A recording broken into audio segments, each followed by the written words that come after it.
Alright, let's dive into a story about a guy who gets isekai'd as Corin Loch, a total nobody in a legendary Hero Academy where everything is designed to kill you. Here, Corin meets Park Sihoo, the game's supposed protagonist, who turns out to be another player transported into this world. Having played every chapter and knowing the game inside out, Corin quickly befriends Park Sihoo, and they become an unbeatable duo. He figured with Park Sihoo's help, they could save everyone, stop the apocalypse, and finally go home. But reality had other, much darker, plans. Turns out, this Park Sihoo guy wasn't the innocent hero he pretended to be. The Garen Arden's granddaughter dies unexpectedly, and even the first stage's final boss just vanishes. Mysterious deaths and disappearances, events that were never part of the original game's storyline. With suspicion piling up, one night, Corin decides to tail Park Sihoo and discovers a secret treasure trove hidden deep underground, a place where he hoards precious items stolen from other characters, like Marie Dunarev's magic staff and a shard from the missing hero Alicia's Odachi. And it wasn't just them. There were items from every single person who had gone missing during that time. But the biggest shock? The body of Marie Dunarev floating in a giant glass tank in the corner. And while Corin is still reeling, a familiar voice echoes from behind him. "Damn it, you're here already? Why?" Park Sihoo asks, annoyed. And yeah, this is exactly where it all hits the fan. Corin, furious, demands to know what's going on. "You said you were chasing Marie Dunarev and lost her." Park Sihoo just shrugs, "Oh that. She's a demon anyway. You want to waste the blood of a high-ranking vampire? I'm just putting it to good use. Besides, you drank some too." Corin remembers the potion Park Sihoo gave him earlier, and his stomach instantly churns. Seeing Corin's disgusted face, Park Sihoo actually gets pouty. "What's wrong? This place was hard work. I captured her and built this entire chamber myself. Why? Why would you do this?" To complete the story more efficiently, of course, your playstyle is so inefficient. Always saving people, always losing. You should have just killed them. You protect NPCs we can't control, even with maxed affection. It's better to just use them like this. "Listen up, I'm way better at this game than you." He was lying from the start. This bastard wasn't a newbie. Corin's face darkens as he asks, "How many times have you done this?" "Not sure, let me see." After a moment, Park Sihoo answers, "If I kill 3 more, it'll be 100,000. That's it." Corin completely loses his cool. He lunges, grabbing Park Sihoo's collar to lecture him, but that just pisses Park Sihoo off. With a casual flick of his wrist, he sends Corin flying, almost into the next life. Then Park Sihoo goes full psycho, ranting at Corin while confessing his intense feelings that his heart has 3 chambers for blood, and 1 reserved just for Corin. The plot twist gives Corin whiplash. He lands a loving punch on Park Sihoo and tries to make a break for it. But before he can move, Park Sihoo has him pinned. "You can't escape me. I'll bind you to me forever. You're mine." In this fake world, you're the only thing that's real. Corin can't stomach the psycho's monologue and just starts crying and cursing. "You're scaring the hell out of me, you bastard. It'll be over soon. Once it is, we'll be together forever." Park Sihoo gives a twisted smile, locks his beloved away, and heads off to fight the final boss alone. The final chapter begins. Corin sees the notice. Was this Park Sihoo's plan all along? That guy always handled everything by himself, so the final boss probably won't be a problem for him. Once he kills the boss, what happens to me? Luckily, Corin is saved from that future, because Park Sihoo gets absolutely annihilated by the boss, and everything resets. Corin's eyes fly open like he's woken from a nightmare. He shoots up, looks around, and realizes he's back. 3 years in the past, back to the day he first arrived. Given this second chance, Corin makes a vow. This time, he'll kill Park Sihoo before he even gets started. He remembers the Rotong River Dam incident. During a river monster quest, the dam suddenly broke, wiping out an entire village. Thousands of monsters and innocent people drowned. And through that horrific scene, Park Sihoo wore a look of pure satisfaction. Back then, Corin didn't get it, but thinking back, with so many dead, a psychopath like Park Sihoo only cared about one thing: the massive amount of experience points gained. This time, Corin is determined to stop it from happening. Right now, Park Sihoo is only level 5, the same as him. All the factors that make a player stronger are in the MK3 Academy. After entering the academy, Park Sihoo grew exponentially stronger. Right now, he's not a monster yet, but there's no telling how fast he'll grow once he's in. The entrance ceremony is in 5 days. In other words, the only way to take out Park Sihoo is right now, during this tutorial mission. A carriage on its way to Mercata City has been ambushed. Protect everyone and the guards. Corin doesn't even wait for the quest pop-up, he's already on his way. His main goal isn't to save them from the monsters, it's to save them from Park Sihoo. Elsewhere, after clearing the small fry, the group breathes a sigh of relief. Laura, one of the guards praises Park Sihoo for his performance. "You've got talent, kid." Park Sihoo puts on a shy face and thanks her. Just then, the driver calls out, "Sir Leon, Miss Laura, the carriage is fixed. Let's go." "Ah, I want to sleep immediately." As Leon and Laura laugh, a ferocious roar erupts. They whip around just in time to see a massive log hurtling straight for them. Leon shoves Laura aside and dodges just as the log smashes down. Then, they both draw their weapons, ready for a fight. From the howl, they know they're facing a level 2 werewolf. The moment it sees them, it closes the distance instantly, taking Laura out with a single, devastating strike. The situation is critical. Leon screams at Park Sihoo, who's just standing there. "Get to the carriage. Now, I'll buy you time. And trust me, we all know who's really about to step in. Trust me, on this one, we're about to watch a hero's noble act turn into a cold-blooded betrayal." But it's too late. Leon's already dead. The werewolf sees fresh meat, tosses the body aside, and stalks toward Park Sihoo. Just then, Corin arrives, cursing himself under his breath. "Damn it, it's already started. I ran as fast as I could. If only I'd had time to prepare, maybe I could have saved them." He spots Park Sihoo facing the monster and decides to hang back. "I need to be sure before I jump in. Is this Park Sihoo, the future savior? Or is he just another player like me?" Just as Park Sihoo is about to make a move, a voice shouts, "Get down!" Alicia Arden bursts onto the scene, sword swinging. But this werewolf is no joke. It meets her blade with its claws, blocking the strike and catching Alicia Arden completely off guard. A quick intro: Alicia Arden is the second daughter of the Aiden clan and wielder of the Odachi, one of the 6 legendary king swords. After her failed attack, Alicia Arden positions herself in front of Park Sihoo, creating distance from the monster while shielding him. "Stay back," she commands, "I'll handle this." But sadly for her, that kindness was a fatal mistake. The moment her guard is down, Park Sihoo slashes her arm with a poisoned dagger. Alicia Arden clutches her wound, staring in pure disbelief. "Why?" Park Sihoo just smirks. "Sorry about that. I was so scared, my hand slipped." Corin watches from the shadows, gritting his teeth. "So it was always you. And yeah, you and I are about to learn the twisted reason why." The poison is already spreading through Alicia Arden's system. The world around her begins to spin. Park Sihoo's face blurs as the werewolf lunges again. No time to think. She forces herself to focus on the monster in front of her. Park Sihoo watches from the side, a little surprised. She's poisoned, but she's not dead. Must be because she's a main story character.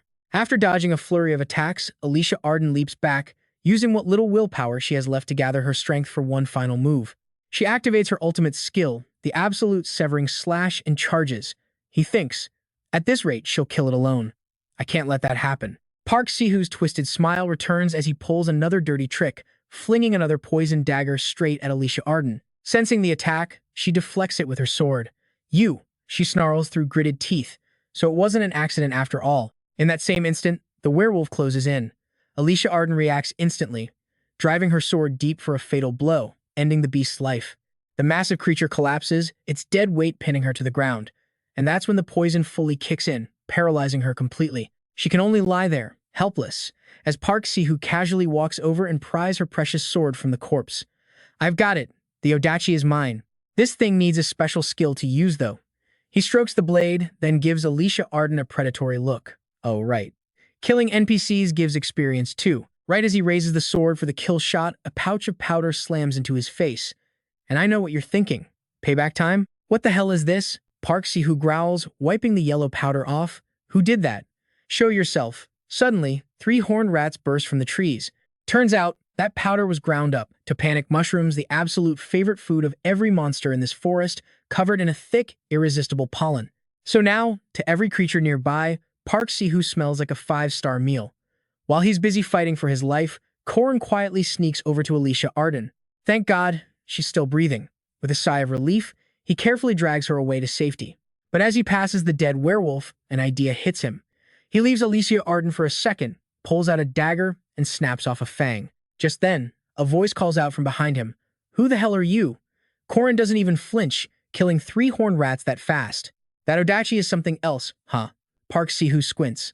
That voice, it sounds familiar. The moment Corin turns around, Park Sihoo's eyes go wide. "Corin Loch, how are you here?" he demands, raising the sword defensively. But something about his reaction feels off to Corin. Does this bastard have amnesia? Did he forget what happened before? Perfect. Corin smirks. "Hey, you're gonna hurt yourself holding a sword like that." "What?" And just like that, the idiot falls for it, glancing down at his grip. That's all the opening Corin needs. Pocket sand. Blinded, Park Sihoo starts swinging the sword wildly. You bastard! Die! Corin calmly analyzes him. Clumsy as hell, but his swings are fast. Park Sihoo is still physically stronger than me. There's no other choice. I have to take a gamble. Corin ducks under a wild slash and closes the distance, aiming a dagger at Park Sihoo's neck. But just then, Park Sihoo's vision clears, and he easily dodges. Plan A failed. Time for Plan B. Corin switches to the werewolf Fang, attacking relentlessly, forcing Park Sihoo onto the defensive with only the Fang to focus on. And of course, it works. While Park Sihoo is totally fixated on parrying the Fang with the Odachi, Corin's free hand whips out another dagger and plunges it straight into Park Sihoo's shoulder. He doesn't stop there, he rips it out and goes for the neck. Park Sihoo manages to block the fatal strike with his uninjured arm, but Corin refuses to back down. He puts all of his weight into it, driving the blade down, through Park Sihoo's arm and deep into his throat. He watches the body go still. In my past life, thanks for everything, Corin thinks. I'll admit, you made me stronger. Still, I don't regret this, I just put down a monster. Player Park Sihoo is dead. Anomaly detected in main storyline. Initiating backup world protocol. Running diagnostics on Corin Loch. Testing, potential, ideology, compatibility, and player logs. Transferring previous players' experience to Hero Corin Loch. And you and I just witnessed a side character hijack the entire plot. Minimum reserve conversion initiated for storyline collapse. Minimum stats confirmed. Activating the backup player program. Alright, let's dive in. Meet Corin Loch, A-rank knight, martial arts successor, and backup player. Staring at the pop-ups, he's a little confused. A backup player? Seriously? So this means he gets a status window now. A sudden cough echoes from behind him, and Corin remembers the girl, Hero Ahan. He rushes to check her injuries and immediately starts first aid. After squeezing out the poison and bandaging the wound, Hero Ahan is finally out of immediate danger. Corin quickly runs off to find ingredients and starts brewing a potion for her. Half-conscious, Hero Ahan still manages to ask for the name of the man who saved her. Don't worry about it, just rest. I'll wake you when the medicine is ready. Corin replies, gently placing a cool cloth on her forehead. From now on, he has to operate in the shadows. The fewer people who know about him, the better. Hero Ahan doesn't ask any more questions and quietly falls asleep. Now Corin finally has time to process his situation. The legend of the Hero Ahan is exactly what it sounds like, a story about a hero. While solving incidents at the academy, the player becomes a hero and saves the world. The hero is supposed to defeat countless monsters and the final boss. Even a scumbag like Parhu had to follow the main story. Because if the final boss isn't defeated, the world ends. But he's dead now, so who's left to carry that burden? Who else but me? But seriously, these guys. If they wanted me to do this, the least they could do is set me up properly. Corin glares at the notification. System window. You are not authorized for access. He's become a backup player, but he can't even use the player's support tools. He was actually getting his hopes up, but of course, it's this. How is he supposed to do anything in the future? His past life memories alone aren't enough. He'll have to use factors from outside the system to get this done. With that thought, Corin carves an ancient character into the ground. A surge of fire elemental energy erupts from the symbol, and a smile creeps onto Corin's face, just as he predicted. It worked. For 3 years he's been training. Corin's no longer just a successor or a backup. He will survive. And you're going to want to see this, the magic he learned in his past life. Ancient runes. These ancient characters hold immense power within them. Duty, constraint, and vow, known as the 3 command runes. They are one of the powerful laws that govern this world, the source of human strength and the cause of destruction. Corin decides to carve these runes directly onto his body, starting with duty. This command increases the user's power whenever they make a self-imposed oath.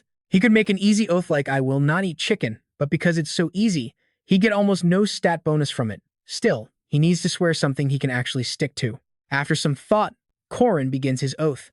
I will not turn a blind eye and covet the treasures of good people. Instantly, the system registers the duty. I will not turn a blind eye and covet the treasures of good people. Your stats will increase upon completion. Failure to comply results in a -10 stat penalty. Next, Corin carves the constraint rune on his right arm and swears his oath. I cannot perceive spirits. Oath established. If you do not comply, you will take 600% damage from your opponent. With the constraint active, spirit damage is 0%, but physical damage is plus 50%. In this world, everything has psionic abilities. There are even spirits and ghosts that exist without a physical body. Since spirits can only interact through mutual connection, they can't use their power to affect things that have no sensitivity to them. So the benefit for Corin, the rune becomes a shield protecting him from all spiritual entities. Finally, the vow rune. This one uses the weight of an oath as a defense but carries immense risk and immense rewards. That's why both Park Sihoo and I used it in our past life. But even Park Sihoo, who could use everything the system offered, failed against the final boss. So yeah, I know what you're thinking. Corin has a lot to worry about. With that in mind, Corin decides to choose the heaviest vow possible. I will save this world, the noble goal every warrior pursues, the oath with the greatest ambition. And with that, the 3 command runes are complete. If he fails to fulfill his vows, death will be unavoidable. The next morning, Alicia Arden opens her eyes to find herself in a strange bed. She reflexively sits up, but the sharp movement triggers her wound, making her cry out in pain. A nurse hears her and comes over. "Ah, you're awake? How are you feeling?" Alicia Arden asks curiously. "Where am I?" "You're at Maba City Hospital. Who brought me here?" The nurse smiles. "Your guardian just left." "Just left?" Seeing Alicia Arden's agitated state, the nurse quickly advises, "You shouldn't be moving yet. It's fine. Where are my things?" Alicia Arden says, looking around for her belongings. Spotting a backpack beside the bed, she asks, Is this from the person who saved me?"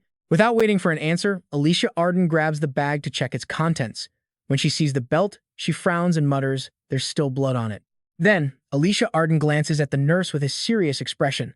"Is there a place that sells honey candy?" The nurse can only remind her, "You can only eat soup right now." 3 days after the newbie quest, it's finally the opening day for MK3 Academy. Corin is also on his way. He pulls out his wallet looking for his student ID and notices an envelope tucked inside. "I don't remember putting this in here." Corin suspiciously opens the letter. "To my son, you have no idea how proud I am of you. Please become a protector for the people beside you." After reading it, Corin sighs softly. When did she put this in here? Corin Loch was an ordinary, untalented kid, but he had a family. When I first came to this body, I acted awkwardly and distant, but they still treated me the same, and that's when I started to love this family and this world. That's the difference between Parhu and me.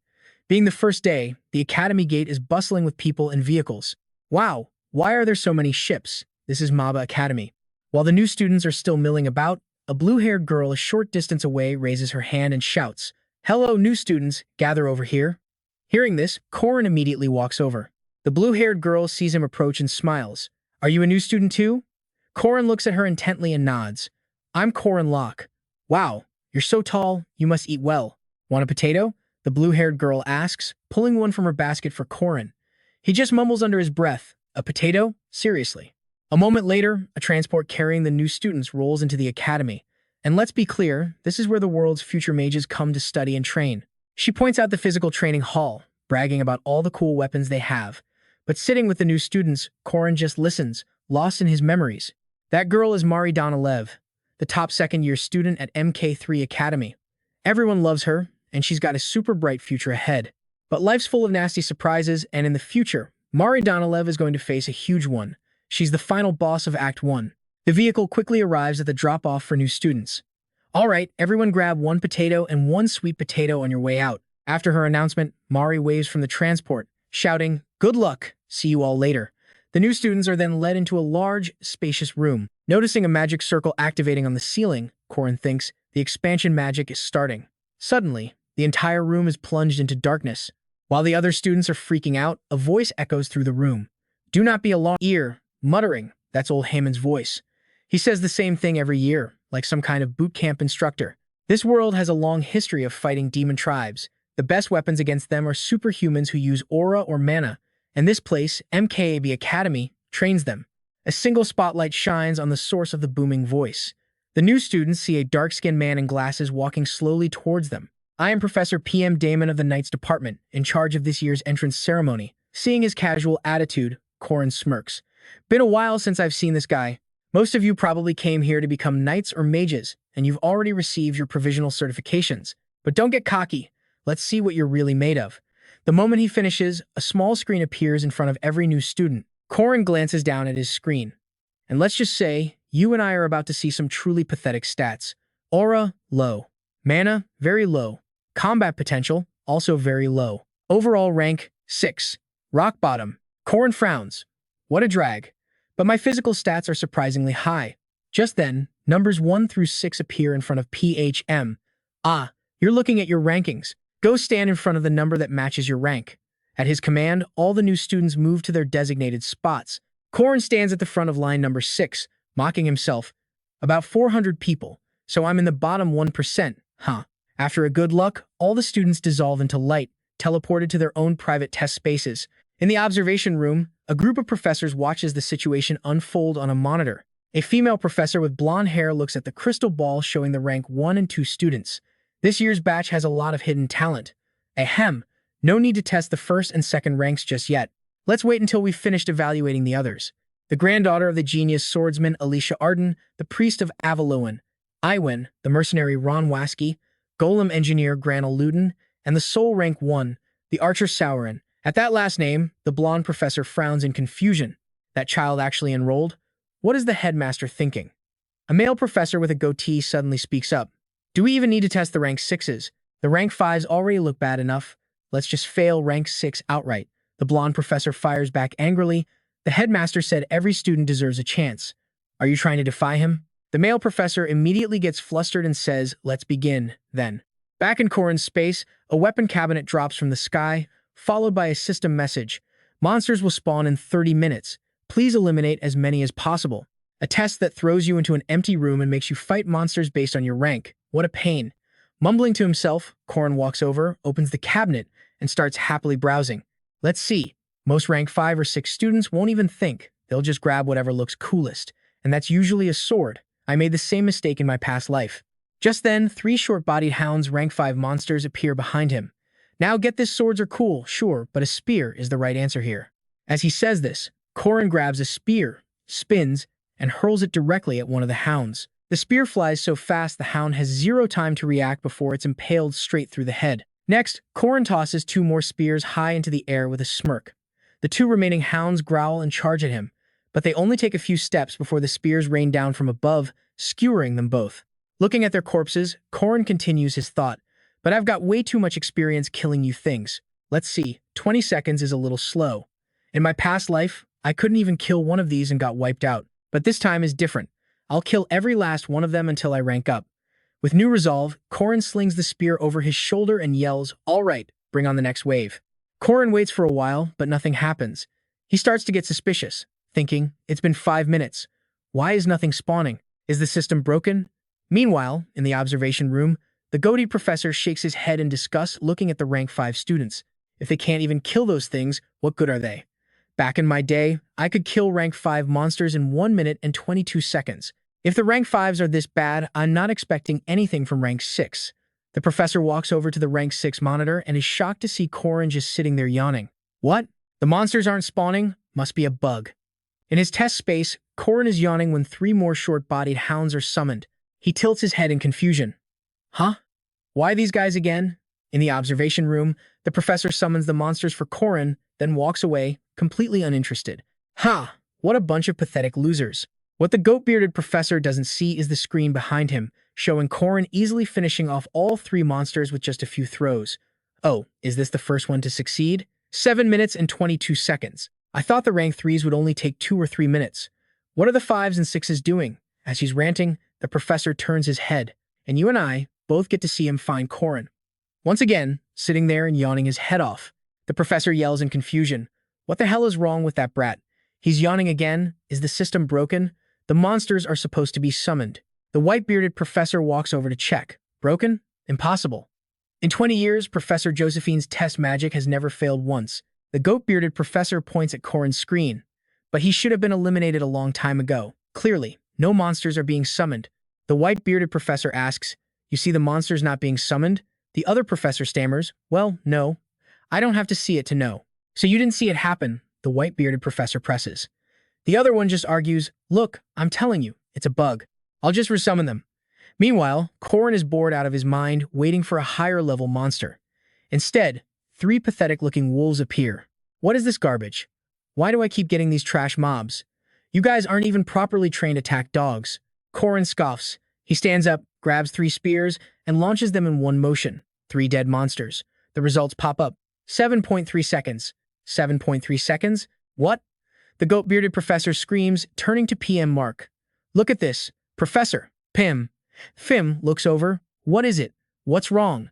The professor asks, what's the fastest clear time you've recorded for ranks 3 and 4? PHM replies, some kid named Jer did it in 3 minutes and 30 seconds. Why do you ask?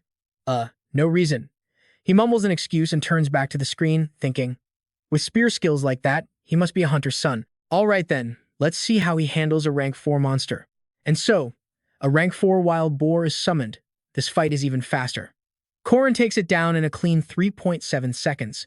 Back in the observation room, the professor shouts, it's not supposed to be this easy. He refuses to believe it and directly summons a rank 3 owlbear. The owlbear appears with a roar, swiping at Corin with one massive arm. Corin dodges, reappearing under its armpit and thrusting a spear. The beast reacts instantly, slamming its other arm toward him. Corin is forced to abandon the attack, leaping aside and drawing the ancient rune Ken in the air. Now pay attention, because this is where everyone's jaw hits the floor. A pillar of fire instantly erupts, engulfing the owlbear completely. Ancient rune magic. His shout gets the attention of every other professor in the room. Even HM glances over, whispering, an ancient rune. Inside the inferno, the owlbear flails its massive arms. Doesn't look like it's doing much damage, Corin thinks, but it's blocking your vision. And that's all I need. With that, Corin leaps high into the air, aiming his spear straight down through the top of the owlbear's skull, ending it. In the observation room, the white-bearded professor is in disbelief. That kid is no ordinary rank 6.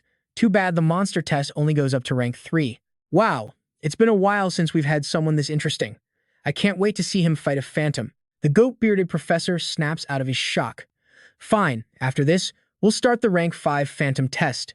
Back in the test zone, Corin senses something is off. Something was definitely summoned, but I can't see or hear it. It must be the penalty. Restriction. I cannot perceive spirits. I can't feel or touch souls, which means I can't even make contact with a phantom. He decides to test his theory. Okay, I know what you're thinking. Why is he just standing there with his eyes closed? But trust me, our boy's got a plan. 1, 2, 16, 59, 60. Yep, it's definitely active. Confirmation complete. Taking a deep breath, Corin raises his hand and yells, I forfeit. And just like that, his test results are finalized. Phantom test, rank 5, forfeit. Monster test, rank 5, hunting dog, 7.3 seconds, new record. Rank 4, wild boar, 3.7 seconds, new record. Rank 3, owlbear, 11 seconds, new record. The goat-bearded professor stares, dumbfounded, as Corin grins at his results. He just quit. What in the world is this kid? When Corin exits the chamber, a crowd of new students who finished their tests has already gathered. They're all chatting casually. Hey, what rank did you get? Rank 4. I'm so screwed. What about you? Heh, rank 3. Whoa, so you beat the owlbear and the gut demon? Corin ignores them. His attention is drawn to one student with blonde hair and a lot of tattoos. Jer. Remember this name? You and I are going to be seeing a lot more of this guy. He's the one who started that war with other players at the beginning of the story. Now, Corin is lost in thought when some chatter breaks his focus. Look, they're rank 5. Wow. So they couldn't even beat the basic monsters? Somebody lost to the hunting dogs and a ghost? Corin glances at a student with glasses, head hung low in the rank 5 group. He remembers this guy got the same ending as Jer for being arrogant and talking trash. Just then, a man walks onto the stage and speaks into a microphone. Ahem. Good morning, everyone. I am Director Casa. To become strong, you join this academy where the strong gather. Some of you are already powerful. Others have a long way to go.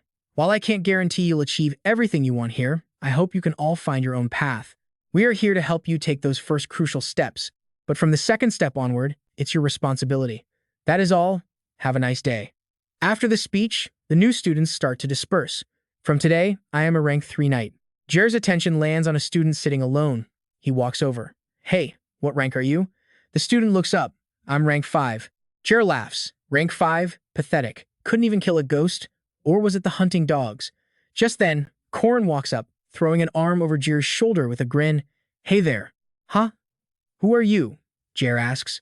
Corin ignores him and points to the tattoo on his neck. Whoa, is that tattoo sick or what? Your artist must be amazing. It looks good even up close. The one on the back is your blood type, right? So you can get a quick transfusion if you're injured. You're really prepared. Jer points to it, beaming. Wow, you know your stuff. Actually, my mom did it for me. She's a tattoo artist. Her specialty is line work. But since I asked, she did it old school style. She's a real pro. Got any more? Jer asks with a laugh. Corin just remembers he already knows everything. How? In his past life, when Jer went missing, his mom came to the academy, explaining the tattoo wasn't just for show. It was a mother's worry for her son. The heart of a parent, truly. Jer happily rolls up his sleeve, showing off a bicep tattoo. I've got one here, too. That's a flying chariot, the symbol of MK3 Academy, Corin points out. Whoa, awesome, I'm Corin Loch. Jer introduces himself back, then Corin turns to L. And you? L shyly gives his name. In the distance, Alicia Arden has seen the whole thing. She watches Corin laughing with the other two and whispers, so he saved his friend who was being bullied. That's amazing. He seems like a good person. But Corin's inner monologue is running a completely different script. And that's how you make a good impression on L. If he remembers right, L's about to find his free skill book. Hey. Corin can't help but let out a sly grin.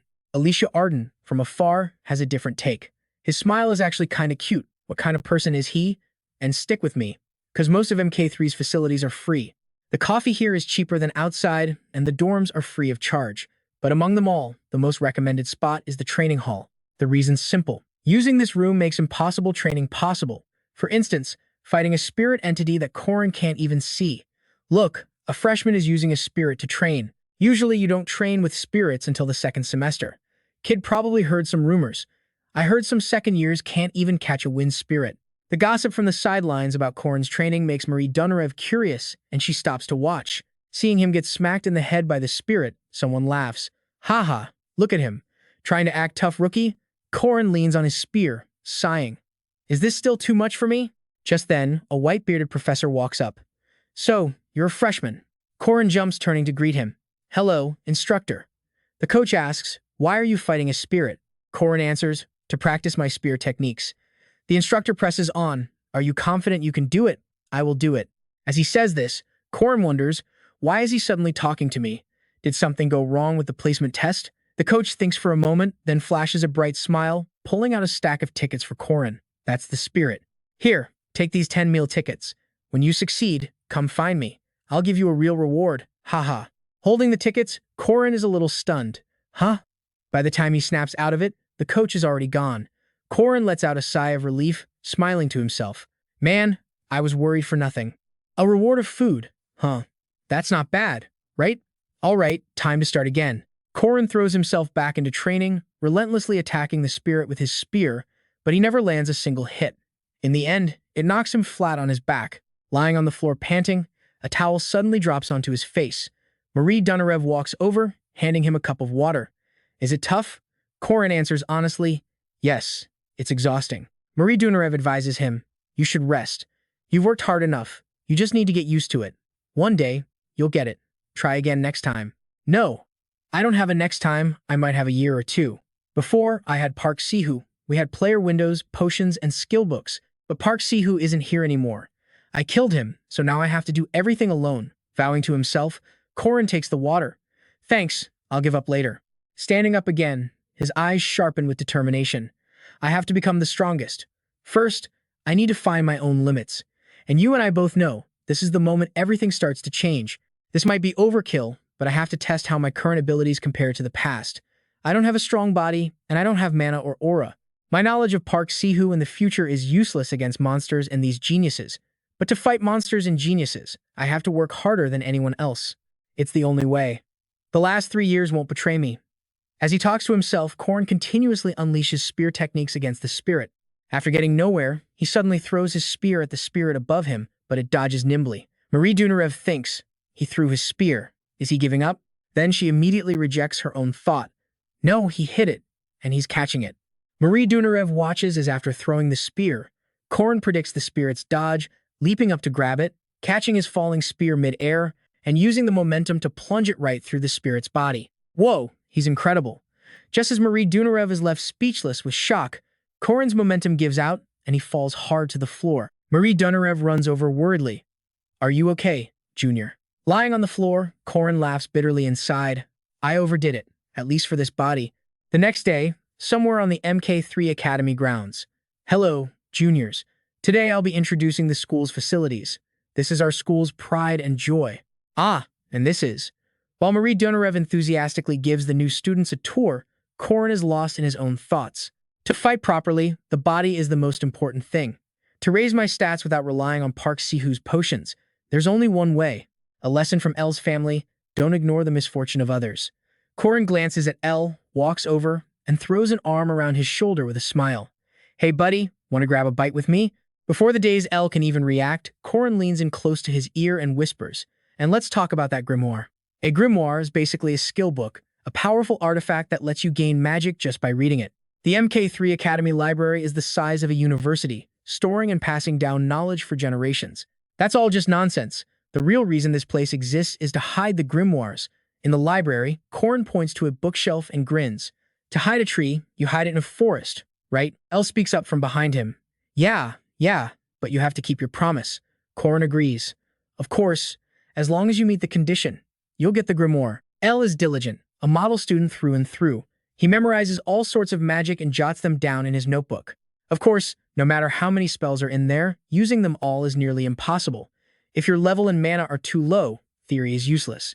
But with a grimoire, it's a completely different story. Corin starts rummaging through the bookshelf. A, B, C, D, there it is.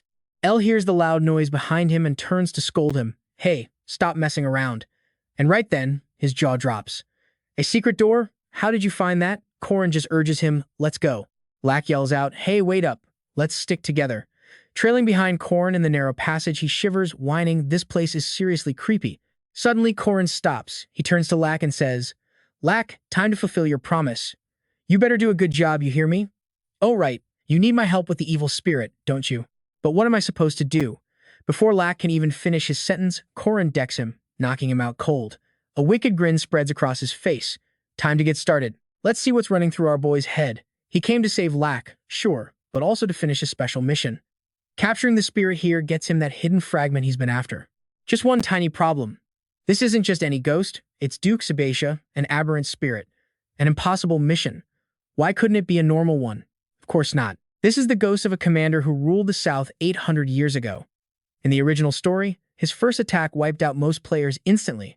Naturally, Corin isn't one of them. Thanks to his unique trait, the inability to see spirits, the Duke's attacks are completely useless against him. The only problem? He can't see the Duke either. So, Corin just casually hoists Lack's unconscious body up. Duke Sebacia, my apologies, but I can't see you. Why don't you possess this guy right here?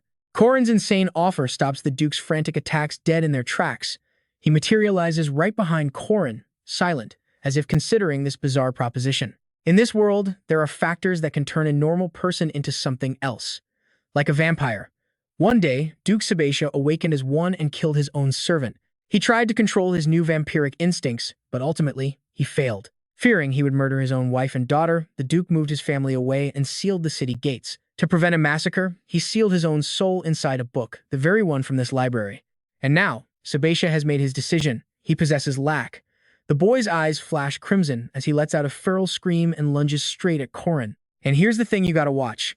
A vampire's bloodlust must have kicked in, Corin mutters, effortlessly leaning back to dodge the blow. He follows up with a single punch to the head, dropping the possessed Lack to the floor. The second reason Corin chose him? Because being possessed by an aberrant spirit like the Duke unleashes Lack's maximum latent potential.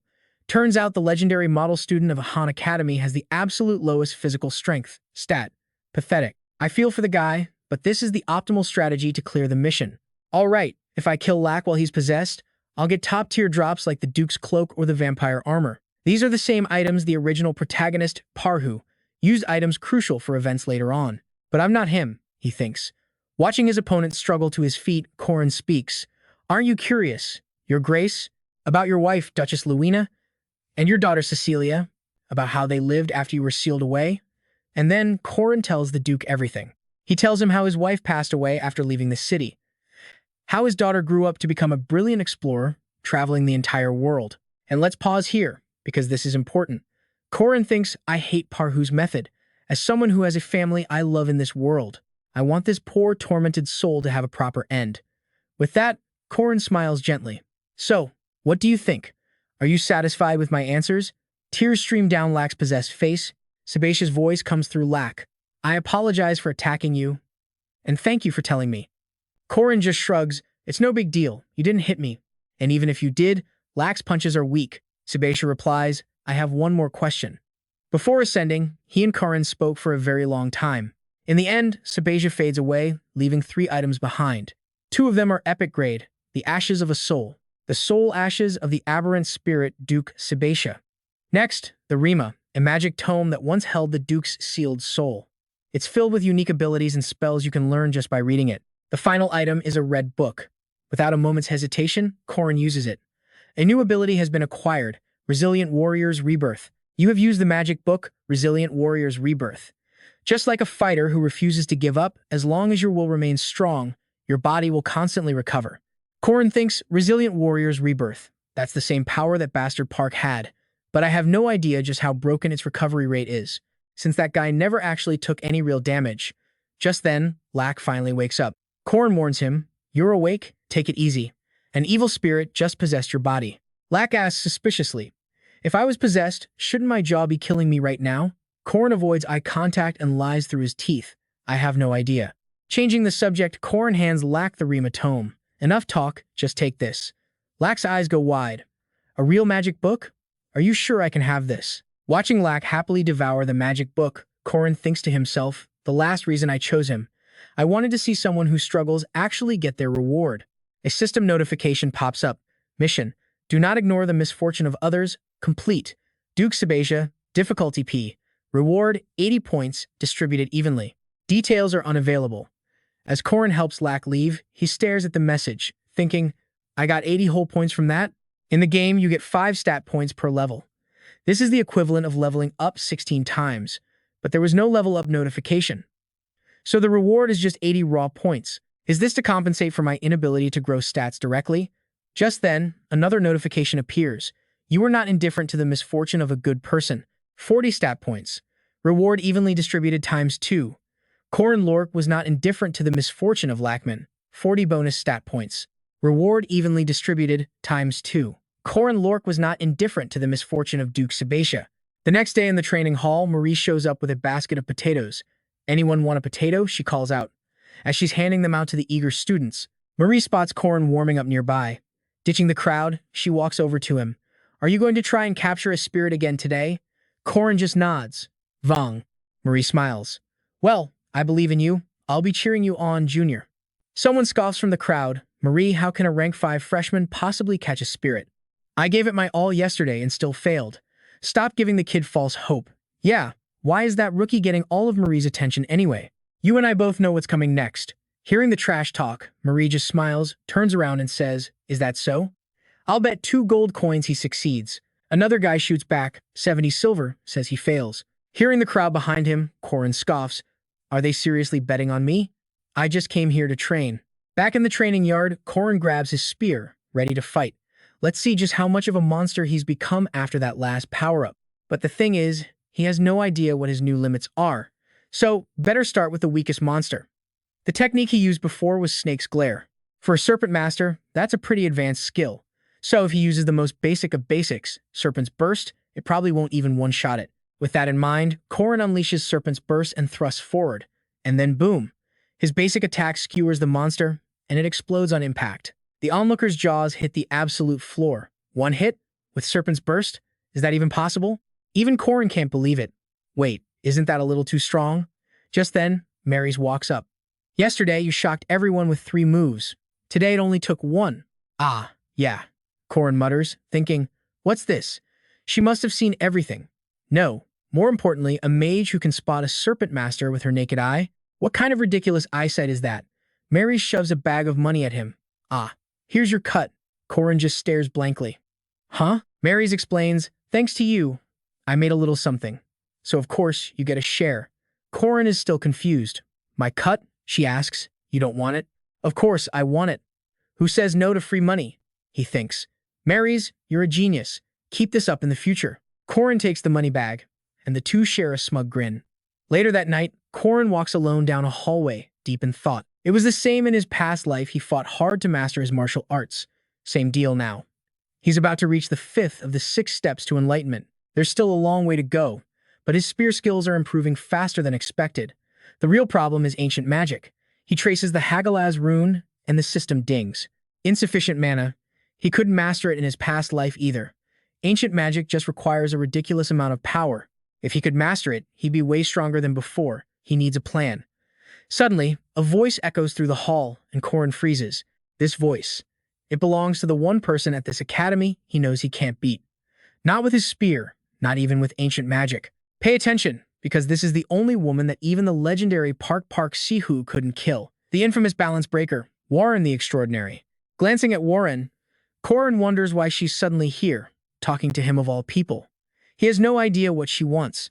Better to just ignore her and walk away. This girl is a walking time bomb. Corin tries to leave, but she's not having it. You've been fused. I don't think you're the original owner of that body. Warren's words send a cold sweat down Corin's back. He snaps his head towards her, terrified, thinking, how does she know he possessed this body?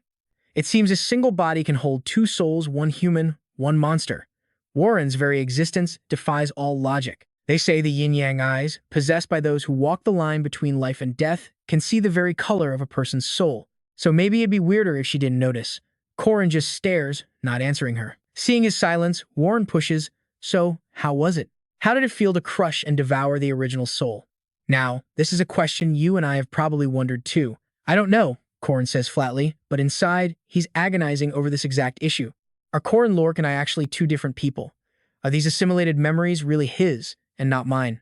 If so, then who was the me that went to an all-boys high school and studied military fluid dynamics in grad school? But it's all pointless. Warren is different. The true owner of her body wasn't even human. A flicker of surprise crosses Warren's face at Corin's answer, but just as quickly, her expression turns cold again. Because that body is the original. You're just a thief who stole it, so you have no right to control it. Corin changes the subject. You know, there's a guy from my old neighborhood who turns into a green giant when he gets angry. His name is Brooke. Know him? Brooke who? The funny thing is, his two opposite personalities hate each other. Interesting, right? They're good at different things. Corin tries to sell the joke, pointing to his head with a goofy grin, but his story lands with a thud, earning him a look that's 30% confusion and 70% are you an idiot. He sighs and gets to the point. Anyway, what I'm saying is, whether it's the original soul or a new one, they both have different personalities. And isn't that how they coexist? Like it or not, we were born into one body. Because no one is guilty just for being born. Warren is silent for a long moment, then says cryptically, in this world, some beings are a sin just by their birth. Corin understands the pain behind her words, but he can't help her right now, so he stays quiet. See you around. He gives a quick goodbye and turns to leave. The next day is the weekend, but Corin is up at dawn, heading to the academy's south side to check the mission board. Taking on missions here, big or small, is how you level up for the next main quest. Basically, it's time to grind. His goal isn't just leveling up, so he doesn't need to be picky. He just wants to test something out. Anyway, Corin glances at the girl next to him, curious why she's staring so intensely at the board. Come to think of it, he doesn't know much about Alicia Arden. In the original timeline, that bastard Park killed her, but now his memories don't match the game. And this, right here, this is where a whole new storyline kicks off. He decides to ask Alicia Arden and learns she desperately needs money. Even though second-year students get a pretty generous school allowance, Alicia Arden's family is in the kingdom's top 10%, so the academy cut her funding. Plus, she says, my family is all about free-range parenting, so I have to earn my own living expenses, no matter how much I argue. Seeing her looking so defeated, Corin actually feels a little sympathy, so he decides to give her a helpful suggestion. If you need cash now, how about a patrol mission? The pay is pretty good. Oh, really? Alicia Arden reads the mission details, excitedly, then turns to Corin with a proposal. They're taking teams of up to 3. Want to join up? Nah, I have other plans. Corin turns him down flat, because he's already got his own master plan. You and I are about to see him pick the most valuable quest to max his stats, finding a lost cat named Nabby. The experience and rewards are trash, but that's not the point. His real goal is a secret duty system. See, by saving Nabby from a water monster, Corin can stop its owner from falling into a deep depression, and that's what triggers the hidden reward. And just like clockwork, the moment he returns Nabby to its owner, his system pings. Duty fulfilled. You did not ignore the misfortune of Anna Mark Milan. Difficulty E, with a reward of 5 points distributed evenly. Bingo, the duty system works. This means even tiny quests can pump up his stats like crazy. Corin gets so hyped, he starts laughing like a maniac, scaring poor Anna into grabbing her cat and running for her life. First mission down, time to grind. He chains one quest after another, saving some weakling from bullies or finding a lost wedding ring for a newlywed couple. He's totally lost in the thrill of watching his points skyrocket when he realizes he forgot something. Something even more important than stats. He even left himself a note this morning so he wouldn't forget. Time is running out. Corin books it straight to the fried chicken joint. Inside, a jacked old dude is raging because he can't perfect the sauce for his chicken. And right on cue, Corin appears like a savior from the heavens. He tells the owner to add malt syrup, flashes a weirdly smug grin, and just walks out. What's with that freak? Who the hell adds malt syrup? The owner complains but tries it anyway. A second later, his scream of pure joy can be heard a block away. This is it. Corin, listening from outside, just smirks. And yeah, I know what you're thinking. A critical quest to save spicy fried chicken. For him, it's a top priority. Right on schedule, his system lights up. Duty fulfilled. Did not ignore the misfortune of Junjiro. Difficulty E reward, 5 points, distributed evenly. Corin only did this for his own selfish cravings, but the fact it still triggered the duty system sends him into a fit of victory dancing. Little does he know, his bizarre celebration is being watched by Warren from a rooftop. What a weirdo, she mutters, before a voice surprises her from behind. So here you are. I left you alone since you didn't leave the city, but you should at least get a permit before wandering off. A female professor gently reminds her.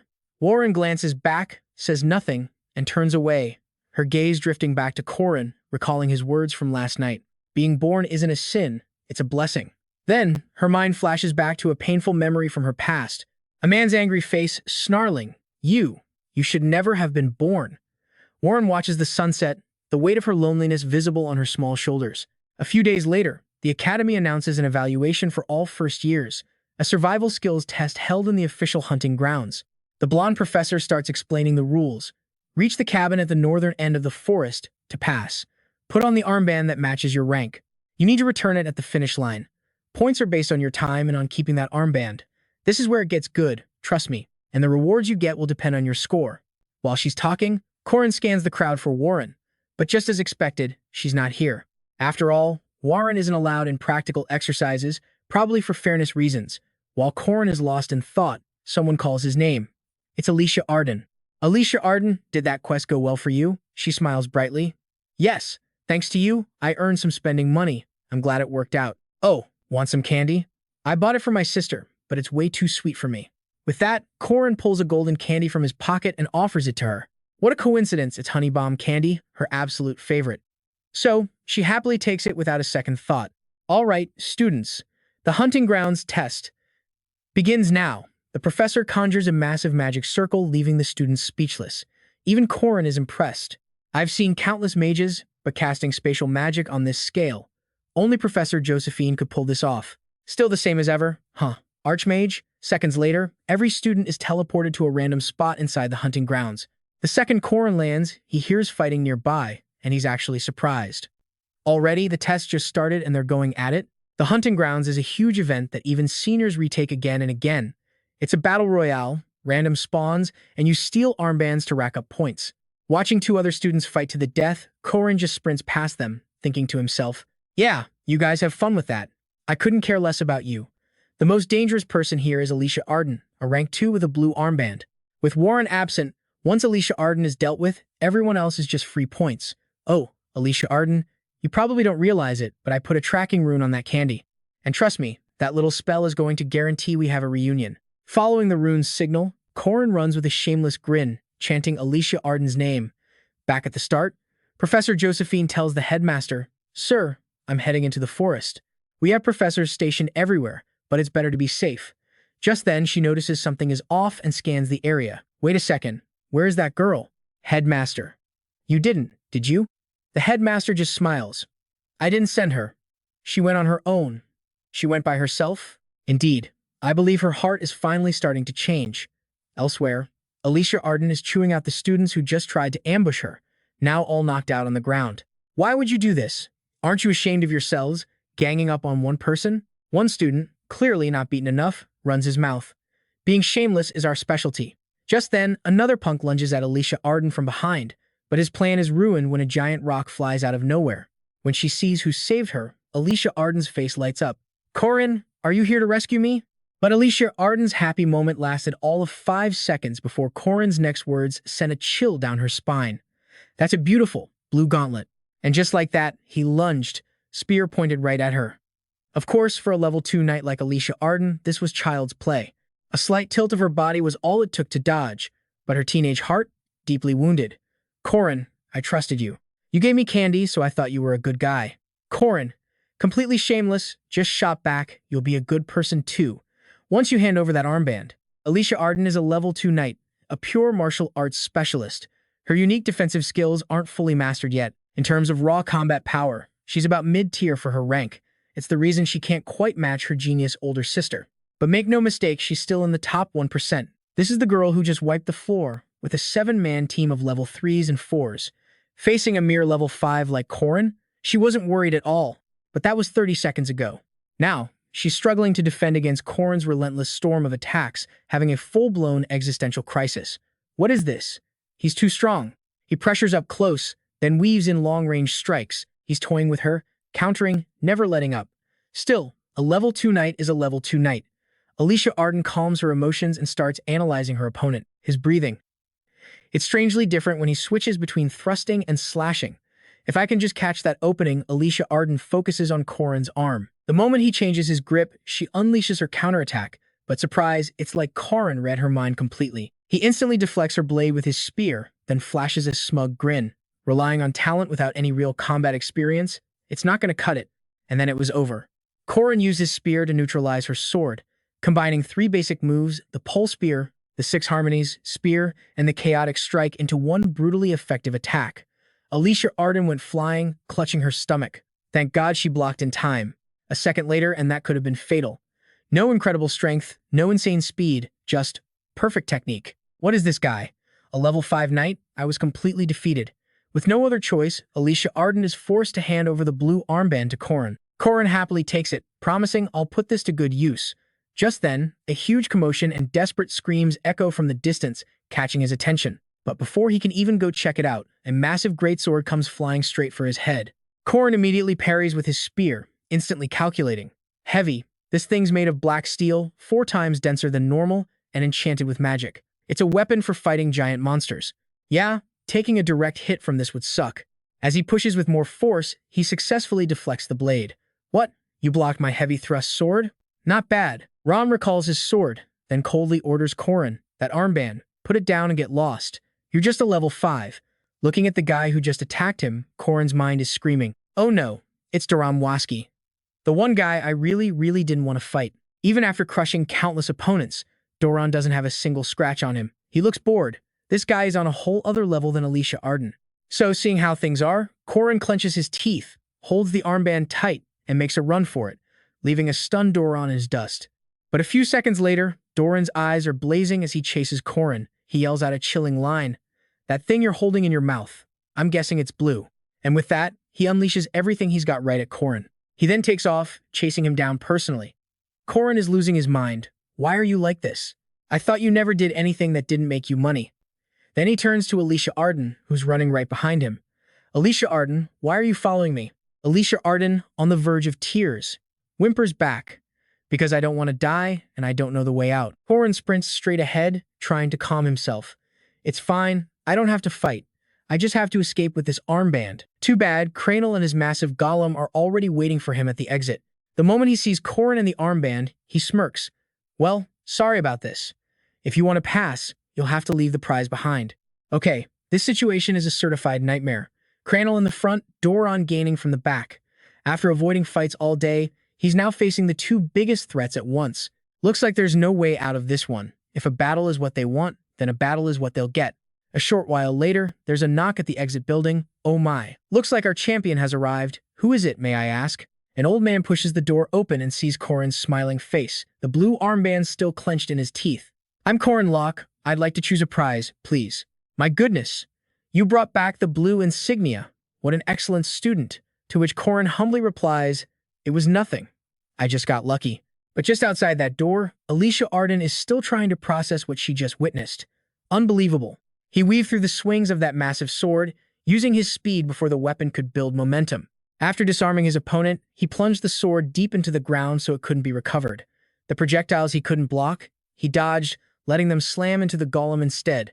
And in a brilliant move, he ducked behind Doran, using him as a human shield against the golem's attacks. The result? While Doran was busy holding off the golem, Corin attacked its core and disabled it. A moment later, Grinnell was finished, his puppet gone.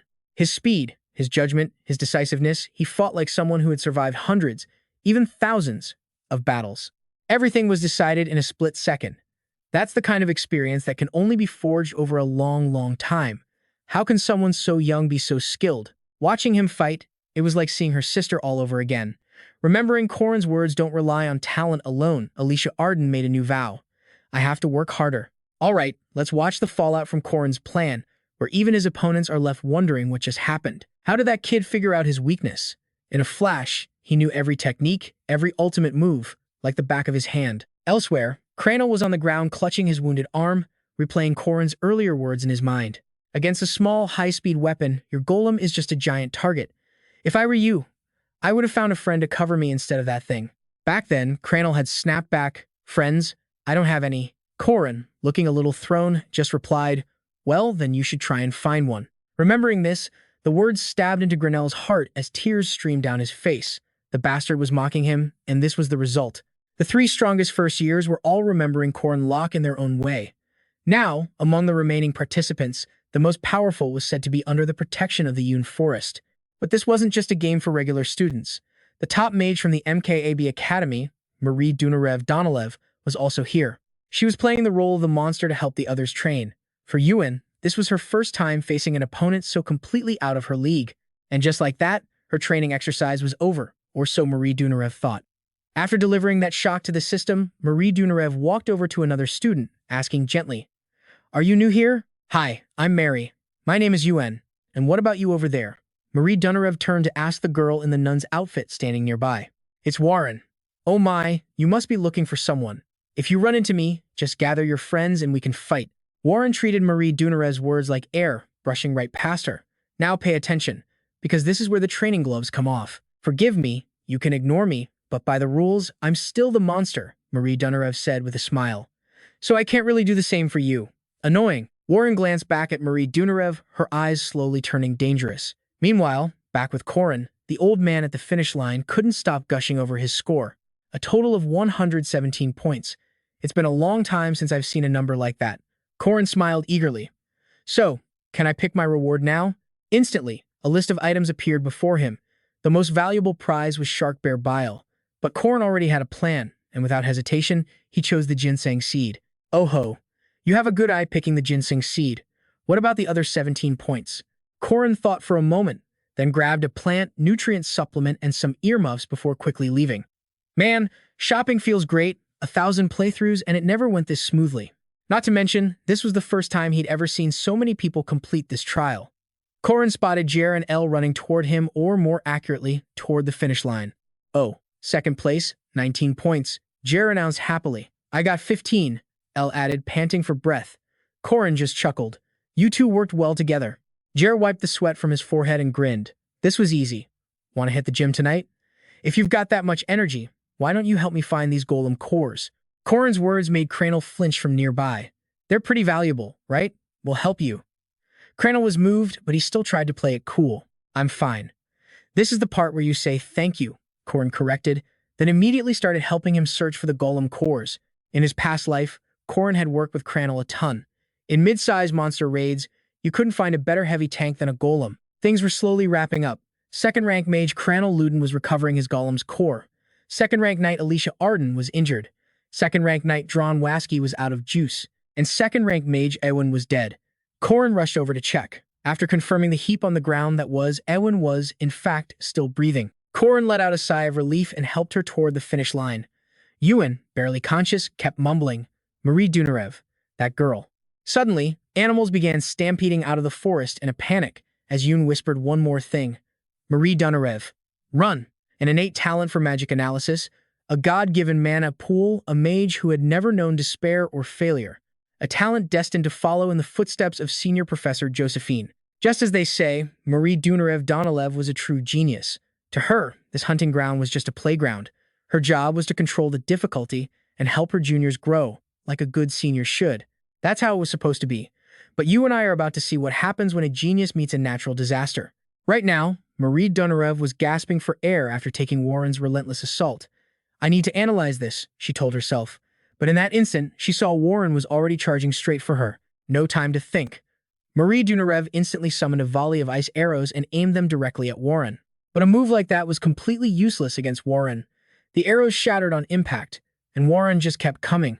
I can't block this with basic magic. Marie Dunarev had promised her professor she wouldn't use attack magic above the intermediate level, but right now, she was being forced to break that promise and go high level. In other words, though she'd hate to admit it, Marie Dunarev was being forced to go all out just to fight Warren. And it made sense, because the thing in front of her wasn't a knight or a mage or some part of a game. It was simply a natural disaster in human form. Marie Dunarev used high-level magic, creating an ice wall around herself, but it was shattered instantly. Then, the unlucky Marie Dunarev took a direct kick from Warren. The blow left her seriously injured. Seeing Warren slowly approach, she panicked, raising a hand to cast a spell while screaming, "Don't come any closer."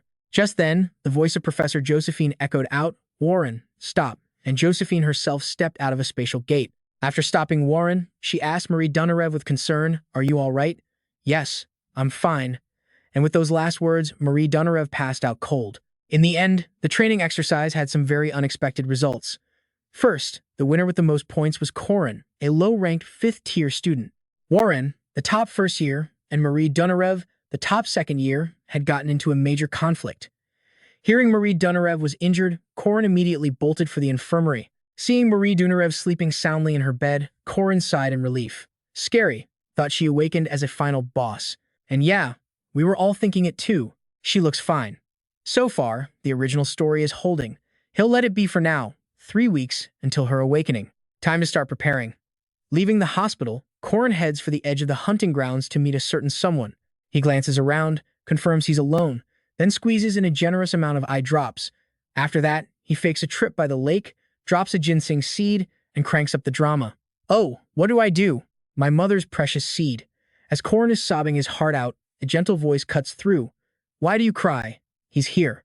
Corin can't help but smile on the inside. In the game Ahan's Heroic Legend, there's a special Easter egg you can only trigger one single time. For those who don't know, an Easter egg is basically a cool little secret the creators hide in a game or movie just to make things more interesting for people paying attention. It's the classic tale of the hermit and the golden axe. The woodcutter accidentally drops his iron axe in the lake, and the hermit asks if the gold or silver one is his.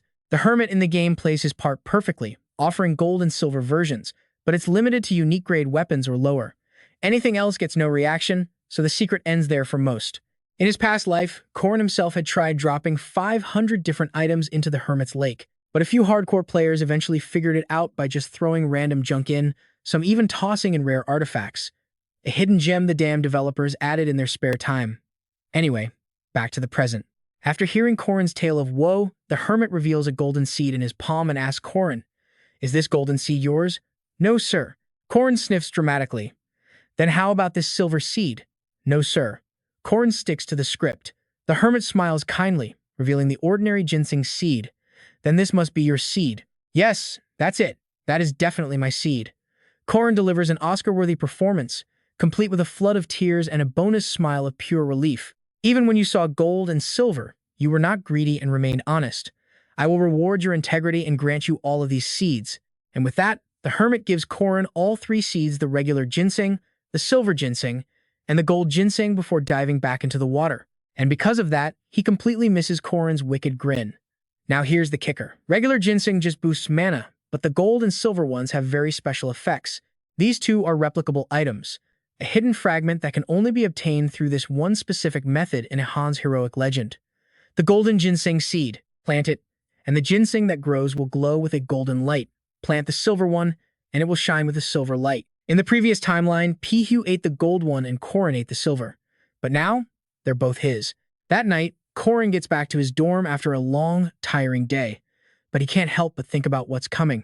According to the story, Marie Dunarev's inner demon awakens from her encounter with the vampire serial killer of the foggy city of Johe.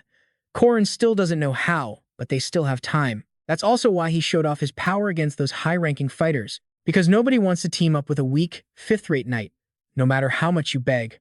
The first things that get people interested are raw talent and overwhelming power. They'll be fully recovered within a week. That's when he'll propose forming a party for the first boss raid in Ahan's Heroic Legend, the special vampire, Marie Dunarev. There are still 3 weeks until her awakening. With enough preparation, trust, and the right party members, he can easily save her from her tragic fate. Until then, he'll train Alyssa, help the mercenary Drawn control his sword at Avalogin Forest, and get closer to the golem witch, Cranel. If everything is prepared correctly, this should be a piece of cake, as long as no unexpected variables pop up. I think you and I both know it's never that easy.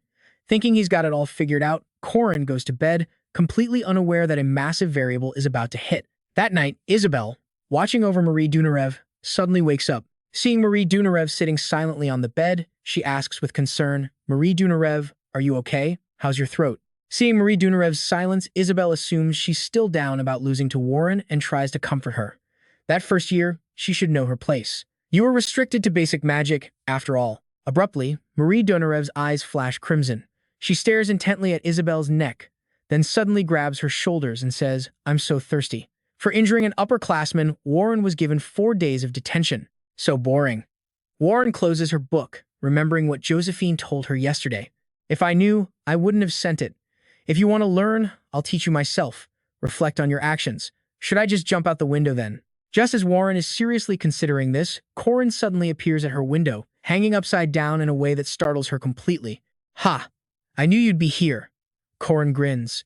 "You're Warren, right? I think I saw you before. I'm Corin Loch. Can you open the window?" As he speaks, Corin holds up a box of pastries for Warren to see. Though she acts uninterested, she does as he says and opens the window. "Here. I didn't know what you liked, so I just grabbed these. And it felt weird to show up empty-handed." Warren points at Corin, warning, "You're breaking school rules by being here." Corin just laughs. "I'm not in here, I'm hanging from a tree. Besides, what if I just feel like coming in? It's not like Professor Josephine is around right now." Corin looks Warren over, thinking to himself that he came in case she was injured, but she doesn't have a single scratch on her. It seems she's just been forbidden from going out or meeting people because of what happened at the hunting grounds. She's a half-beast, so it makes sense Josephine is worried. But keeping her locked up like this for over 4 days. While Corin is lost in thought, Warren accidentally brings up something important. "Where did Professor Josephine go? It's been over 4 days and I haven't seen her." "What?" Corin asks urgently. "She hasn't come back here, not even once, since then?" "Yeah." Warren's answer shocks Corin so much he forgets he's hanging upside down from a tree. His legs go limp and he plummets to the ground. The pain is so intense it immediately activates his persistent warrior regeneration ability to heal himself. Shaking it off, he says a quick goodbye to Warren and immediately heads for the infirmary. Professor Josephine is gone, leaving Warren, the most dangerous person at the academy, all alone.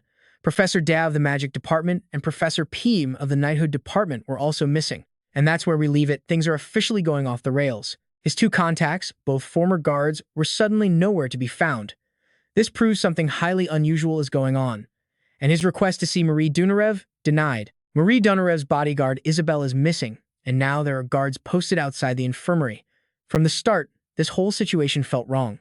The more he thinks, the more his suspicions feel spot on. Blocked from seeing Marie Dunarev, Corin resorts to a dirty little trick, and you and I are about to see it in action. That soldier actually bought it, swallowing the laxative-laced food Corin gave him without a second thought. Less than a minute later, nature called. Urgently. The guard had no choice but to ask Corin to watch his post while he sprinted off to deal with his situation. Once the guard was gone, Corin slipped inside. Before pulling back the curtain, he took a deep breath, trying to calm his nerves. There's no way it could have happened, right? There's still a whole month left. It's just too soon. "Please, let me be wrong." "Marie Dunarev," he calls, pulling back the curtain. But it's Isabel lying there, the same Isabel who was supposedly missing. Corin's eyes immediately lock onto the bite mark on her neck.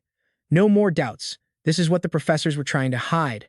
Marie Donalev has awakened as a vampire, becoming the final boss of Act 1. Pay attention, because this just happened a full 3 weeks ahead of schedule. Right after leaving the infirmary, Corin immediately starts planning a counterattack. He knows there's a 4-stage strategy to defeat the Act 1 final boss. Phase 1, clear the waves of monsters, quick and clean. Phase 2, trap her in magic circles and deal enough damage to gain the upper hand before moving on.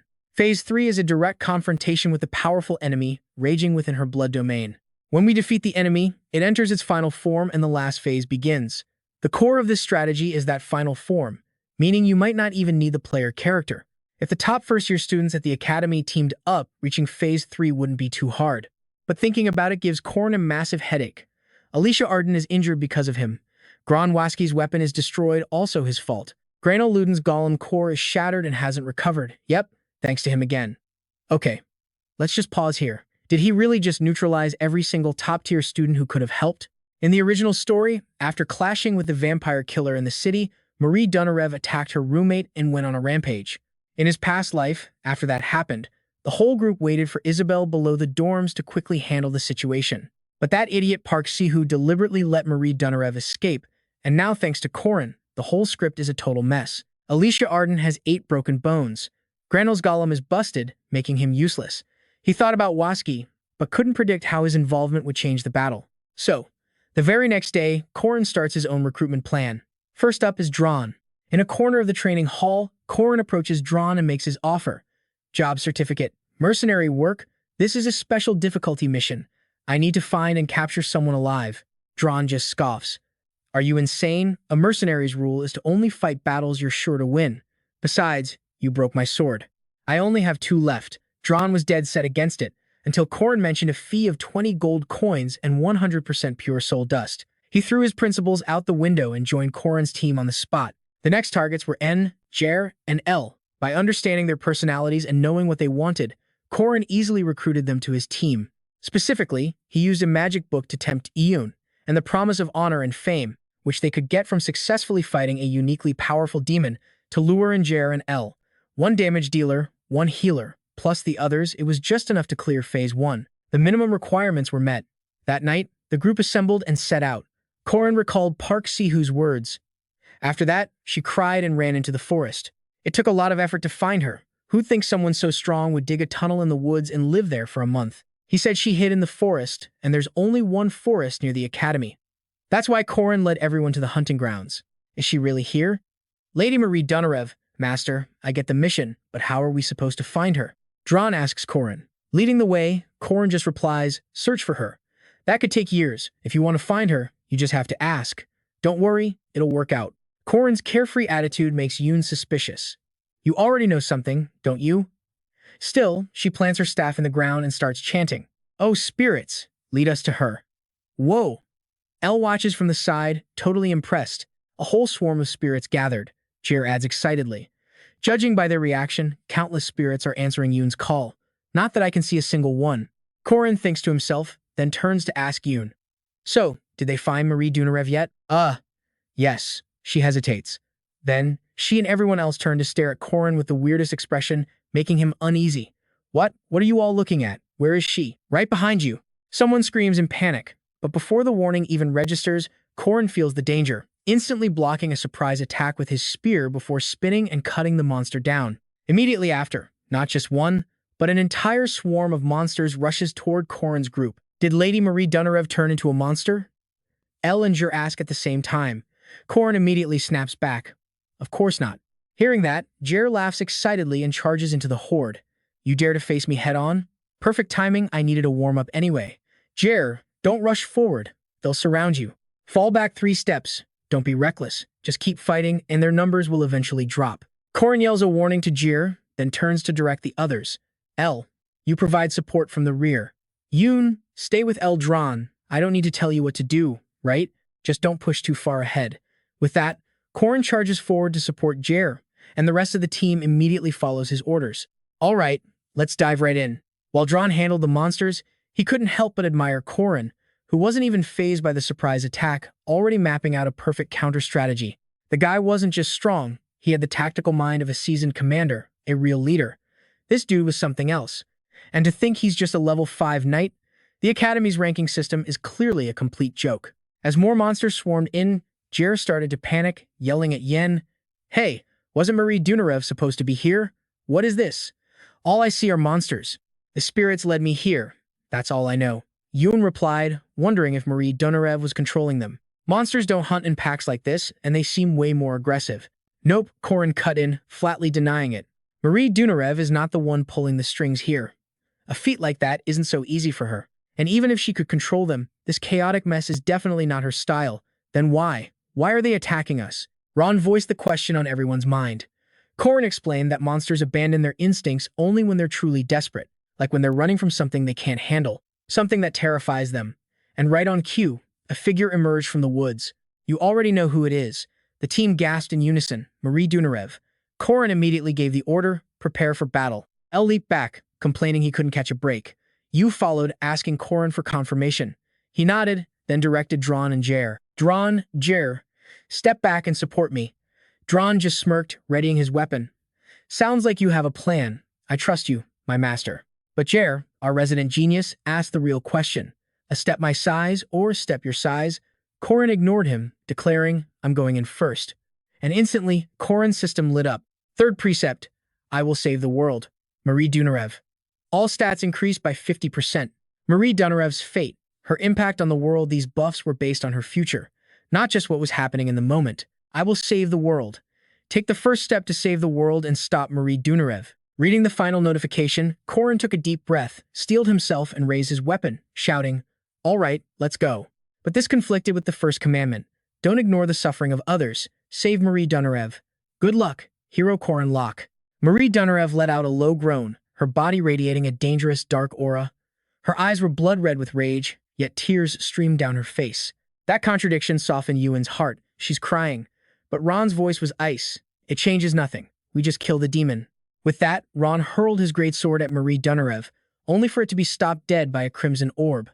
My greatsword was blocked? Lag quickly explained, that's a blood orb, an artifact made from a vampire's own blood.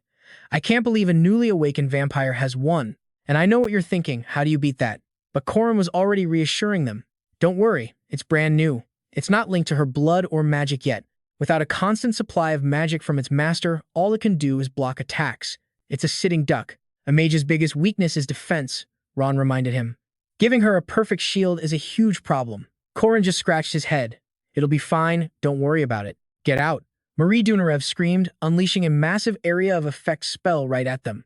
Ewan on it, you replied, instantly taking action. I don't know about elsewhere, but this forest, this is my domain. She slammed her hands on the ground, a magic circle erupting beneath her.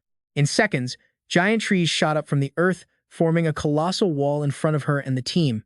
This skill not only blocks attacks but also boosts attack speed and protects their souls from debuffs. The moment Marie Dunarev's magic hit, you felt its crushing power. Seeing the sweat on Ewan's face, Jer asked nervously, what if that defensive wall breaks? Elle was already scared enough and immediately snapped back. Don't jinx it. What is wrong with you, Jer? That one attack took half my mana just to maintain the shield. The vampire's domain is draining me, but I have to hold on, give everyone a chance. Corin promised he'd beat this vampire. You repeated this to herself, holding strong. You're at your limit, aren't you? Just hold on a little longer. I'll finish her in 5 moves, Corin promised. You can really do that? Yeah, of course I can. The fight with the vampire Marie Dunarev is split into 4 phases. Phase 1, she summons monsters to attack the player's party. Phase 2, after you clear the mobs, Marie Dunarev enters the fight herself. You have to face her from Phase 2 to 4, where her strongest spells are finally used. And just like before, everything was happening exactly as it did in Corin's past life. Elle, you should get away from you. You only have enough mana for about 2 more basic spells, so save yourself. Elle was stunned. Were you counting? Yeah. Once you're out of mana, run as far as you can, Corin said, turning back to the wall. So far, the attack was wide, but not that powerful. The real danger was the alchemy that would come next. Sure enough, moments later, the wall, already covered in cracks, shattered into pieces from Marie Dunarev's freezing alchemy spell. As the wall crumbled, Ayu began her chant, Mother Earth, nourishment from trees and barley. While she chanted, Corin whispered an ancient phrase himself. As his body began to glow, a gale-force wind whipped around him. He knew the gods were answering his call. And here's the crazy part, Corin himself wrote those ancient runes, but only a pure-blooded Ut could actually activate them. Why? Because you and I are about to find out it's a system language from a whole other civilization. These are secret languages you can only get after finishing the UN main story. A language for someone who always wanted to be a forest mage. The forest mage, nature's favorite child. A 1,000-year-old secret language belonging only to a clan of spirit-friendly people. A whirlwind gathers the ancient trees into one spot, and from it emerges a giant willow man, leaving Jer and Drawn absolutely speechless. Even Ewan stares wide-eyed at the willow man and screams, that ancient spell summoned this thing? Seeing her reaction, Corin just chuckles to himself, thinking, yeah, it was kind of a cheat code to help her summon this, but in this situation, we had no choice. With time running out, Corin gives the order, Ewan, there's 1 live owlbear left. Throw it to the willow man, now. A live owlbear? Jer looks around, skeptical, then exclaims in awe, whoa, you're good. There really is one. Corin just shrugs it off with a slight smile. He's not about to tell them he prepared that owlbear while they were busy fighting. Hurry, throw it into the willow man's chest, Corin urges Jer. Got it. Jer responds and perfectly tosses the owlbear into the willow man's chest. The sacrifice is incinerated inside its ribcage, acting as fuel for the summoned creature. The moment the owlbear is consumed, the energy core on the willow man's chest changes color, and even its eyes shift from red to a burning blue. Go! Corin roars the command. The willow man immediately moves its massive body, charging straight for Marie Donarev. The second it moves, Yuen feels a sharp, constricting pain in her chest. This seems to be too much for her. It's tough for her to maintain a summon of this level for even a few minutes. Thinking this, Corin encourages Yuen. Don't stop. Yuen. If you stop now, everyone here dies. Yuen is in so much pain she's drenched in sweat, but she manages to reply. I know. I'll try. Marie Donarev, seeing the golem approach, unleashes her power in a wide-area attack. Corin, are we going to be okay with this? Jer asks nervously, seeing the willow man riddled with holes from Marie Donarev's assault. Don't worry. Corin reassures him, calm as ever. He says this because the willow man isn't a living creature, just a golem. A few holes won't kill it, and theoretically, in a battle between fire and ice, there is no way fire should ever lose. At least, that's what he thought, until he witnessed the willow man's flames get completely extinguished by Marie Donarev's magic. Seeing it power down and collapse, Corin feels a genuine sense of dread for the first time. It feels like every rule he ever knew is being completely overturned. This is the special difficulty boss known as Marie Donarev. At the same time, Yuen can't hold on any longer and collapses. Yuen, fall back. You're done. What? But Corin cuts her off. You're out of mana. Being here won't change anything now. Understood. I'm retreating. Yuen doesn't argue further and follows Corin's command. Hey, can we really do this with just us, Corin? Jer asks, his voice shaking. Marie Donarev just used her ultimate area of effect attack, so her magic is weaker now. Do you know what that means? What? It means it's our turn. With that, Corin dashes towards Marie Donarev. Ron and Jer don't hesitate, charging right alongside him. While dodging Marie Donarev's spells, Ron directs his greatsword to fly straight at the blood sphere. But the moment it makes contact, the greatsword is instantly blocked. Damn it, this blood sphere is insanely tough. Ron complains in frustration. Just then, Jer leaps high into the air, building momentum before slamming down hard on the blood sphere. This is Jer's special attack. Destruction Stack, it multiplies the damage an opponent receives several times over. He's actually pretty useful. Glad I picked him for the team. Haha, I broke it. Before Jer can even finish celebrating, Corin yells at him, You idiot, watch out.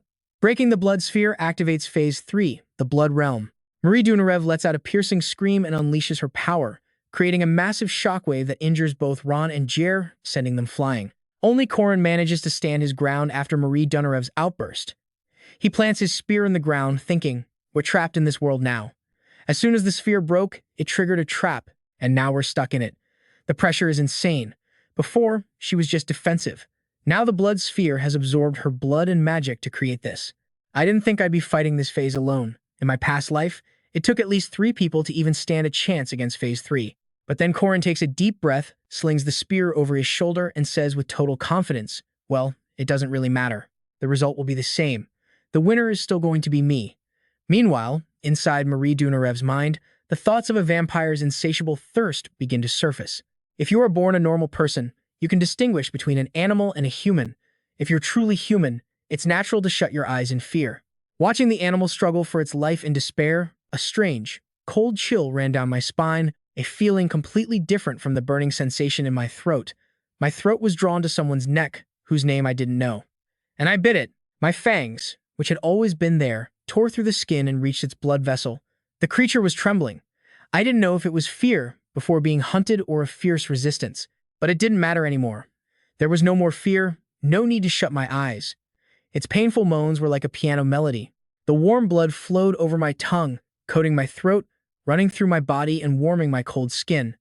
My blood vessels, which I thought had stopped flowing, felt like they were expanding again. Isabel's moans and the creaking of the bed finally stopped.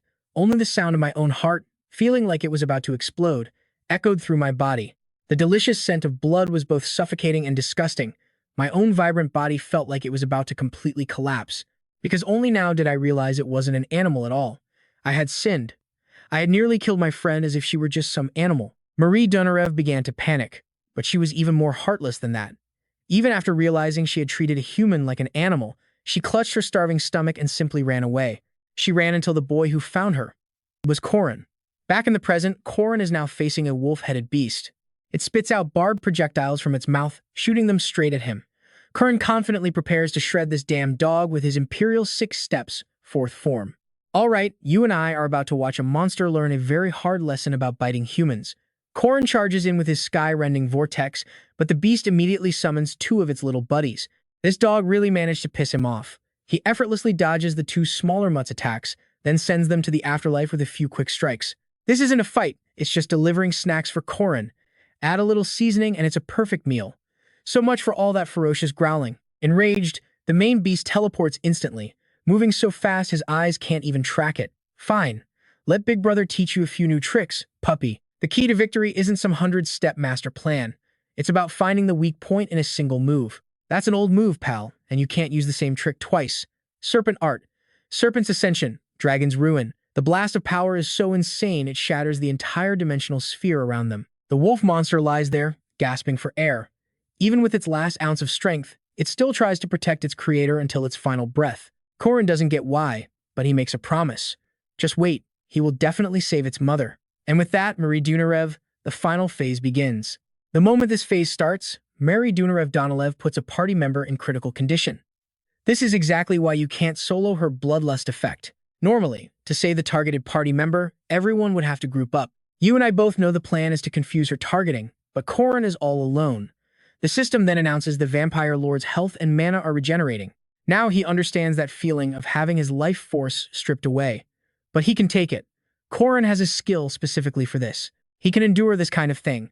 The persistent warrior skill activates. As a warrior who never loses his fighting spirit, his body will just continuously recover. Marie Dunarev remembers a moment with that kind-hearted child. He was chatting with everyone while sharing potatoes with his tiny hands. He gently told her to slow down, and that simple kindness made Marie Dunarev feel something real. Since she was young, the moment Duke Sebastian awakened as a vampire, he drained his servants dry. Even the greatest commander left in history couldn't control his own bloodlust. It took Park Sihoo a whole month just to capture Marie Dunarev alive, and they made her drink monster blood, which tasted like salt water and only made her thirstier. But Marie Dunarev never killed a single person. She endured it all with her insane willpower. This whole setup felt unnecessary for a final boss with only one weakness. That's why Corin believed a much better ending had to exist. Marie Dunarev awakens, tears streaming down her face as she apologizes to Corin. It doesn't matter if she's the top mage or a vampire. None of that is important. Corin always saw her for who she was, just like Park Sihoo did. The teachings of the master he met in this world had changed him. That master once said, "I'm the adult here, son." Let's pause for a second. The man he'd always dismissed as a simple game NPC was the one who protected him, telling him he was still just a child. As his successor, Corin saw his master's final moments and heard those last words. It's about time he was sure that he had become an adult. Just watch, Park Sihoo. He will definitely choose a different path than that man. A system window displays the rewards for clearing the S-rank difficulty aura and mana ranks increased, and 100 points of pain resistance distributed evenly. And just like that, Marie Dunarev is cheerful again. Corin thought her taste might have changed, but nope, she still loves potatoes. Mari beams, saying potatoes are always delicious. Corin moves in closer, making her face turn bright red as she playfully shoves him, saying she's dirty and smelly right now, like he cares. It's not like he just had a bath when she bit his neck either. Marie Dunarev falls silent, sitting in a corner. She was afraid of Warren. Terrified. She thought she was a goner, but she's afraid she couldn't do what Corin did. He met Warren and sparked something in her, changing her mind and getting her to join the hunt. Warren accidentally met Marie Dunarev during training, and to fight the #1 mage, she used her real power. That provoked Marie Dunarev, and the vampire inside her finally awakened. She can't understand the motivation that lets Corin get back up.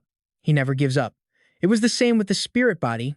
Everyone mocked him, said it was impossible. But in the end, Corin still did it. The image of him in Marie Dunarev's mind is truly legendary. Samba? Nothing impressive to him. Corin just likes a good ending. The kind of emotional, cautionary tale where good people are rewarded and bad people are punished. Simple as that. To him, she's a good person, very kind, and beautiful too. He just likes happy endings. Corin really wants to be happy. Hearing this, her face goes crimson. She stammers that she needs to take a shower and eat her potatoes. After kicking Corin out, he happily agrees to see her later. Marie Dunarev smiles, silently thanking him for comforting her. But she's not sure if she has any right to be happy. Marie Dunarev will be temporarily detained. It's hard to go back to normal right away after what happened. Corin thinks she'll be released soon, since demi-humans attend the school without any problems. Even if Marie Dunarev awakened as a vampire, most people wouldn't feel threatened by it. Suddenly, the chairman wants to see him privately, which puts Corin on edge. The chairman wants to talk about Marie Dunarev's punishment. Corin is shocked to hear she's being punished. He didn't think that would happen. Is his happy ending already ruined? Corin rushes to explain, but her punishment has already been decided. He still wants to say something as the person who actually fought with her. What kind of punishment gets decided so quickly? The chairman sees Corin's intense reaction and just smiles, saying, "Don't worry, there is no punishment. I also think she's not dangerous, so I wanted to see the reaction of someone who actually fought her. And trust me, you and I just saw a master at work. Don't worry, she'll be released soon. We just need to confirm her stability." All right, let's dive in. The chairman wants details. "I've heard the rumors, but I want your side of the story. Just explain it." Corin lets out a quiet sigh of relief. He gives the old man the censored version. Mary's is safe. The kid is not a monster. He has no idea how much of it the chairman actually believes, but he makes his point crystal clear. The chairman listens, deep in thought for a moment. Yeah, this is definitely going to require an official announcement. Of course, they won't be telling the public the whole truth. After getting the essential details, he prepares to leave. Then he actually bows his head, apologizing to Corin for the mess created by the adult's pride and inexperience. He even offers to repay the favor however he can. Corin makes a mental note. Chairman Casa is valuable. He's one of those rare people who actually knows his own weaknesses and takes responsibility for them. Remembering the chairman's words from his previous life, Corin knows his intentions are good, so he just smiles and asks the chairman to raise his head. Meanwhile, Marie Dunarev is completely trapped in her own head, replaying the moment Corin held her. Her logic got washed away by a tidal wave of emotion. She finally pushed back the cold monster inside and found her humanity. But the only thing she could do was apologize, and those words are now eating her alive. What right did she have to ask for forgiveness? Was Isabel okay? The guilt was just corroding her from the inside out because she cared so much for everyone. Now, this is where her self-hatred kicks into overdrive. She didn't resist Professor Josephine's magic, she welcomed it, then locked herself behind iron bars. When Corin visited, she put on a brave face, but deep down, she was exhausted. A monster, a demon, an enemy of humanity who could snap and drink blood at any moment. But his simple words, "I want you to be happy," cut through all that noise. It was the most sincere thing she'd ever heard, remembering how he'd sacrificed himself just to save her. The one who had become a monster himself. That moment of sacrifice and sincerity was burned into her memory forever. A week later, the entire school is still gossiping about it because some jerks leaked that she was on campus. Thankfully, the news about a new demi-human student cooled things down. Corin, however, is shocked to hear that Marie Dunarev is apparently still locked up. A full week had passed. On paper at least, Marie Dunarev was a free woman. Everyone congratulated her on her new, special status. But Isabel wasn't there, so she wasn't really free at all. Marie Dunarev just retreats back into her own dark thoughts. She must be terrified of me, she thinks. She must hate me. If I were her, I wouldn't want a blood-sucking friend either. I can't be a burden to anyone. That settles it. I have to disappear from this academy. Just then, a knock at the door shatters her thoughts. Who could possibly be here? She opens it, and it's Isabel, who immediately throws her arms around Marie Dunarev, sobbing, "Are you okay? How are you?" Marie Dunarev is just stunned. Why isn't she afraid of me? Isabel just smiles, and here's the part you and I need to see. She explains that she saw everything before passing out, especially the look of pure guilt on her friend's face. No matter what happened, they would always be friends. So please, she says, no matter what, I want you to think of me as your friend. It's like a dam breaks inside her. Marie Dunarev just starts sobbing like a child, after thinking Isabel would hate her forever. The truth is, Isabel was already recovering, but she hadn't been discharged from the hospital yet. That is, until a certain junior snuck her out. And yeah, you guessed it, that junior was Corin. He believed that a girl like Marie Dunarev Dunalbev wouldn't stay broken after this. Marie Dunarev blushes, realizing he had come through for her. Again, and with that, the first part of our story comes to a close. Everyone gets a happy ending, something that definitely did not happen in the previous timeline. Sure, a few unexpected things happened, and nothing went according to his master plan. But honestly, he likes this ending even better. The world keeps on turning, even without a player. It wasn't the plan, but it was a good outcome. This moment right here marks the beginning of a whole new world. Corin's schedule becomes a monotonous grind: class, lunch, class, training, dinner, and more training. He has to get stronger and fast.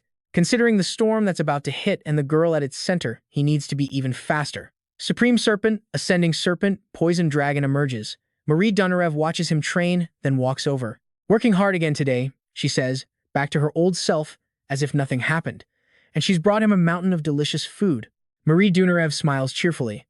All right, you've worked so hard, you have to eat a lot. I didn't cook much, but please, finish it all. Corin promises he'll devour every last bite, but a bit of blood seeps from his bandaged hand and she panics. Oh no, I saw blood and I'm drooling. I have to deal with this blood bag quickly. Fresh blood and packaged blood, she explains, are a bit different. Think organic food versus stuff sprayed with pesticides, or better yet, frozen meat versus a fresh steak. So, she's destined to eat frozen meat for the rest of her life. He casually replies, You know, it's okay to drink sometimes. Marie Dunarev doesn't get what he's implying. He means she can drink his blood, that he's willing. She turns bright red while Corin just continues to tease her. I can regenerate, he says, so if you get sick of packaged blood, you can come to me. Or, are you already craving it now? Marie Dunarev is having an existential crisis. Don't say things like that. I refuse. I don't want to be a bother. Instead, she hands him a vial of vampire blood. This might be a little nauseating, but it's very good for your body. Vampire blood is one of the best magic ingredients out there. And trust me, you're going to want to see this. Corin chugs it without a second thought. System window. Elixir absorbed. This is a special one. Aura rank has increased by 1. Maximum aura is up by 500, and 10 stat points have been evenly distributed. Corin can feel the difference instantly. It tasted like absolute garbage, but he's already stronger than he was in his past life. Perfect. With this, he can finally approach that other girl. Meet Alicia Arden, direct descendant of the legendary Ain swordsmanship family and a second-rank knight. Her life has changed a lot recently. It all started after she sensed the invisible wall, the massive power gap between her and a certain 5th-rank knight she met at the training grounds. She realized she needed to push herself harder and actually started to try. But of course, until a few minutes ago, Alicia Arden was basically a lazy prodigy who couldn't care less about swordsmanship. Alright, let's meet Alicia Arden, a girl with near-genius swordsmanship talent. Too bad her study habits are a complete disaster, with grades that are constantly in the toilet, and she couldn't be happier about it. No more 10,000 daily sword swings, no more brutal sparring with her siblings, and best of all, her perfect older sister isn't around. She is ready to finally enjoy some peace and quiet, but then Corin shows up and ruins her vibe.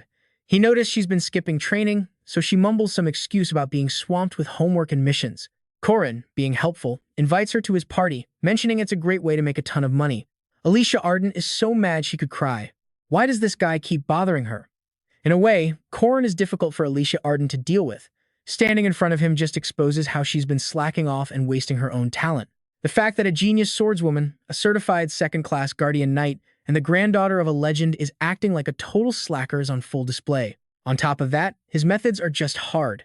He's always talking about the fundamentals. Alicia Arden's thinking, shouldn't someone their age be pulling off cool, deadly moves? Corin keeps trying to recruit her, saying 2 parties get 2 gold coins for difficulty 2 mission. The mention of gold makes Alicia Arden's head spin. All the clothes and honey bomb candies she could buy with that. Okay, fine, she's in. Yeah, all that pride goes right out the window when cash is on the line. The mission is next week, but today, Corin's doing a short-term gig for 20 silver. And you and I both know what that means, more money. Her eyes literally light up at the thought. Dealing with a money grubber is just way too easy. He's not certain, but his gut tells him today's the day for something big. Alicia Arden loves the patrol missions on the quest board. All she has to do is walk a set route downtown and check for trouble. Monsters that get close to the city are usually level 4 or 5 at worst. Mid-level monsters are rare, so the chance of something going wrong is practically 0. Low effort, high pay. For Alicia Arden, it's the perfect job. Plus, she gets to soak in the admiration of all the guys around her. The compliments go right to her head. 10 monsters? Please. She takes them down in an instant. Piece of cake. A tiny little ant. Nothing to see here. Just as you'd expect from a swordmaster of the famous Ain family. But then she remembers her family's scornful voices. Tesk, Tesk, your sister had already reached the peak at your age. Finally, the heir to the genius Ain sword family has been found. Lunia Ain, the greatest prodigy of this generation. As for the second daughter, she's basically an illegitimate child. Her bloodline isn't even pure. But now, Alicia Arden doesn't care. So what if her family looks down on her? The patrol mission was completed safely and happily. Another easy day's work, as long as nothing else happens, that is. Suddenly, a signal flare from the previous patrol team lights up the sky. A monster nest, at least rank 2. It's a magic flare, only visible with special glasses, a secret method of the Guard Corps. If nothing else happens on patrol, it ends without having to kill a single monster. But when something unexpected happens, everyone has a duty to join the raid. It's a rank 2 nest found by the patrol ahead of them, a den of wolves centered around a dire wolf. A dire wolf is something Alicia Arden can beat even if she were poisoned. Easy win. But hold on, that's not a dire wolf, it's a Dullahan, a rank 1 monster. Alicia Arden is shocked to see a Dullahan here. To end it quick, she uses the Ain family technique, Territory Blast Slash, but it's useless. The monster easily dodges it. It moves with an unnatural flexibility, like an invertebrate, and binds her with shocking speed and skill. This thing is at least a rank 1 monster. At this point, her only option is to scream for Corin, the honor of a warrior. Yeah, Alicia Arden doesn't have any of that. Just as she's about to be killed, and with Corin busy fighting another monster, Alicia Arden lets out a pathetic cry. The monster lunges and then it just explodes. Alicia Arden thanks her savior, but then she recognizes the familiar sword. The eldest daughter of the renowned Ain family, destined to be its next successor. The strongest swordswoman of her generation, the one who will walk the path of a genius. Lunia Ain, Alicia Arden's older sister. Lunia has no idea what her sister did to get into this mess. Seeing a Dullahan and not retreating? Why didn't you analyze your enemy? And what was that stupid-looking sword draw? Who did you even learn that from? Alicia Arden quickly apologizes, but her sister accepts no excuses. She lectures her younger sister. The consequences of your actions are your responsibility. A few words won't change the situation. Remember that your choices put the soldiers who trusted you in grave danger. Alicia Arden hangs her head, only managing a weak yes. Her sister's sharp tone is enough to make her stand up straight. If you are an Ain swordmaster, you will always be confident. With that, Lunia turns to Corin. I am the Sword Saint, first disciple of the heavenly sword matriarch, Lunia Ain. Corin introduces himself as the 8th disciple of Lanzacrante. Corin, Alicia Arden's friend. She just emphasizes those 2 words, her friend. He gets what she's implying, but he can't reveal his true abilities.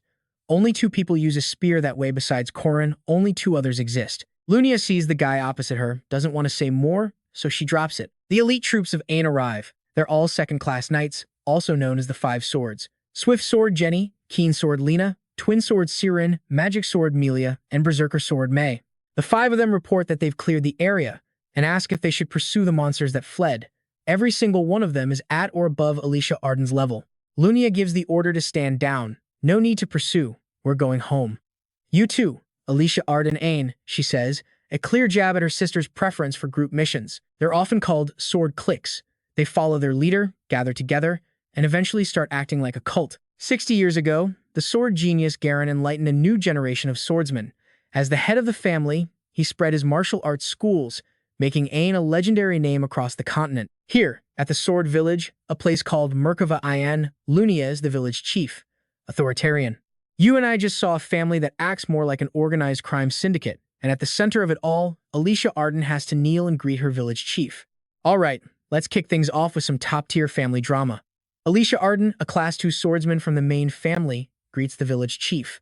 But her friends just stare, wondering why on earth the head disciple is forcing her own sister to her knees. Lunia starts reading a list of her sister's completed missions, like patrol duty.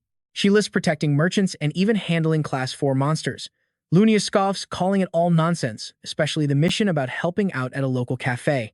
Alicia Arden explains that mission just meant wearing a uniform and handing out flyers. She genuinely thought the uniform was cute, that it looked really good on her. Lunia just calls her pathetic, disgusted that she'd used the family's official certification for something so trivial. Are you trying to stain the Aiden name? All these missions are just low-level monster hunts. You think killing a few weaklings makes you some kind of hero. Alicia Arden, don't forget that a person's nature can't be changed. Hearing all this, Alicia Arden just lowers her head in silence. After Alicia Arden's group leaves, the chief asks Lunia about Corin's background. He's just a Class 5 knight, but Lunia knows that's impossible. The Academy's placement tests can't be that unreliable. Corin's gaze was locked on Alicia Arden the entire time, and yet the monsters couldn't even lay a scratch on him. Fighting so distracted without losing focus. That's the kind of stability and battlefield sense you only get after decades of real-world experience. And his spear skills, while simple at a glance, were recognized by the top swordswoman of Ain as being more than decent. The meeting was brief, but she's actually somewhat impressed with her sister's new friend. If that boy is on her sister's side, then she'll have to see him again. The Academy already requested she visit for an experience exchange. Meanwhile, Marie Dunarev, also known as Potato Senpai, shows up bringing a feast. Potato cakes made with lamb that was basted 30 times. The meat was fresh today, and she got it as a reward for helping Professor Josephine butcher the animal. Corin eats with pure joy, a stark contrast to her boring vampire life of surviving on stale blood packs. "This is amazing," he says, genuinely moved. Mari is visibly thrilled. "Next time I'll bring beef. Do you like braised oxtail?" Corin takes her hand and gently replies, "I'd love that." Her heart is probably pounding out of her chest. She promises to bring oxtail for sure, commenting on how big his hands are. Rough, veiny, and hard. The powerful, energetic hands of a man. But the romantic atmosphere is instantly shattered by Isabel, forcing Marie Dunarev to make a quick and awkward exit. After they say goodbye, Corin thinks to himself that girls are seriously complicated. In his past life, he couldn't even go outside for 3 years because of that guy, Pun. You just never know what life will throw at you. The only reason he could never date was all thanks to that bastard Park, who kept him on an insanely tight leash. His friendships now are completely different from his past life. Every so often, Ian brings him rare forest mushrooms. Afterwards, they head straight to the library to study the Ham alphabet. Ron also seeks him out often, but not as a friend.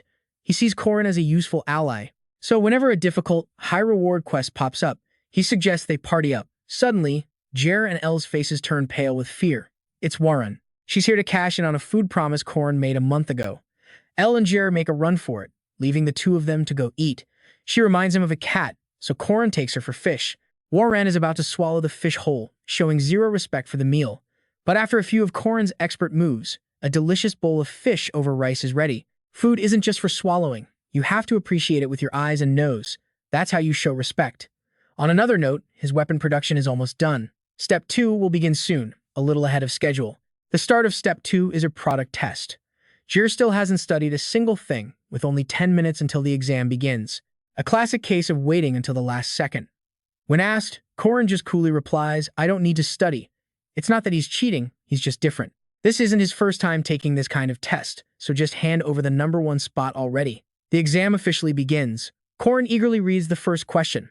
If the inertial value of motion x is y, what value of y is required to perform motion 85z?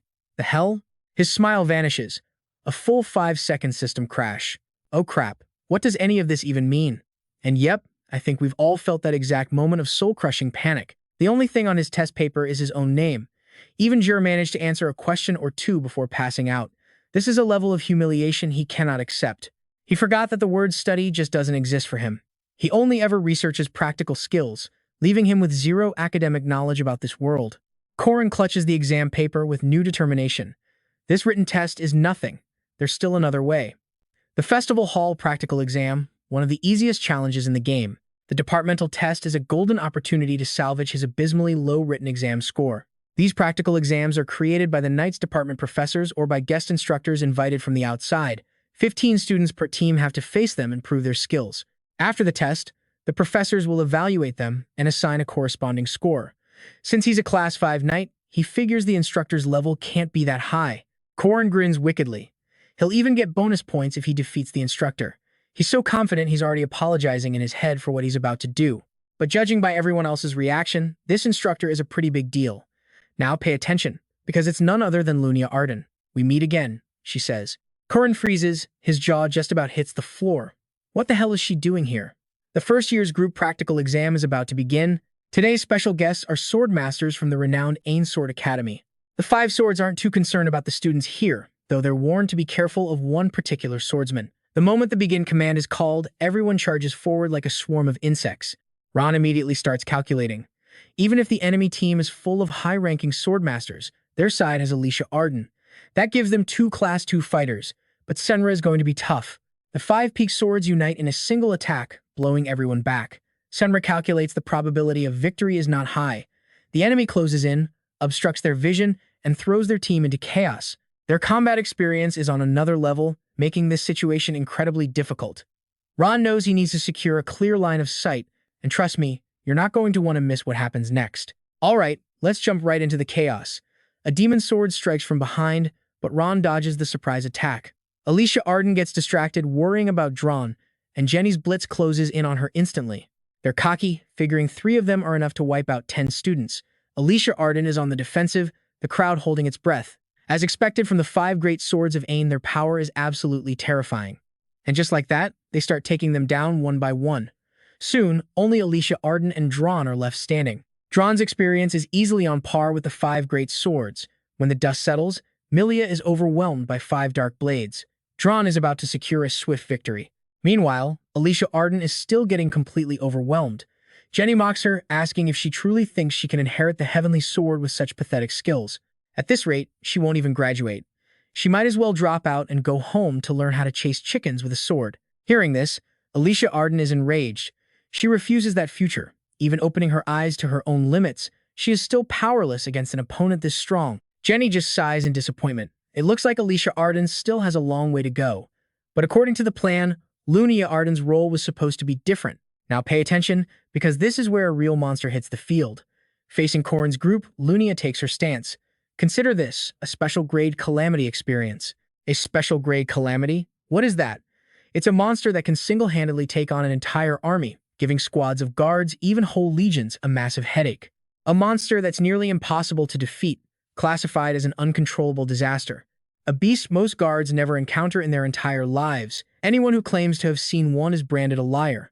But when it comes to her, the story changes. Lunia Arden can fight those monsters because she is a monster of monsters. And so, the battle that unfolds is both brutal and merciless. That was a close call. Jur thinks this test might be a bit overkill. How is anyone supposed to survive against freaks like this? And get this, she's still holding back. If this were a real fight, they'd be gone in 10 seconds flat. La is so terrified his soul almost flew out of his body. Jur begs handsome Corin not to go down, since nobody can carry him. The moment he speaks, he gets sent flying. And just like that, everyone is defeated, leaving only Corin. He could just surrender, but she knows he won't. This is a chance to fight someone strong, and she doesn't want to miss a battle against him. Corin honestly doesn't know if anyone else can stand against Lunia Arden. In his past life, the two of them fought side by side through countless battles. She was the one who gave him his spear and taught him his deadliest combat techniques, so it's no exaggeration to say he learned everything from her. But even in their final training, he could never surpass Lunia. She is the wall he must overcome. If he wants to get stronger, he has to beat her with his own power. Lunia smiles, pleased. She lunges forward, and Corin manages to block the first strike. And you and I are watching this in disbelief. A storm of attacks and parries. A first-year knight is actually fighting on even ground with Lunia Arden. But it looks like he's tiring out from the relentless assault. Seeing her opponent exhausted, she readies her blade for the final blow. This isn't going to end simply. This is the ultimate technique of the Ain Sword School.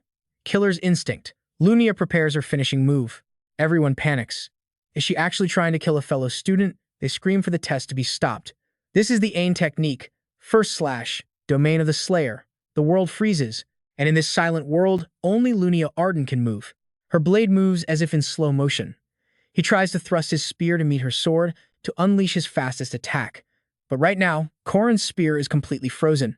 He can't move in this frozen world. He can only perceive the stillness at specific points. It was the same against Marie Dunarev. Was that just a coincidence? He can't control his own movement in this space anymore. Just one more step. It has to be precise.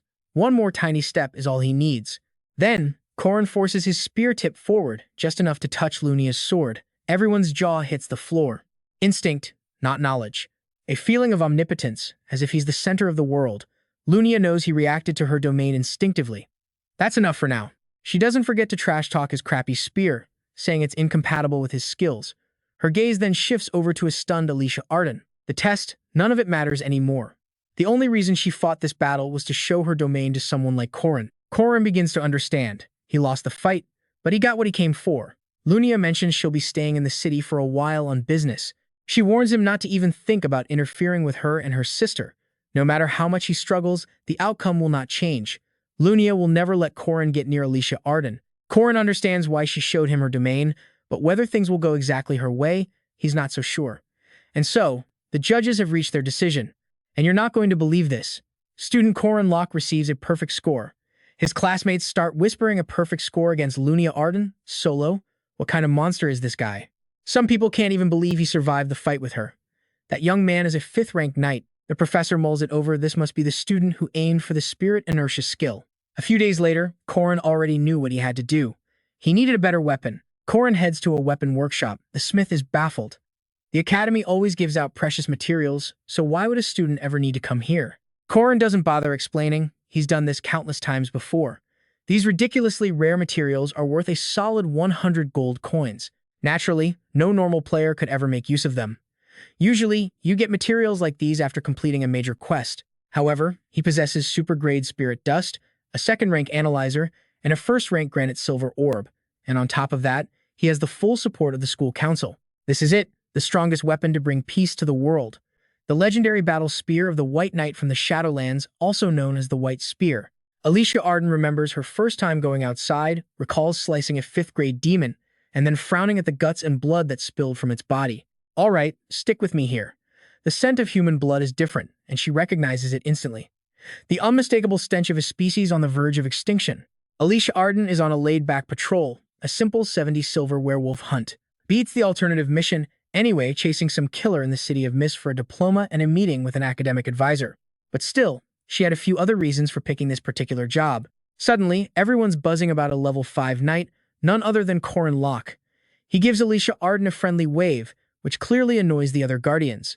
The Guardians Association cried foul about the quota system for ages, even trying to starve the apprentices. They probably never expected a level 5 kid, but they're glad Alicia Arden came along.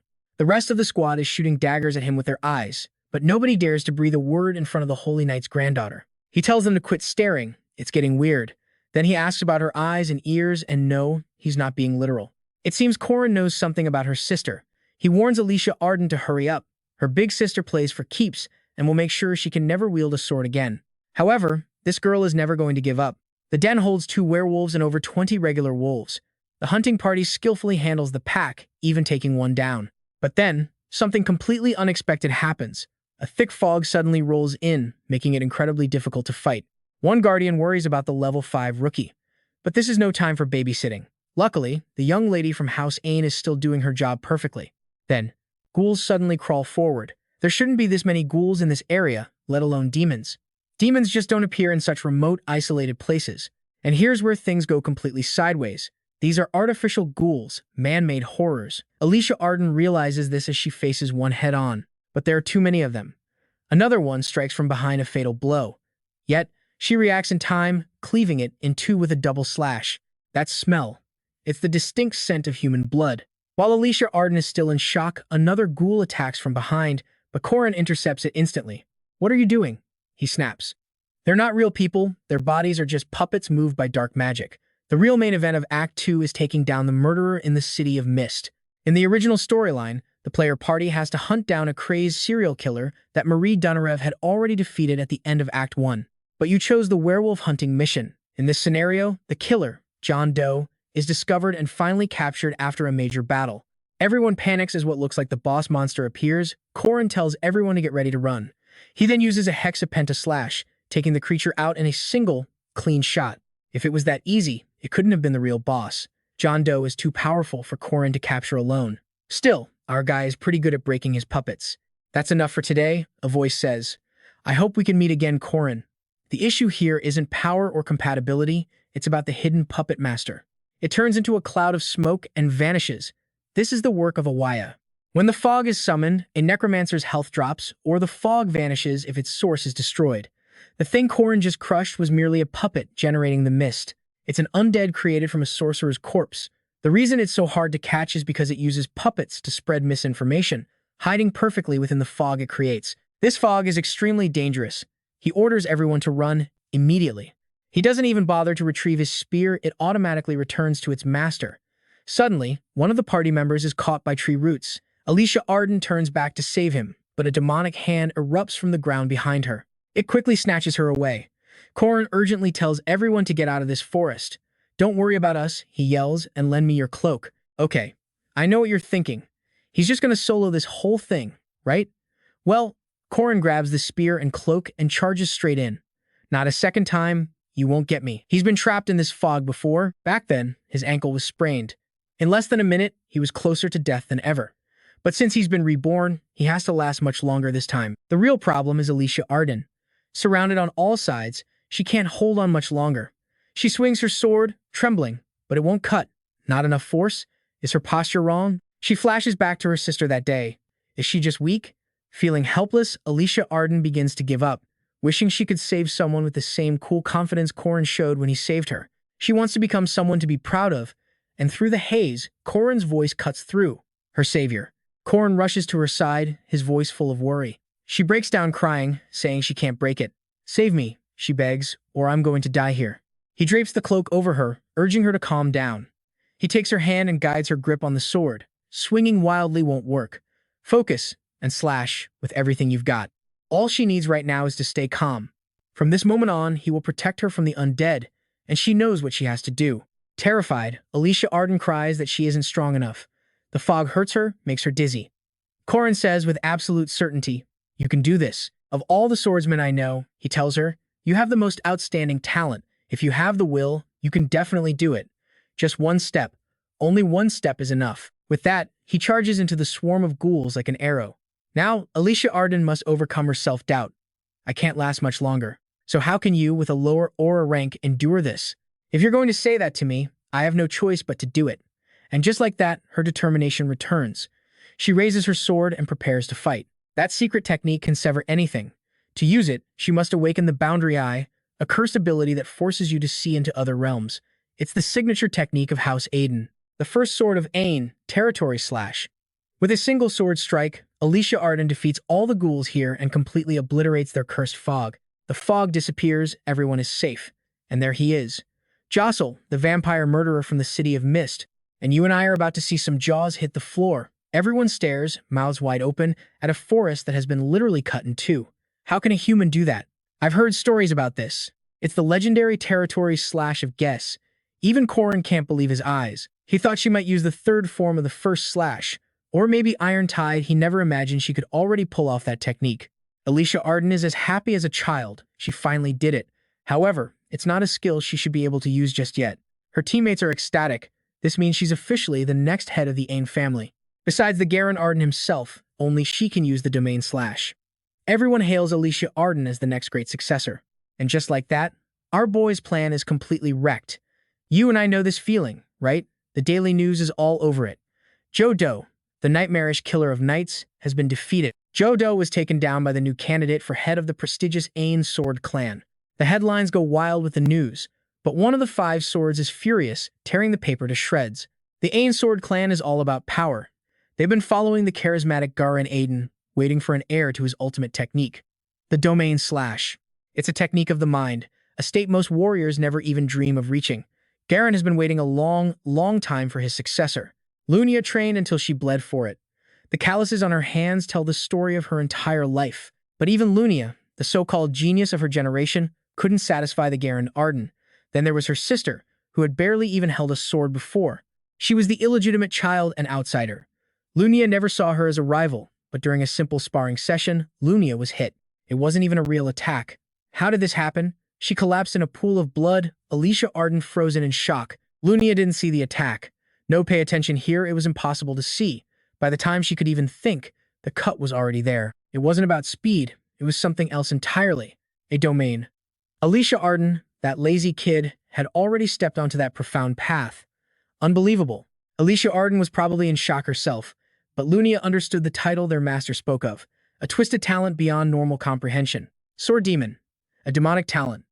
And with that, Garen named Alicia Arden the next family head. So Alicia Arden became the heir, against everyone's wishes. The memory of being a caring older sister to the family outcast, that's probably just a ghost now. One of the 5 swords saw her master's distress and grew worried. She just said quietly, "Don't worry. I want her to enter the domain. If I can just see that technique one more time, maybe I can reach it, too." Lunia orders her followers to prepare for a sword duel. Meanwhile, Alicia Arden is resting up. Corin stops by to check on her recovery. The healers say she'll be fine in a day or two, but he wonders how did she even pull off the domain slash. Just because her Boundary Eye let her see the domain doesn't mean she can use it. Alicia Arden blushes. He believed in her, so she tried it and it actually worked. A true genius who doesn't even have to try. So unfair. Suddenly, a knock. It's Marie Dunarev, rushing in to find Corin. They introduce themselves. Marie Dunarev is a second year from the magic department. Alicia Arden, a first year from the night department. Corin asks if she's here for Alicia Arden. She says she was just so worried, then her face turns terrifying as she interrogates them. "So, are you too close?"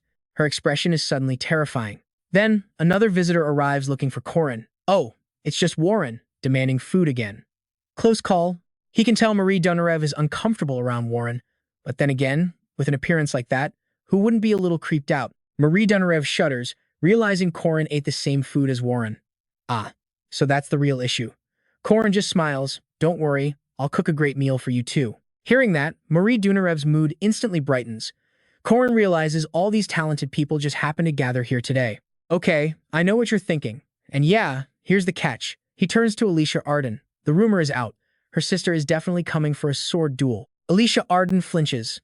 The sword duel is a tradition. It's supposed to be a test by the 5 master swordsmen for new branch leaders of the family. Yeah, that's the official story. But for decades, the Ain family has used it to legally eliminate their rivals. Alicia Arden is a complete mess, tears streaming down her face. She'll die if she fights her sister. She can't even handle the 5 swords. Corin says he has a brilliant plan, but there's a condition. From now on, whether it's monster fighting or gym training, she does what he says. No complaints. She is now a permanent member of his party. Alicia Arden frantically agrees, promising to obey anything if he'll just help her. He'll take that promise as an oath. Corin Loch is about to use every harsh lesson life has ever beaten into him. That night, Warren challenges one of the 5 swords. She introduces herself as a blade master from the Alicia Arden dojo. She charges in, leaving her opponent baffled. Turns out, Corin promised to buy her sushi if she could capture this person. Meanwhile, Corin confronts another of the 5 swords. He introduces himself as Corin Loch, glaive master of the Alicia Arden dojo. His plan, strike first before you get struck. It's a fundamental truth of life. He says he wants to learn from the famous master Lena. This team is stacked, and they look good doing it. Alicia Arden dojo, glaive master Corin Loch, fist master Warren, flying sword master Dron Waski. Alicia Arden dojo, talented mage Marie Dunareve, and the new commander, Alicia Arden. Just like that, Aiden's #1 swordsman is officially defeated. Lena still doesn't get it. Why all this? To grow a new dojo, you need a reputation, and he's building one aggressively. News hits the papers, the Aang clan's #1 swordsman has fallen, and rumors that the 5 swords were defeated are spreading like wildfire. The family rules have a sword trial to select the next head, but even Alicia Arden knows it's just an excuse to crush any and all rivals. And that's why Corin's changing the whole game. You and I just witnessed his master plan. Hijack their test and defeat the 5 swords one by one under the banner of his new dojo challenge. Her ultimate goal was a one-on-one duel with her older sister. Okay, stick with me here. The plan is simple. Win the duel, announce it publicly, and her sister's cronies can't touch her. This is why she started all this. Dojo fees, operating costs, mercenary contracts all paid for by their rich benefactor, Marie Dunareve. But the moment Alicia Arden gets her reward money from the G's mission, every cent goes back. Lunia finds this whole thing amusing. If you want to escape, you run the second you see me. She knows this whole dojo challenge wasn't her sister's idea. Facing her big sister, Alicia Arden is just a crying, terrified mess because her speed is overwhelming. That look alone is enough for Lunia to peg Corin Loch as the mastermind. Seeing Alicia Arden's fear, Corin gives her a little nudge, asking if she has something to say. She doesn't know if she can beat her. The #1 sword of their house, Lunia Arden. Alicia Arden finally challenges her, as the new head of the Aiden dojo. I want a duel with you. A duel is fine, but Lunia warns her she won't be using practice swords or non-lethal weapons. Alicia Arden, however, is prepared. It's the first sword of Aiden, Lunia, versus the second, Alicia Arden. Time for the sisterly deathmatch to begin. Murray thinks to herself that even with her full vampire power, she isn't sure she could beat Lunia. She's incredibly worried about Alicia Arden, but Corin has absolute faith that she can handle it. At this point, Corin Loch's reputation with Marie Dunareve is unchanged. Lunia tosses him a bag of coin far too much for dojo repairs. No, this is for restructuring. As she talks, she attacks. And here it is, that very first strike leaves Corin and Marie Dunareve completely stunned. The entire dojo trembles. The 2 sisters are now locked in combat, and Alicia Arden admires the burning passion her sister still has for the sword. She was her idol, a hero straight out of a fairy tale, a legend just like Garen Aiden, from the stories that filled her entire childhood. Compared to her, she was just the daughter of a concubine. Her mother died in childbirth, and her father saw her as a stain. For him, only the bloodline of the Sword King Garen Aiden had value. Alicia Arden was always so excited to see her big sister Lunia, but the day she first cut a person down, everything went south. Lunia presses her attack, stepping back before launching a lightning fast/forward. She is following the textbook perfectly. Although she's known for her offensive skills, she's fighting defensively surprisingly. Alicia Arden struggles to parry her sister's powerful blow. Her sister's sheer strength sends her flying backward. Lunia sneers, "Your footwork is sloppy as ever." Such a coward. The plan is to use speed to throw her off and attack up close. But Alicia Arden is fundamentally no match for her. High sword third form, Thunderbreaker slash. Luckily, she manages to dodge it. If not, her head would have rolled. Alicia Arden immediately tackles her sister. She's not attacking with a sword, but with her body. They both crash to the ground. Lunia kicks Alicia Arden hard, disbelieving her sister would try to win with such cheap tricks.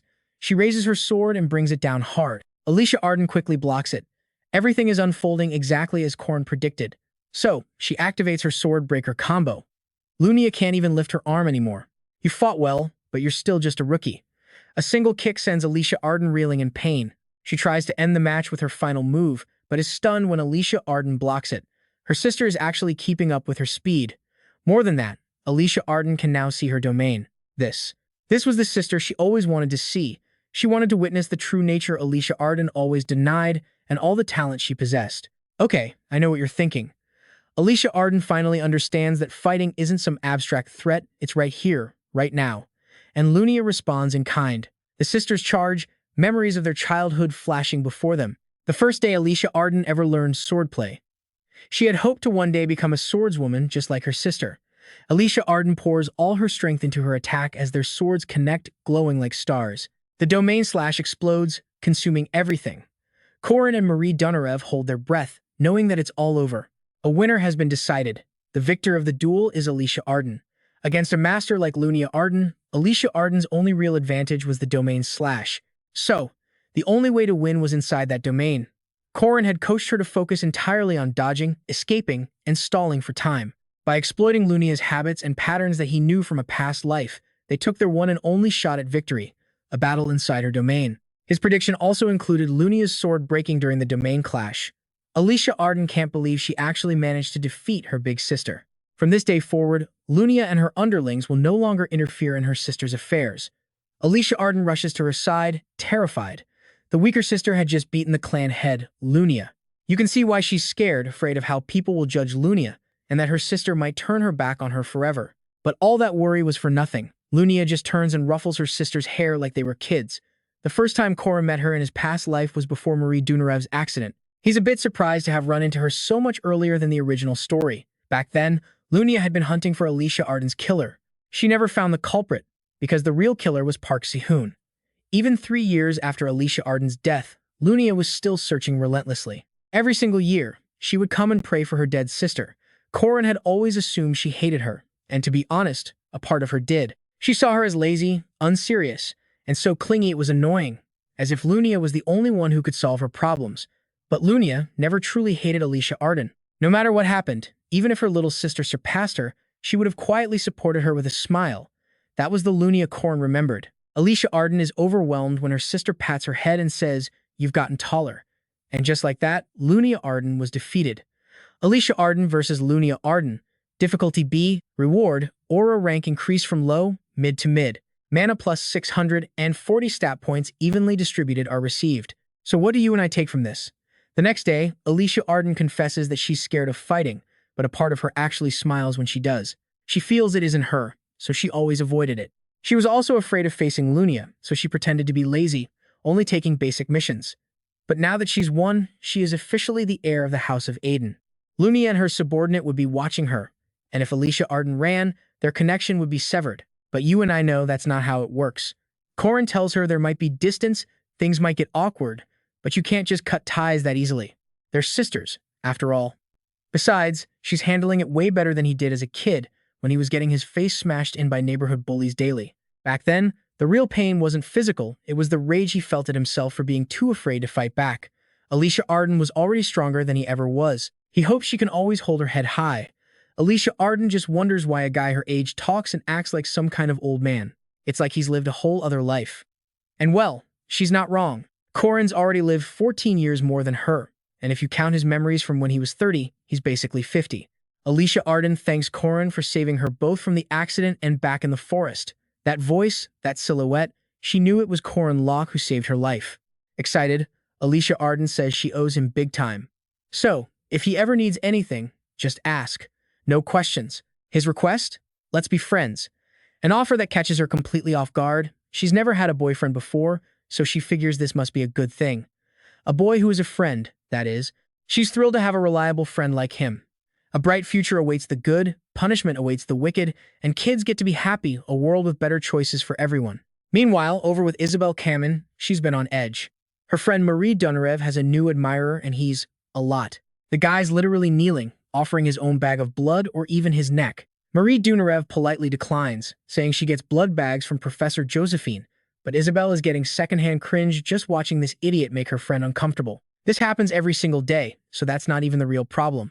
The real problem is Corin Loch, the freshman who's gotten way too close to Marie Dunarev recently. He's just some low-ranked knight, but that's not what bothers her. The fact he could stand against a swordmaster like Lunia Arden means he's seriously skilled. But what's really bothering her is seeing Marie Dunarev and Corin go into a room together and lock the door. Not knowing what they're doing inside is driving her crazy. You can almost see her ears twitching, trying to overhear their conversation. Turns out, Corin just wanted to talk about the plot of land they got from the dojo registration, since it's being rebuilt after getting wrecked. He's thinking of building an inn there. He tells her if she invests, he guarantees at least a 300% return on her money. It's a can't-miss opportunity. Isabel's immediate thought, this bastard is trying to scam Marie Dunarev. Later, at the training grounds, she's watching Corin's every move and spots Alicia Arden talking with him. They're talking about food at Holy Bamboo, a fantastic restaurant. This just makes Isabel even angrier. Isn't that place a famous spot for dates? This playboy was just trying to charm Marie Dunarev, and now he's already planning a date with another girl. She gets so mad she literally slips and falls from her hiding spot, but her hatred for Corin doesn't drop one bit. Not only a two-timer, but a gold digger? Unforgivable. The next afternoon, Corin is at the restaurant with Warren. They're eating sushi and meat, and he's pitching the exact same investment idea to her. And yep, you and I know who's still secretly watching. Isabel has finally reached her conclusion. Corin Loch is an unbelievable con artist, an absolute scumbag. Dojo reconstruction fees, daily mercenary wages, taxes. Fighting Lunia ended up costing him 97 gold coins. In modern cash, that's like 100 million won. And this was all possible thanks to Marie Dunarev. He's incredibly grateful she just handed over 100 gold. Do mages really make this much bank? Or so he thought. Turns out, Lunia pitched in 50 gold for the reconstruction, and Alicia Arden got 100 gold from a dungeon raid. Warren also has massive funds managed by her followers, and even Yoon and Jer had their own savings. Hell, even that money-obsessed psycho, Drawn, had a crazy amount of cash. In the end, Corin raised 550 gold, and with that, he bought the entire region. Right now, it's just a desolate plain on the outskirts of the city, but next semester, a friendly exchange festival with Borum Academy from the Eastern Continent is happening right here. It's going to be peak season for inns, with visitors flooding in from all over. An investment of a few hundred gold will pay for itself in just 2 weeks. Corin is a landlord and a regressor. Knowing the future means knowing how to use information like this. He's about to drain every last coin from this world straight into his pockets. Elsewhere, the president is talking with Professor Josephine. The church, the royals, the Magic Association, their stance towards the academy isn't looking good. But it's nothing they can't handle. Professor Josephine confirms that their order will support the president's decision. She believes everyone deserves a chance. The president decides to step out, but the professor offers to go in his place. He refuses. Anywhere else is fine, but the Catholic Church is no place for her. He asks her to watch over things while he's gone. If anything happens, she's to use the emergency contact network. Professor Josephine sits down to review a stack of reports. Vampire, renewable energy experiment, rejected. Third dormitory construction rights, postponed. And next up, a report from Corin Loch. The professor is floored. What is that kid planning now? It's a request from Corin Loch for harvesting ginseng and allocating land. At the labs on the west side of the academy, Corin is tending to his ginseng plants. Alicia Arden is confused. They're going to harvest ginseng in a place like this? All she knows is that they scream. A lot, especially when you pull them out of the ground. So, protecting your ears is priority number 1. Fail to do so, and you're looking at ruptured eardrums. Good earplugs are mandatory, and you should always harvest them in a wide, open space. And so, they both gear up with special earplugs made from silver fox leather. Corin can't harvest the ginseng alone. One person has to grab its flower and pull along the root's direction. Meanwhile, a second person has to cut the root from the stem, because as long as they're connected, the ginseng will just keep screaming. Forever. This is his 4th time harvesting one. In his past life, he did it with Park Sihoo. Finally, using every ounce of his strength, Corin yanks the ginseng free. But what in the world is this thing? It is hideous. And trust me, you and I are about to see it start screaming its head off as Corin yells for Alicia Arden to cut the root. Now, but little did he know, Alicia Arden was practically foaming at the mouth from that scream. Guess that's what happens when you cheap out on headphones. So Corin decides to fight fire with fire. You think you're the only one who knows how to scream. Buddy, I'm about to show you what real terror sounds like. He launches the root into the air, and with a single slash, it's over. The screaming stops. Instant silence. Seriously, is harvesting ginseng supposed to be this dangerous? And then there's the girl next to him. Dragged her all the way here, and she was completely useless. Corin looks back at the ginseng patch and starts to get nervous. He needs to harvest his silver ginseng, but he thinks another round of that screaming might actually make him pass out. Suddenly, someone calls his name, which is weird, since he put up a do not enter sign. Turns out, it's Marie Dunarev.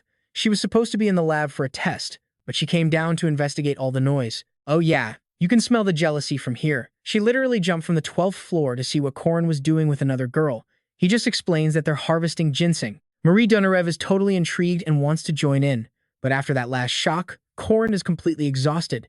She doesn't seem to notice and just walks right up to the patch. Corin panics, yelling that only a knight can cut them properly.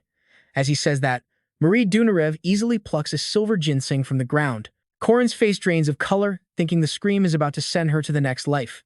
The little ginseng opens its mouth for its first ever cry, but before a sound comes out, Marie Dunarev casually lops off its leafy hair.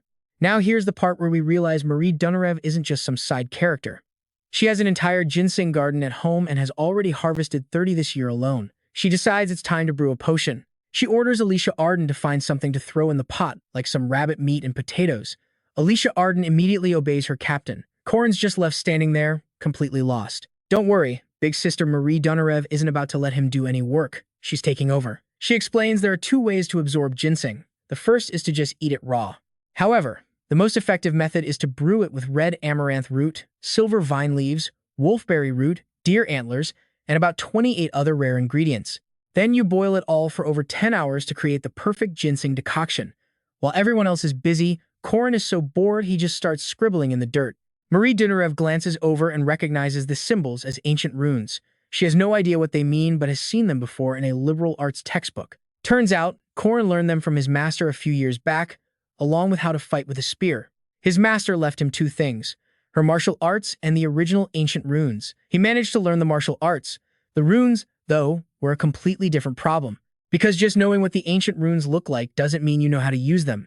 The real power comes from inscribing them onto your body, a power that only one person could ever use. One of the final goals of his training was to inherit and possess these original runes, but while his master was trying to transfer them to him, she was killed before she could finish. All because of him. Marie Dunarev wonders who Corin's master was. With that kind of knowledge, she must have been a member of the Mage's Tower. But he says no, she was just a normal person. The kind of ordinary, good-hearted person you'd see on the street every day, always trying her best. You can feel the mood shift here, right? Marie Dunarev senses his pain and immediately tries to lighten things up, summoning her highest-class familiar to bring the potatoes. And it's that giant wolf monster from before. She actually managed to tame it. How? By continuously sharing Corin's blood with it, she officially made it her cute little familiar. It's actually pretty cute, and if it was created from his blood, then technically, all the blood inside its body is his, which means Corin is its dad. Marie Dunarev blushes bright red. But soon, father and son are having a great time playing together. This little vampire hound has a ton of energy. Finally, the ginseng decoction is ready. Corin drinks it down immediately. A system window appears. Your mana recovery has increased dramatically. Maximum mana increased by 1,300 points. Just like that, his power stats have shot up. He tells the other 2 to drink theirs as well. This potion only has an effect one time. The ginseng is powerful, for sure, but it's a one-and-done kind of buff. He figures he'll give the rest to the LH Union. They'd be thrilled. As for the platinum ginseng, Corin decides to eat it raw. A new notification pops up. You have absorbed a platinum ginseng. Your magic core has been formed. A magic core is a vessel that contains all of a knight's magic. Normally, you have to train to your absolute limit just to create one. But Corin just got one without any of the work, and once his rank gets high enough, he can even form additional cores. The effect of the silver ginseng was absolutely insane. Alicia Arden gets excited and tells Corin to eat the gold one too for an even bigger boost, but he decides to wait, saving the gold one for later. After everything that's happened, during a faculty meeting, Professor Hammond demands a reevaluation of a 5th-ranked student, Corin Loch. For a first-year student, especially a low-ranking one, this isn't something they'd normally even consider. Everyone wonders why they should bother reevaluating a student like that. It's because the upper-class professors haven't seen the first-year midterm results. Corin Loch went head-to-head with Swordmaster Lunia Arden for 3 minutes straight. Nobody believes it, thinking she must have gone easy on him. There's no way a swordmaster would go all out on a kid during a simple midterm exam. But Professor Heyman is firm. No one who was in that room thinks Lunia held back against Corin Loch. Another professor argues that you can't just promote a student based on one exam, no matter how suspicious his abilities are. It's against the rules until official results come in. So Heyman suggests letting the Knights Association handle an official rank evaluation. All they need to do is reevaluate him for a formal guardian certificate. However, doing that would mean changing the student's entire school schedule, and the schedule of his homeroom professor as well. Another professor speaks up. Since this was Professor Hammond's idea, shouldn't he be the one to handle it? He is more than happy to. Even though rank 5 seems far below his actual stats, his duel with Lunia was truly on another level. His spear technique. No matter how this professor looks at it, it's identical to that person's style. We absolutely need to reevaluate this kid. And that's where we leave it. While the big shots debate his fate, Corin and Alicia Arden are in class, sitting together in Jer's seat. Alicia Arden apologizes, but Jer says it's fine. You and I both know this is just the calm before the next storm. He plays the part of a gentleman, then turns around and shoots Corin a death glare. The guy is just green with envy first, the academy's most popular student, then the potato senpai, then the super cute demon girl, and now the Garen Arden's own granddaughter. The jealousy is real. That's the main character halo for you. Only that guy gets to live his life like the star of a romance movie. But stick with me here. What about our boy Jer's school life? Why is his personal space so cold, empty, and just plain depressing? The professor enters the classroom, announcing that the lecture is officially starting. And as promised last time, today's a group project. Everyone groans, because they all hate group projects. He begins to explain the assignment to the class. Since you are all in the night department, I won't be giving you difficult math problems, or annoying tasks like planting magic trees that the spellcraft professors might give you. He snaps his fingers, and a paper appears. The theme for this project is spearmanship. No one has any idea why the topic is spearmanship. Alicia Arden turns to Corin with a smile. Since the spear is your specialty, this assignment should be a piece of cake for you. Corin remains silent. In his previous life, this group project was about boxing. Professor Form Damon was a master boxer. He was known for his constantly shifting combat distance, his aggressive pressure, and his unique shadow abilities. He's also a grade 1 knight from the VQU Academy up north, famous for the ancient runes carved into his gauntlets. Now watch this. He can't figure out why a boxer is teaching spearmanship. That professor is a sly one. Corin can feel it in his gut the professor is trying to test him. Form explains that the assignment will involve selecting and researching a unique spear technique. After that, the students will have time to demonstrate different spear fighting skills.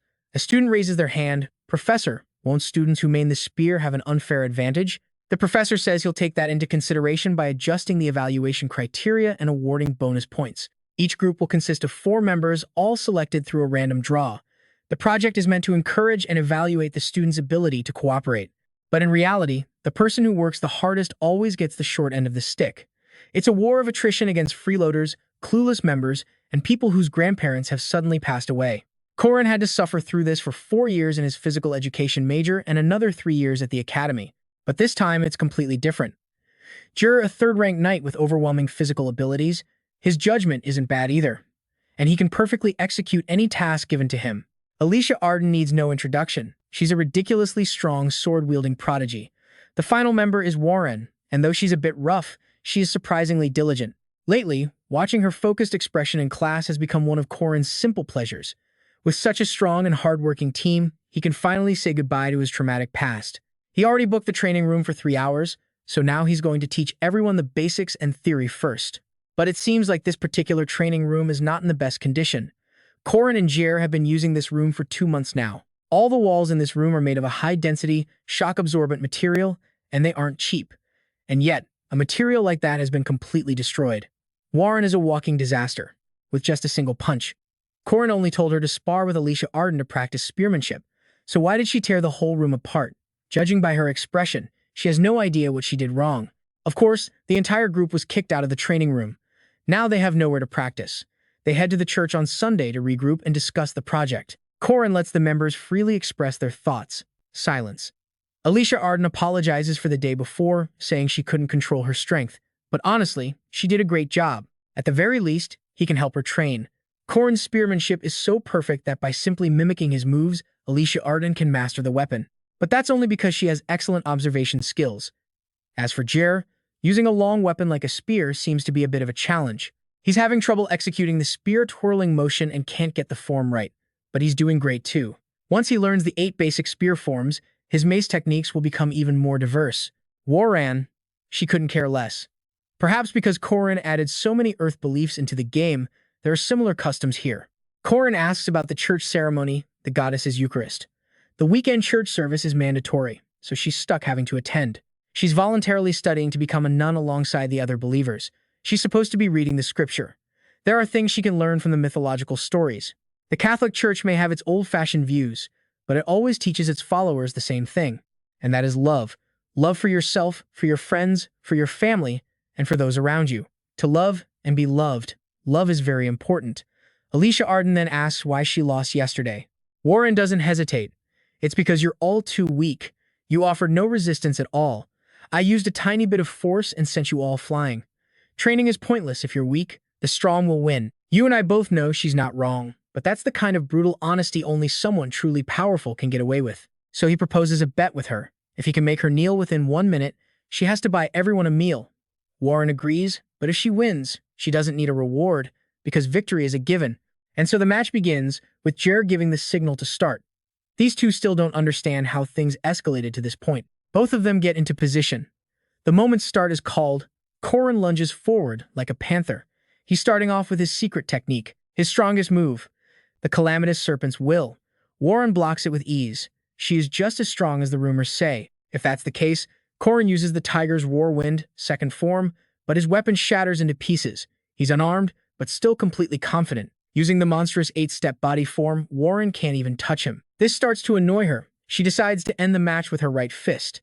If that punch lands, Corin will be in the hospital for at least a month. Warren's advice was to dodge, but he wants to try blocking it instead. Corin uses the 8-step link chain to parry the blow. Even though he blocks it completely, he feels his muscles being crushed. Warren is shocked that Corin didn't dodge.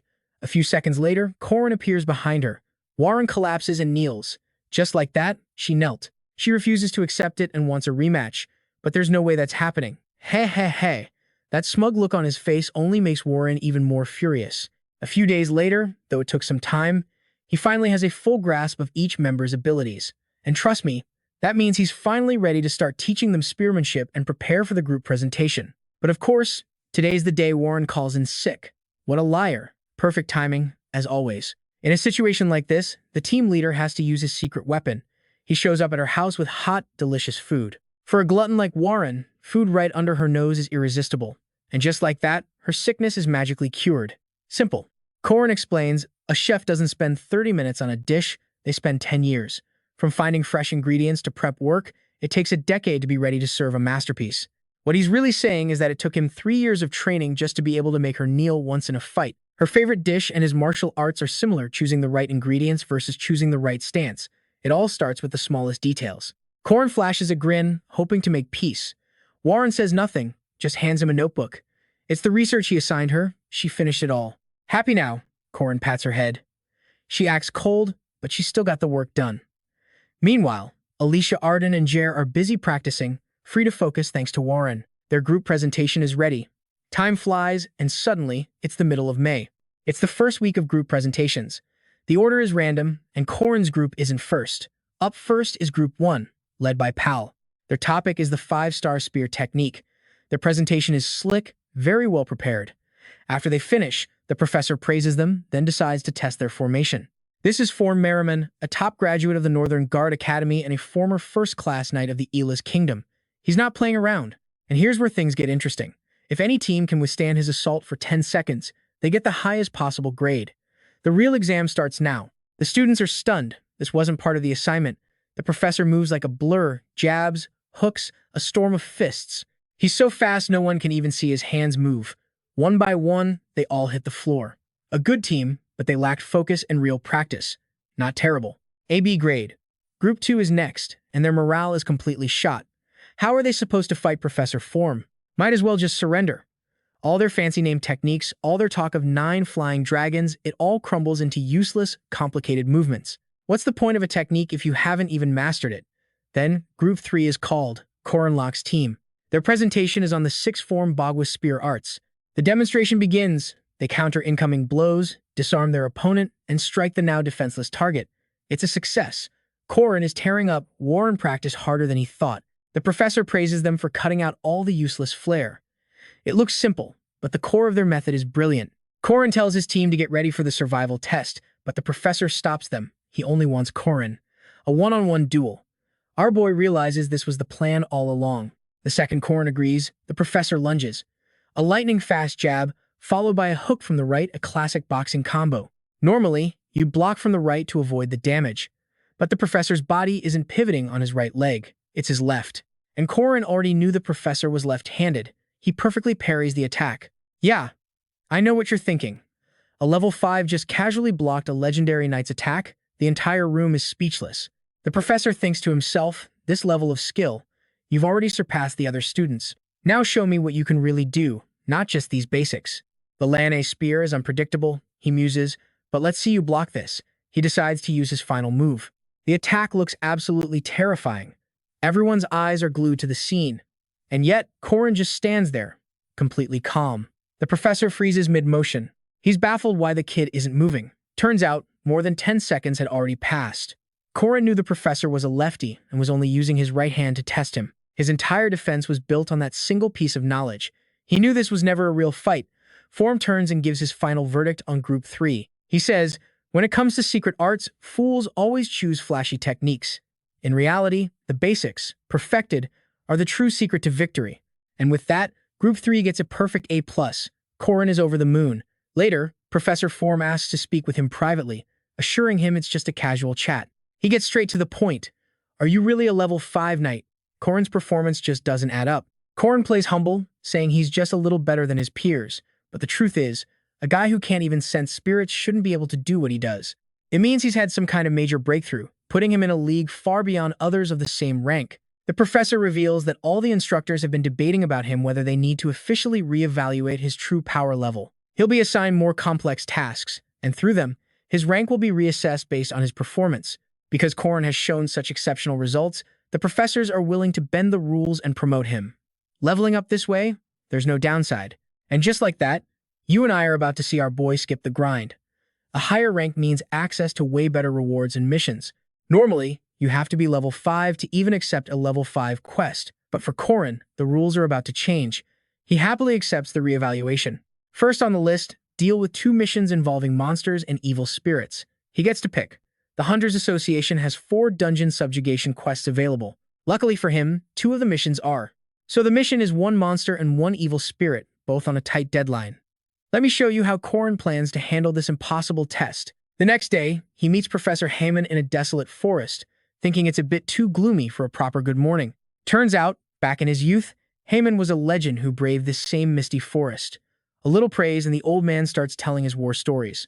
Listening to the old-timer actually gives Corin some good intel. The professor finally gets to the point. Your first mission is a monster on the mountain west of Mist City, a 2-headed Tran-Tin. It's slow, but very dangerous. Corin wonders why a first-class monster is suddenly being listed as sub-first class. It's not fully grown yet, so its rank is lower. From what Heyman has heard, it's also raised a pack of wild wolves as its personal goons. A head-on attack is out of the question. To be truly skilled, you need brains, not just brute force. Heyman will be judging every move he makes on this mission. The target, a cave on the western mountain, home to the 2-headed Tran-Tin. No one is coming to help him, not Heyman, not the association. Sure, they'll step in if he's about to die, but that means his promotion is gone. Heyman asks for Corin's assessment. He starts his analysis. The tracks show the Tran-Tin and its wild wolves traveling together. They must be sharing a territory. He counts 3 wolves in the pack, but only 2 sets of tracks are following the main beast. One appears to be a pregnant female. He kneels down, noticing something else on the ground, not footprints, but drag marks. This means a fresh kill hasn't been eaten yet and is being dragged somewhere. Neither monster is known for saving leftovers. They must be bringing food to a packmate that can't move. A brilliant deduction. Heyman asks how he plans to take them all down. First, he'll separate the Tran-Tin from its wolf pack. They're monsters, but they have sharp senses. He'll use the most powerful weapon given to mankind. And that weapon? His brain. Trust me, these monsters have no idea who they're really messing with. Though humanity has expanded its influence across the world, there are always hidden threats. Demonic entities seeping into our reality. The ruler of this forest is one of them. A 2-headed tyrant controls this wilderness, a place few humans dare to tread. To this beast, the entire forest is its personal kingdom. Its long-haired hounds are the first to notice something's wrong. The female, who just gave birth and couldn't move, has vanished without a trace. The realization hits. The female and her newborns have been kidnapped. The beast unleashes a terrifying, absolute fury. Its enraged howls shake the very trees. The two males, consumed by rage, let out furious cries. They must give chase. They have to save her. The hounds lock onto the scent of the captured female, their master close behind. Her scent grows stronger, mixed with the smell of the intruder. As usual, nothing in this forest can stand in their way. It's time to make the foolish intruder pay for disturbing the ruler of this domain. What they find is the female on the ground, letting out a pathetic, whimpering sound. The male nudges her, checking if she's safe as they try to help her leave. But then a strange light shoots up into the sky. The tree trunks become deadly weapons.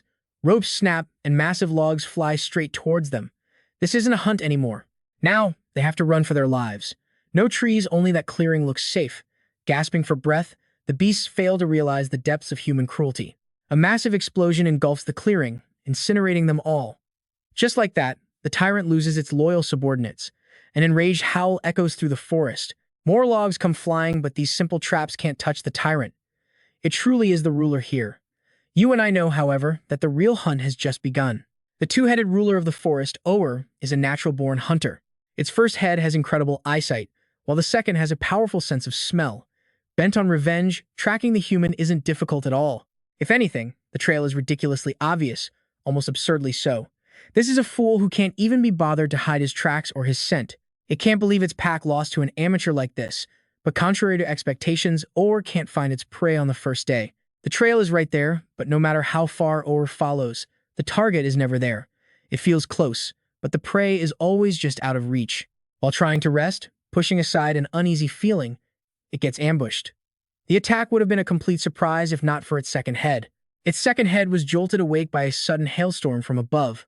Oer only got grazed. The attack seemed weak, but it wasn't over. Every single time it was about to fall asleep, another hailstorm would begin. After a few times, it tried to ignore the minor annoyance. That is, until flaming stones started raining down and setting fires. It chased until dawn, rampaging through the forest, yet the prey just kept leaving faint trails without ever showing itself. 3 days passed this way. Then, it realized it was being hunted. The moment it understood the roles had reversed, that it was the prey, not the predator, it felt only rage. And that's when the source of its anger finally appeared. Corin lets out a casual yawn and gives this simple greeting. Time to end this. Seeing him, the beast charges, but Corin just leaps into the air. The moment its prey lands, it plans to use its 2-meter-long club to completely obliterate that tiny body. But a second, devastating blow strikes it, causing immense pain. 8 trigrams, primordial palm, the finishing move. The tyrant of the forest had been hunted by a human. Corin looks bored. After all the trouble of gathering his energy, the thing was just too weak. So that's that. 3 days earlier, he and Marie Dunarev had a talk. Corin had asked her, "If you trust me, how far are you willing to go?" The question made Marie Dunarev completely short-circuit. She confirmed all the way.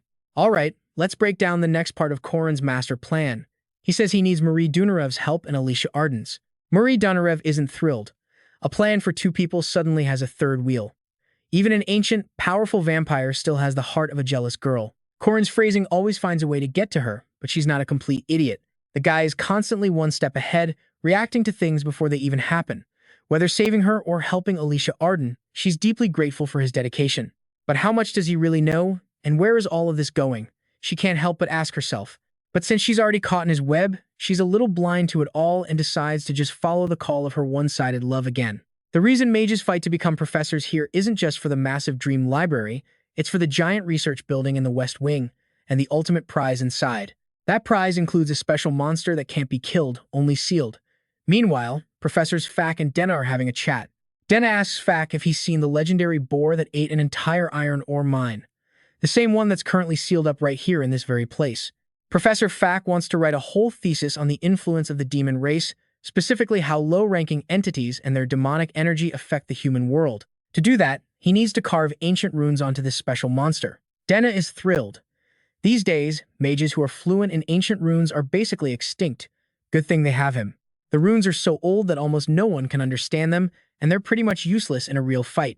But with a magical powerhouse like Marie Dunarev involved, Professor Denna can't believe her luck. A special-grade vampire, volunteering for her experiment. Now pay close attention, because this is where a simple quest from the original game is about to become an absolute nightmare. To defeat the level 1 evil spirit haunting this house, you have to dodge countless possessed objects and find a hidden magic circle in the basement to destroy it. The difficulty of this mission is way beyond its simple description. Veteran players just called it the haunted house. It was the ultimate test to prove you were a pro. The main restriction is that you can't sense spirits. Normally, Corin Loch can't sense them either, but this time is an exception. Duke Sabania's possession of his spear gives him a read on spirits possessing magical tools. A poltergeist phenomenon kicks in when the house is fully possessed, meaning it can use its physical power to attack anything inside. Forget religious rules, they don't work.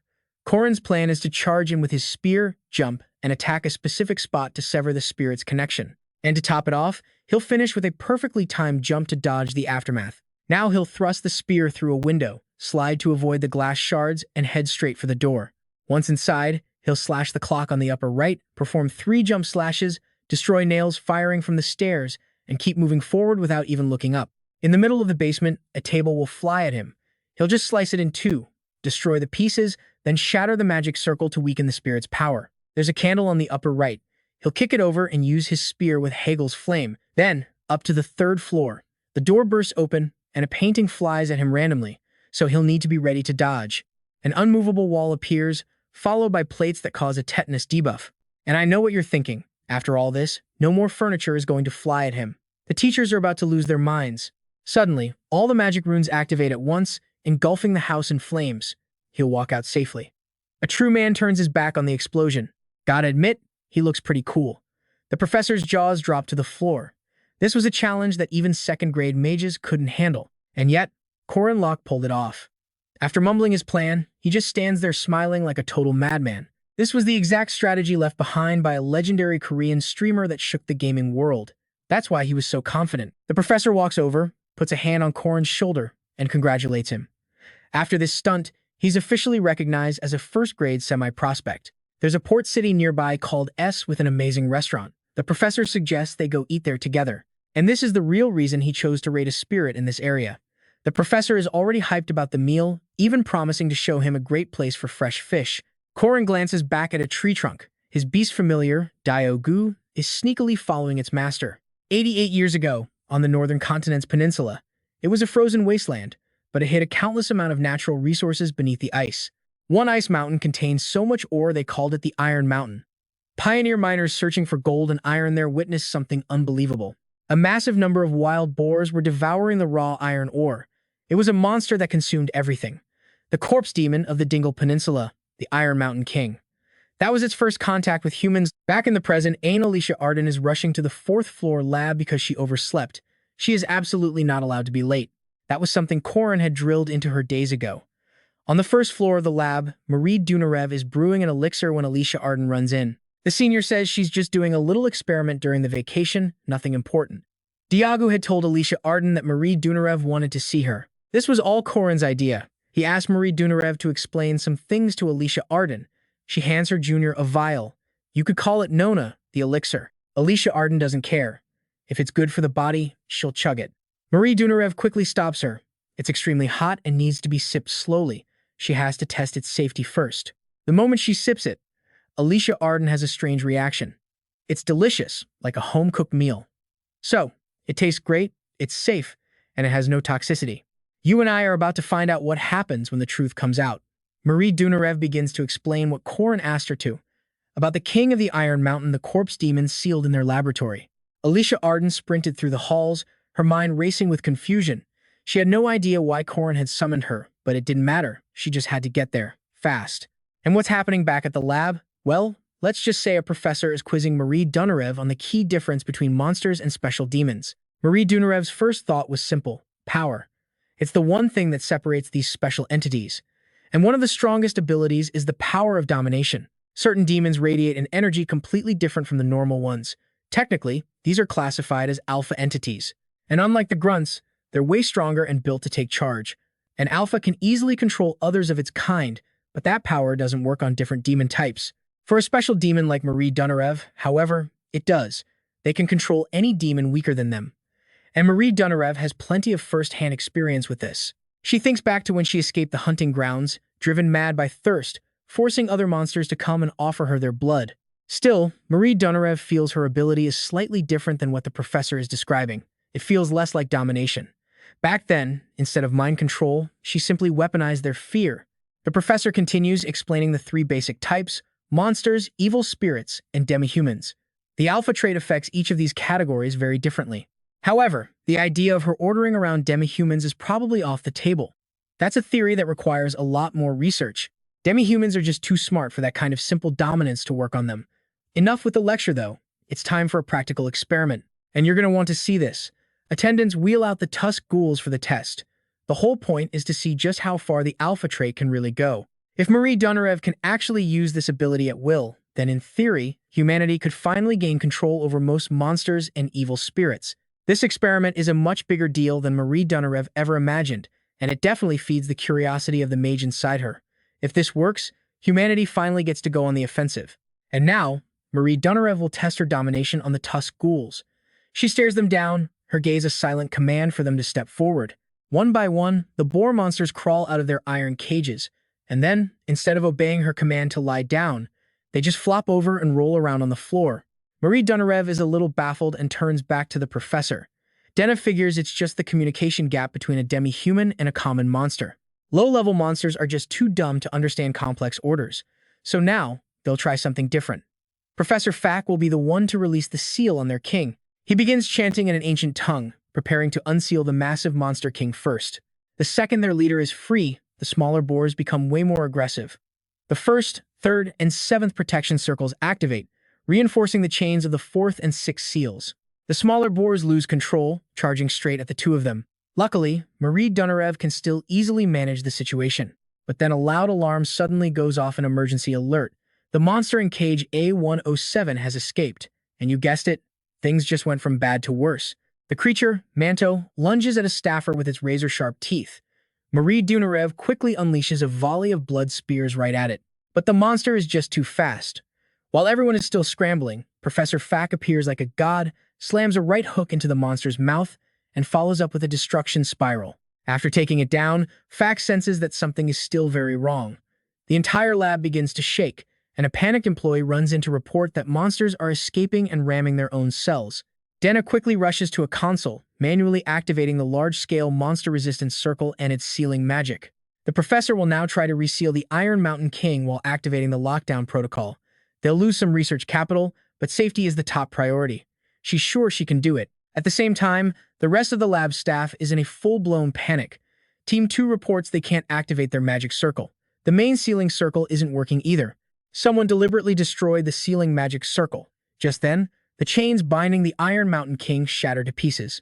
It's free. Meanwhile, worlds away, Corin and his teacher are enjoying a quality meal in Kansas City. The reason he's getting this lavish feast is because old man Heyman brought him to a famous raw fish restaurant to celebrate his promotion. Corin then suggests they should get a little alcohol. However, Corin is still just a third-year student, so he rarely gets a chance to drink. It's almost funny how strict these medieval pubs are about checking personal information. This weird blend of a medieval setting and an early modern era certainly has its own unique set of charmingly annoying laws. He mourns not being able to have fried chicken and beer. Imagine coming from a country known for its drinking culture, only to be told you're not allowed to have any. So he starts waxing philosophical. In the East, he says, they believe alcohol is something one must learn about from their elders. He says it all with such a genuine tone, asking his teacher to be the one to educate him. Hearing this, Professor Heyman's eyes practically start sparkling. He can't believe this kid is looking at him with such earnest admiration. This isn't about getting drunk. No. This student genuinely wants to have a heart-to-heart talk with him. And just like that, Corin's master plan works. The drinks are poured. The old man completely fell for a simple trick from a teenager. Suddenly, a dog barking, makes him freeze. Who else could it be but his disc familiar?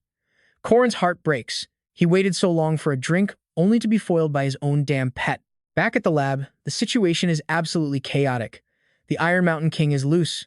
Fack turns to Marie Donarev in a panic. They have to stop it as soon as possible, before the entire facility is completely destroyed. Marie Donarev quickly forms a crystal spear and hurls it directly at the monster. But it doesn't even reach its skin before the crystal spear completely disintegrates. The attack did so little damage it probably didn't even count as an itch for the giant boar. Professor Fack can't just stand there. He says he'll take care of the rest and unleashes a powerful punch, only to feel absolutely no impact from the blow. It seems this fat pig has way too much thick skin and blubber to be taken down by a simple punch. After that flurry of hits, the beast gets angry and starts attacking with an ancient chant. The professor is sent flying backward, slamming hard into a rock. The chaos gets worse, alarms are blaring. And you and I both know this is far from over. All right, you and I are jumping right into absolute chaos. The seals on the Iron Mountain King's cage, totally broken. And now, a tidal wave of giant monsters is pouring out. The lab slams the emergency button. We're talking code red. An immediate evacuation order for all personnel is blasted across the facility. Security teams scramble, activating every single defensive magic circle. Their last resort? The elite Golem squad is summoned straight to the front lines. The Gum team is deployed, containment systems firing up. The order is simple, absolutely nothing gets out. And they're facing the Poison Dragon, a top-tier rank 1 demonic beast. The elite Gum team is barely holding on, screaming for immediate backup. Dina's getting nervous. Without the magic circles, stopping high-rank monsters is impossible. If they break out, the only option is mass paralysis munitions. A horned beast ignores everything and barrels straight for Denna. But in that critical second, 2 swords fly out of nowhere, skewering the monster. Denna can only stand there, eyes wide in shock. She watches as she realizes it was Dron who saved her. Dron shrugs, saying he's just here for field experience, then tells the monsters to bring it on. They go wild, but a storm of colorful swords keeps them down. One of them spews a terrifying torrent of fire. In response, random debris instantly assembles itself into the scrap golem fortress. Granel's ecstatic. He's got full control. It's working. The technique Corin taught him is actually legit. Just a few days ago, Corin had explained that stamina was the real key to power, forcing Granel through some seriously tough training. He also threw in a few extra tips on golem control. Corin claimed he just read about it in the library. And the price for this knowledge? Granel had to show up for this field trip today. But the scrap fortress golem is slowly being pushed back. This rank 1 monster is just too strong. The golem is starting to crack. Suddenly, roots burst from the ground, supporting its massive frame. It's the supportive roots technique. And yeah, you guessed it, Corin taught doing this method too. How Corin predicted all this is anyone's guess. The poison dragon now heads for the 3rd floor. Alicia Arden appears. A single slash flashes across its body. Dust fills the air. Nobody knows if the monster's been killed. Denna can't believe it. The students here are all at least rank 2 knights or mages. The professor has never been so grateful for her pupils. But then, a question hits her. Why are all these powerful students here, right now? They all answer in unison. Field trip. So Corin's master plan was to get these kids to the lab to handle the situation for him. And him? He's just casually enjoying a nice meal at a restaurant. The Iron Mountain King isn't dead. Its blood domain swallows everything. Luckily, they had the magic barrier Corin recommended. Now it can't dig underground to escape. The king then lets ice shards pierce its own body. Everyone's pale with fear. Mari just warns them to stay alert because it could have other attack patterns. The Heron King is no normal demonic beast. It's a rank 1 monster straight out of a kaiju film. Just by moving, it shatters everything around it. Cranel can't hold on and asks Duin for more support. The spirit golem's body was completely shattered by the monster's attack. But Cranel uses a magic technique taught by Corin Loch to reconnect its joints. Duin's support spells make the golem even stronger against the beast. The plan is simple. Duin will power up the golem's fists using a series of buffing effects. Then, they'll detonate all 5 bombs absorbed inside the spirit golem at once, unleashing a massive magical blast. The legendary student duo Ahan have been clearing out monsters this whole time. System check. Golem balance control, operational. Magic power enhancement, operational. Target acquisition radar, now online. Weapon systems. Natural wood fists equipped. Spirit bomb explosion will be enhanced. A notification pops up. All systems stable. You have control. Without hesitation, Granel commands the golem to charge. Scrapwood golem ultimate form. Elbow rocket. And this right here? This is the moment every mecha fan lives for. Cranel looks at his golem, overcome with emotion, having already named it the Luden Warrior. This is the dream formation of the legendary Hero Ahan. Meanwhile, far away in the port city, Corin chose this mission specifically to get here, to this church. A nun opens the door. He introduces himself as a student on assignment. He explains his mission prevents him from attending mass and asks to use the prayer room. The nun willingly agrees. He sits at the prayer table. If memory serves, this is the seal. He sends a message. Emergency situation, please come as quickly as possible. He activates the seal, immediately getting a reply from a mysterious woman. She demands to know how he found the seal. Corin knows she has a million questions, but there's no time. Not right now. There's too much to do. They need to handle this emergency situation first. Back at the lab, the battle rages. Alicia Arden sees the spirit golem and is completely stunned. She's never seen anything like it, but she can't get distracted. She has to focus on this monster, the rank 1 poison dragon. Alicia Arden must face it alone. But Corin gave her one strict order. She cannot use her domain slash. Alicia Arden figures Corin said it because he sees her potential, but she doubts she can meet his expectations. Suddenly, a crack echoes as the entire space shatters. It's the blood domain.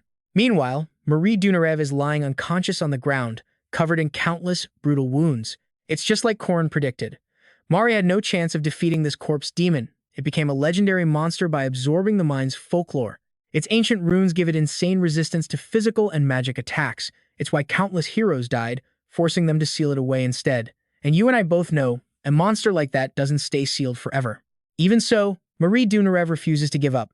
Corin asks for her help, so she has to fight with everything she's got. Failure is not an option. The professor of magic, Dana, can only stand there with her jaw on the floor, watching this unbelievable scene unfold. The Snowflower Alchemist versus the Iron Mountain King, a legendary beast manifested by the high-ranking vampire Marie Dunarev. She's struggling, but somehow, she's managing to hold the demon beast at bay. This battle should only be possible for a special grade. Professor Dana realizes she's witnessing a moment that will one day be written into the history books. Dana can't hide her mix of shock and terror as Marie Dunarev unleashes a multi-layered blood snow shield array, aiming it straight at the monster. The students fight desperately to keep the beast from escaping the lab, but everyone can feel its defeat is just moments away. The vampire girl could lose her life at any second. Luckily, Diogo appears just in time, saving his master from mortal danger. And if Diogo is back, that means Corin is here too. Meanwhile, Alicia Arden has no idea how to defeat her opponent, not when she's unable to use her domain slash. The monster is still radiating pure power, its mouth wide enough to swallow everything whole. Alicia Arden thinks, if she were Corin, there'd be no other choice but to do what she already knows, dodge and slash. She forces every distracting thought from her head and just acts. Ain's first sword technique, Ascension. She unleashes a storm of slashes against its body. A terrifying explosion blankets everything in smoke. But even so, Alicia Arden did it. She succeeded without needing her ultimate attack. And that's when a familiar voice cuts through the chaos. Corin has returned. Now watch this. He just stands there, arms crossed, calmly telling everyone they did a good job. At the same time, Granel's spirit golem has also defeated its opponent. Granel claims he doesn't need Corin or friends, only his Luden warrior. The irony, of course, is that he needed to be friends with Corin just to build that Luden warrior in the first place. Corin glances around. So it looks like King Han got smashed. Where's the Venom Dragon? Why is there only blood left? Alicia Arden quickly gives him the report. Marie Dunarev is still holding the dragon back. Josephine wants to know the next plan. Since he dragged her all the way from the church, he must have something in mind. Corin's request is simple, just help him catch the demon beast. However, there are a lot more monsters here than just the main one. But Corin says something is guaranteed to happen while explaining his plan to Marie Dunarev. He's talking about the boar monsters carved with ancient runes in the lab, which will be difficult for Marie Dunarev to control. But after feeding them rune-carved stones that Marie Dunarev prepared earlier, all it takes is activating the resonance ability to trigger a chain of explosions, wiping out all the boars at once. As for him, his silver spear is inlaid with a primal runestone. If he has enough time, it will be the weapon that defeats every monster in this lab. Among the mid to high-level monsters that can survive the runestone's resonance explosion, there are about 30 elite monsters left, with the Iron Mountain King as their leader. Corin charges forward without a shred of fear. The entire main cast of the Ahan hero legend is gathered right here. These are the heroes who will one day save the world. After confirming Marie Dunarev is stable, they, along with the spirit golem, get ready to launch the counterattack. This party isn't just stacked, their teamwork is flawless. But the reason they lack confidence is because of the colossal beast standing before them. The Iron Mountain King, ruler of the Iron Mountain, an untamable force that crushes everything in its path, utterly ruthless and without mercy. Everyone scrambles to avoid the brutal king as it devours everything in its way. Granel, young and having learned absolutely nothing, orders his Luden warrior to charge. Corin tries to stop him, because they can't face it head-on. But Granel doesn't care. This warrior is a powerful golem, the one who defeated King Han. Granel commands it to use Spirit Bomb X7 reinforced explosion in a mid-air knee strike. But his moment of glory is cut short when he watches his warrior get its arm chomped off in one bite. Well, since the damage is done, Corin just decides to let Granel's machine serve as a distraction. Meanwhile, the others start to spread out. He tells Wen to use her plants to hold the beast in one direction. Vines erupt and bind the demon tight. However, it uses primal runes to instantly break free. Drawn's turn, he moves in from behind to strike, using his dual magic swords as expected. Corin is a master strategist, timing every move perfectly to minimize casualties. No reason for a mercenary like Drawn not to listen.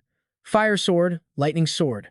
His weapons are top tier, enhanced with the best magic stones he got after taking down the vampiric Marie Dunarev. But this Iron Mountain King is on a whole other level.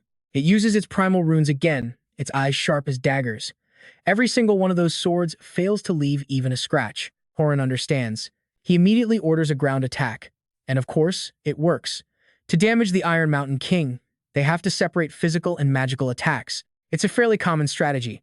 The primal runes, the 8 characters, Heaven's Decree, a place that shouldn't exist becomes nothingness. Through its primal runes, the Iron Mountain King gains perfect power and defense, physical attack resistance with red feathers, and magic attack resistance with blue feathers. It switches its feather color back and forth to deal with whatever damage is coming its way. Juan and Grinnell will stay behind and hold it down. If they get thrown off, they just have to latch on again. Drawn will handle mid-range attacks, while Alicia Arden and Corin wait in the back. Marie Dunarev will leave the attacking to Diogo. She just needs to move on Corin's command. He rallies them, telling everyone not to overthink it. This is a fast fight, so they have to go all out right now to win. This young man is about to bring them victory against a legend. The demon beast begins its attack. Juan and Granel use the golem to block. Its feathers instantly change from blue to red to block the physical damage. All restraining effects are nullified as it breaks free. Next, Drawn uses his swords to pin it down. The strategy remains the same: rush in and attack so it can't escape. Then Diogo flies straight into the middle of the boar's ugly face. Everyone cheers, seeing that the attack was effective. That attack was even more direct than the last. But the demon beast's feathers haven't changed. And trust me, you and I just saw their entire plan fall apart. Model. Seeing its blue fur could negate magic, the beast played a trick on the dangerous Diogo, unleashing a massive ancient rune that obliterates anything it touches. Corin moves in. He gets right in the face of the smurf-colored monster, daring it to block his next attack, before plunging his spear down with full force. Corin makes his move. He charges straight at the pale green slime, ready to see just how it plans to block his attack. He leaps forward, driving his spear down. One-hit kill style, a red mountain pierce aims straight at the giant boar. The crowd is stunned. They've never seen a simple spear throw create a shockwave this intense. But the monster's reflexes are just insane. It dodges the attack cleanly. Corin simply signals to Marie Dunarev, hit it with the blood spear again. Here's the trap. If it uses its blue feathers to block the magical blood spear, it's completely open to Corin's physical attack. And if it uses its red feathers to block his physical spear, well, that blood spear is going right through it. It's a perfect pincer movement of physical and magical damage, and he's basically daring it to choose how it dies.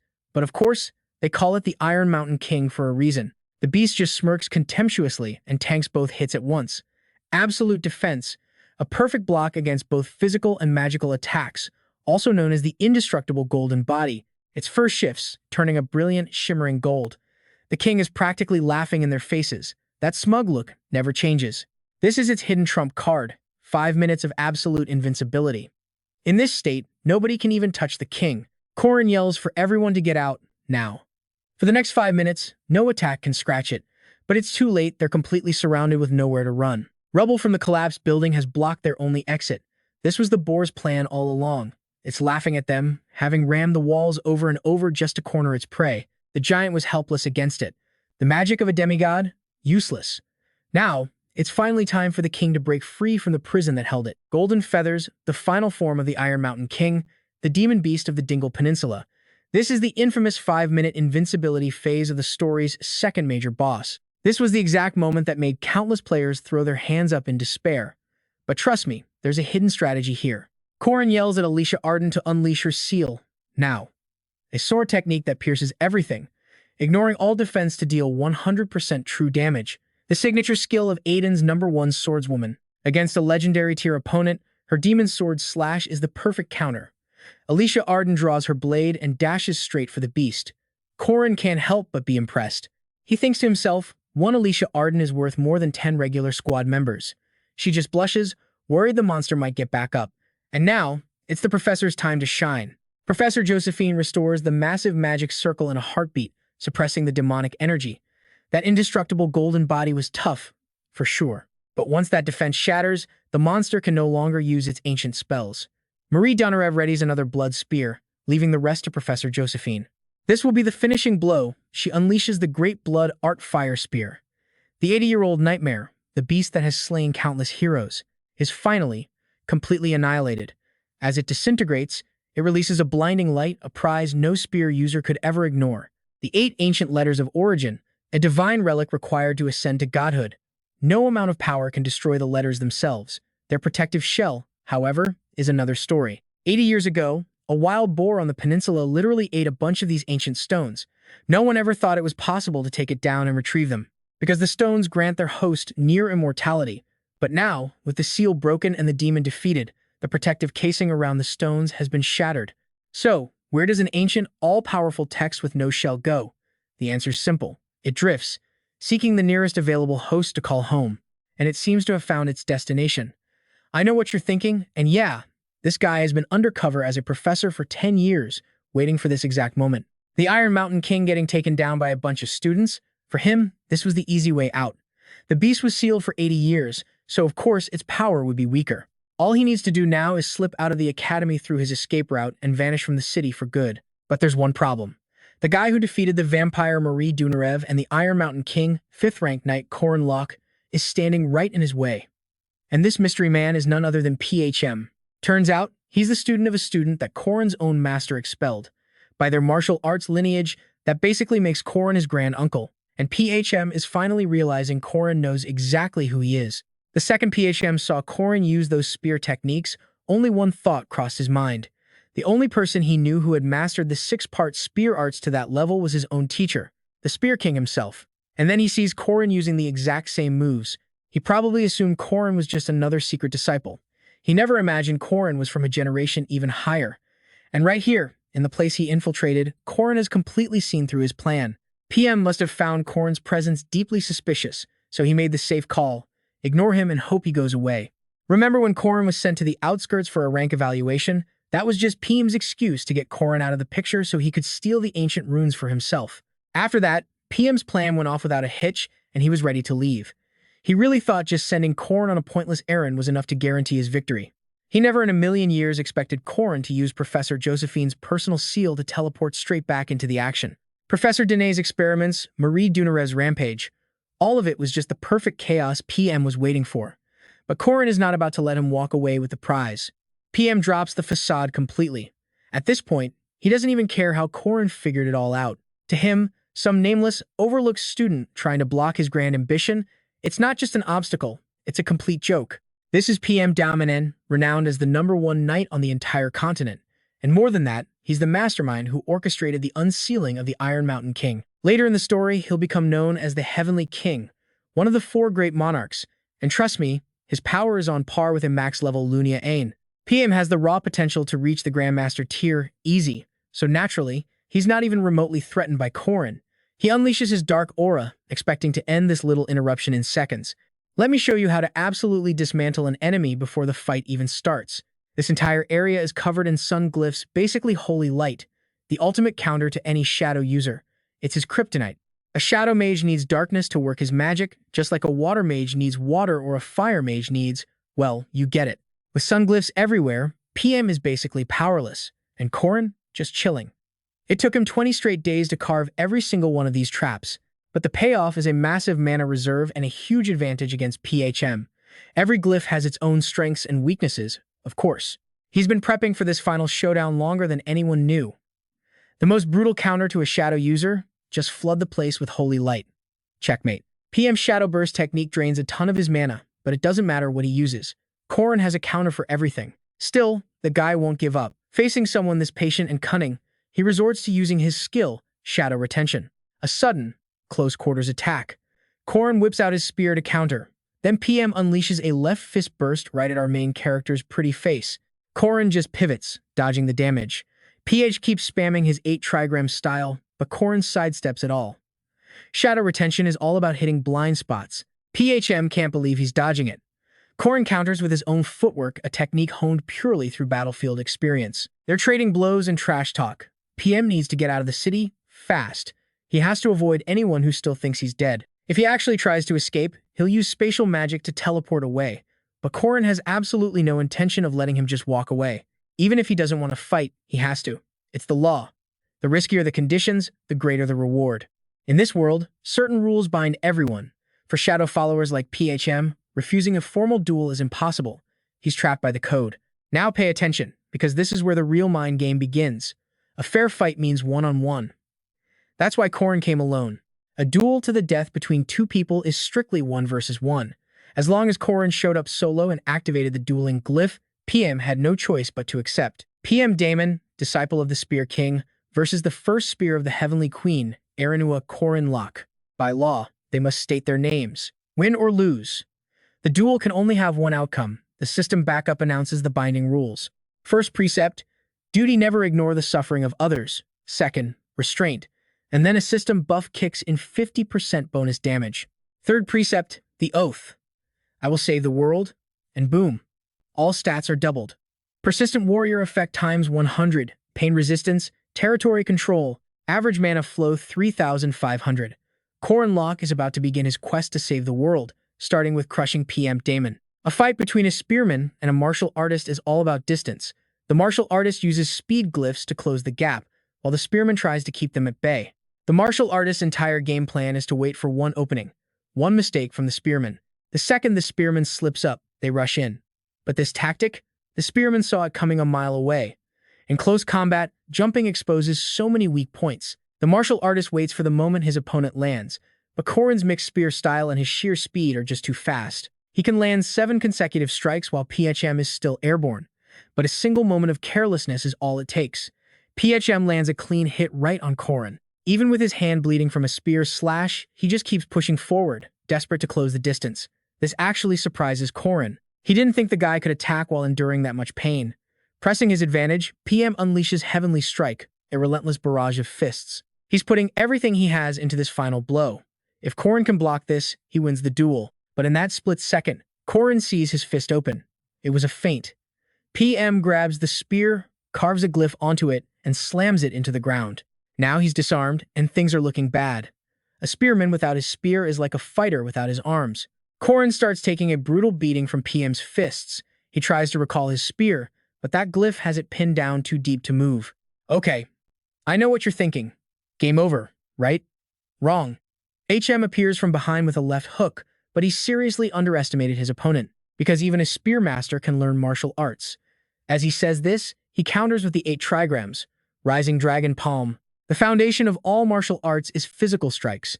Corin puts his all into an 8 trigrams palm strike aimed right at PM's chest. PHM's a little surprised, but Corin's hand-to-hand skills are nothing compared to his spear work. The hit does 0 damage. To return the favor, PM lands a nasty left hook to the ribs. Corin's 8 trigram style is strong, but he forgot one thing. For him, it's just a secondary weapon. For PHM, it's his life's work. He unleashes a combo, left hooks, straight punches, flying fists, body blows, elbows. Corin can only try to block. PM goes for the final knockout punch, but the spear suddenly appears and blocks the blow for Corin. PM is stunned. How did the spear return when he'd thrown it so far away? Corin admits his opponent is pretty strong. And this is the moment you and I have been waiting for. PHM finally realizes. The kid took that entire beating on purpose, just to lure him closer to the spear. Now with his weapon back, Corin instantly unleashes Snake Intent, serpent style, stabbing PM's body over and over. Blood sprays everywhere as his clothes are torn to shreds. It's an absolutely incredible sight. The way Corin handled being disarmed and the moment he realized his martial arts weren't enough. A perfectly executed plan. When did the tables turn so completely? Even after being shredded, PM still tries to act like he's fine, putting on his cool professor act like nothing happened. Faced with this, Fomrak finally gets serious, carving 3 ancient runes onto his arm. In a world without a sun, a part of the sky itself has been forgotten. Let's dive right in as Fomrak summons his ultimate celestial technique, the Art of Nightfall, swearing his very soul to the shadows. Corin using solar runes to fight the dark was clever, sure, but a pathetic little trick like that stands no chance against eternal night. This is his domain, the forbidden sanctuary of the dark heaven's greatest warriors. He charges forward, offering Corin 2 choices for his final moments. 1. Be torn to shreds by dark monsters. 2. Get punched into the ground to join his ancestors. Corin just deadpans a single question. Isn't this a one-on-one match? He knew the guy would cheat, so he came prepared with a little something called a golden ginseng. The second he pulls it out, it starts to scream. And here's where it gets ridiculous. Its scream is 7 times louder than a normal ginseng's and can't be blocked by any magic. Even dark monsters collapse before the shriek of this one-of-a-kind root. which means Fomrak is about to have a very, very bad time with this little trick. Blood streams from Corin's own ears from the horrible sound, but he's confident he'll take Fomrak down right here. The summoned beast is dead, and the ginseng just keeps on screaming. One by one, his shadow clones begin to fade, and just to rub it in, Corin tells him about his insane regenerative abilities. The longer this drags on, the more Corin adapts and gains the upper hand. Fomrak, on the other hand, is just suffering. Enraged, he unleashes a 12-time shadow burst, declaring Corin's chance of winning vanished the moment he stepped into this fortress of darkness. He attacks again, but Corin dodges every single blow. Suddenly, Fomrak appears from behind and restrains him. Corin instantly uses Demonic Spear, Annihilation to break free from the hold. A storm of ancient runes fills the air. It's the spiral counter. Force combo. Corin takes hit after hit. He rips off his shirt, and a blinding light erupts from his body, overwhelming all the shadow clones. Countless solar runes are carved directly onto his skin. That's why the shadow clones were useless. But doing this is basically suicide. His body could be incinerated at any moment. Corin charges forward, unleashing the Supreme Fire Serpent. Time to stop the cheap tricks and fight to the end with pure, unadulterated skill. This is a fair fight, so they both need to attack with everything they've got. No more holding back. On instinct, Corin can feel it. The warrior in front of him is his true arch-nemesis. At this moment, Fomrak also bets his very life on this single battle. He's putting everything on the line. Sura's 6 steps is activated immediately. It's a self-destruct skill, burning every last drop of the user's mana for a godlike boost in speed and power. A technique exclusive to the great heavenly kings. Now, the real fight finally begins. The war-breaking spear versus the Sura. Corin unleashes the exact same skill. Both warriors pour every ounce of their being into this final strike. The pain is immense, unavoidable. They're perfectly matched, blow for blow. It seems like it's all over. The spear is drenched in blood, his entire body painted crimson. You and I both know how this ends. After a long silence, Corin's spear has pierced straight through Fomrak's body. He won, but all he can hear are the screams. A haunting scream.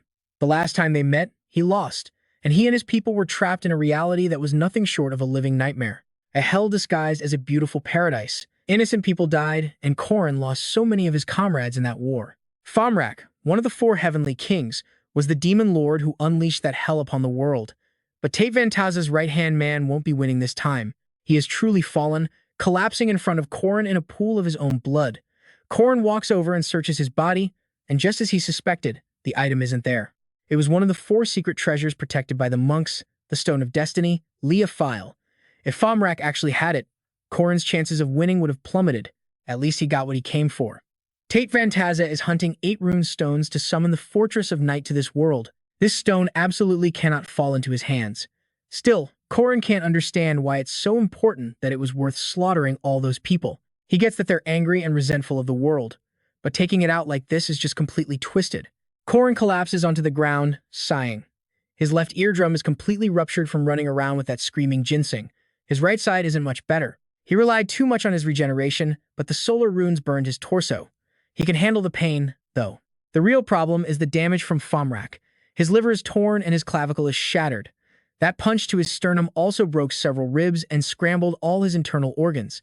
He can barely lift his left leg, which was also damaged by the Sura's 6 steps. He thought he was used to pain, but this is a whole new level of bad. He has to force himself to stay conscious. A system notification pops up. You have defeated Fomrak Daemon. A reward is being delivered. But that doesn't even matter right now. His vision starts to blur. Everything fades. Since he defeated a great demon, he gets a bonus reward. It's the map to the 4 secret treasures of the Son of Findias. As he's fading, Corin realizes Alicia Arden is carrying him back. Professor Da is handling the cleanup, but she looks sad. Dran already left. Duan and the others have been found. Before leaving, Dran told him not to expect anything. Their relationship is strictly business. The rune and the golden ginseng have been put away. She lets Corin rest on a park bench. Corin takes the chance to praise her for her domain separation. Without her, he never would have been able to defeat the Iron Mountain King. Alicia Arden humbly deflects the praise, but it doesn't change the fact that she was the key to a major victory. Thinking back, she now remembers Corin was always drawing runes during their missions. He'd been preparing for this single battle for a very, very long time. Let that sink in for a second. Alicia Arden wants to know why he had to fight him all alone. Corin just stares at her. For him, it was simple. Fewer people involved means fewer people die. Cold and emotionless, but he got the job done. With his ribs broken, he's transferred to the hospital. His plan was just too dangerous to ask anyone else for help. Hearing the news, everyone rushes to visit Corin, bringing food and fruit. One peels a peach, another feeds it to him, while the others just watch over him. And how does he repay his two bros for their concern? By flexing on his single friends, of course. I mean, look at this. You can't tell me that doesn't sting. The two guys get it. They see all these beautiful girls fawning over their friend and wonder why they even have to witness this torture. Jealousy hits hard. Noticing the rare get-together, Alicia Arden suggests they all play a game to lighten the mood. Marie Dunarev happily agrees, even wanting to invite Corin's other friends.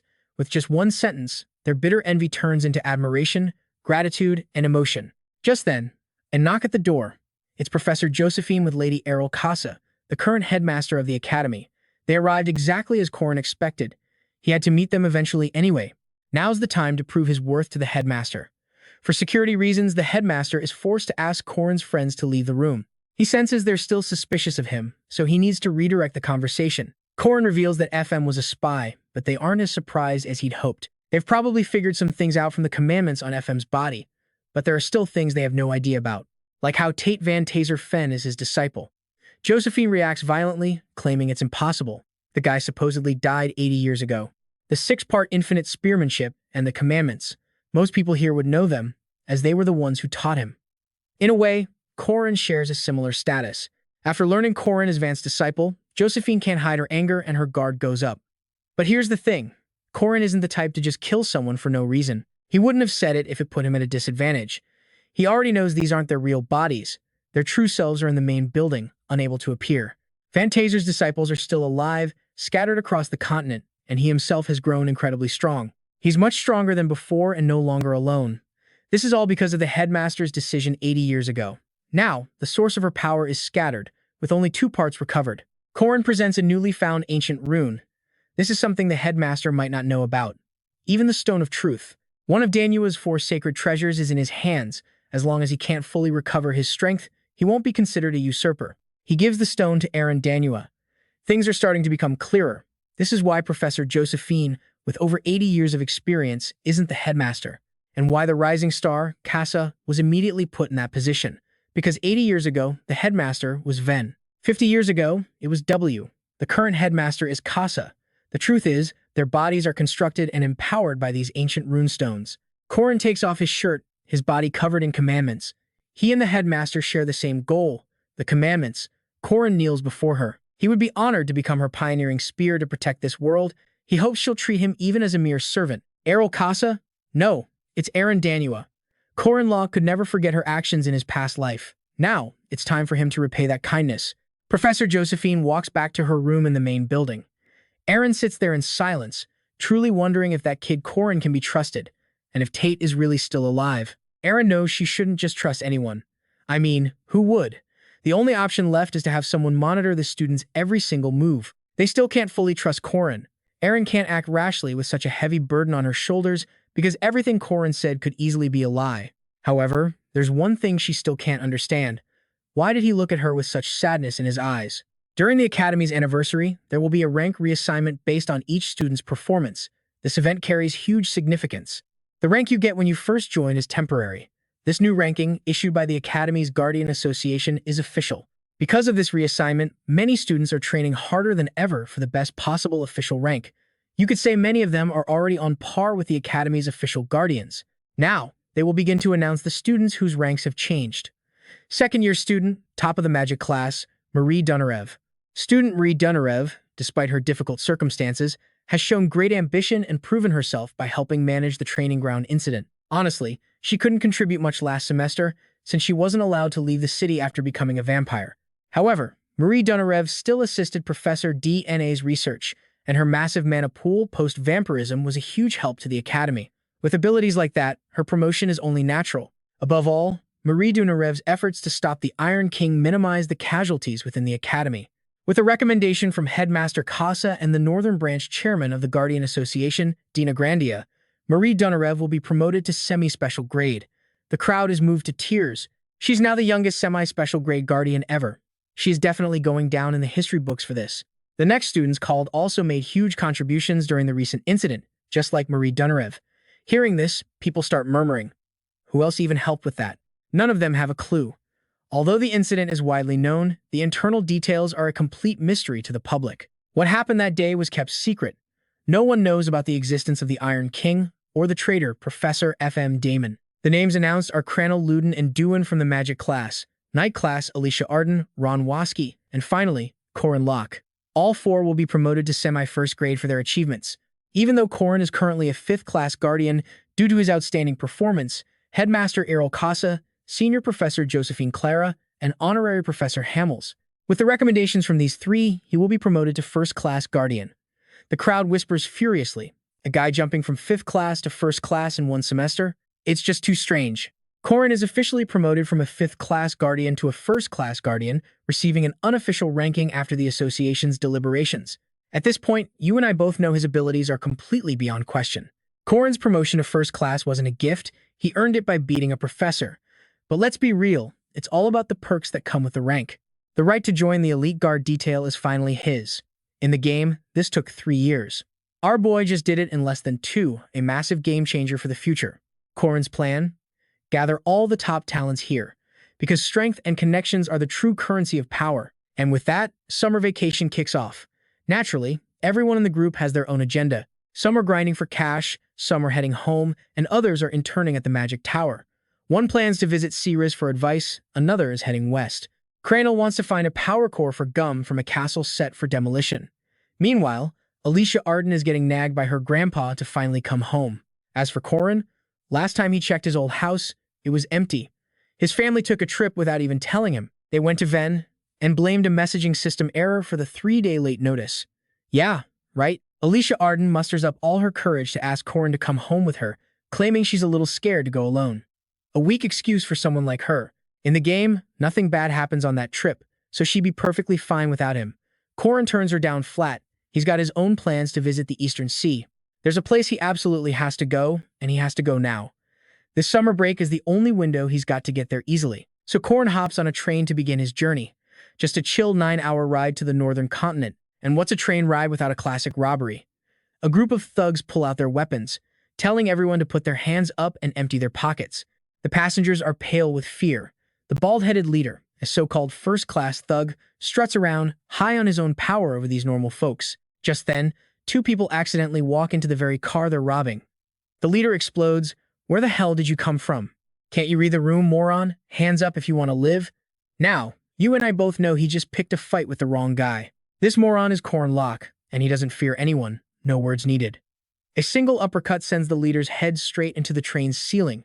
A first-class knight like Corin versus some wannabe thugs? Please, the Southern Arc officially begins.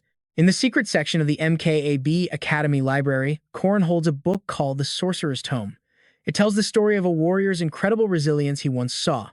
The warrior was dying on a blood-soaked battlefield, body shattered, but he was still standing, propped against a rock.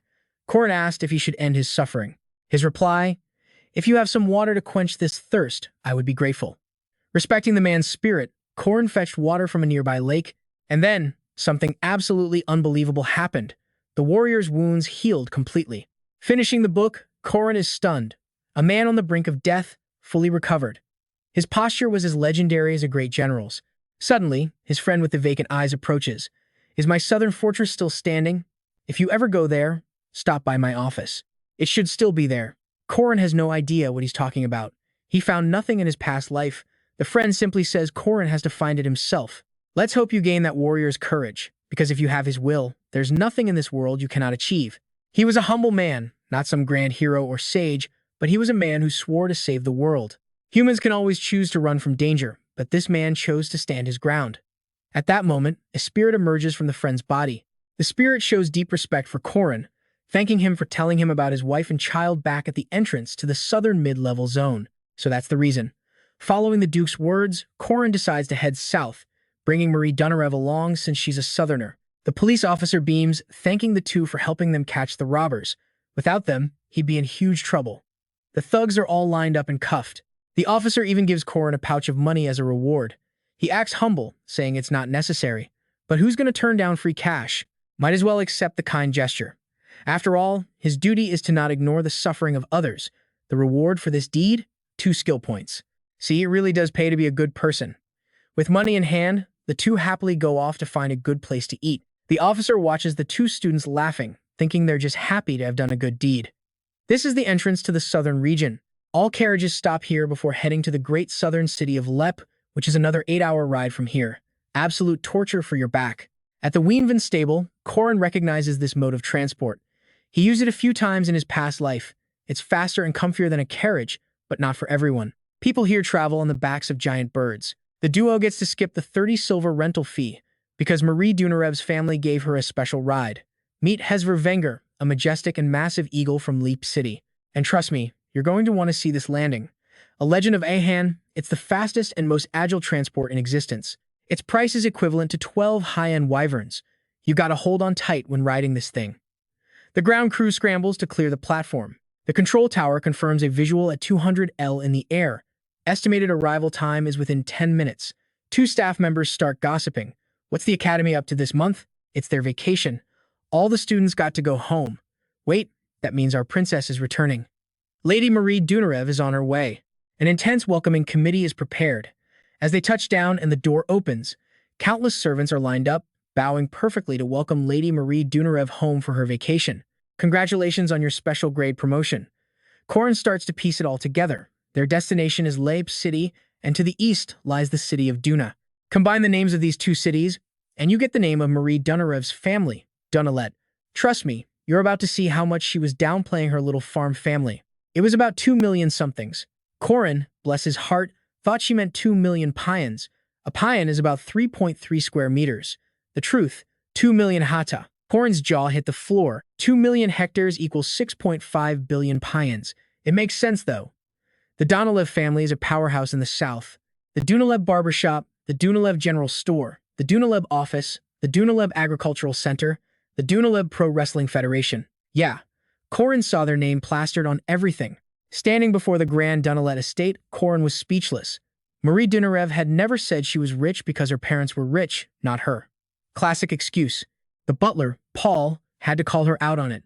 After all, she's the eldest daughter of the Dunalev clan. She's inheriting all of this. After learning Corin was her junior from the academy, he leaned in with a sly grin.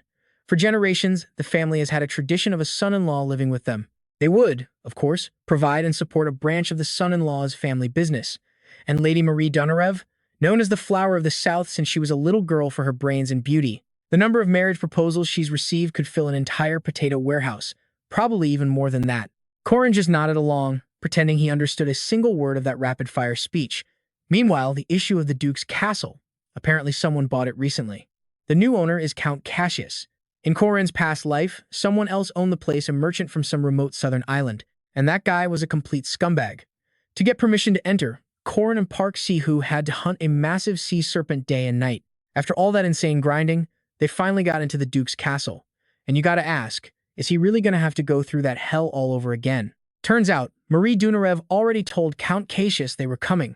He immediately agreed and said they could visit any time. In fact, he's throwing a party on Friday and wants them both to come. Corin just froze. A quest this difficult could be cleared that easily? In his past life, he worked like a dog just to get inside once. Marie Dunarev wasn't just a girl. She was a goddess, a superstar, a queen. She suggested they go shopping tomorrow. They needed to get outfits for the party anyway. Plus, things were getting a little dull around here. The shopping district was on another level. A 3 gold suit, a 6 gold necklace and shoes, a 4 gold casual outfit, plus a watch. The payment method? A blank check. Everything was designer brand. This much cash could make you a real estate tycoon back in soon. The insane price tag made him a little nervous, half expecting her to pull out a slave contract. But Marie Dunarev was just having the time of her life. She bought so much it was actually starting to scare him. Then, she brought out a large wooden box. Inside was a rare mineral, famously used in Oda. Now, this is the part that will blow your mind. It was an item he could never have touched before. The entire academy probably didn't have one. The indestructible stone. Unlike silverite, which shatters if you use magic that's too powerful, the indestructible stone lives up to its name. He was overjoyed, like a kid on Christmas, wondering how she even got her hands on something so rare. This single stone made him happier than all the other gifts today combined. That's because this was the legendary stone used to forge Emperor Garandan's hidden sword. Marie Dunarev shyly explained that if he attached it to his spear, it would get a massive power-up, even his domain would expand. With this, Corin could breeze through any trial. Knowing how much it would help, she hunted high and low to find this special gift for him. Seeing Corin this happy made her happy too. What a simp. That night, they returned home to find a magnificent feast already prepared. When visiting a friend's house, a meal with the family is mandatory. The woman with the warm, welcoming smile was her mother. But before he could even say hello, someone cut in. He wanted to ask Corin one question before dinner, and the answer would decide if he could even take a seat. The question was simple. Are you a virgin? Meet Mar Dunaleb, Marie Donarev's father. Corin froze solid while her mom started smacking her husband. What a completely shameless question. But then again, what dad isn't? Turns out, to become a Dunalf son-in-law, being a virgin is a hard requirement. They say a good start is half the battle. Well, this meal was off to a terrible start. The dad kept pressing. My daughter is picky, you know. Mari will only marry the man she loves. Marie Dunarev had to physically shut her dad up before he could say anything more embarrassing, literally dragging him out of the room. Her mother explained she'd heard all about Corin in Marie Dunarev's letters and was excited to meet him. She then bowed deeply, sincerely thanking him for helping her daughter. Corin was completely flustered. He just did what he could. Besides, he felt Marie Dunarev deserved to be happy. Hearing that, her mother started to blush. She admitted that when she read her daughter's letters, she thought the girl was just being idealistic. Turns out, this boy Corin was the one who brought that idealism to life. Then, the dad popped his head back in. Look, I'm grateful, okay? But you can only hold her hand, and you better maintain your chastity. The two women were so mortified they just used force to shut him down. Corin couldn't help but think this family was definitely interesting. The next day, at the Duke's castle, Count Cassius practically ran out to greet them. He was glowing, happier than a lottery winner, practically tripping over himself to welcome the young lady. Seeing this bootlicking attitude, Corin couldn't believe it was the same person. He was having an existential crisis. Was this really the same guy who told him in his past life, if you don't catch the sea serpent, we're not opening the gate? They walked into the castle together. Corin had to admit to himself he was incredibly proud. If he hadn't saved this girl, he never would have seen her looking so beautiful today, and the South would have lost its beloved lady. You and I can see it clearly now. The Dunalev family's influence here is absolute. Bringing Marie Dunarev is way more effective than any sea serpent. Everyone at the party was whispering, absolutely shocked that the Dunalev family themselves had shown up. Looks like Count Brandria really was a big deal after all. Once the party was in full swing, Corin planned to talk to the Count, drop off their things, and head to the study. But suddenly, some slick-looking dude stepped up, introducing himself as Gailey from J. Rondinium, and he wanted to ask Marie Dunarev for a dance. And just like that, every guy in the room wants the first dance with her. They're practically fighting over her like a pack of wolves. Marie Dunarev has no idea what to do, until Corin swoops in to save the day, telling them their passion is lacking some basic manners. He kisses her hand and properly asks for the first dance. This is the fundamental ritual for the first dance, a little detail he messed up in his past life and got chewed out for. When you see a beautiful lady you want to dance with, you kiss her hand first. Period. Marie Dunarev is so moved she can't even speak, and immediately agrees. The two of them glide across the floor, lost in the music and the moment. Corin feels like he's repaying his savior, so he has no other choice. After all, she helped him out a ton back in the South. But man, this view is a little dangerous. Two very white, very round things keep bouncing into his field of vision, making it hard to concentrate. Completely flustered, Marie Dunarev's high heel lands directly on Corin's foot. He's in agony but plays it off like he's perfectly fine. Corin then pulls her closer to guide her steps. Marie Dunarev's face turns beet red, especially when he tells her to ignore everyone else watching them. Right now, just look at me. Enjoy this moment. Put your foot on mine and just follow my lead. Lock eyes with me, feel the direction, and anticipate the movement. You have good instincts. The entire room just melts away. Just like he learned in his past life, a wavering gaze can find stability by locking onto someone else's. And then they both smile. Nobody knows who started first. They share a magical moment, completely lost in the dance.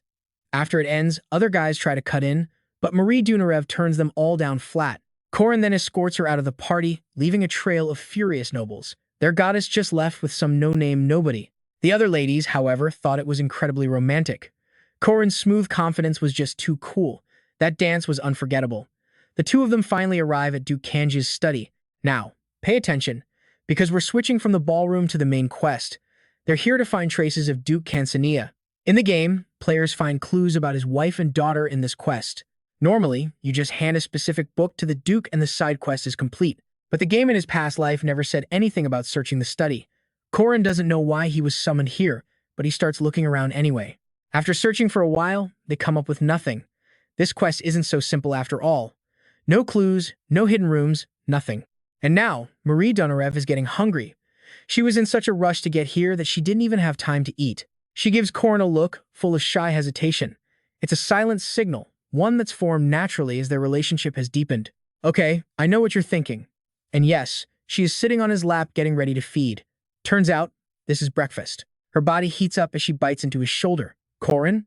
Completely unfazed, not a single change in his expression. He figures he must have the endurance of a warrior, so he barely feels a thing. Suddenly, a light bulb goes off. Endurance of a persevering warrior. He received that skill along with a certain soul. Rumor. The book where the Duke's soul is sealed. It has its own unique powers. Corin asks Marie Dunarev to summon Diogu. He tells her to summon it in a slightly unstable state, like an astral body before it's fully formed. Marie Dunarev gets it and begins the ritual. Diogu, once a handsome spirit wolf, now looks like a grotesque pig before fading away.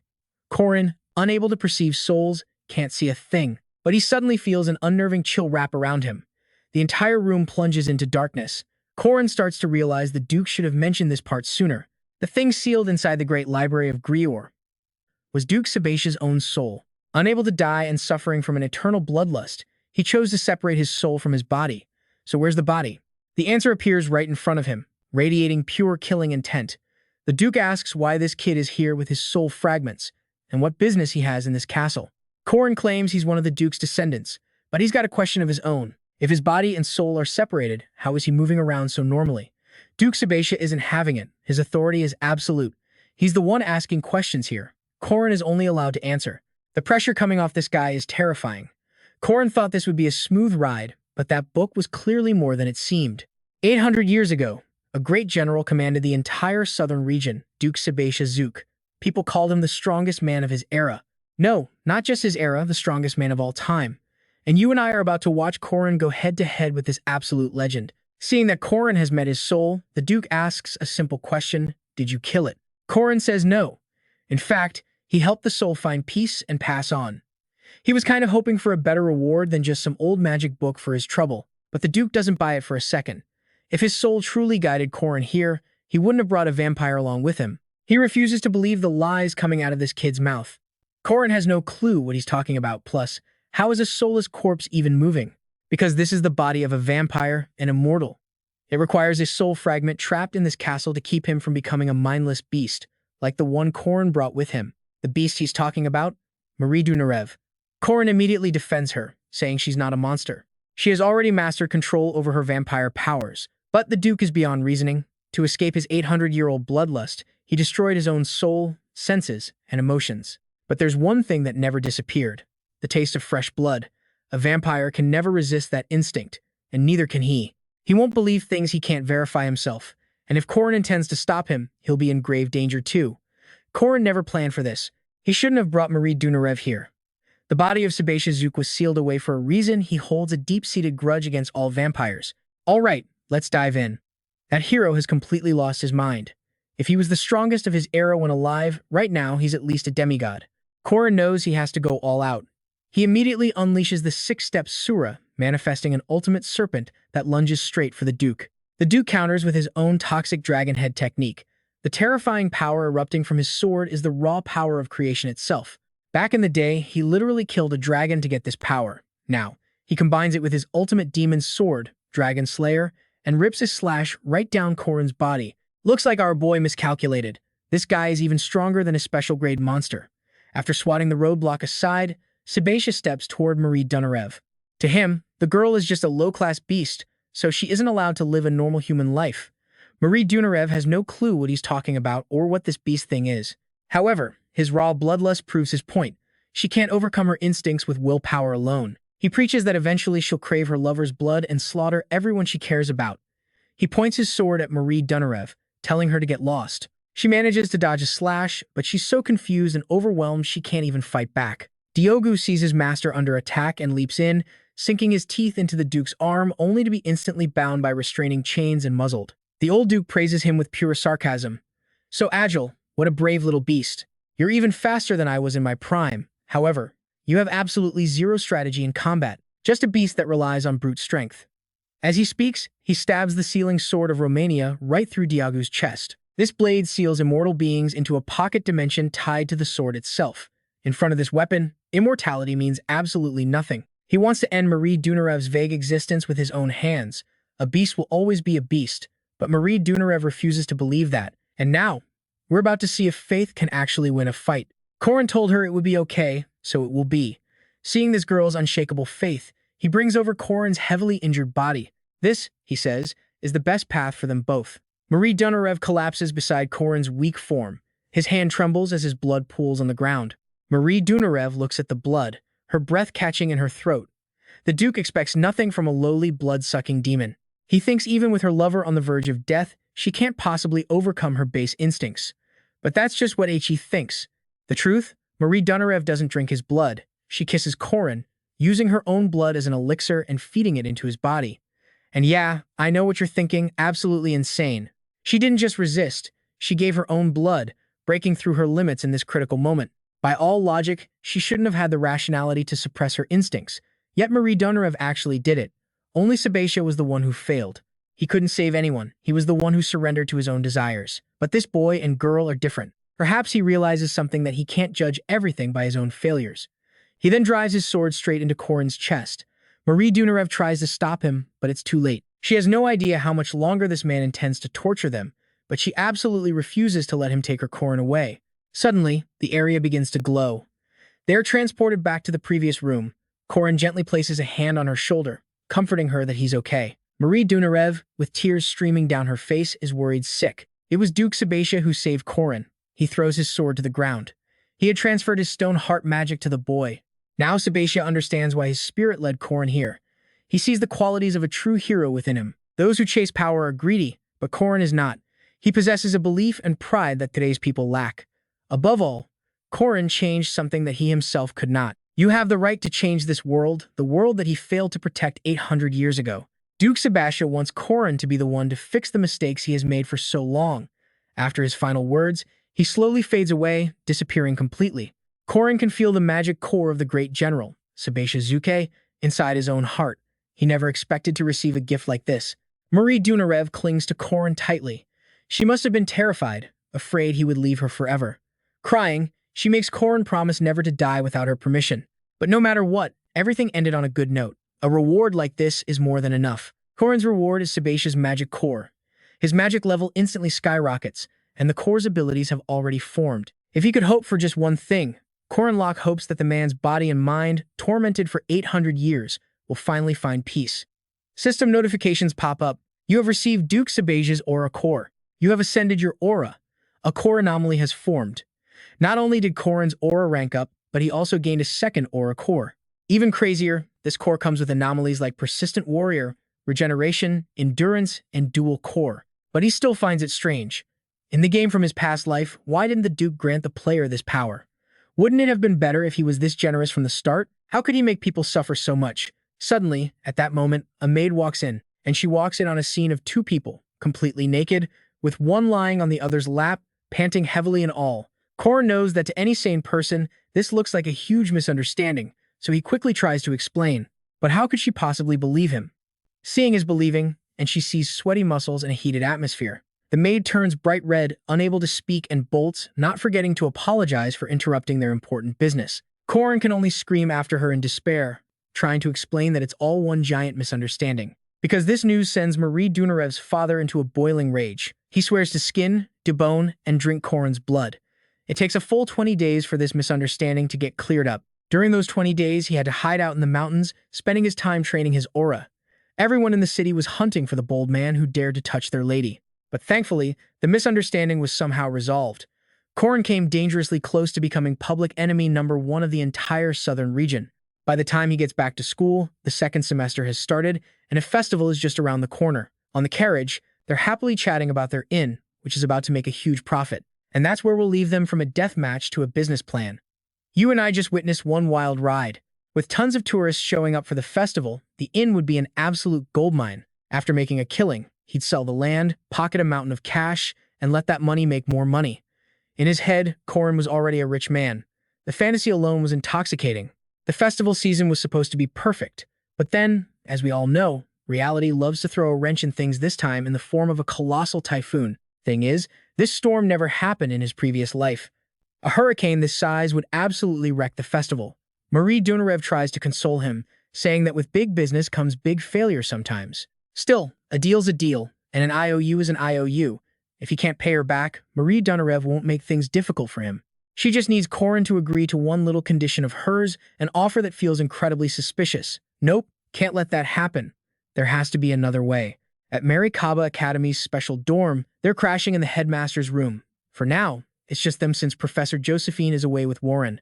They had been staying at the chapel during the break. The headmaster agrees to let Corin stay for the night. He's not really an outsider anymore. In fact, he's planning to let Corin stay here for good. Corin knows exactly what that means. It's so they can watch him. Professor Josephine and Headmaster Aaron clearly still don't trust him 100%. This storm is bothering both of them. Something feels off. A typhoon this big should be causing way more destruction. Yet so far, no serious damage has been reported. The city is outside the eye of the storm, but the outskirts are getting slammed. And here's where it gets crazy: the storm isn't moving. Because it's not a natural phenomenon. It's being generated by a monster, with a story that began on a vital sea route in the southern archipelago. Upstream, along the Yinya Strait, lived the solitary king of the ocean, the sea serpent. This king went completely mad, attacking ships and invading human territory without a second thought. And of course, a wannabe hero decided he would be the one to fight this king.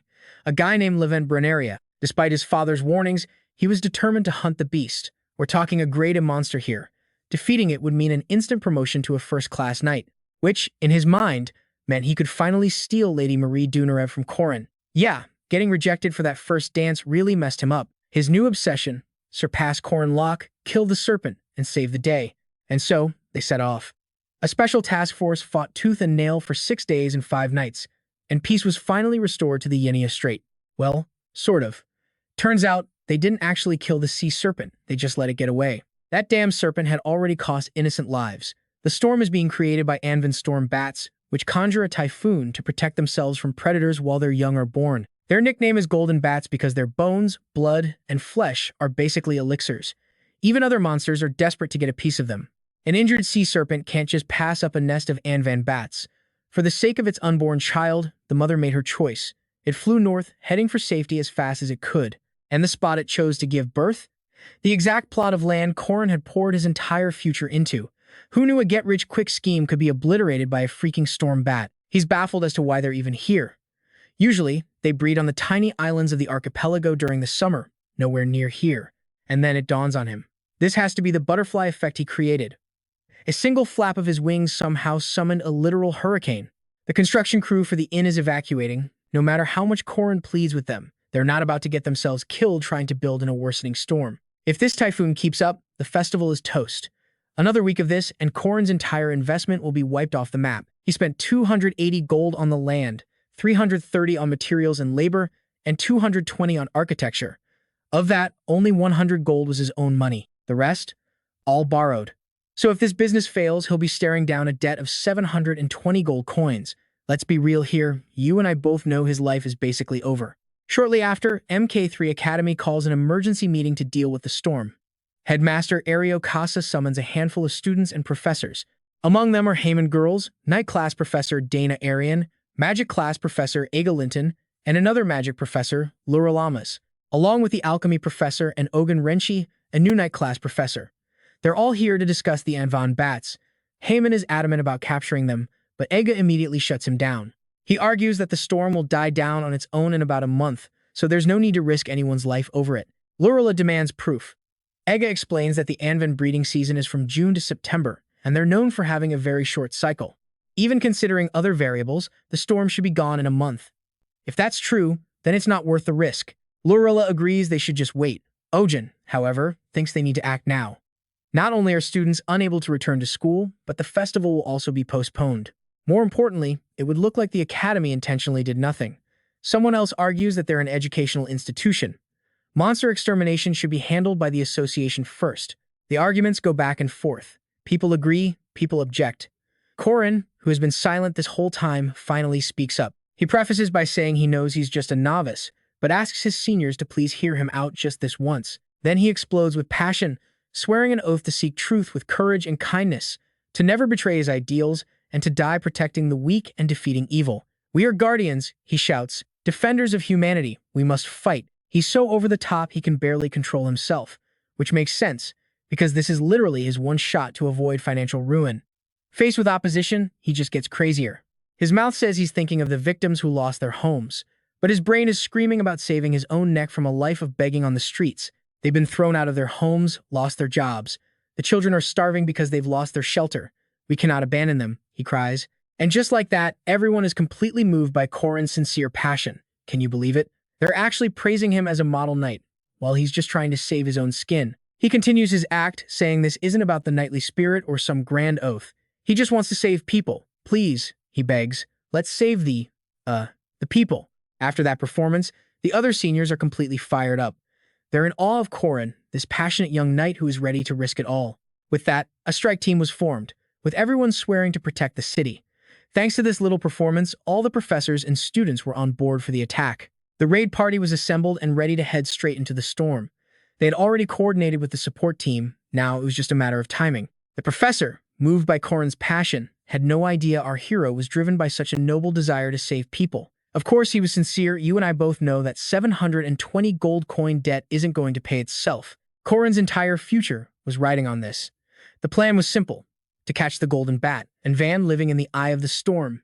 They needed a support team to punch a hole through the barrier. If they succeeded, the entry team would rush in and take down Van. A great plan if it actually went smoothly, but the eye of the storm was crawling with monsters. These creatures got sucked into the storm while trying to eat Van, and now they've been starving for ages. They're absolutely feral. Still, Corin wasn't too worried.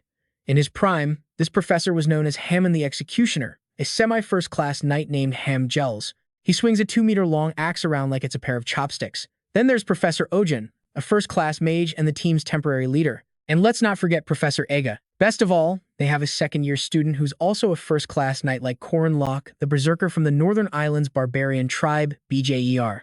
With a lineup this stacked, it would be weirder if they couldn't beat a few monsters. That berserker guy is genuinely huge. Maybe he's half-giant or something. Anyway, the main objective is to capture Van. They had to get inside the storm's eye before the damage spread any further, and more importantly, before it damaged Corin's inn. For the inn, for the money, for a rich future, and Van was going down. The team prepared to enter the eye with the others right behind them. Once inside, they discovered a small storm within the larger one. This was something no one had ever seen before. Ega figured it sensed them coming and used its final ounce of strength to create a smaller barrier. This could only be a mother's instinct. Even for a beast, it's pretty incredible. According to Professor Ogan, they could force their way through if they were willing to take some serious damage. But that would weaken the professors too much, so it wasn't worth the risk. Ega immediately fired off a signal, calling in the support team. Professor Da received the signal and instantly unleashed her power. She summoned colossal bolts of red lightning from the sky. Thing is, it looked like she used way too much power. This was enough to vaporize their own team. Everyone scrambled behind Ega's shield. They just needed enough power to break the storm, but she went for total overkill. That monstrous power was called Red Mistress, and now they were seeing just how terrifying it could be. A single strike. Everything in its path was obliterated. The entire team was almost wiped out. This is exactly why Hammond can't stand mages. But hey, at least the problem was solved, right? With that much lightning, the storm should have been completely destroyed, except it wasn't. It was still there, completely unfazed. Even a semi-first-class monster would have trouble surviving that. And yet, these things didn't even flinch. Something was wrong. And Van was getting bigger. Now, wait just a second. You can see it too, right? It's evolving. Monster evolution is a rare phenomenon that happens when a creature gains enough life experience. It's not just a simple level up, it's the alpha of a species ascending. For a creature that can survive a storm of this magnitude, it's not surprising that it would have a resistance to lightning. Van absorbed all of Professor Da's lightning. They couldn't treat it like some weak monster anymore. It was now the king of thunder rain, and instantly, everyone was sucked into the vortex. The mage team was now totally useless. Calling for more support would only feed Van and make it even stronger. This creature was on another level. The situation was pure chaos, and the more chaotic it gets, the more room Corin Loch has to shine. He tried using Serpent's Fang, stabbing his sword into the ground to anchor himself, but it was no use. He quickly realized martial arts are only effective when your feet are firmly on the ground. Corin couldn't do a thing. His chance to look cool was completely gone. He glanced over at BJR, but that was a lost cause too. In the air, it doesn't matter if you're a 2-meter-tall giant with a spear, you're basically helpless. But Corin couldn't just give up. Thinking of that 720 gold coin debt, he had to catch that bat. And I know what you're thinking. Yes, he's about to use BGR's bald head as a springboard. Just because he's flailing around in mid-air doesn't mean he's out of options. Corin refuses to give up. he won't surrender to some overgrown monster. Corin launched himself into the air, using his teammates one by one as footholds. He was absolutely going to kill the beast trying to swallow his 720 gold coins, a man blinded by vengeance against his debt, and a monster trying to protect its young. Their lives both depended on this single moment. A desperate battle had just begun, but then a slime appeared out of nowhere and blocked his path. It's not over yet. 2 simple moves, Mountain Crush and Crimson Strike, should be enough. His sword plunged into the storm, but it had no effect. All ground-based martial arts were useless here. Corin was powerless. This was it, wasn't it? Was all that effort for nothing? Is this really how it ends? He cursed himself. He should have just used the money to buy himself a nice meal. And in the storm, Corin's world collapsed. But in his darkest moment of despair, he heard something. A sound so loud he could hear it even over the raging winds. Someone else was fighting Anven. But who could it be? Whoever it was, they were handling the beast with just a few basic slashes left, right, forward, back, and it was done. The storm completely stopped. A mysterious figure stood in the settling dust. Even walking through the valley of the shadow of death, Corin would fear no evil, because his saviors were here. Just before he could be buried under that mountain of debt, the rescue team arrived, and it was none other than Warren and Co. Jospin. The Stormbat's tornado had torn through the city's outskirts, causing chaos and leaving a trail of significant damage. But thanks to the early intervention, besides some rural roads, the city itself was mostly unharmed, and while there were a few casualties, they were expected to recover soon. And that brings us to the end. The Academy is funded by taxes, so you and I both know that maintaining a heroic image is what really matters here. So while Marie Dunarev is all sunshine, Warren looks like she was dragged here against her will, and you and I are about to see our boy Corin try to talk some sense into his prickly friend. He asks her, "You know when human civilization actually began? It started with the discovery of a healed femur. See, in the wild, a broken leg is a death sentence, but this specific bone had mended completely. That means someone stayed, protected them, and nursed them back to health. Civilization began," he says, "the moment we started helping each other." But to Warren, that just proves humans are weak, and it means nothing to her. After all, she's never received help from anyone, ever. Without missing a beat, Corin tells her, "Then I'll be the first." She goes quiet for a second before just walking away. She doesn't buy it, figuring it's just empty talk from a weakling. Warren knows she's a hybrid, a creature born from a human's union with a monster. If he knew her past, her true nature, he'd never be naive enough to turn his back on her, not for a second. There's a voice constantly whispering in her head, "Give me back my body." She knows this vessel isn't hers, but she'll never surrender it. But despite that cold exterior, a tiny part of her hopes Corin meant what he said. Anyway, the Guardian Academy is located in Maba City. They call it the safest city in the world, but that's a flat-out lie. The back alleys are ruled by a single group, the Black Star Syndicate. Their main business is slave trafficking and bootleg liquor. But to maintain their iron grip, they have other, more specialized services. For example, dealing with rowdy customers. Whenever a drunk starts trouble, they show up to clean house. Now watch this, because things are about to kick off. The Black Star sells this tavern its illegal booze, then has the nerve to charge them for protection. If you want a meeting, this is the place. A few of their goons swagger over to Corin's table. They see his uniform and just assume he's some underage academy kid who got lost. The syndicate usually avoids trouble with the academy, so they tell him to finish up and leave, even offering to cover his tab. Corin's response: he calmly dumps his drink right on the leader's head. The lackeys get ready to pounce, but the manager stops them. He's seen this act before. Arrogant academy guardians always starting fights because they think they're untouchable. You'd think the manager would just let it go. Nope, he gives the signal. Teach the brat a lesson. These guys are the Mad Hounds of the North, a notorious crew of slave hunters. This little academy puppy has no idea he just challenged a pack of wolves. Just how scary are they? Let's find out. Corin drops them, one by one. He makes sure everyone gets a turn. In seconds, the entire pack of so-called Mad Hounds is just a pile on the floor. He smirks. If they're the Mad Hounds, then he's the goddamn dog catcher. And to make sure the manager doesn't feel left out, Corin gives him a special one-punch delivery. That day, the Black Star Syndicate vanished. But let's be clear, you and I need to understand this wasn't about a gang war. Corin targeted them for a reason. He was here to free their victims, the demi-humans. In this world, demi-humans are treated worse than animals, locked up in cages. They're seen as outcasts, despised by regular humans. Corin breaks open their cages, telling them a carriage from the Donanal family is waiting to get them to safety. He tells the first ones out to lead the way. The freed demi-humans are overwhelmed with gratitude, which makes them lower their guard. And now, for his true purpose. He asks if anyone knows a brother and sister named Ren and John. A woman points to two kids cowering nearby. They're much smaller than he imagined. See, Corin met them before, in his past life. Back then, they were both 20. He'd heard werewolves develop physically based on their mental state, but this is extreme. As he approaches, the sister shields her brother, begging him not to hurt them. The sister is Ren, her little brother is John. Corin knows werewolves awaken their powers at birth, which is why they were sold into slavery as children. The Ren he knew was tough, aggressive, and had a completely different attitude. It took only 1 year for her to become that person. In his past life, Ren and John became villains for the Werewolf Orthodox Church, a group of extremists who discriminated against demons to improve the public image of demi-humans. They committed countless atrocities against enslaved werewolves, sparking a massive political conflict between the first and second princes. Those two were formidable opponents in the future, he remembers. Even so, they were ultimately killed by someone named Park Sihoo. Corin is here saving these future mid-level bosses from their tragic destiny. He reaches out a hand, but Ren just slaps it away. So he pulls them both into a hug, trying to calm their terror. They're just kids who have never known kindness, only oppression. After they finally calm down, they manage to whisper their names. He introduces himself as Corin Loch, a guardian, and they seem to relax a little. So, he's earned their trust. But does he really have to hand them over to the Academy Guardians now? He'd planned everything thinking Ren and John were already powerful. His goal was to use their abilities to control his future enemies. Just then, Lenya, the tavern worker, approaches. She might look like a simple bartender, but she's actually the manager of an information guild. She asks Corin what he plans to do with the two children. He simply says he's taking them to an inn for a good meal. Hearing that, Lenya pegs him as some bleeding heart philanthropist. Corin can't be bothered to explain. He lets her think whatever she wants. Besides, he still has that other promise to keep. The next day, at a village east of Maba, new arrivals touch down.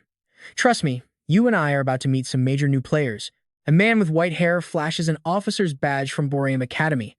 The old man with him is Kang Run, and the two below are his disciples. First, we've got Jin Hyuk and the student council president, Kang Iwa. A staff member greets them with a smile, welcoming the three to the LS Kingdom, where a carriage awaits. But let's be real, you and I know this isn't a friendly visit. Their leader is convinced the headmaster here has stolen something important from their kingdom. The master orders his two students to conceal their killing intent and forget the past. It's the only way they'll be able to operate. But for Jin Hyuk, forgetting is impossible. He can't let go of what that monster did to them.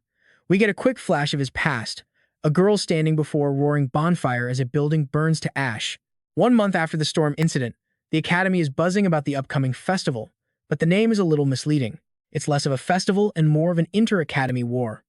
An event where students from 4 different regions fight for absolute dominance. Everyone is fired up, training hard for the big event, debating whether to form teams early or just pick the strongest individuals for singles, doubles, and groups.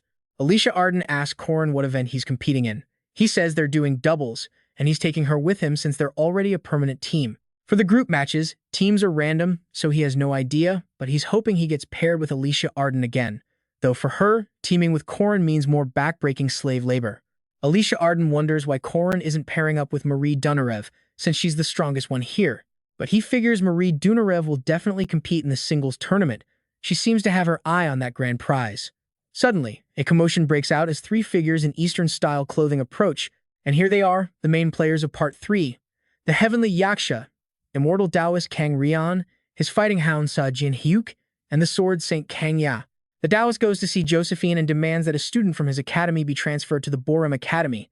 Unsurprisingly, she refuses. He claims it's a reasonable request, since he's basically the child's blood relative. A year ago, they faced a catastrophic accident, and at the center of it was his granddaughter. While the temple was burning down, Josephine took her and fled. Now that they've found her, of course they want to take her back. However, Warren is a special case. The reason he demanded this meeting was all for Warren. Now, pay attention, because here's the reveal. The old Taoist claims a monster resides inside the girl's body, and he's only here to help her. He argues Warren is only alive thanks to that child. It was the dying wish of Principal Errol's friend and Kang Ya's father. But Kang Rian doesn't care. They'll handle it their own way. Josephine argues that Warren couldn't have merged with the monster from the start, and of course, Warren has already finished her first semester without any issues, so he demands she prove it. That's when a bishop sent by the Catholic Church chimes in. He scoffs, asking if that cruel demon has really been tamed. For all they know, it could all be part of her wicked plan. Josephine warns the fat bishop to watch his mouth. He's not having it. They believe what they can see with their own eyes, not her empty words. He demands they release Warren into the festival. He's betting that if the evil that massacred countless people is still inside, her true nature will emerge in the heat of battle. Though their words are baseless, Josephine isn't confident she can persuade them. When it comes to trust, a witch like her is an easy target for criticism, but this might actually be a good opportunity. If she can show everyone that the demon can coexist with a good conscience, it'll be better for the future. So, Josephine agrees to let Warren compete in the singles tournament, and after, the girl can decide her own fate. She doesn't know how things work in the Eastern continent, but here, Warren's legal guardians are Principal Errol, herself, and the great saintess of Jian Cathedral. That's more than enough authority to guarantee the girl's safety. And with that, the discussion is over. Josephine politely kicks the two of them out to clear the polluted air. Thinking back, this is exactly what Corin predicted. Phantasa's minions are hiding within the festival. He only knew that something was about to happen, but not the specifics. But he guessed it was either the Catholic Church or Borame or both. And the answer was both. The declining church is desperate to expand its influence, and Borame's spirit mages are in on it too. The keywords are Heavenly Yaksha and Warren. This is a major event that will decide the fate of this character, marking a turning point in the main story and the entire Elas Kingdom's future. Corin wants the professor to keep an eye on the Catholic Church. There are inns built for outside religious groups, and since the Borame students are staying there, it'll be easier to watch them. However, Josephine is still a bit skeptical of Corin. She still thinks he's a disciple of Phantaza. Corin doesn't flinch, telling her to keep doubting him, because that's the smart play. But this is where our boy Corin shows he's playing 5D chess. No matter what she does, his goal is the same. He takes off his shirt, revealing the oath, "I will save the world." If she knows about a Shadow Warrior's oath, her suspicions should at least lessen a bit. Josephine mentions a new inn built on the outskirts, funded by students. Corin says it has nothing to do with him. Even if she has information that he was the one who funded it, it's totally unrelated. Or the fact that Marie Dunarev recently moved her things there and is setting up a street stall, still unrelated. Securing lodging for 100 long-term guests, daily supplies, food, and transport. All these profitable projects were planned by someone with incredible foresight. Sometimes a guy just needs a little help. But Corin keeps denying everything, and they go back and forth. Time passes, and the preliminary round of the team battles finally begins. Only 16 teams will make it through.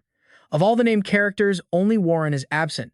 It seems she's only participating in the singles tournament. Looking at the legendary figures gathered here, anyone with a weak heart wouldn't dare step onto the field. Alicia Arden barely manages to squeeze through the crowd. The representative stepping up to speak is none other than the Taoist, Kang Ryan. He's the judge for this competition. This qualifier will decide the 16 protectors for the team tournament, and the difficulty is set to Hell mode. If the ribbon on your hand falls off, you're eliminated. The theme of this test is the most important duty of a protector, rescuing the people. Instantly, the 8 Gates formation is activated, and you and I are about to see why Kang Ryan is the greatest formation master on the Eastern continent. But no one understood the scope of this citizen rescue mission, because in front of them were stone figures and a set of rules. 1. After touching a citizen, you may issue a command. 2. Lead a citizen to your target for +1 point. 3. If a citizen is deemed unnecessary, you lose 2 points. They just had to touch them, and the figures would start moving. Looking at his eager friends, Corin almost admired their childish naivety. Meanwhile, Alicia Arden was busy dealing with a hound, earning a shower of praise from her team for finishing it in a single strike. That's Alicia Arden for you. Everyone felt lucky to be on her side. The citizen protection mission was a test of your skills as a guardian. To protect them from monsters, you had to move as many as possible to the designated safe zone. Alicia Arden felt a small sense of accomplishment. If she could just save the 2 figures in front of her, their team would have a total of 10. The next step was simple: start searching for the safe zone. Someone would be sent to scout ahead. It was an 8 Gates formation, so there had to be one nearby. Suddenly, the ground started to shake violently. This wasn't an earthquake, it was Corin's army. He stood there, towering over them, declaring that if they dropped their weapons, their lives would be spared. His team had tied all the stone figures together to create a massive moving caravan, and they showed no signs of stopping, as Corin just stood there, laughing. He mocked the idea of over 1,000 students fighting for points over a few limited figures. Why would he bother with something so annoying and difficult? At this point, you couldn't just call him Corin anymore. He was the Almighty, the Invincible. To him, simply eliminating everyone else was a much easier path. The plan had originally started with just 3 people. Corin, Jir, and Elle wanted to gather a legion of followers from the student body. The first step on their road to success. Standing behind him, Jir and Elle couldn't stop praising Corin as a brilliant leader, a man with extraordinary vision and power. Total sycophants. Corin just crossed his arms, soaking it all in with a grin he couldn't hide. The goal was to pass the qualifiers. Only 16 would make it to the next round, so they had to crush all unnecessary competition. So here's his master plan. Quickly secure a safe zone, then attract as many students as possible to use them as human shields to avoid any real fights. A mage with a bowl cut couldn't stand Corin's methods, angrily gripping his staff and shouting to take them all down. But his friend quickly stopped him from making that suicidal move. Another student screamed from the crowd, calling Corin's group a bunch of cowards. But what could they do? The stalemate continued, with Corin's massive wall of stone statues forming a perfect, impenetrable shield. In this mission, if Corin's team moved a statue to safety, they'd get 1 point, but if an enemy destroyed one, they'd lose 2. Corin sat comfortably on his throne of stone figures, smugly declaring they would all win if they just followed his plan. The attackers below were boiling with rage. They screamed that Corin was a coward, knowing that if this continued, they were guaranteed to lose. In a single, desperate wave, all of his opponents charged the stone wall.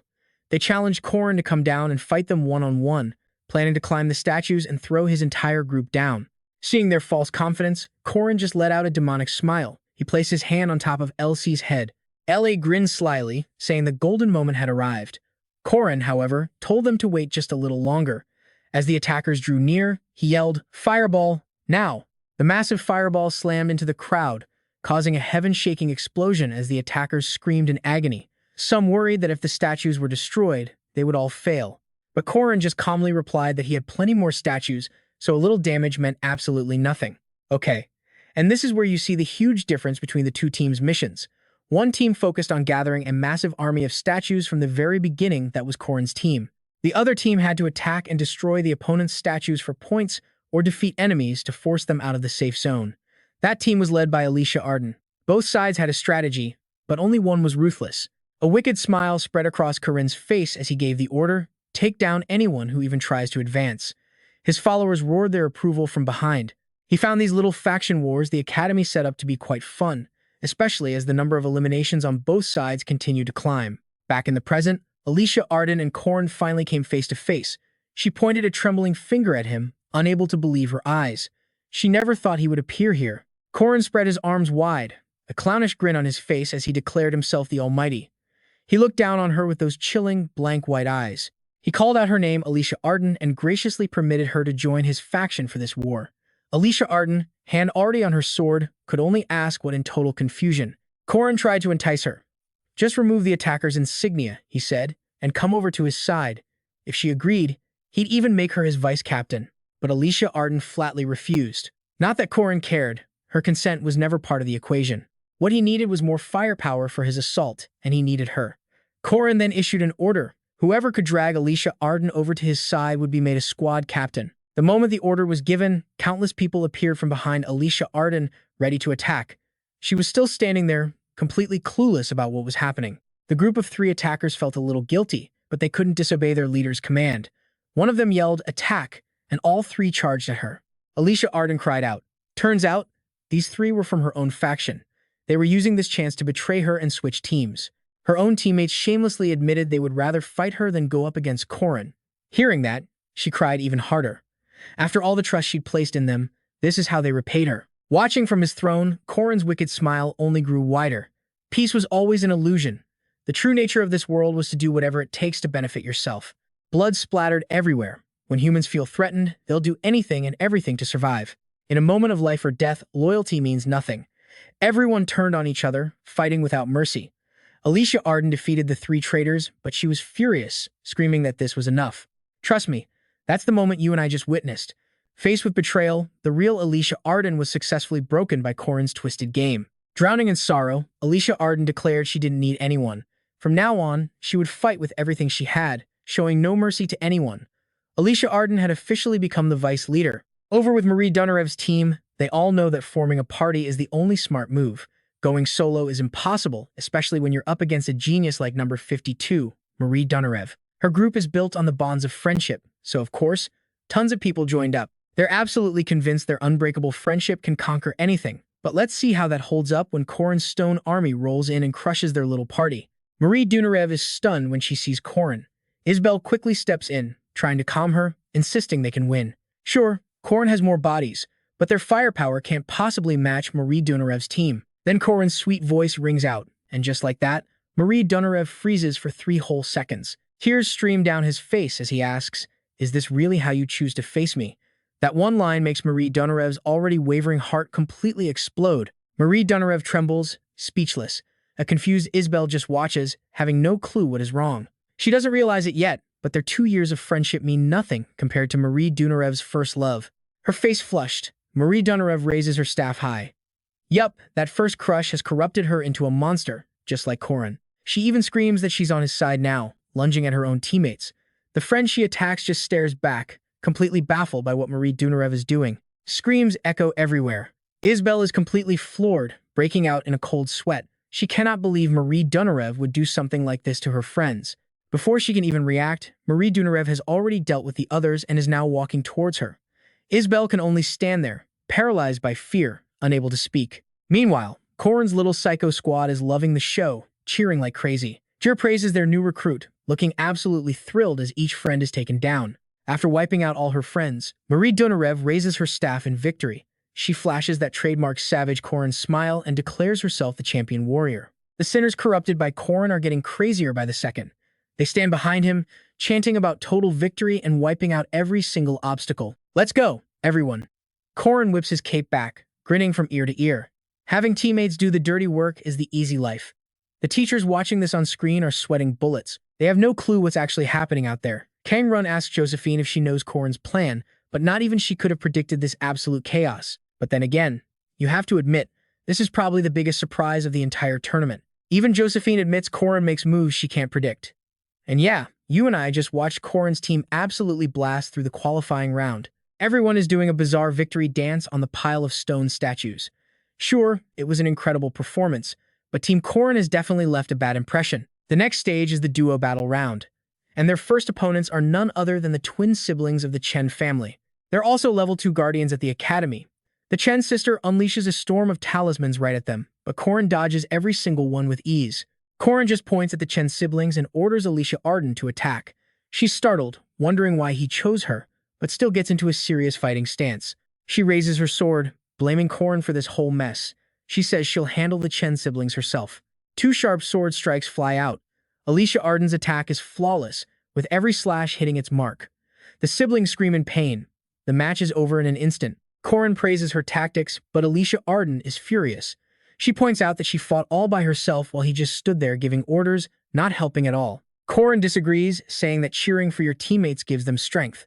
Alicia Arden bluntly tells him she's extremely annoyed.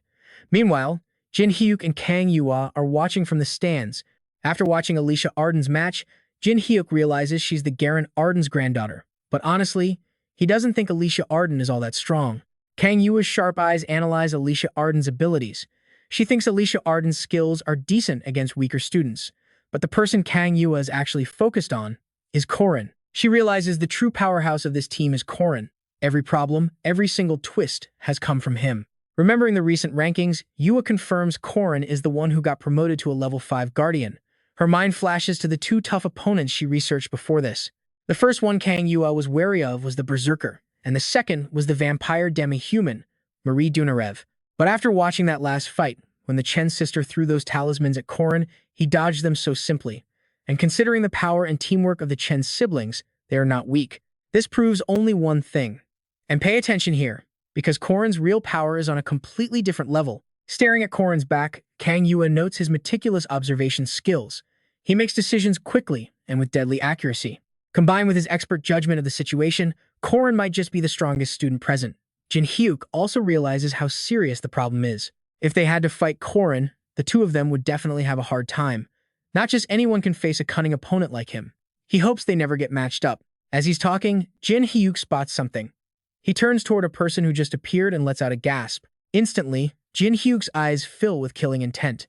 His face twists with pure hatred and rage. Inside the arena, the cheers and screams roar on.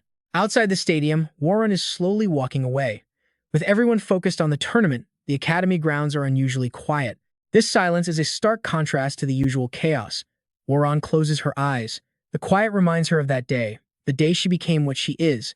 In a flashback, we see Warren was just a little girl. When she woke up after her transformation, everything around her was just flesh-searing flames. Everything had been destroyed that night. A voice echoed in her head, "Kill them all. Let them all die." Her home was a sea of fire, and she stood alone on a mountain of corpses burned to ash.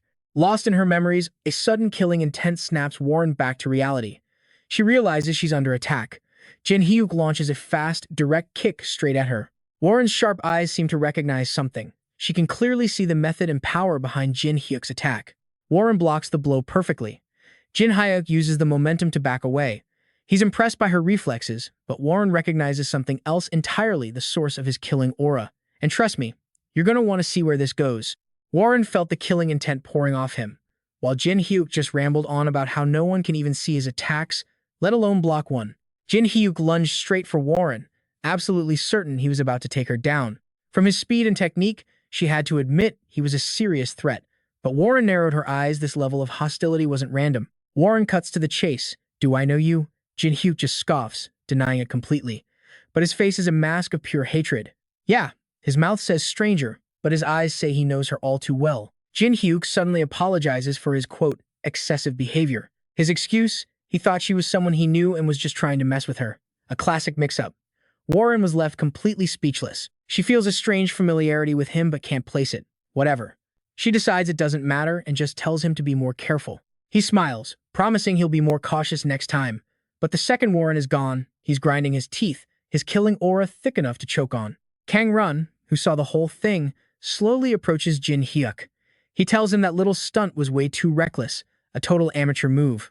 He snaps that Jin Hyuk never should have revealed his power here, but Jin Hyuk doesn't think he did anything wrong. He argues that his little test proved the Master's 8 Gates technique can affect demi-humans. Staring at Warren's retreating figure, he mutters about a monster masterpiece created by soul mages. To seal this monster and rescue Lan, the 8 Gates Golden Lock Great Annihilation formation has to be set up. Kang Run notices Jin Hyuk's fists are clenched so tight they're shaking. She knows he's barely holding it together, but still warns him to shut up and wait for the right moment. They need to be patient. Kang Run figures that once this is all over, once that evil thing is ripped out of Warren, then Jin Hyuk can do whatever the hell he wants. Hearing that just makes his bloodlust surge. Jin Hyuk promises he won't get reckless. He wants to kill the demon after it's been properly contained. All right, time for the second round of the playoffs. Pay attention, because this is where the entire game changes. The contestants gather in a rowdy roadside tavern in the city of Nazaria, packed with laughing and drinking patrons, with servers rushing back and forth. Corin sits there, thinking how this remote location was completely off the map. He remembers Professor Josephine telling him Kang Run was the one who changed the venue. Corin admits even he was a little surprised by the news. Josephine had bluntly asked him if he was the one who jacked Griffin's cargo, but he just played dumb, claiming he knew nothing about it. But she caught him in a verbal trap, asking what it was. Corin flinched. The truth, he did take it, but it was cargo from the old cult items Kang Run was secretly smuggling into the country. Corin just sighs, remembering the whole mess where he played the part of a bandit chief. The items he stole were the key components needed to activate the 8 Gates formation, the one targeting Warren. And Josephine was already on his tail. But the whole robbery was just a sham, a play cooked up by Kang Run and Le Yang to buy themselves time to get their illegal goods back. And speak of the devil, Kang Run himself walks into the tavern. Corin silently curses the old rat, whose mind is nothing but schemes. Alicia Arden remarks that the city is nicer than the rumors say. She asks Corin if he wants to eat. He reminds her the guidebook explicitly said not to eat or drink anything here. Alicia Arden looks disappointed. Meanwhile, Kang Run looks like he's just finished his part of the plan. He loudly announces that the 16 members from Griffin Academy and 16 from MK3 Academy have all arrived. Then he grins wickedly and says 58 minutes. While the other teams are still feasting and laughing, Kang Run's voice keeps counting up 59 minutes. 59 minutes and 30 seconds. By 59:50, a few people have already drawn their swords. Finally, a countdown from 5. Corin gets to his feet, weapon in hand. Alicia Arden has no idea what the hell is happening. She glances from Corin to Kang Run, who gives the signal. Begin. The talisman in his hand erupts in a brilliant golden light. You are not ready for this. Corin instantly attacks a guy holding a chicken leg. Blood sprays, screams echo. Alicia Arden is horrified. What are you doing? Others join the slaughter. Heads roll. Blood paints the walls as student after student is cut down without a second thought. Staring at the carnage, Alicia Arden still can't process it. The tavern is now just a pile of corpses and gore, with only the strongest fighters left standing. Alicia Arden's face is pale with terror. She has no idea what's real anymore. Corin sees the shock in her eyes and tells her to look closer at the bodies. Hearing his voice, she calms down just enough to actually look around. The people they just killed weren't people. Their bodies are decomposing impossibly fast, flesh melting away to reveal muscle and bone. Corin wonders why on earth Kang Run chose this cursed place for the second round. From what he knows, the city of Nazaria has been trapped in a time loop ever since a catastrophe 300 years ago. During the day, everyone is perfectly normal. Life goes on as if nothing is wrong. But when night falls, the entire city, all 1.2 million residents, transforms into a land of the undead. The image of the haunted city flashes through Corin's mind. In his memory, this place is an anomaly. Nazaria is better known by another name, the City of the Dead. Just as the reality of the situation sinks in, an official announcement echoes through the tavern. The playoff round has officially begun, and Kang Run explains the rules. Each team will be separated. The main objective is to collect Moonlight Stones. The deadline is the morning of the day after tomorrow, and anyone who wants to quit can do so instantly. After the teams are announced, they're given some basic instructions and a backpack of supplies. Then, all of them are unceremoniously thrown out of the inn. So what do you and I get to watch now? Team Corin getting dropped into a city with about 1.2 million zombies. Let the games begin. Alright, let's dive in. To save Warren, the team has to make it to round 3, and only the top 4 squads get a spot. For now, they have to play by the rules of this twisted zombie festival. Under the full moon, Corin hatches a plan. The real monsters are downtown. So, his team will stick to the suburbs, where the difficulty is supposedly manageable. Corin launches a spear from above. Any zombie it hits instantly vaporizes. To clear a path for his brilliant plan, Corin is all they need. At a watchtower in the suburbs, the goal is simple. Get to high ground. From up high, observation is easy, letting him spot the moonstone undead. When the undead consume these moonstones, their bodies literally glow. Reaching the watchtower, Elsie spots a few shining zombies right away. Elsie wonders what the deal is with that glowing zombie. But Corin is still calculating the safest, most efficient way to rack up points. Corin explains that the glowing ones are basically this round's mini-bosses. They have to catch those. Quality, he says, over quantity. He tells Elsie to use flight magic to support the other 3. No need to attack, Elsie agrees to the plan Corin laid out. Corin decides to use a long-range spell to get things started, but before he can finish his sentence, he sees something. His sudden shocked expression confuses everyone. Corin swears he hasn't cast a single spell, but the zombie below scrapes its sword on the ground. The Reverend Titan charges right at them. And here's where it all goes wrong. Corin has no idea why this Titan is targeting them. Realization hits, and he breaks out in a cold sweat, screaming at Elsie to run. Elsie is totally confused about why they're suddenly retreating, but Corin can't tell him the real reason without causing a full-blown panic. That Titan? It's the final boss of the entire central district. Corin yells for Elsie to use his flight magic, but he's a step too late. Elsie is hit. The attack was so fast Corin's blood runs cold. He has no idea what kind of skill just hit Elsie. Could it be Ghost? Was Elsie just instantly eliminated from the competition? As he's ejected from the game, all Corin can do is helplessly call out his name. A notification pops up. LB Man has been eliminated. Take a hit that's strong enough, and the system just teleports you right out of the arena. Watching Elsie get booted sends a chill down Corin's spine. Elsie was taken out instantly. To be fair, an attack that fast would have wiped the floor with Corin, too. No time to mourn, Corin immediately starts giving orders to Jer and Alicia Arden. The Titan below is already winding up for its next attack. It hurls its blade, and a massive wave of power erupts from the tip, heading straight for them. The watchtower is sliced clean in 2, the top half now in freefall. Corin shouts for Jer and Alicia Arden to climb to the peak and run in the opposite direction. Jer grumbles that every time he teams up with Corin, something disastrous is guaranteed to happen. The sound of crumbling stone echoes as the tower collapses in seconds. Dust and smoke fill the air. The once towering structure is now just a pile of rubble on the street. Amidst the wreckage, the dust begins to settle. A single rock moves. Something, or someone, is still alive under there. Turns out, it's Corin's group. He and Alicia Arden somehow survived, and he quickly checks on his teammate. Alicia Arden sarcastically remarks that hanging with Corin is always an eye-opening experience. He just gives a bitter smile, admitting she's right. The first day is a total loss. With Elsie eliminated way too early, their only option now is to run for their lives until morning. Jer cheerfully agrees with Corin's assessment, but his good mood lasts about 2 seconds before a giant hand grabs him. Jer blinks, wondering if he's hallucinating the 5 colossal toes wrapped around him. A demon bat appeared out of nowhere, swooping down and snatching him from the ground. All Jer can do is scream for help while Corin just stares, completely bewildered. I know what you're thinking. Could it get any worse? Alicia Arden shouts a warning to Corin about the new arrival. Corin gets a good look at it, and his face goes dark. The worst-case scenario he'd imagined? It's happening. The White Soul King has appeared. The huge commotion they just made has attracted yet another absolute monster. Corin feels the world closing in. First, a giant abyssal titan, and now, the White Soul King has decided to join the party. All three of Nazaria's bosses are here, and each one is an elite-grade monster or higher.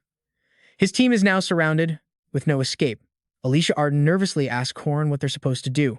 Are they about to get wiped out? Corin just clicks his tongue in annoyance. Without warning, all three bosses lunge at Corin and Alicia Arden. Corin grits his teeth, totally out of options. He'd calculated every possible way to survive, but it feels like the game itself is trying to force him out. Just as failure seems certain, a blinding light erupts from the sky. Even Corin is caught off guard by the bizarre phenomenon. Corin turns to see a powerful lightning-infused strike slam down near the Titan, shaking the entire area with its raw power. He realizes it's not an attack, it's a flash of light, meant to blind their enemies. As his vision clears, Corin recognizes the object emitting the light. It's a spear. He thinks he recognizes where that spear came from. A hand reaches out and grips its shaft. A figure in a dark, hooded cloak rushes past Corin, pointing him in a safe direction. Alicia Arden runs over, checks if he's okay, then asks about Jer, but Corin is just frozen, silent. In the end, Corin and Alicia Arden make a run for it.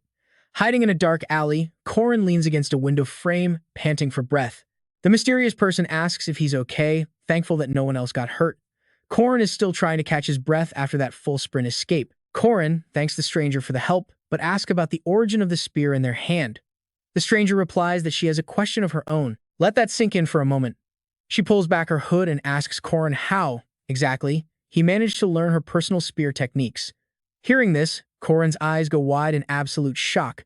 Alicia Arden seems just as surprised by the stranger's identity, but Corin realizes now that her voice sounded incredibly familiar from the start. The stranger glides over to Corin, looks him up and down, and nods. As he watches her fluid movement, he recognizes the technique. It's the silent god step. Looking closer at her eyes, a clear, piercing blue, he becomes even more certain about this woman's true identity. This woman is Erin Danua, Corin's master from his previous life. And you heard that right, she smiles, confirming he's her student from the distant future. He asks how she's even here. Flashing back to the past, during his sophomore winter break, Park Sihoo is waiting for Corin outside the principal's office. When Corin finally shows, Park Sihoo calls him slow. So Corin, master of deflection, just fires back that Park Sihoo has terrible manners before getting to the point. He has no idea why he was summoned. The moment he realizes he's at the principal's office, his jaw hits the floor. Before he can process it, Park Sihoo is already banging on the door. The door creaks open. Park Sihoo knew Corin wanted to get stronger, and it looks like he actually found someone to train him. Corin peers into the room, which is flooded with light. As Park Sihoo's voice rings in his ears, he's about to introduce him to a teacher who can level him up. Erin sits inside, looking out. The second she sees Corin, she recognizes him as the guy who's always with Park Sihoo. She's the first one to say hello. And that's how their fates connected, all thanks to that classic gamer's privilege system. This was the very first time Corin met his future master, Erin Danua. Back in the present, zombies are still crawling through every alley in the city, but one house is covered in powerful magic, keeping the undead out. After setting up the defenses, Erin steps inside, explaining that normal zombies can't break through. Alicia Arden politely thanks her and offers her some chocolate. Erin sits down, accepting the kind gesture, but warns them that eating food from another era is forbidden here, reminding Alicia Arden to be careful. Watching Alicia Arden munch on her chocolate bar, Corin scrolls through his mental database on this place. This is 300 years in the past. Now, here's where it gets interesting. Because the timeline is in a loop, eating food from this era has two possible outcomes. 1. The food snaps back to its original timeline. 2. The person eating it gets trapped in the past forever. Knowing the consequences, Corin has never broken the rules. But with someone else breaking them, something is bound to happen. As Alicia Arden happily eats, Corin starts sweating bullets. He just sighs, thinking she'll find out the hard way. Alicia Arden asks Erin why she's here, and Erin tells her to call her master. Corin stays quiet. Erin takes a sip of water and says she gets the gist of the situation. Alicia Arden then brings up Corin's master from the distant past. And since Erin was in this city during the incident 300 years ago, Alicia Arden wants to know more details about what went down. Corin hears this and feels like it's a hint. The city of Nazaria is a time loop. Everything is supposed to repeat exactly. He watches Erin sip her tea, a suspicion growing in his mind.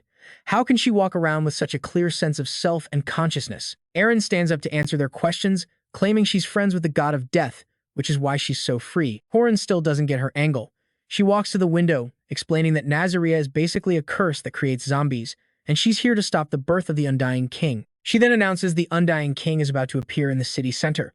Alicia Arden is stunned, but Corin, he stays disturbingly calm. Corin pushes himself to his feet, saying if that's what's happening, they need to get a move on.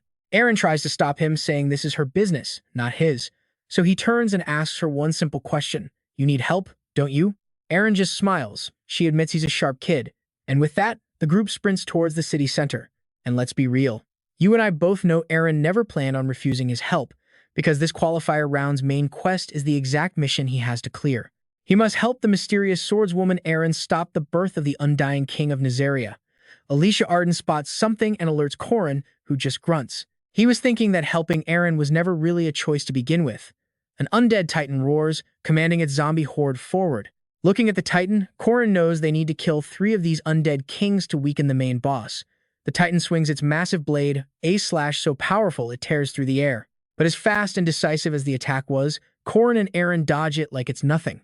Master Aaron and student Corin, a perfect duo. They unleash a combo attack sweeping the 1,000 armies, followed by the raging wind spear technique, lighting up the entire sky. The titan reacts too late, throwing up an arm to block. Corin thrusts his spear, but the titan manages to parry it with its blade. But that was the plan. Aaron seizes the opening, ducking under the blade and using its blind spot to strike. Just as they planned, Aaron's spear plunges deep into the titan's gut. The plan worked. Corin immediately signals Alicia Arden it's time. Alicia Arden, who's already waiting, draws her sword in a flash. With one clean slice, Alicia Arden sends the titan's head flying. She lands gracefully as the headless behemoth drops its weapon and collapses. Corin retrieves a massive moonstone from the titan's body while Alicia Arden stands nearby, clearly waiting for some praise. He has to admit, having one extra person on the team really lowers the difficulty. He's impressed by Aaron's power, but she just smiles and tells him he worked hard. That's enough for one day. The sun is already rising over the horizon. Usually, teams would rest at night during quests. But Nazaria is the opposite. The city is completely safe during the day and an absolute death trap at night. Cut to a random house, bathed in morning light. Alicia Arden is fast asleep when a voice from outside asks if she's awake yet. Aaron teases Corin, saying they're both kids, so what's the big deal if they sleep in the same room? He just rests his chin on his hand and says he's not a kid, so she calls him little brat instead. After all, Aaron taught him everything he knows. If he's not her little brat, then what is he? Hearing this, Corin doesn't answer. He just looks away, listing off the techniques she taught him. Hearing this, Aaron admits he truly is the disciple she chose, but what she never expected was that the kid she picked would be so ordinary. You and I can see this hits Corin hard, making him reflect. In truth, Aaron had chosen someone else as her heir. 80 years later, she came to regret that decision. Let's dive right into our hero's trauma, where he's so lost in thought he doesn't notice Aaron poking his cheek, asking what's got him so scared. Aaron feels lucky to have a student who cares so deeply for his master. He just thinks she's being sentimental again. But she knows exactly what's bothering him. A few words and she can tell his future looks bleak. Corin instantly denies it, but she just scolds her foolish student. Doesn't he know how strong she really is? Remembering the tragedy of his past life, Corin answers her question in his heart, facing down countless evils and enemies. Aaron was the one who stood up against all that darkness. In that critical, final moment, she alone stepped forward to block the enemy. She was trying to buy him time, but Corin couldn't accept her sacrifice. In that moment, her shoulders seemed impossibly strong. She declared she was the adult, and it was her responsibility to protect a child like him. Watching her from behind, Corin felt his world collapse. Aaron was the master who guided him, taught him, and changed his entire life.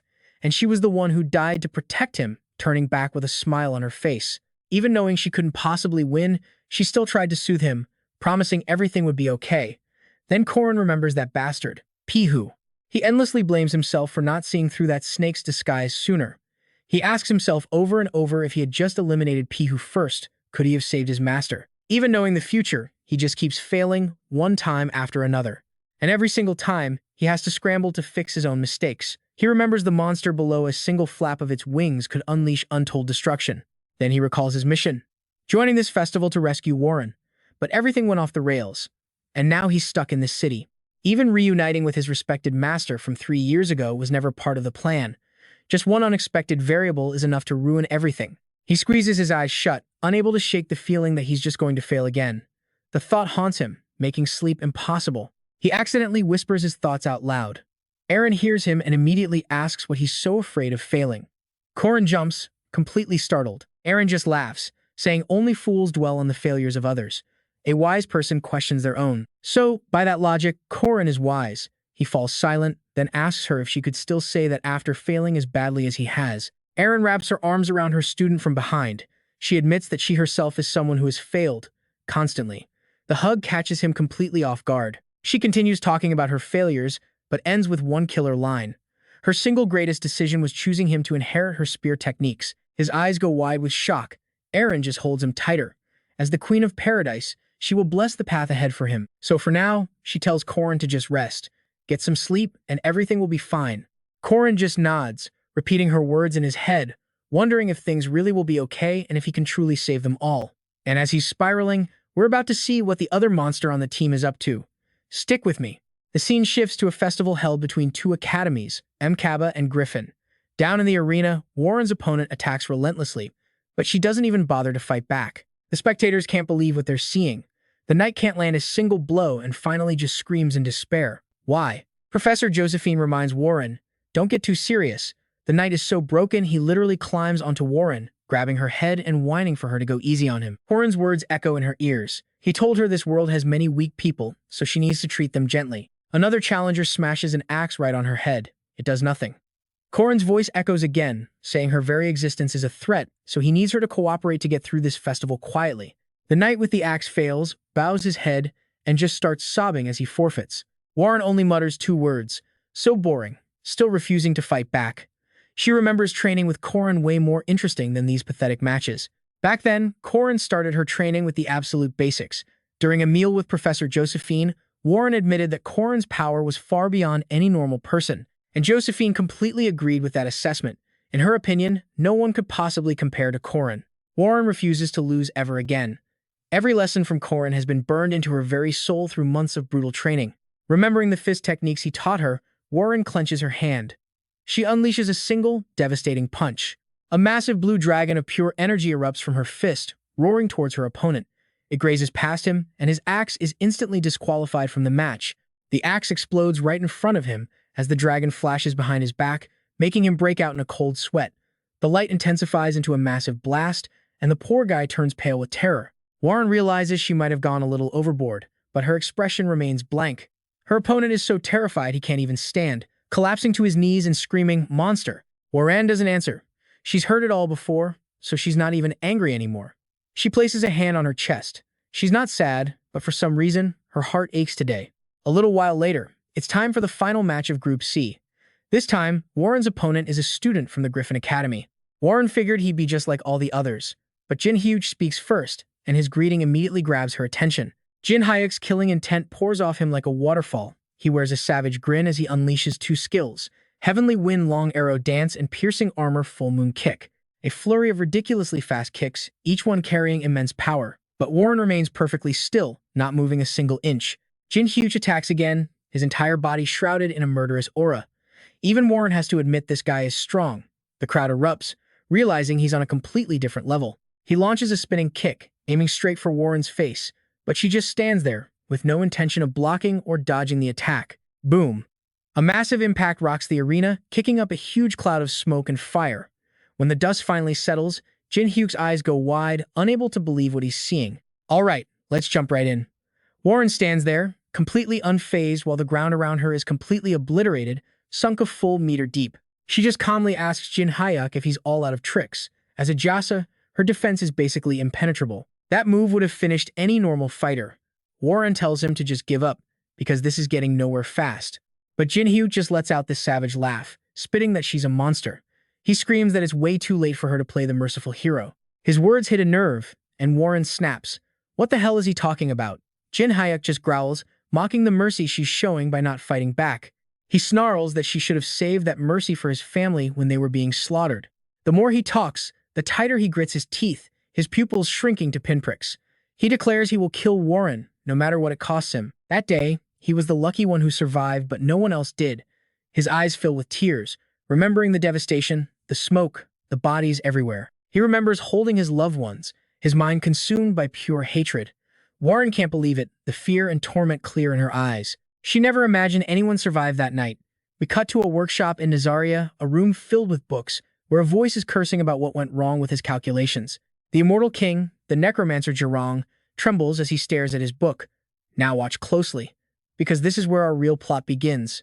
He can feel something is wrong. His body is just skin and bones, absolutely emaciated. He keeps muttering that the timing is perfect, a miracle, a chance given to him by the heavens. He looks out at the peaceful scenery. He's confused, unable to remember if he activated the magic circle. His ritual succeeded, so why is everything still so damn peaceful? It seems Jurong has figured it out. He's in a loop. He remembers completing the ritual, remembers transforming, but he's been sent back 3 days before it all began. He has no idea who's responsible or how they're resetting time like this, but this is the first reset where he's actually aware of what's happening. He screams out in terror. A witch! He's certain a witch is behind this. Jurong throws the door open and bolts outside. He remembers Aaron's face perfectly, a witch with a spear, silver hair, and blue eyes. After 300 years, he's finally identified the cause of all his problems, Aaron. But he still has no idea how or why this has been repeating for 300 years. Jurong stands there, looking up at the sky. He sees it, the magic circle trapping the city in an endless loop is still clearly visible, focused on the ancient runes at its center. Jaren immediately figures it out. Aaron used the fully absorbed power of the moon to reinforce the magic circle she carved over the entire city. It's a pure magic, forged with a power more intense than any archmage in history. Jurong's eyes are locked on the colossal formation in the sky, silently gauging the power of its creator, and that's when he spots something else carved into the circle. It contains such immense power, he recognizes it almost instantly. They are the runes of the language of origin. This ancient language was thought to be lost 300 years ago. The moonstone, carved with these primal runes, is the key to the entire spell. Lost in thought, Jurong doesn't notice someone approaching. A simple hello is enough to finally snap him out of it. Jurong roars with laughter when he sees her. It's Aaron. And you know, for a guy who just learned he's been trapped for 300 years, he seems ridiculously happy. He even figured out she's the one behind it all. Jurong grins grotesquely, his sleep-deprived eyes glowing with a manic joy now that he has his answer. He loves filling it. She's the reason time in this city repeats endlessly. Aaron is the one responsible for everything. Aaron just stands there, listening. No denial, no argument. Her eyes are just cold, ruthless ice. She growls his name, Immortal King Jurong. Just her voice is enough to paralyze him completely. Jurong lets out a pained groan, unable to move a muscle. Jurong's body begins to bloat and swell. He's transforming. His eyes turn a demonic, cloudy red. Being forced to change like this is causing him immense pain. Tears stream down his face, his eyes rolling back. Aaron just watches and tells him to play his part properly. Night 2 in his area. Under the stars, Alicia Arden and Corin put their plan into motion. Alicia Arden acts as bait, luring in an abyssal shrieker. She draws her sword and decisively cuts it in two. Corin does the same on his side, finishing off the White Soul King. They've successfully taken down 3 undead lords, the Abyssal Shrieker, the White Soul King, and the Titan. Even though Corin and Alicia Arden aren't high-ranking guardians, they just took down high-tier undead bosses. Alicia Arden holds up the moonstone, her face beaming with joy. She excitedly shows Corin the prize they just earned. He just sits on a pile of corpses, lost in thought. The only reason they can hunt so easily in this zombie-infested city is thanks to Aaron. Aaron smiles. Their only target left now is the Immortal King. Corin rests his chin on his hand, realizing Aaron must have done this hundreds, maybe thousands of times. Aaron's guidance is flawless, her plan executed to perfection. And now, the afternoon of the 3rd day arrives. And trust me, the main event we've all been waiting for is finally here. Jurong stands in the middle of the street, radiating an overwhelming aura of pure hatred. Their mission, defeat him before he fully awakens his power. The Immortal King Jurong, the necromancer who started the Nazar Undead Legion uprising 300 years ago, and the one who wants to become their king. Alicia Arden's a little disappointed by Jurong's actual appearance. She turns to a gently smiling Aaron and asks if this guy is really the Immortal King. Because, sure, he looks mutated, but he doesn't exactly scream final boss.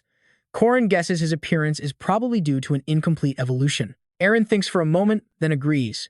His soul hasn't been fully demonized yet, but Jaren doesn't have the wisdom of a real mage, and Corin couldn't care less.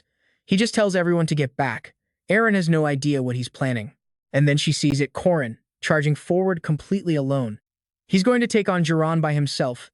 Alicia Arden screams for him to stop. No matter how he looks, Jaren is a top-tier boss. Corin agrees with Alicia Arden. He might be an incomplete monster, but he's still an undead king, revived by a forbidden dark ritual. Jaren's power is way beyond Marie Dunarev's. Calling him an endgame boss isn't an exaggeration. Corin gets close and offers a casual greeting. Jaren senses something is coming, Corin unleashes purple lightning, and a violet bolt slams down, shattering everything around them. Corin can feel the insane power radiating from Jiran's body. After the attack, he just lets out a sigh. Looks like Jiran is no pushover after all. The Immortal King roars, unleashing his own power, a death curse, a death wind, and finally, Apocalypse. The sheer force erupting from Jiran pulverizes buildings and roads, bringing everything crashing down. Alicia Arden can't believe it. Jiran is casting high-level magic back-to-back without any cooldown. Shielding herself, she nervously shouts to see if Corin is okay. Thinking he's already won, Jiran lets out a triumphant laugh. But the Immortal King never expected to be hit by another barrage of attacks. In Corin's eyes, his power is just decent. He uses Infinite Heaven Reversal, slicing Jiran into pieces. Because Jiran wasted so much mana, he couldn't block the final attack. Corin unleashes his ultimate skill, Nachamaki. And just like that, the Immortal King Jiran is reduced to a puddle of blood at Corin's feet. Turns out, guys obsessed with raw power are the easiest to deal with. See, if you can overwhelm him with pure skill, you can toy with him like a low-level mob. Besides, Nazaria is a repeatable quest. He's already killed this guy thousands of times. Alicia Arden is just stunned by the outcome. Corin killed Jiran so easily, and it feels like he's getting stronger by the day, but Corin just thinks she could probably handle him even easier. He suddenly notices that only Alicia Arden is left. She's just realized it too. Aaron is gone. She was standing right next to her a moment ago. Corin silently puts the pieces together and decides to find Aaron alone. Before leaving, he warns Alicia Arden to watch out for zombies. She just watches him go, wondering about Aaron. Looking down from above, the city is just a ruin of smoke and fire. There's really nothing left to see here. Corin finds Aaron standing alone, staring down at the unremarkable rubble below. Walking up to her, he asks if this is the first time the Immortal King Jiran has appeared. Aaron confirms his suspicion. This has happened a total of 36,539 times. The defeat, the Demon King quest in Nazaria resets every 3 days. The Dark Mage Jiran used a lunar eclipse to turn the entire city into zombies. This happened 353 months and 27 days ago. 1.2 million zombies appeared, then vanished with the Immortal King. Corin now knows Aaron has repeated this 36,539 times. Every 3 days, she kills the Demon King Jiran. He asks her why this loop even exists. Aaron smiles gently as she answers his question. She was the one who created this city, and with those words, a terrifying truth begins to unfold. You and I are about to hear the big one. The truth is, this cursed city of Nazaria was her creation. And if those 1.2 million zombies ever leave, this continent, this entire world will instantly disappear.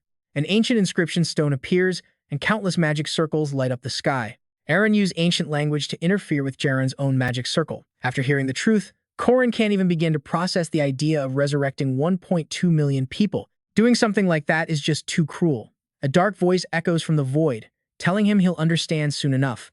Corin recognizes that voice. It's none other than Death himself, the one who always carries chains and a sharp scythe. Death says he'll keep watching Corin because he's the one who dares to challenge death itself. It seems Death already knows Corin is a regressor. The god of death is an entity created by the system to collect the souls of the dead. His job is to ensure that collected souls are reborn into a new life, continuing the great cycle. So zombies, who constantly escape death and reclaim their lives, are a massive headache for him. And Nazaria has been repeating this cycle for 300 years.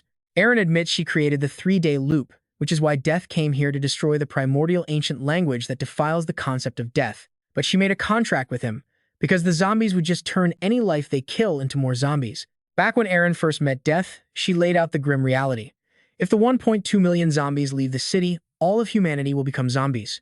There'd be no more souls left for the cycle of reincarnation. With that sharp declaration, Aaron forced Death to make a choice. Either ignore the cycle for 1.2 million souls, or watch the entire world collapse. He chose to make a contract, one with 3 conditions. As long as these 3 conditions are met, Death won't interfere with the 3-day loop.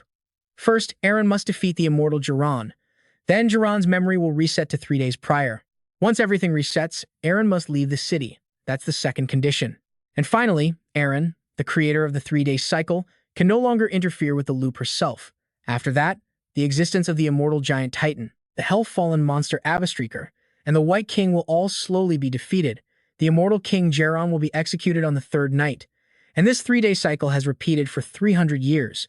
Back in the present, Aaron recounts it all with sorrow. Gradually, everything began to break down. After 20,000 times, Jiran finally realized he was trapped in a 3-day loop. Corin is furious. He doesn't know how much longer Eren plans to keep this up. How much longer can her mind take it? How much longer can she keep killing Jiran? He screams at her. He asks her how long she's going to let this continue. Is she just going to repeat these 3 days forever? She's exhausted, but as long as she's able, she will keep going. She understands why Corin is here. He's trying to save someone, and he's saving a lot of people in the process. What Eren says reminds him of Warren's face, and she tells him he needs to go. Looking at Eren's lonely figure, Death could only say that saving the world demands sacrifice. Corin was an outcast, and Eren didn't belong to this world. She would simply ignore his existence. In the end, Eren turned and walked away. She sacrificed herself, making it so nobody could even recognize her or know the price she paid. The thought makes Corin grit his teeth in pure rage. He knows she's always thinking of sacrificing herself. It reminds him of his master in a past life who ran into danger to protect others, and that's exactly why he respects her so much.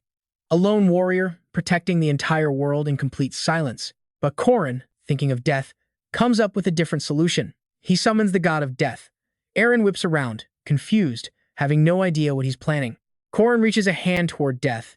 He proposes a contract, vowing he won't give up any chance, any opportunity to save his master. Eren runs to stop him, but it's too late. The light of the newly formed contract flares up, blocking her path as a golden orb on the scales begins to glow. Death finds the situation absolutely fascinating, because the one making this contract is a known liar. Death praises Corin's sheer audacity. A man who cheats death itself now wants to make a deal with him. The scales tip toward a large purple orb as tiny Corin stands before the imposing god. Death looks down at him and demands to hear his wish.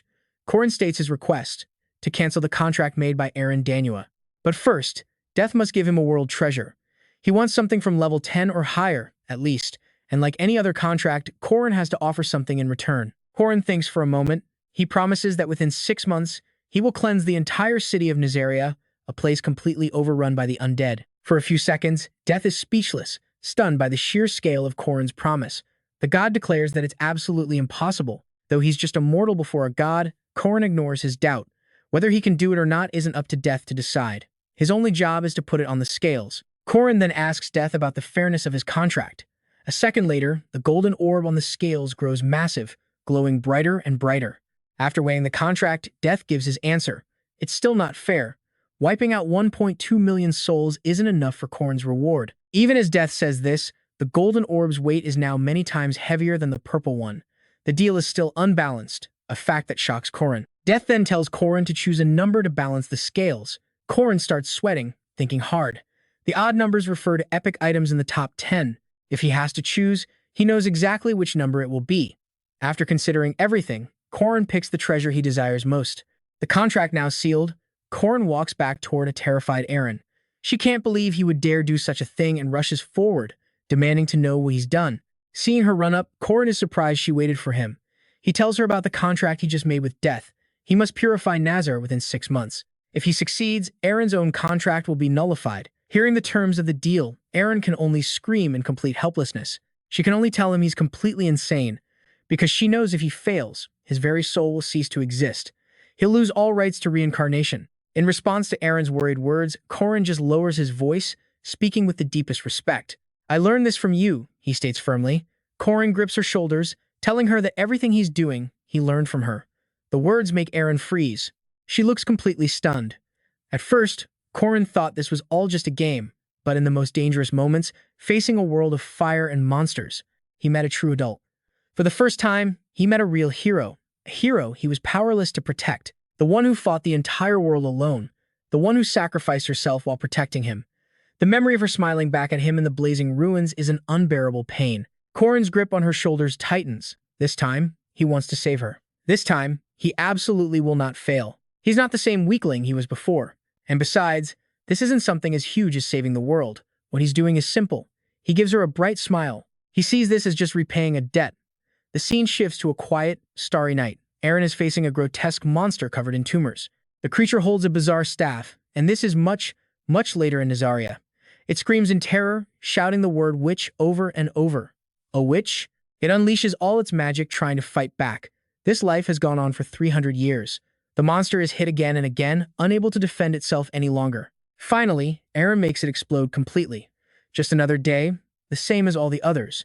She pulls back her hood and sighs. The city is still a chaotic hellhole. Aaron stands alone, looking down at the ruined city. For 3 years, it's been the same mechanical routine, a terrible schedule she's been forced to fight through. The reason isn't anything special. It's simply because she's a hero. She is the last living saint on this land. The Queen of the Shadow Kingdom has vanished into nothingness. Aaron always knew she was special. Living as a hero was something she simply accepted as fact, and she still is, living as a hero. But the only difference now is that for the first time, she heard someone say they wanted to save her. Until now, she always believed the duty of saving others belonged only to the hero. She accepted that duty, forcing herself to push aside her own feelings, even neglecting herself. And yet, Corin said he wanted to save her, to repay a debt. Aaron pulls the hood of her cloak back up. Corin was the one who reawakened emotions she had buried deep inside during 300 years of solitude. He said he would always be by her side. Aaron blushes, remembering Corin and everything he said. She's moved by the sincere care from another person. Death, observing from the side, is pleased with what he sees. After all, Aaron is an old friend who has been with him for 300 years. He muses to himself that even a hero can fall in love. This isn't so bad at all. Death thinks back on his contract with Corin. He feels like things are about to get very difficult, because even though he let Corin choose a number, he never imagined he would choose something like that. At that moment, Corin decisively chose his prize. He chose the Orb of Death itself, model, an item for pure offense, no defense. A single strike can rip soul from body. This is a perfect instrument of death. It grants the wielder the power of the Grim Reaper's scythe. But here's the catch, it only works at full power in the hands of death itself. For a mortal, it's just a pale imitation. And for someone like Corin, who can't even sense souls. Trust me, this is supposed to be the absolute worst choice. And yet, the scales of the trade balance perfectly. Meaning the prize Corin chose was a fair exchange. The god of death finds this deeply amusing. He just smirks, fascinated. He has no idea what Corin's planning, which makes it all the more interesting. Meanwhile, back at the gates of Nizar City, Kanane Kangrun stands there, looking smug. The qualifying round is almost over. 8 teams, 32 students in total, from Boram and Maba. Only half of them will advance to the next stage. At 6:50 a.m., the scoreboard finally lights up with the results. Team 1 from Boram Academy, Kang Yua and her squad, are sitting pretty with 558 points. Team 2 from MK3, with the demi-human Marys, has 499. Mary's teammate is still rambling on about magic spells. Mary's agrees that if they hadn't broken their moonstone, first place could have been theirs. The rankings are clear.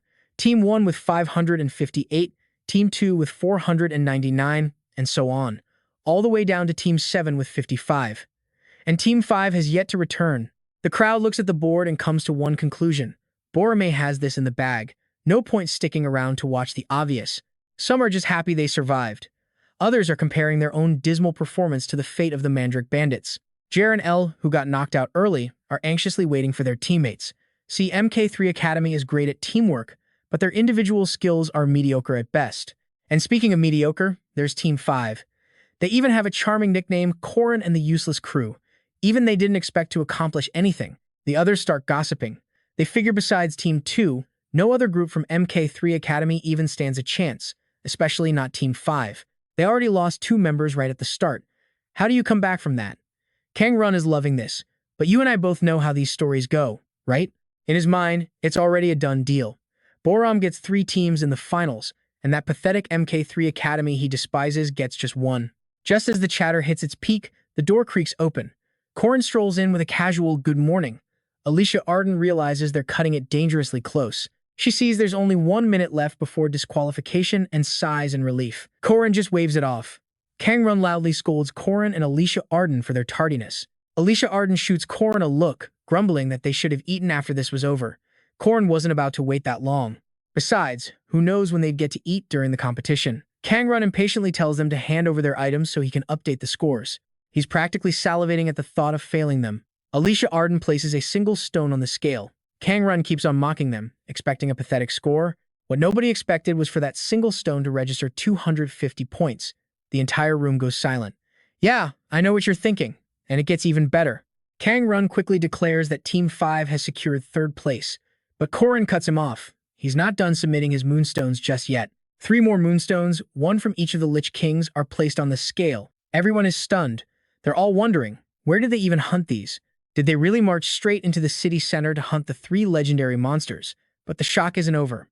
Corin pulls out one last stone, this one blood red. His final item. The Moonstone of the Undying King, Jaron hits the scale. And the numbers start climbing. Fast. Jaws hit the floor. Kang Run's cronies can only stare, dumbfounded, at the number 1,000. The final tally for Corin's team, 1,768 points. Corin gives a simple thumbs up. Perfect. Old man Kang Run, on the other hand, is completely broken. The final rankings are in. Corin's team is in first place with 1,768 points, advancing our teams 5, 1, 2, and 4. The carriage is waiting outside. What a hectic morning. Alicia Arden asks Corin if he's planning on coming back here. Corin just grunts.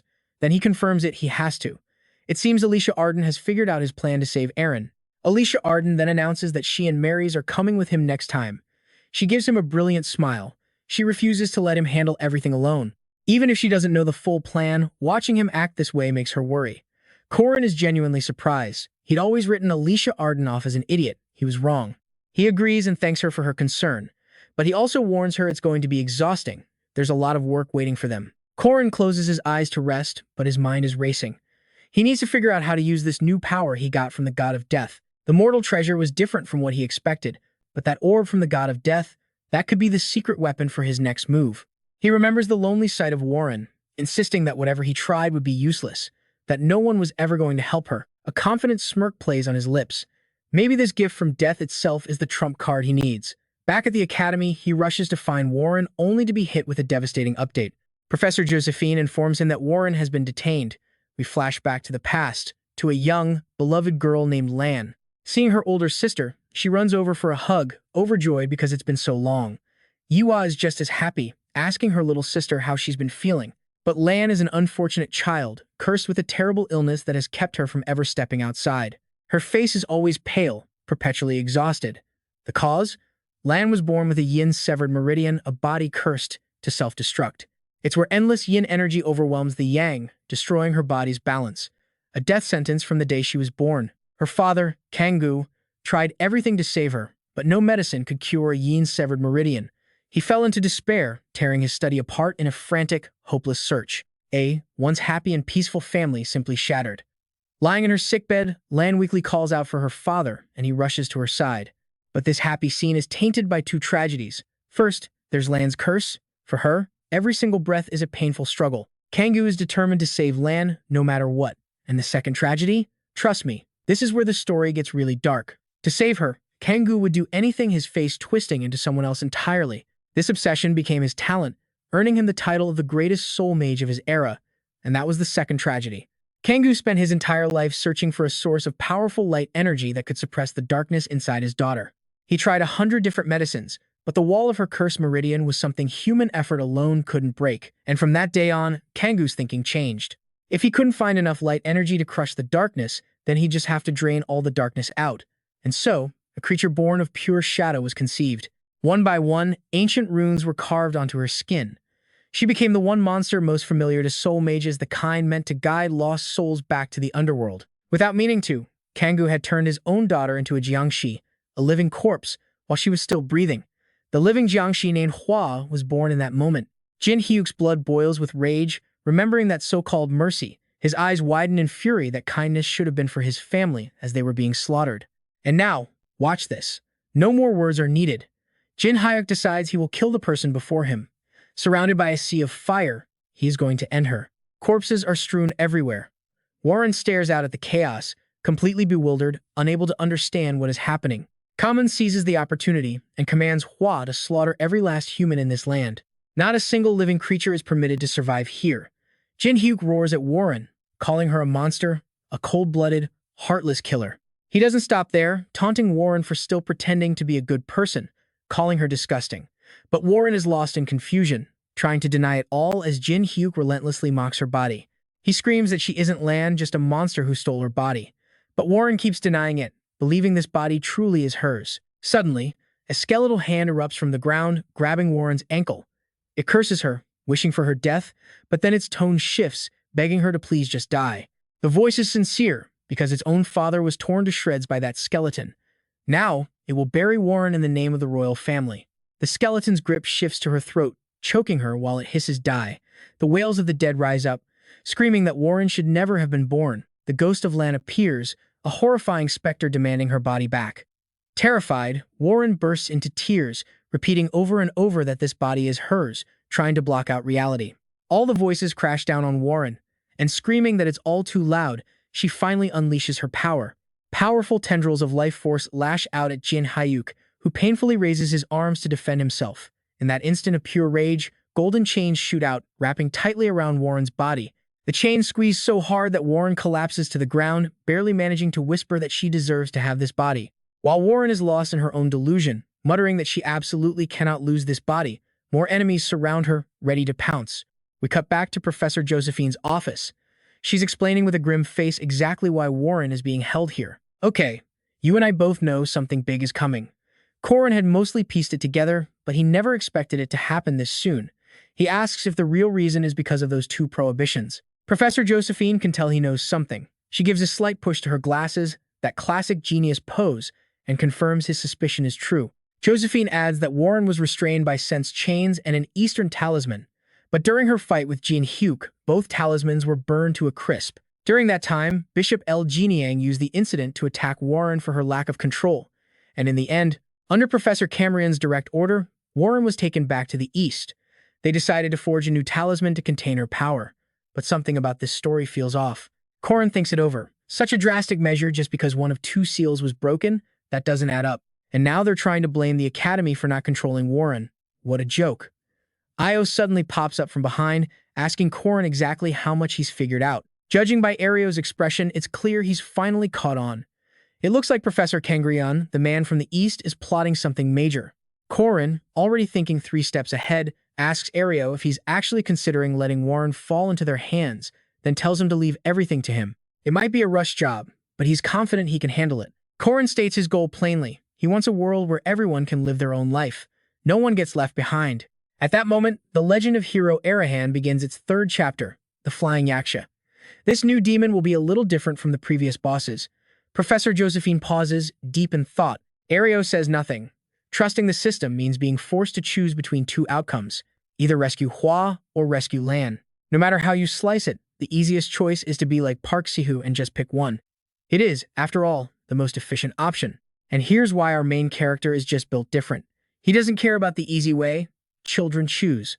Adults take everything. The main quest is now Hua and Lan, with a difficulty of A+. Back in the dungeon, 2 words echo endlessly. It's mine. Warren can only sit there, thinking about how this body belongs to her. But Kang Run appears from the shadows, questioning her. Is that really so? Warren has no idea who this man is, but Kang Ryun introduces himself as Kang Lan's uncle, the master of the body she's currently occupying. This only makes Warren lose it even more, as she shrieks at him to give her body back, because this belongs to Warren. But Kang Ryan says there seems to be a misunderstanding. He knows Warren wants to completely possess that body. He recalls the moment she commanded Hua to kill every human, and his manipulative face breaks into a sly grin. He can help Warren get exactly what she wants. Kang Ryan had the smile of a venomous snake, offering a sweet, poisoned apple to some unsuspecting little kid. A gunshot echoes, but a ghostly figure whispers it's no use a voice that can't reach Juan.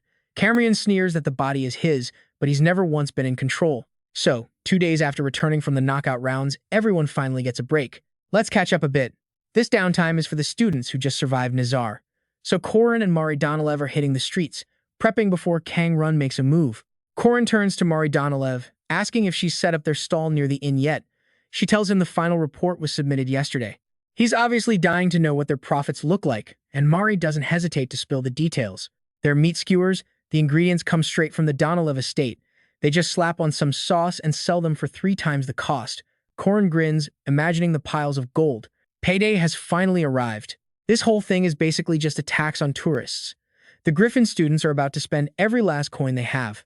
Just then, Mari Donilev spots a magic stone throwing game. The game's owner immediately tries to lure Mari Donilev over for a throw. And here's where you should pay attention. Corin recognizes this guy. What a surprise, the same scammer is back again this year. He pitches his wares, explaining the magic stones are just defective rejects from a mine. Mari Donilev touches one and looks a little surprised. The owner baits the hook, suggesting how soft it is, and she curiously confirms it for herself. The owner launches into his sales pitch, saying it's because the stones absorb magic so well that their properties become unstable. That's why they're usually ingredients for magic staves, but Corin's instincts are screaming. A soft stone like this could probably explode at any moment, and he needs to confirm it. Without a second thought, Corin grabs one. With his honed spear and stone-throwing skills, hitting a target at this range is almost too easy. We're talking nearly 100% accuracy. And it lands dead center in the bullseye.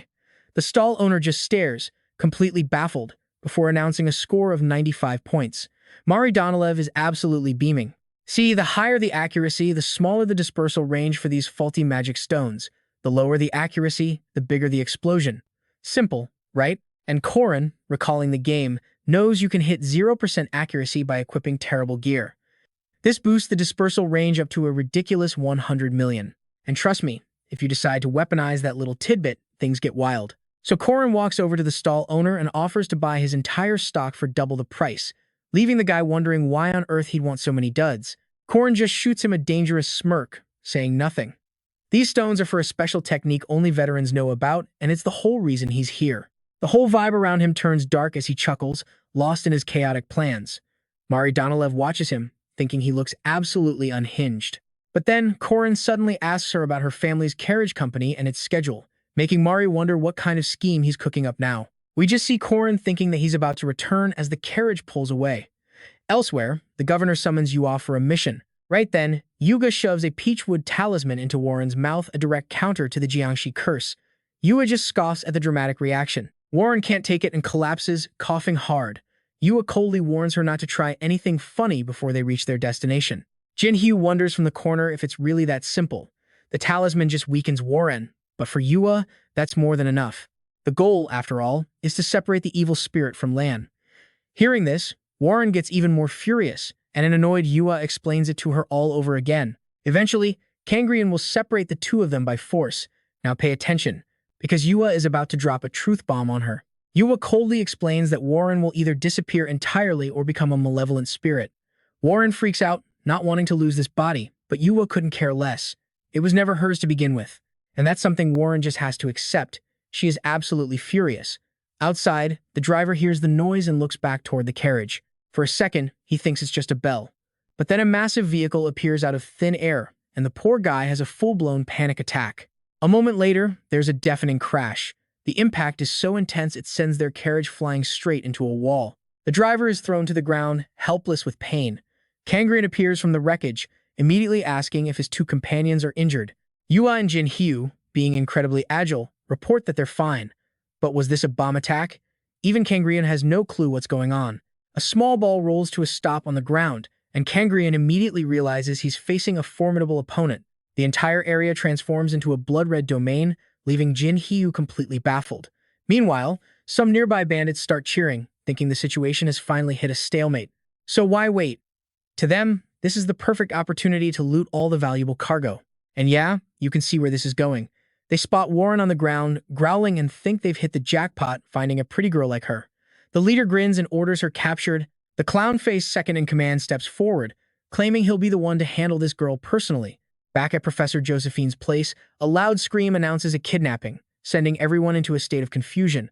Who was kidnapped, and by whom? A man in a brown suit rushes in, reporting that 5 minutes ago, a mysterious gang of robbers attacked a Griffin VIP carriage and abducted Warren. Professor Josephine, a man who hasn't sworn in 35 years, lets out a very creative curse.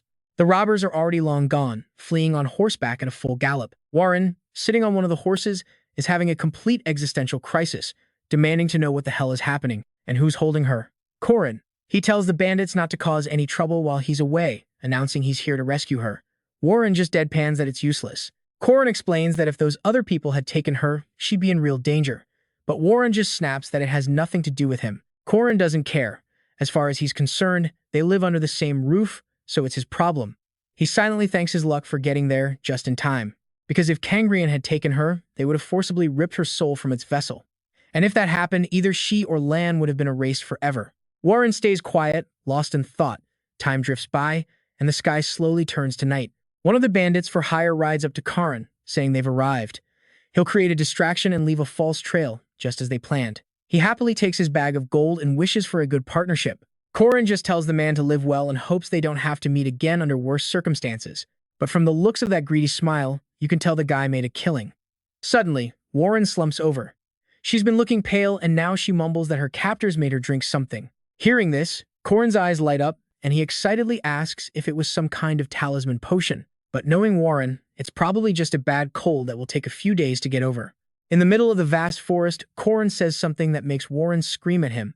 He doesn't answer, he just starts running, while she struggles, demanding to be let down.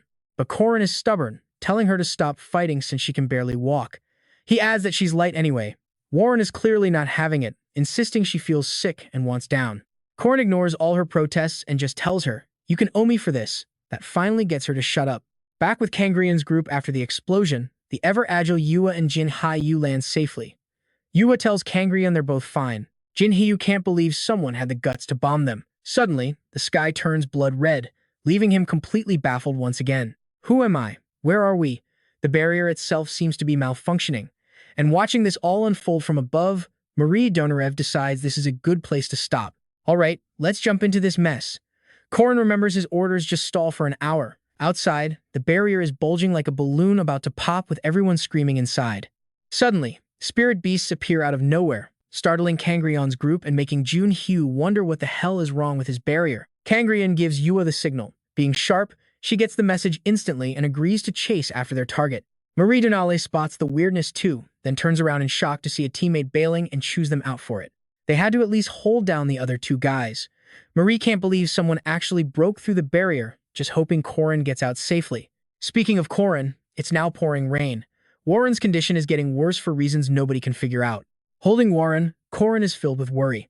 They've gone far, but in this state, they have to find shelter first. Suddenly, a strange figure appears right in front of him.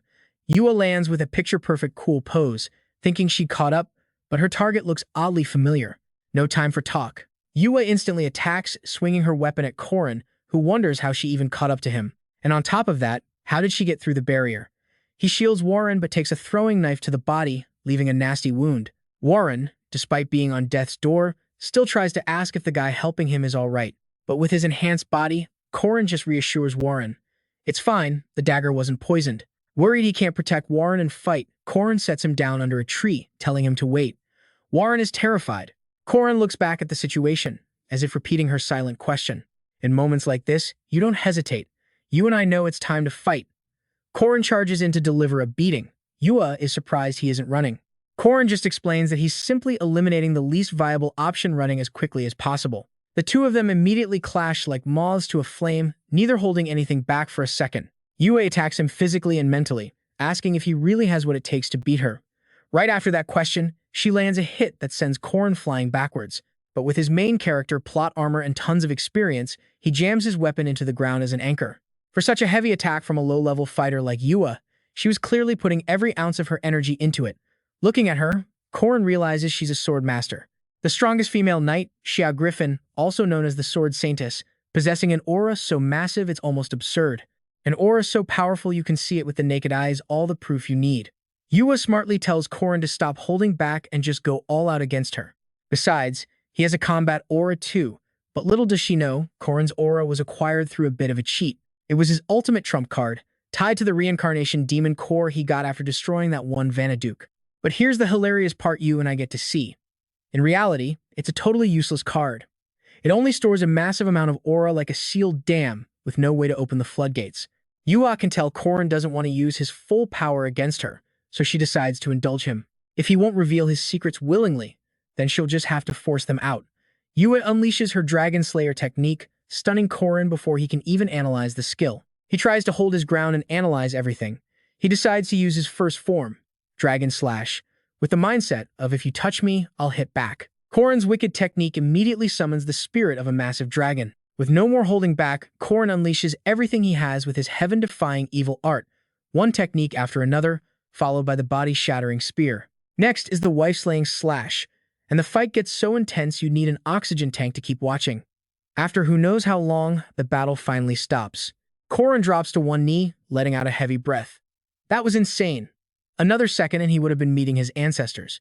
Yua fought seriously, no games played, but facing Corin's casual attitude, she stays silent. She thinks about how every one of her sure kill techniques didn't leave a single scratch on him.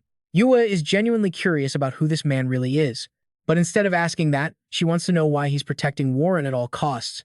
Corin jokes back that this is a weird question to ask the kidnapper. Yua then reveals she's Warren's cousin. And in her eyes, Warren is a monster, a cruel and vicious yaksha. She's sure Corin has heard of the Luna massacre. Hearing this, Corin only feels pity because the real criminals are still walking free, and now their victims are left to kill each other. Yua has no idea what he's talking about. He tries to make Yua understand that the martial arts schools in this country are absolutely brutal.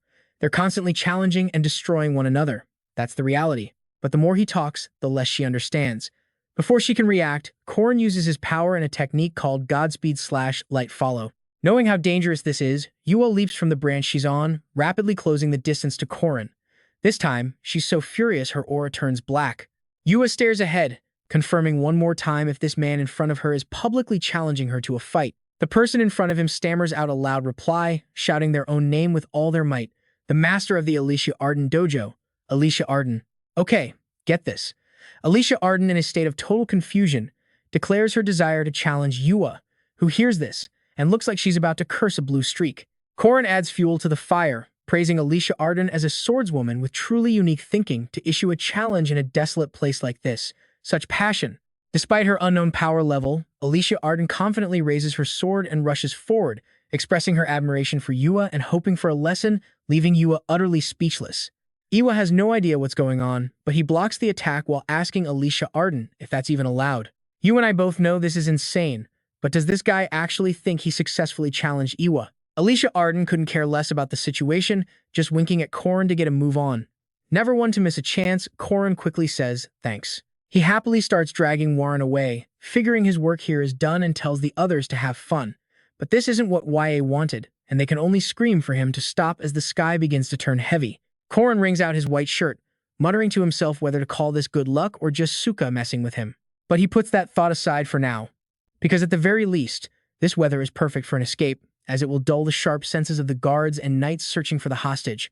Hiding in a cave, Corin squeezes the last few drops of water from his shirt, thankful the storm is slowing down any pursuit. Corin doesn't forget who he's with, turning to ask Warren how she's holding up. But Warren just lies there without a word. Looks like the only downside here is that his hostage is in terrible shape. Feeling his hand on her forehead, Warren tries to apologize. She tells him she's running a fever. With no other option, he has to perform first aid right there. Gently holding Warren, he pulls out a potion, telling her to drink it so she'll feel better. The potion Corin gives her is a high-grade divine elixir. After the potion works its magic a bit, Warren asks where she is. He casually informs her this is horned bear territory. He explains that when horned bears can't find a suitable cave, they just dig massive holes into tree trunks for nests. Right after saying that, Corin realizes something. Warren's condition is getting worse, and it'll be a while before the medicine takes full effect. Corin lets out a worried sigh, and Warren immediately notices. Warren looks a little worried he's about to leave, but he answers honestly that he's going bear hunting. He's certain there's a horned bear nearby and plans to get its pelt to keep her warm. But right at that moment, a blinding flash of lightning cracks nearby. It makes Corin freeze for a few seconds. Then, a hand grabs onto the hem of his pants. Turning around, Corin sees Warren struggling to sit up, her breathing already uneven. Her expression is a desperate plea, begging him not to go anywhere. While Corin gets their shelter sorted out, Warren's mind drifts back to her past, and here's where we learn just how tragic her life has been. The words, "my precious daughter," still echo deep in Warren's subconscious, because that was the first thing she saw when she opened her eyes. A strange man stood before Warren and cried uncontrollably, calling her his daughter now that the child had finally woken up. From Warren's point of view, he was simply her master, looking down with tear-filled eyes. The man called Warren his daughter, and he also called her Lan. Seeing the tearful scene, Warren felt nothing.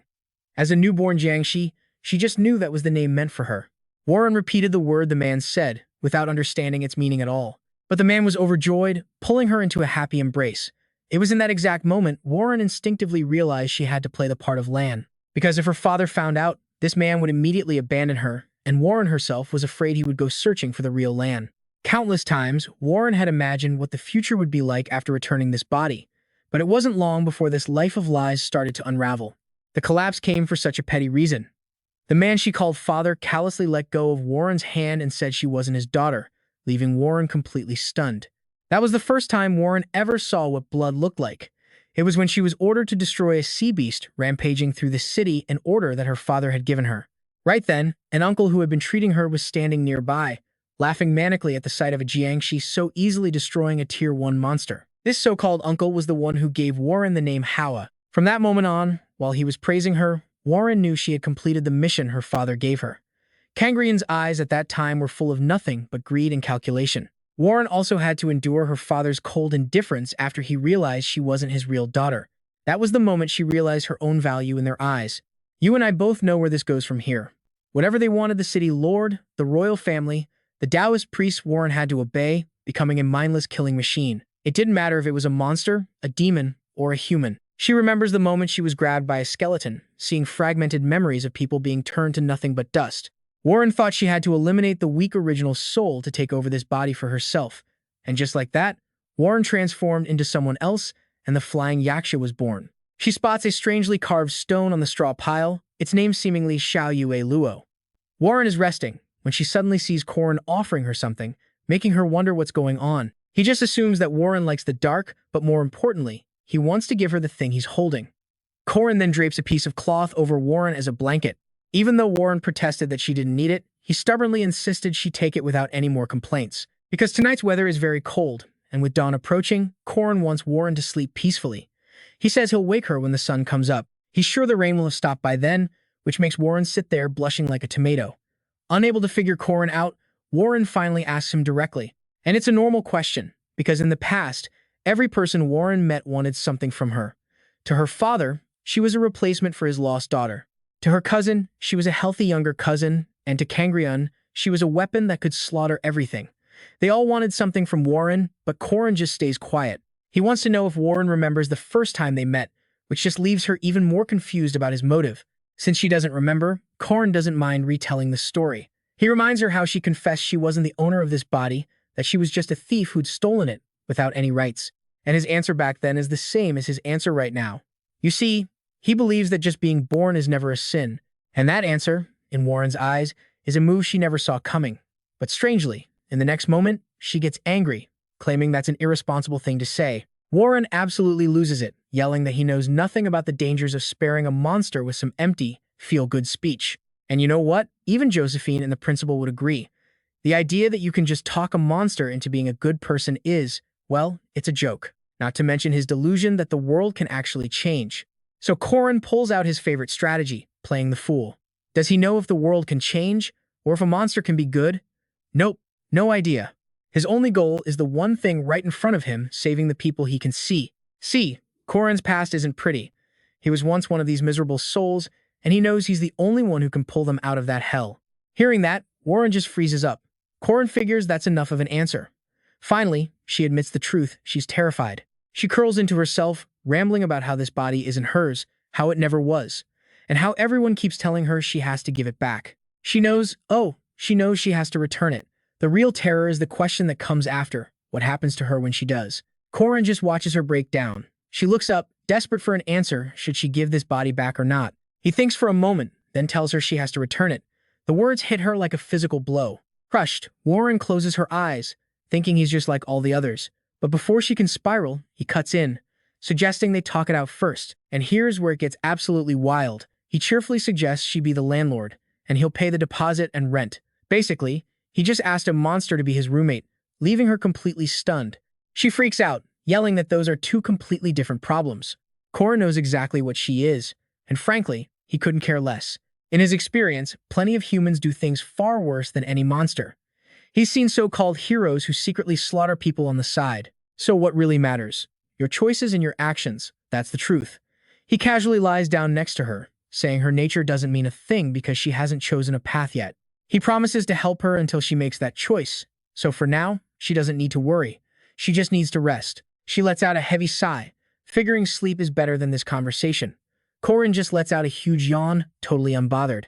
But the thought eats away at Warren. The ending feels written in stone, and she just can't bring herself to give Lamb back. Staring at Corin's back, she's tormented. She can't tell him the full truth, not without losing the only person who's ever offered her a hand. She can't take that hand, but she can't let it go either. The next morning, as the sun rises, she asks where he's going. He just mutters he's looking for something nearby. He surveys the wreckage, everything is charred and useless. But then, his eyes land on something promising. Corin speaks up to calm Warren's nerves, mentioning that a lightning-struck jujube tree can yield something very special. Pay attention here, because this is the item that's about to change the entire game for her. In his hand, he's holding a piece of Bich Tao Mok. He asks her directly, is she a Jiangshi? And does she know that a jiangshi with her level of yin energy has certain weaknesses? This is the first she's ever heard of it. Gently, he places the wood in her hand. He explains this thing is packed with powerful yang energy, normally used to exorcise demons, but if she eats it, something else will happen. He explains it'll balance the yin and yang inside her, temporarily shutting down her jiangshi abilities. But all this high-level theory goes right over her head, so he simplifies it. If you eat this, you will lose control of your body. Naturally, she panics even more. She throws the wood down, demanding to know why he would give her something so terrifying. He just picks it back up. It's time to make a choice. She can't keep being selfish, enjoying the benefits without any of the responsibility. Corin has seen what purely selfish people turn into, and he refuses to let her go down that path. He needs her to choose, so once again, he places the wood in her hand. No matter what, she has to take responsibility for her decision, but it's all happening way too fast for her to process. And right at this critical moment, a voice cuts through the air. "Why are you here?" Both of them snap their heads toward the sound. A stranger, surrounded by a dark green aura, slowly approaches, glaring at Warren with pure rage, disgusted that a monster like her has already latched onto some guy. Corin immediately knows this is bad news. He shoves Warren out of the way, leaving her completely confused. Our boy doesn't do subtlety. He tells her straight up there's no running from Iwa and his crew. They have to end this right here, right now. Jin-hyuk sneers his name, Corin, but our guy fires back, claiming his name is Imothan. Jin-hyuk isn't buying it, mocking him for being so shameless he had to use a disguise. Wasting no time, Jin-hyuk unleashes his power, a whirlwind of accelerated force. The two immediately clash in a burst of energy. Jin-hyuk pauses, finding the whole situation amusing. He figures the monster must have cast some kind of spell on him. Corin actually compliments him for using alchemy without a magic circle. Then he says, "Now, watch closely." And then a beatdown. A storm of punches connects with brutal accuracy, moving at an insane speed that's easily on par with Iwa, maybe even faster. Jin-hyuk tries his whirlwind attack again, but Corin just sees it as a reckless mistake, full of openings. By the time Jin-hyuk realizes it, it's already too late. Corin decides playtime is over, but just as he's about to finish it, dozens of talismans appear from thin air, swarming towards him, and that's where we leave it. The sky erupts in flames as a new player, Kamun, appears, telling Corin it's useless. To struggle the spell is based on the legendary Bagua array.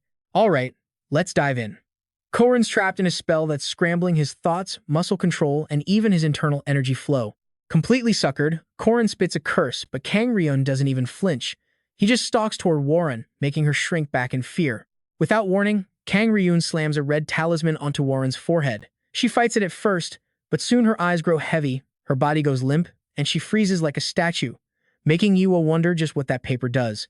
Kang Ryun reads her mind and confirms it's a talisman that seals consciousness, and once that's gone, the Great Luo Formation will incinerate her soul for good. In that moment, Iwa understands this means Ran can finally return, but Corin is still struggling behind them. He can't punch, so he starts screaming threats, swearing Kang Ryun will pay for his delusional dreams. Kang Ryun doesn't give him a second thought. He and his crew just walk off, leaving Corin to become monster food. Corin howls in agony, refusing to let Warren just vanish like this. He calls her name, but it's useless, completely meaningless. Left alone in the massive forest, his screaming suddenly stops. Now pay attention, because this is the moment everything flips. The sounds of agony morph into pure, chilling excitement. His plan is going off without a single hitch. Corin is on his knees, a magic circle glowing beneath him as a pack of purple wolves, with eyes brighter than headlights, closes in. They surround him in a tight circle, growling with hunger. You can see every single one of them gathering spiritual energy, preparing to attack. One of them throws its head back and howls. And Corin, his face remains perfectly calm, without a shred of worry. Suddenly, you hear the sound of fabric ripping. The wolves are tearing at his clothes, but Corin seems completely lost in thought, his head bowed to the ground. Then, the second he senses Kang Ryun is truly gone, he cracks a wicked, knowing smirk. Instantly, he's back to his cheerful self, rolling a sore shoulder, pleased with how well things went. The two wolves from before are now grinning at him, saying his acting was great, but maybe a little over the top. Suddenly, Corin asks if Len and John have finished their job. The smiles on their faces instantly vanish as they snap their mouths shut. A moment later, they shift into their human forms, puffing their chests out proudly, saying Lenia handled everything. Then she asks him what the point of all this was. Corin just covers his mouth with a sly grin. He claims it's just a small part of the plan. A thought crosses his mind. He wonders if this qualifies as a conspiracy. Meanwhile, in a decrepit old castle covered in moss, a voice echoes. Inside, we find Kang Yua. her expression deadly serious as she interrogates someone. They still haven't found the artifact thief or a replacement for it. Her armored subordinate kneels before her, looking uneasy. He urges her to be patient, explaining that this group, like her own, operates far beyond his reach. But Kang Yua isn't convinced. She suspects they took a lot more than just one item. The man's face goes pale and he internally seethes. These heretics. In the old days, they'd never dare speak to a church official like this. He tells her they operate in the shadows and aren't easy to find, all while telling himself to just endure it. The church is weak, and right now, he needs their power.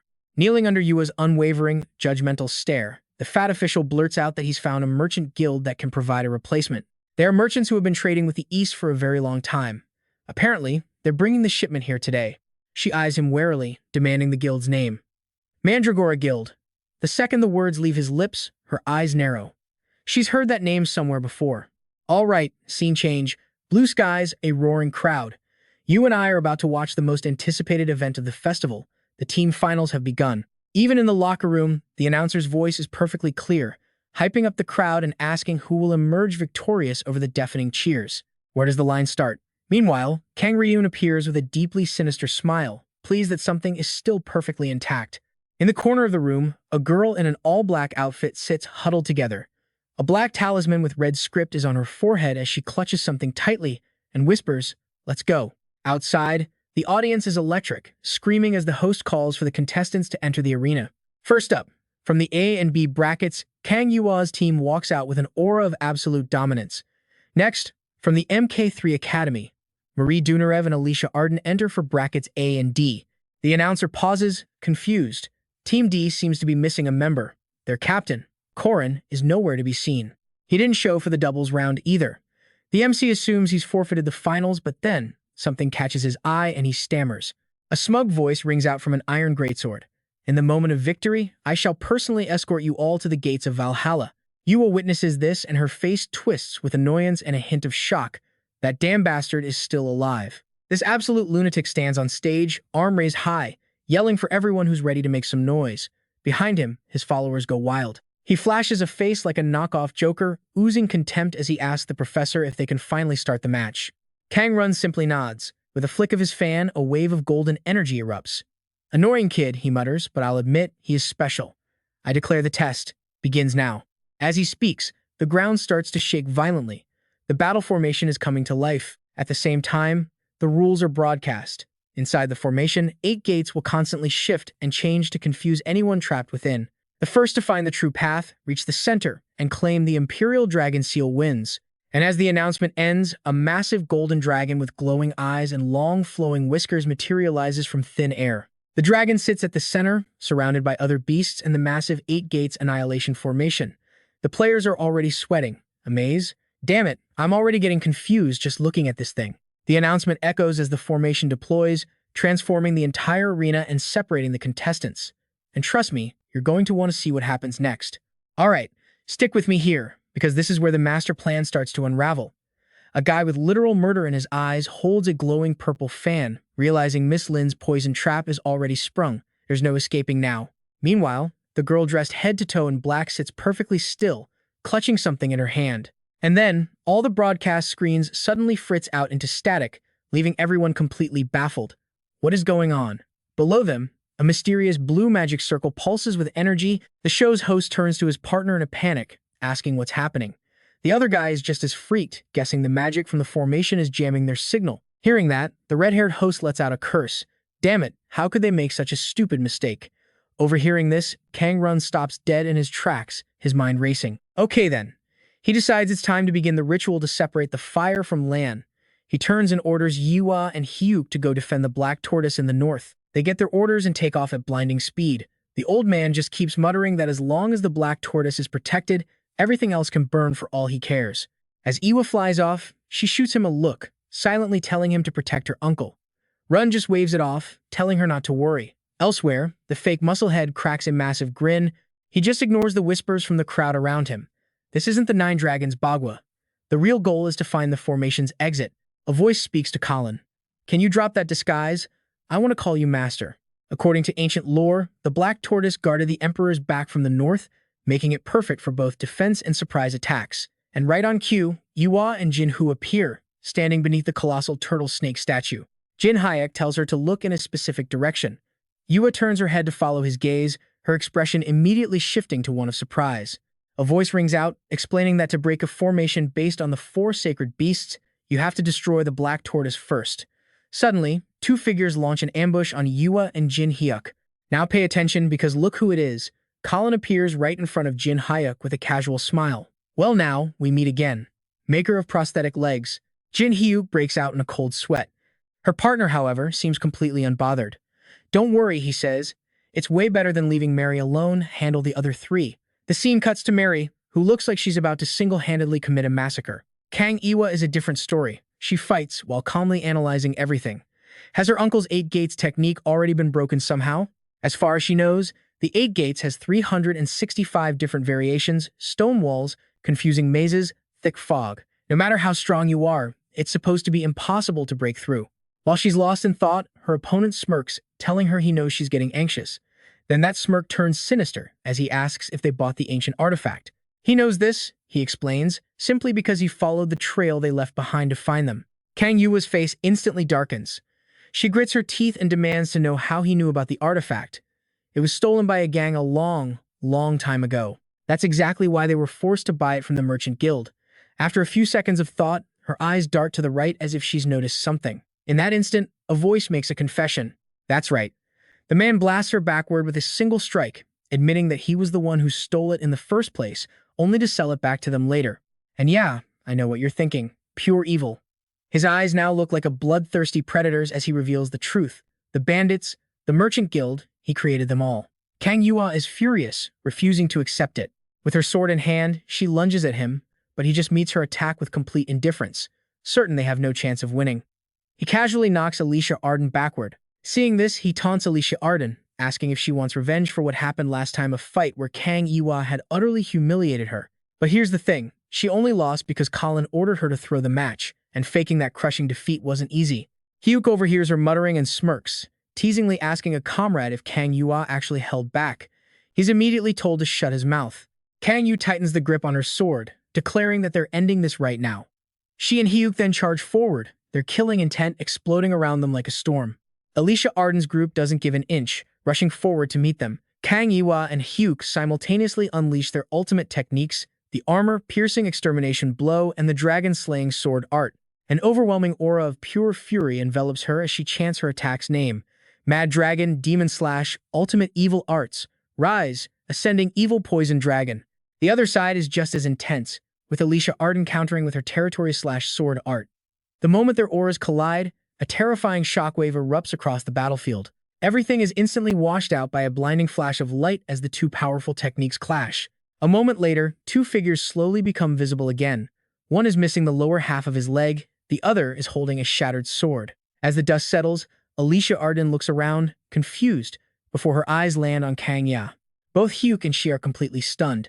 The enemy's leg has been severed, but her own legendary sword hasn't fared much better. Kang Yua cannot accept such a crushing defeat, biting her lip in pure rage. The hatred between the two grows even stronger as their faces darken. They rise to their feet, glaring at Alicia Arden's group as if they want to tear them apart. Their eyes burn with raw determination and anger, focused on one goal: destroy the fire to save Lan. They charge ahead without a shred of hesitation, but before they can land a blow, someone throws a weapon that shatters their defensive barrier, yelling that he will show them the truth. If Colin doesn't intervene, they'll fight until only their claws and fangs remain.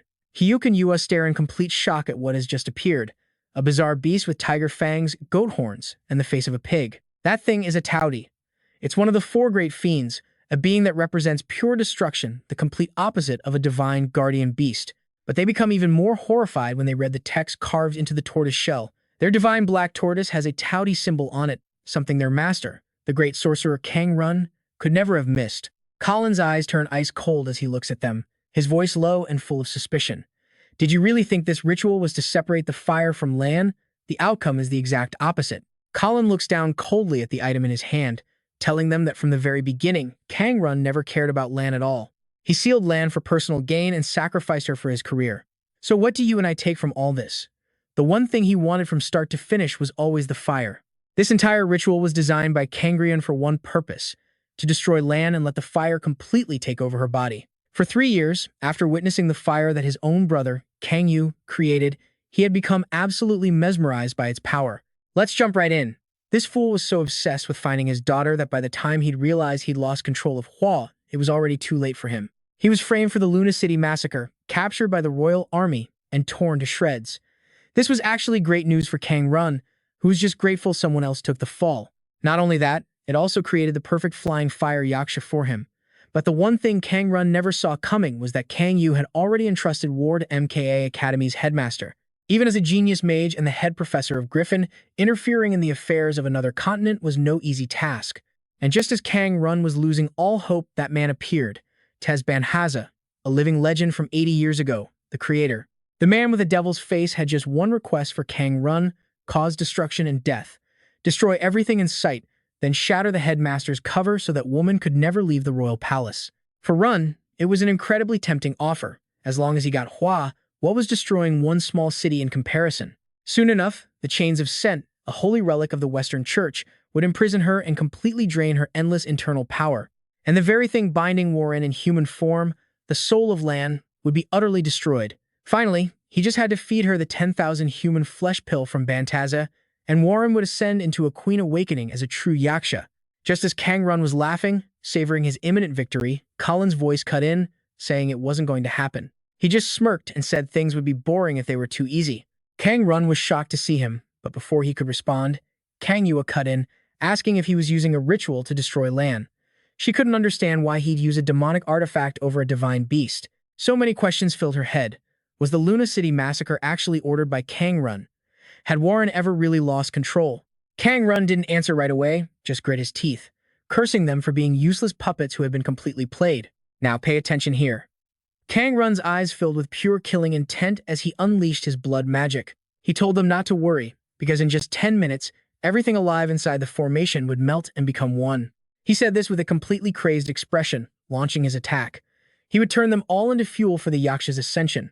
Anva was just a grade 2 monster, after all.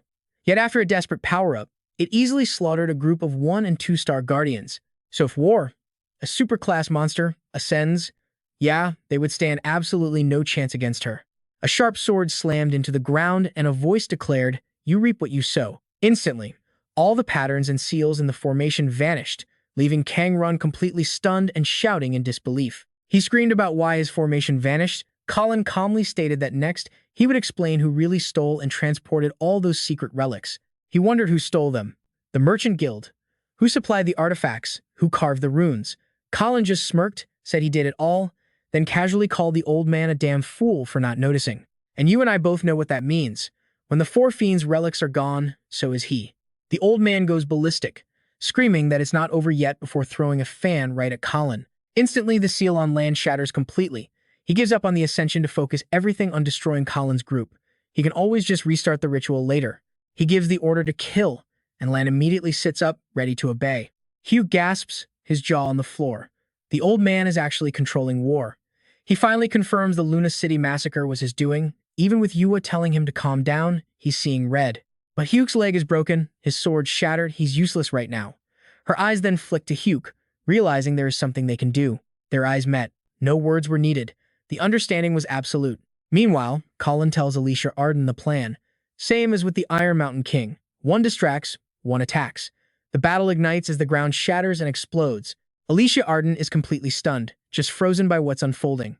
At that moment, Colin, weapon in hand, transforms, charging forward with a killing aura like a meteor burning through the sky. Alicia Arden looks at him, thinking that if she had to face him right now, she probably wouldn't even last 30 seconds. She wonders who could possibly defeat him now. But she's completely wrong. Warren moves like a weapon, rushing out to block his strike. For her, this is just a light warm-up. Colin's attack is stopped cold, and he grits his teeth in rage, screaming, "Damn you. Will you just die already?" A minute and 20 seconds in. He's been attacking with everything he has, but this walking natural disaster of an opponent hasn't even budged an inch. Warren unconsciously lashes out with a poisonous demonic claw at Colin. He barely dodges. If not, he would have been torn to pieces. Alicia Arden, watching from the side, panics and screams for him to be careful. In that split second of distraction, Warren ambushes him. In a flash, Colin gets blasted several meters back. The ground erupts continuously, looking like the apocalypse has finally arrived. The power gap is insane. Just trying to keep up with Warren's movements is enough to completely shred Colin's internal organs from the strain. Warren rushes towards him with an overwhelming killing intent. He's at his final limit. Regeneration is useless now. Everyone thinks it's over, that Colin is about to die, but he's still standing firm, waiting for the opponent to close in. Even though just one more hit will completely erase him. That determined look says it all. He's fighting until the very end.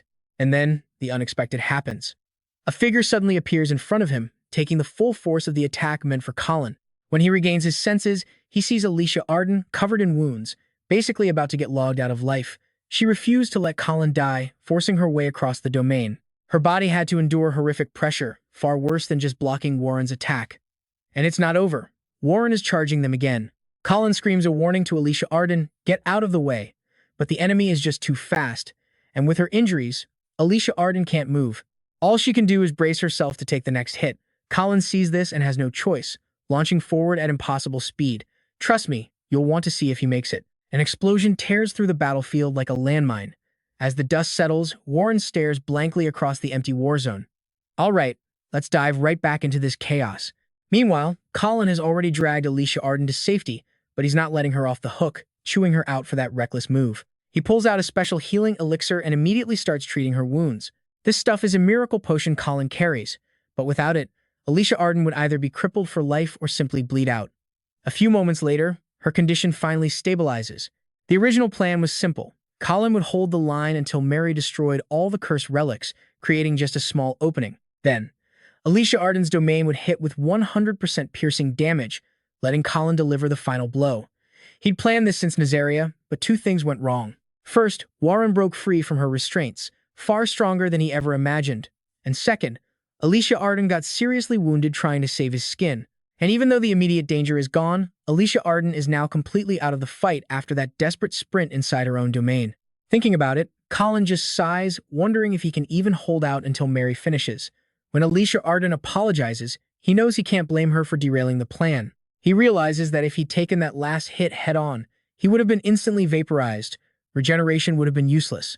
A moment later, he scoops Alicia Arden up, tells her it's okay, and thanks her for the save before finding a safe place for her to hide. He then scans the area on high alert. Alicia Arden asks if he's okay. His reply? 2 words. Not okay. Every last drop of aura in his body is gone. Between the fight with Sajin Hyuk and now Warren, he's completely drained his samsara. Now Colin is torn. Should he risk using it again? He can try, but his samsara core holds a power his body absolutely cannot withstand. Now, listen to this. Alicia Arden drops an absolute bombshell. From the very beginning, Warren hasn't used her right hand once, which means all that power we just saw, that was nothing. And she's still holding on to something. Hearing this, Colin just laughs. So, she finally has to make a choice herself. She's still carrying that burden, Warren is still in there. From the dust, Colin's silhouette appears. He wipes his mouth, a triumphant smirk playing on his lips. He levels his spear at Warren, declaring there's no other way. Seeing her hazy form through the dust, Corin just grits his teeth and scoffs. He remembers the past, the night Yaksha dropping the item in fear, confused why he gave it to her. He picked it up, insisting that Warren had to choose. She can't just be selfish, reaping the rewards without any of the responsibility. The memory of Sihoo's smug face flashes in his mind. Corin knows selfish scum like him all too well, and he absolutely refuses to let her become one of them. Corin places the object back in her hand, his words forcing her to understand. He's trying to help her take responsibility for her own choices, whatever they may be. She was terrified, sweating, completely speechless. Back in the present, Warren looks utterly unhinged. Corin wonders if the real her is even there anymore. Her massive blade shrinks down, forming a sleek, sharp spear. His gaze turns resolute, and then Corin remembers. That's Savantia's demon sword, the one he saw in the castle. So majestic, so powerful. He's certain its magic has been passed down to him. Savantia, the great hero from 800 years ago, and now, you and I are about to see that legend reborn. He asks Warren if she's waited long enough. Under the spell's control, she flinches. Corin attacks. First demonic spear, Black Abyss. Dark energy smothers his weapon. The Night Yaksha charges and their powers collide in a massive explosion. A blinding light blasts everything away, tearing the very ground apart. This is a clash for the ages. This is no longer Corin versus Warren. They're now vessels for the flying Night Yaksha and Savantia. A battle of legends. Kang Run just screams in disbelief. Impossible. He's convinced Corin can't possibly match the flying Night Yaksha. You can't reason with guys like this, so just let him stay delusional. The old man roars, ordering Warren to kill him. The talisman on her glows. Corin sees it, her fist is charged with 1,000 units of aura. He has a counter ready, the Black Abyss Demon's Spear. His attack descends, a blinding light. The pressure at the point of impact is unbelievable. What he needs is also 1,000 samsara. He's done the math. Even if Warren has 100,000 units, she can only release 1,000 at a time. If he can match and nullify that, he's confident he can take her on, even while barely holding his ground. However, the immense pressure of borrowing Savanch's aura is crushing Corin from the inside out. Warren gains the upper hand, sending his spear flying. Pain shoots up from his fingertips, forcing him to lose his grip. It feels like every tendon in his body has just snapped, utterly useless. Covered in wounds, Corin pushes on without stopping. No, he knows he simply can't afford to stop. His opponent is still holding back. Warren hasn't even used her right hand. Corin reinforces his fist, Black Abyss 8 trigrams fist. He successfully blocks a punch, shocking Warren. She instantly follows up with a kick, but Corin manages to block that as well. He uses the opening to close the distance, taking a dangerous step forward. His right foot plants like a mountain, his left arm pulled back like a coiled spear. Cao Dai's jaw just hits the floor. Guess he's got a strong stomach to be gaping like that in the middle of a battle. Corin focuses everything. His consciousness, his breathing, his muscles. The half-step distance, an opening that lasts for just a split second. He sees it. His eyes burn with resolve. He is not missing this chance. He unleashes the Black Abyss 8 trigrams fist, striking right at her heart, and continues the assault. Trust me, you're not ready for what's coming. With his power exhausted and his whole body a mess of wounds, Corin collapses, gasping for air. But he did it. He shattered the barrier. Warren coughs up fresh blood, stunned that Corin actually broke through her absolute defense. Yet, her small frame keeps moving forward as if nothing happened. Is that all you've got? Your power shows no sign of weakening? I can't fully suppress you. She closes in, one slow step at a time. He's about to give up. Is this really his fate? But just as he loses hope, you and I know the real show's about to begin. Suddenly, a strange purple aura engulfs Warren. A calculated look flashes in Corin's eyes. She's frozen in place as the ground begins to shake. Corin's eyes widen in feigned surprise as the earth trembles violently and the surrounding mountains begin to crumble. What is this? Out of nowhere, countless chains erupt from the ground, binding Warren completely. Kangrun panics. What in the world is happening? A small, relieved smile creeps onto Corin's face. He wasn't wasting a single second. Every moment was a calculated stall for time. Mary, Kang Yua, and Saint Hyuk, the ones who disappeared, must have destroyed all the artifacts powering the ritual. Kang Run can only repeat one phrase. No way. This can't be happening. A sharp blade presses against his neck. He whimpers in fear. Josephine has arrived, telling him to stand down. The old man freezes. Corin lets his body go limp, knowing that part of the fight is over. Now for the other problem. Let's see how our hero handles this next part. Warren, now powerless and sitting in a daze. He slowly approaches her battered form. He quickly rips off the damn talisman controlling her. How could they use something so vile on a girl? The wicked power leaves her, and she slumps backward. Corin rushes to catch her. Her eyes are no longer a frantic crimson. As she comes to, he gives a small, welcoming smile. Warren stares at his gentle face, confused why he would save her. I told you I would, Corin says. I'll help you, until you make your own choice. Corin tells her to make a serious decision, one she can be proud of. She clenches her fists, trembling. She has to repay his kindness, to prove she isn't a monster, to prove that her creator doesn't define her, her choices do. The dark energy vanishes from her body, dissolving into the wind, crushed by a power beyond this world. The jade algae wood has turned to dust. Warren panics. She doesn't know what to do now. Without that artifact, she feels useless. Her choice feels meaningless, the outcome unchanged. I want to repay his kindness, she thinks desperately. Corin just gives a weak smile. The jade algae wood is crushed. You really are strong, Warren. He starts to lose consciousness, but not before reassuring her there are other ways. He collapses on her shoulder, thanking her for her choice.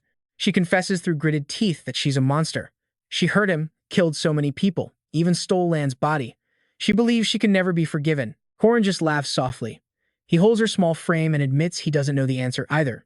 And she finally breaks down, crying in his arms. He promises they'll find the answer together. Kang Run's ritual failed, and he's been arrested. As for cleaning up the mess, and here comes my favorite part of any magic-fueled catastrophe, the official cover-up. A senior Griffin instructor causing this tragedy is one problem, but revealing Warren's existence could cause mass panic and put a target on her back. Those who fear Warren would condemn her, and those who desire her power would hunt her down. Professor Kang Run has been reported dead in a tragic accident. I've already spoken with the Griffin headmaster. A calm, female voice explains the official story. Corin smiles faintly, replying, "That's good. Griffin couldn't possibly ask for a more generous deal than that. You demanded proper compensation, right?" The female voice replies that the headmaster wanted to let it slide, but she agreed with Corin on this. Lying in bed, Corin scoffs, "The headmaster is just too nice, isn't he?" The voice, belonging to Professor Josephine, replies they can't afford to trust others so easily. Then, she offers Corin a sincere thank you. Corin, wrapped in white bandages that only cover the essentials while showing off everything else, plays it cool, accepting her thanks with a humble nod. He states with absolute certainty that one day, they will all trust one another. Professor Josephine hesitates, but responds. She has her doubts, but hopes for that day to come. She tells him to rest up, then turns and walks away. At the door, she pauses to remind him the festival isn't over yet. Just as she leaves, a slender arm appears in the doorway. A radiant Marie Dunarev Dunal runs in and throws her arms around Corin, fussing over him constantly. His face, his posture, even his broken fingernail. Corin glances at his hand, not really bothered by the nail. Marie Dunarev just smiles, pouting as she starts to scold him. "Why are you always so reckless? Why do you always end up injured in the hospital like this?" Corin stares, stunned as he awkwardly asks, "Why are you crying? Did something happen?" Marie Dunarev quickly wipes away the tears, threatening to fall. She looks up with red-rimmed eyes, half joking, "I'm crying because I was so worried about you, you idiot." But our main character has zero romantic brain cells. He asks a completely unrelated question. "Senior, are you hurt? You destroyed all those stone tablets and artifacts by yourself. Kua and Sain-hyuk only broke one each." And it hits him. That's why they left. That's how he managed to survive by a hair's breadth. But the mention of their names makes Marie Dunarev furious. She yells, blaming the two of them for everything that happened. But Corin objects. He says they aren't bad people, just caught in a terrible situation. And that's exactly why you and I are rooting for a guy like him. They were just trying their best. The real villain was Kangrion, preying on their desperation. They shouldn't be hating the wrong people. Marie Dunarev Donalev sighs, looking at Corin with total admiration, thinking he's always so mature for his age. And you know what? Let's watch this exchange closely, because it tells you everything about these two. Corin sees her expression, flashes a smug grin, and tries to coax her into calling him Big Brother. Marie Dunarev just pouts, calling him out on his old habit of getting people to call him Appa. Then, with a slight blush, she says something genuinely sweet. She practically begs Corin not to get himself hurt again, even though she knows it's impossible. Corin doesn't answer right away. He just looks down at his carefully bandaged hands, knowing she's right, it's inevitable. He's the guy tasked with saving the world, yet he's got no special gamer powers, just a support class relying on his sword skills. His body is going to take a beating. Marie Dunarev softly asks him if he has anything to say to her. She's felt for a while like he's living in a totally different world. Then, with absolute certainty, she declares she's fighting with him too. Just like this time, she'll always be by his side to help. No matter who he fights, she's got his back. Her sudden declaration totally catches Corin off guard. From the bottom of his heart, all he can do is whisper his thanks for her incredible support. Because from here on out, he's up against fanatics with twisted beliefs and powerful enemies dead set on destroying everything. How can he possibly save the world against odds like that? The answer was always simple. Together, the two bump fists, a promise and a pact between them. Yeah, Marie Dunarev immediately says she's going to register their group, the Guardians, right away. Corin is stunned by how fast she's moving. Marie Dunarev explains the Harvest Festival is coming up soon. If they don't sign up now, everyone will be too busy with the holidays. The two of them start planning everything on the spot. Corin will be the leader, Marie Dunarev, the vice captain. But just as Corin starts thinking about who else to recruit, Marie Dunarev's sharp ears pick up someone calling his name.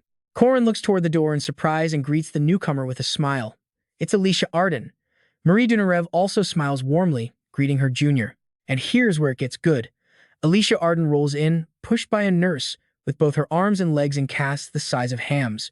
Corin immediately bursts out laughing. He starts teasing her, saying she looks like a mummy. Alicia Arden pouts, not sure whether to laugh or cry, and asks whose fault this is anyway. Corin bites his lip, remembering the incident. Yeah, it was his fault. He feels super guilty, but also incredibly grateful. He flashes one of his signature handsome smiles, making Alicia Arden blush. Flustered, she quickly looks away, mumbling a reply.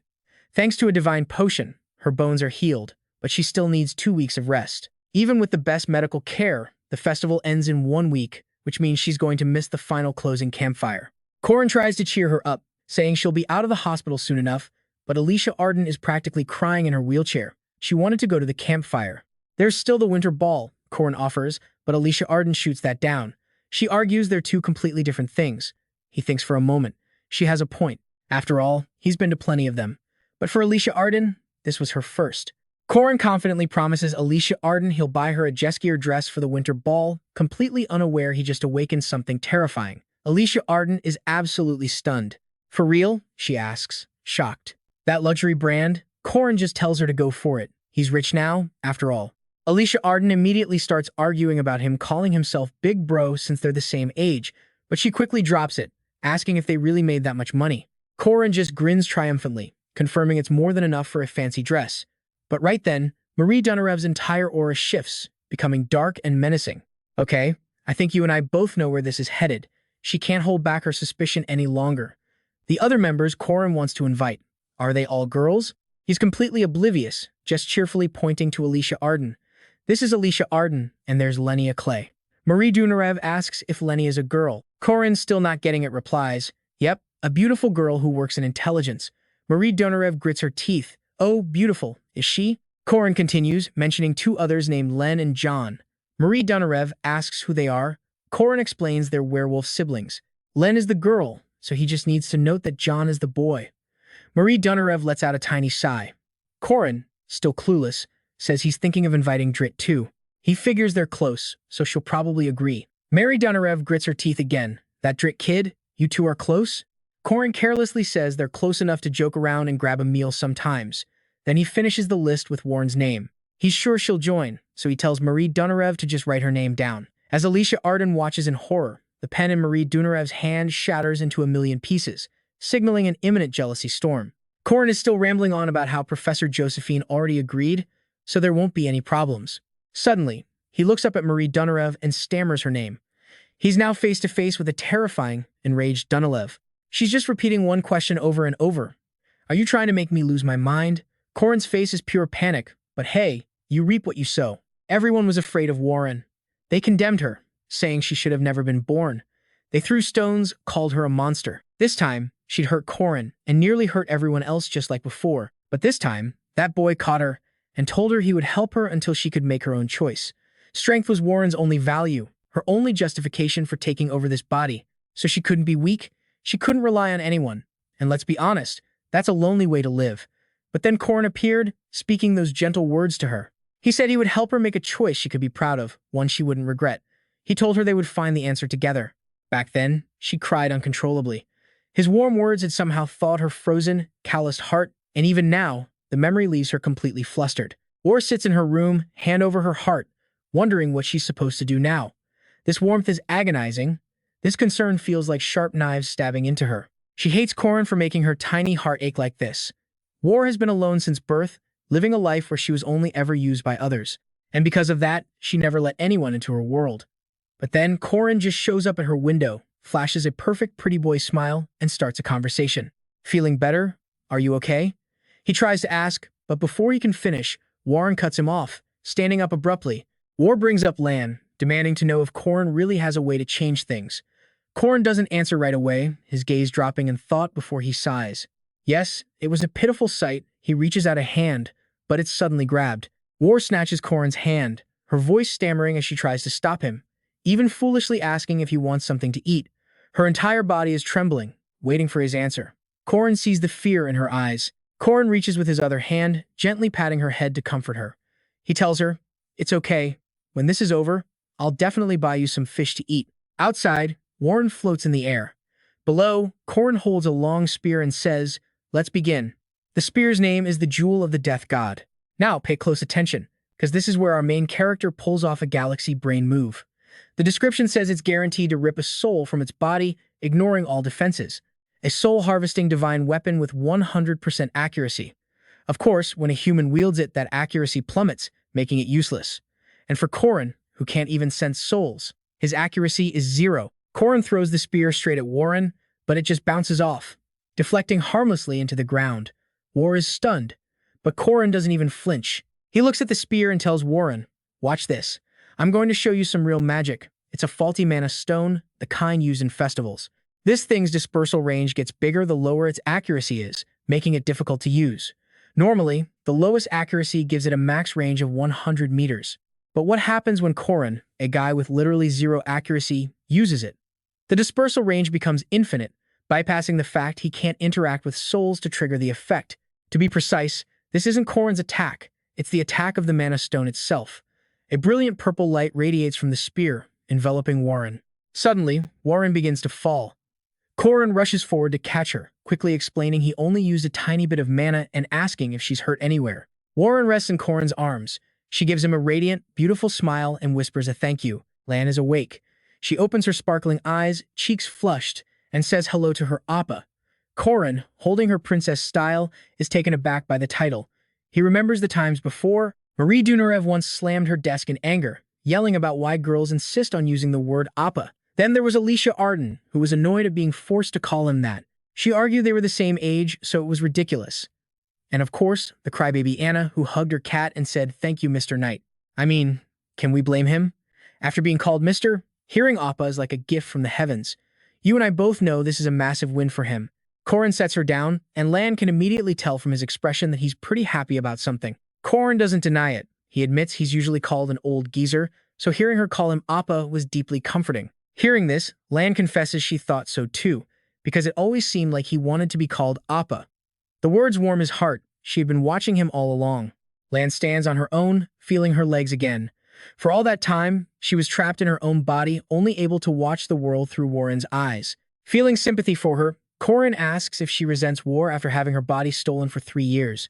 Lan just gives a non-committal then lifts her skirt and runs down the path with a joyful expression. She cheers for him to watch her run, explaining it's the first time she's been able to walk, let alone run, since she first got sick. As she joyfully runs and jumps around, Lan says it must be thanks to War, who had been accumulating strength in her body.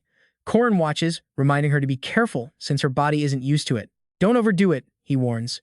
She looks at him sadly, admitting that at first, she hated Warren, screaming for her body back. She steps in a puddle, stopping. She continues that her voice was never heard. War just talked to herself like a lonely person.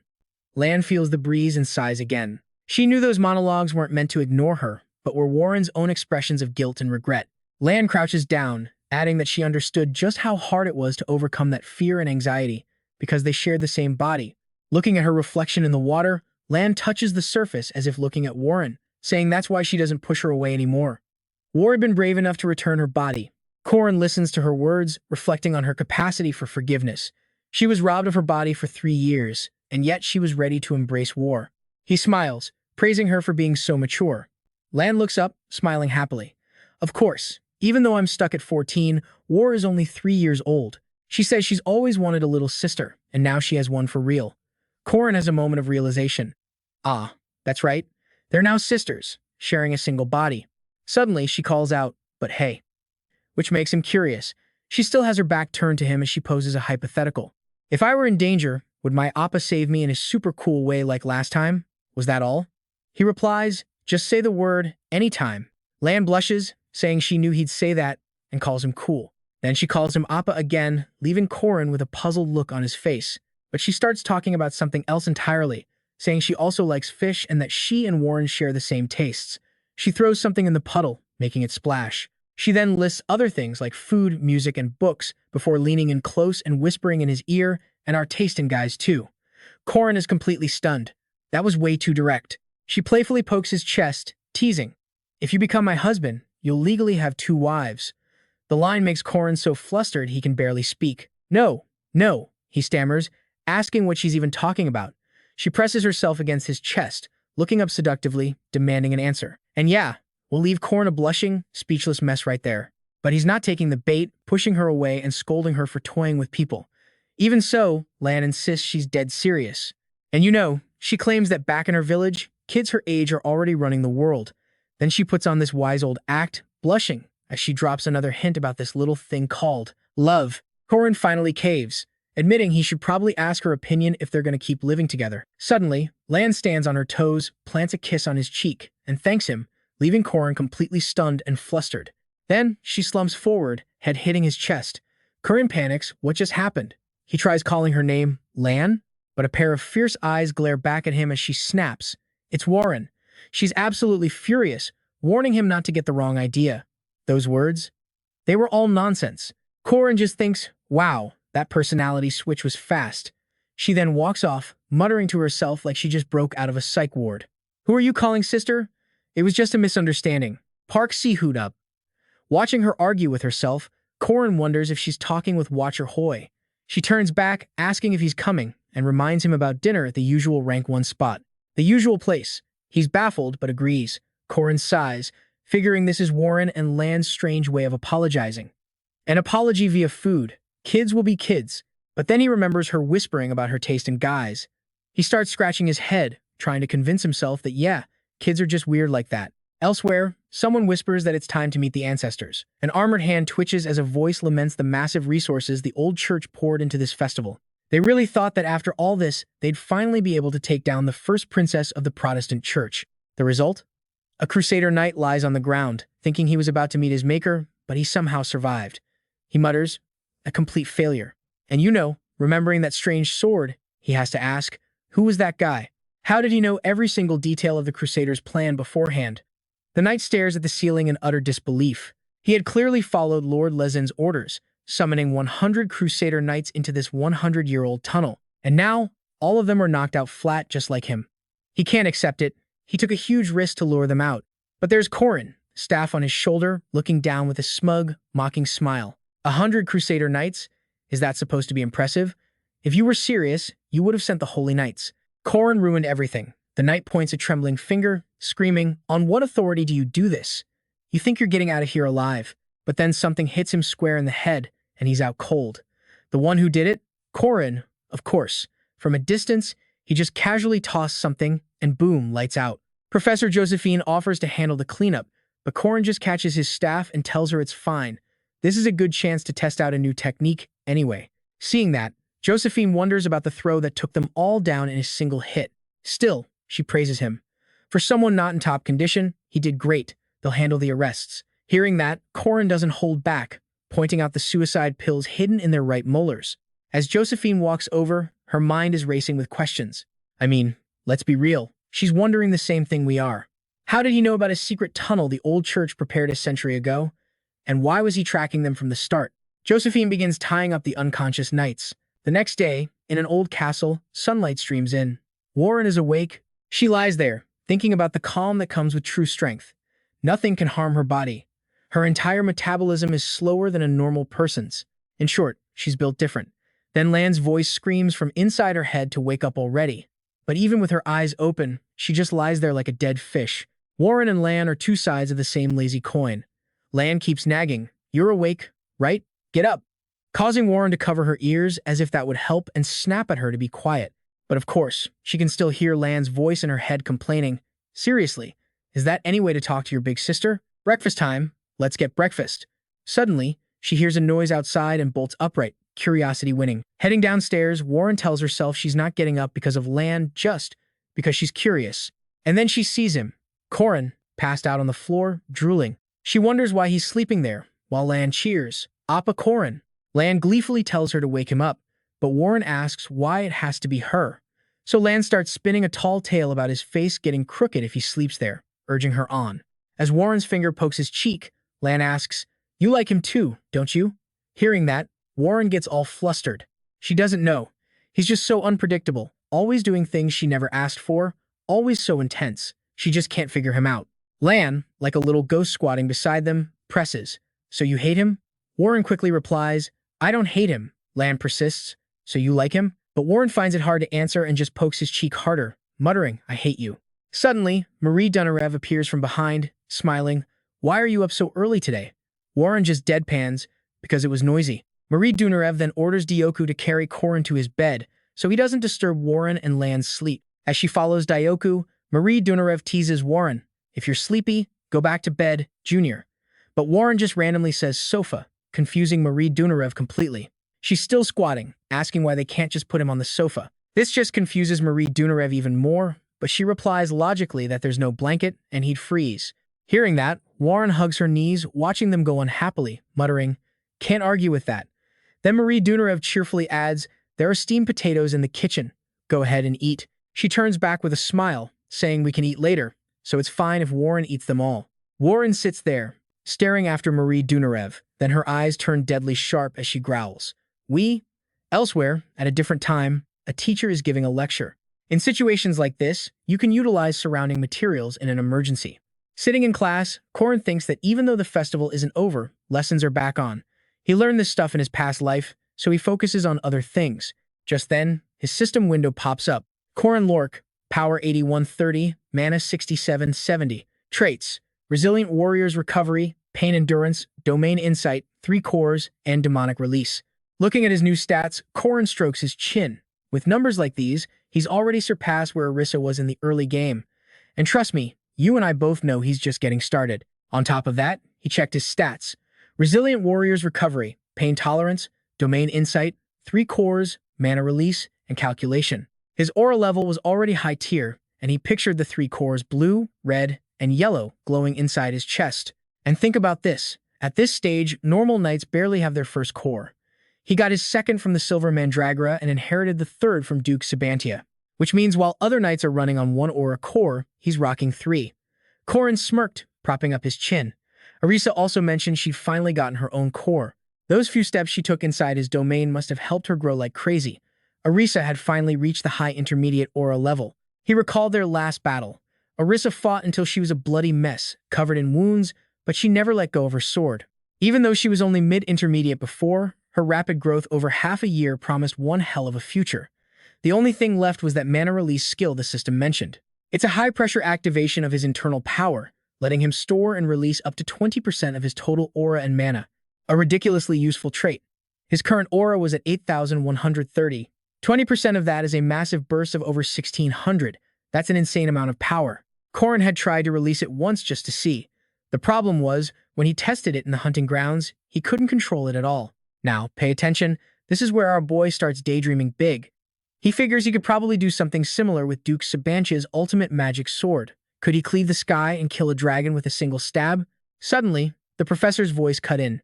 5 minutes left in class, so she was going to check everyone's notes. Corin, still lost in thought, didn't even register her words. Then it hit him. A note check. Why now? Who am I? Where am I? The professor was smiling, but radiating a dark, oppressive energy. Seems everyone was sleeping in her class, and now, she was pissed. Corin cursed under his breath. Based on Professor Lula's personality over the last 4 years, he knew she'd punish them by making them clean the classroom. Nothing to worry about. Except this wasn't just any classroom. This was the dedicated alchemy lab, caked with experiment stains, dusty vials, and cobwebs. Not to mention who knows what kind of chemical gunk. Just like his miserable mood, the other students were in a panic, trying to borrow notes from each other. But in this crisis, it was every man for himself. He could feel his afternoon plans turning to dust. Damn it, he was supposed to spend the whole afternoon enjoying the festival. Well, better late than never. He figured he should write something, anything, and fumbled around for a pen, only to touch a small hand. He flinched, looking at the hand. Jer was on his left and on his right. He looked up. Holy crap. He yanked his hand back. Warren was sitting there, staring at his hand. He tried to pull his hand away, but suddenly she grabbed it, lacing her fingers with his. Corin was horrified. His face turned beet red, eyes wide, mouth agape. Was this Lan? I mean, yeah, I know what you're thinking. And it gets even weirder. Her face was bright red too, but she looked down at their clasped hands with delight. Then, she smiled and pressed the back of his hand against her chest, asking if he wanted to see her notes. Lan gave him a bright smile, asking if he wanted to take a look. Corin, blushing and stammering, had no idea what she was talking about, and just guessed she meant the notes. Lan told him to turn to the right page, then asked him to go get lunch together. Corin easily agreed, even offering to treat her, making all the guys behind them burn with jealousy. And while they were all whispering about this sudden and bizarrely intimate development, one of Marie Dunarev's underlings was already there, listening to every word. It was none other than Duke Gu. After class, the two walked down the hall together, talking a bit about Lan. Eventually, Corin brought up the photo of Hai Hyuk and Chairman Kang Yu-hua. Those two bore heavy responsibility in this whole incident, and in a way, they were victims too. Still, they could be held accountable. Kang Ru would have been secretly executed unofficially, of course, but since he was already dead, Yu-hua had to take his place as the head of the Kang family. Lan always felt that Hai Hyuk and Yu-hua had suffered a lot because of her. Corin was a little curious about the term. Does family head mean the absolute leader of the clan? Lan confirmed it. The family head handles everything from small household matters to the marriages of everyone in the clan. Her expression suddenly changed. She leaned into Corin's chest and told him she'd already asked for permission to marry him. This just made Corin feel even more awkward and guilty. He could only raise his hands in surrender, silently praying that the real Warren would wake up soon and stop Lan before things got completely out of hand. Meanwhile, Marie Dunarev was yelling at Duke Gu to report every single detail. It started explaining in its strange language, and as Marie Dunarev cooked some soup, her killing intent began to rise with every word. She muttered angrily under her breath, "So that's how it is." Her eyes were glued to the soup pot, but her mind was nursing a growing jealousy. Even though the two of them weren't in any special relationship, Marie Dunarev felt something snap. Marie Dunarev is a pretty rational person. Her actions are more about survival than romance. But still, constant intimacy like that, it's impossible for it not to hold some kind of special meaning. The image of Lan asking to become Corin's wife was relayed directly by Duke Gu. It said something about husband and two wives, and that was all Marie Dunarev needed to understand the situation. She bristled with absolute fury, gripping her chopsticks so hard they splintered into pieces, her mind already scheming up a special kind of indirect revenge. After rummaging through her thoughts, she came up with an interesting plan, a honey trap. The idea alone made her impatient to act. Then Marie Dunarev quickly dismissed the thought, muttering nonsense. To Duke Gu, it looked like Marie Dunarev could erupt into flames at any moment from sheer anger. Suddenly, she called out to it, asking what men like. Duke Gu narrowed its eyes slyly. It gave a sinister smile, and its final answer was, "Bones." Inside the dining hall, at a long dining table, two people sat facing each other, Marie Dunarev and Corin. "And you gotta love this play." She told him she'd researched something just for him, then presented a bowl of Darren's special blood soup. It's a dish the old men on the farm used to make. She was sure Corin would love it. Just as she expected, he was ecstatic to get a delicious bowl of soup that tasted just like home. He eagerly asked how she got the secret recipe. Corin downed the entire bowl in one go. Marie Dunarev smiled sweetly, telling him the soup was made from congealed blood. He just kept praising how delicious, soft, and smooth it was, making her even happier. Corin sets the empty bowl down, letting out a deeply satisfied sigh. But hold on. A system window pops up. He's just down a special-grade blood potion, learned monstrous strength, and got a 30-point power boost. Now Corin's not looking so happy. Mari jumps, her face beat red as she listens. He realizes this definitely wasn't the blood of some regular old pig or cow. Then another system window appears. It's a temporary strength buff, a massive 200% increase that won't stack with anything else. Corin is so thrilled he grabs Marie Dunarev in a hug, telling her over and over that he loves her. She blushes, hiding her face, thinking that listening to Duke Gu was the best idea ever. Meanwhile, in a library somewhere, Warren begins to tell a story about a friend. She once heard that when you're around someone special, your heart feels like it's floating. Josephine looks a bit surprised. Warren goes on, saying it feels like sitting on a fluffy cloud, her heart constantly pounding, sometimes even feeling a sharp pain in her chest. She explains this with a slight blush. And that's when it clicks for Josephine. This is a love consultation. She adjusts her glasses, thinking that Warren, no longer just a special-grade demon, has become a girl experiencing her first crush. And Josephine has already diagnosed the target. It's got to be Corin Loch. If it's someone Warren has been hanging around, who else could it be? Corin's even been reported for scamming female students. In Josephine's expert opinion, the guy's a total player. She figures with his history, a complete newbie like Warren is in for a seriously tough time. Josephine's eyes narrow as she analyzes the situation. The guy Warren likes is constantly surrounded by girls. So she offers her first piece of advice. A guy with that much attention will never make the first move, so opportunities are scarce. Josephine places a hand on her shoulder with a sincere look, remembering something from about 100 years ago. Turns out, her entire knowledge base comes from a famous old romance novel called 101 Ways to Seduce That Man. Yeah, that was the dating manual for girls of that era. Then, Josephine's advice takes a sharp turn. She tells Warren to act boldly, otherwise she'll never win his love. Hearing this, something clicks for Warren. And now for the master plan. You and I are about to hear the most unhinged dating advice ever. Josephine tells her to just eliminate anyone who gets in her way. And the person giving this advice? A totally single witch whose only romantic experience comes from a century-old book. The supposed golden girl of the witch world, everybody. But Warren is just as clueless, so she takes this absolutely terrible advice to heart. With the interview over, Josephine teleports her back home. Before she leaves, she wishes Warren good luck. But what Warren sees next stops her cold. It's Duke Gu, tending a fire outside the mansion. And inside, she sees the silhouette of another girl with her Corin. Warren's eyes narrow with pure, undiluted jealousy. She sees Marie Dunarev sitting right on top of him, panting suspiciously. Marie Dunarev presses down on his shoulders, opens her mouth to reveal vampire fangs, and slowly lowers her head to his neck. As she leans in, her chest presses against his. And the moment she bites down, Corin pulls her into a tight embrace. The scene looks incredibly intimate, and Warren sees every last second of it. She bites her lip, trembling with a raw sense of betrayal. The falling leaves outside feel just like her heart shattering.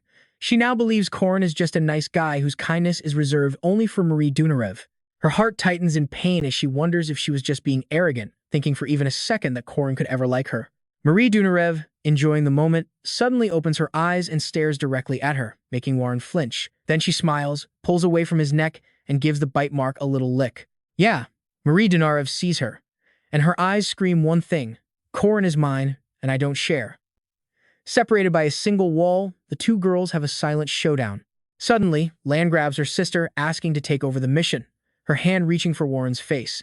Lan declares she's now in charge of this love war, promising to clear out the competition.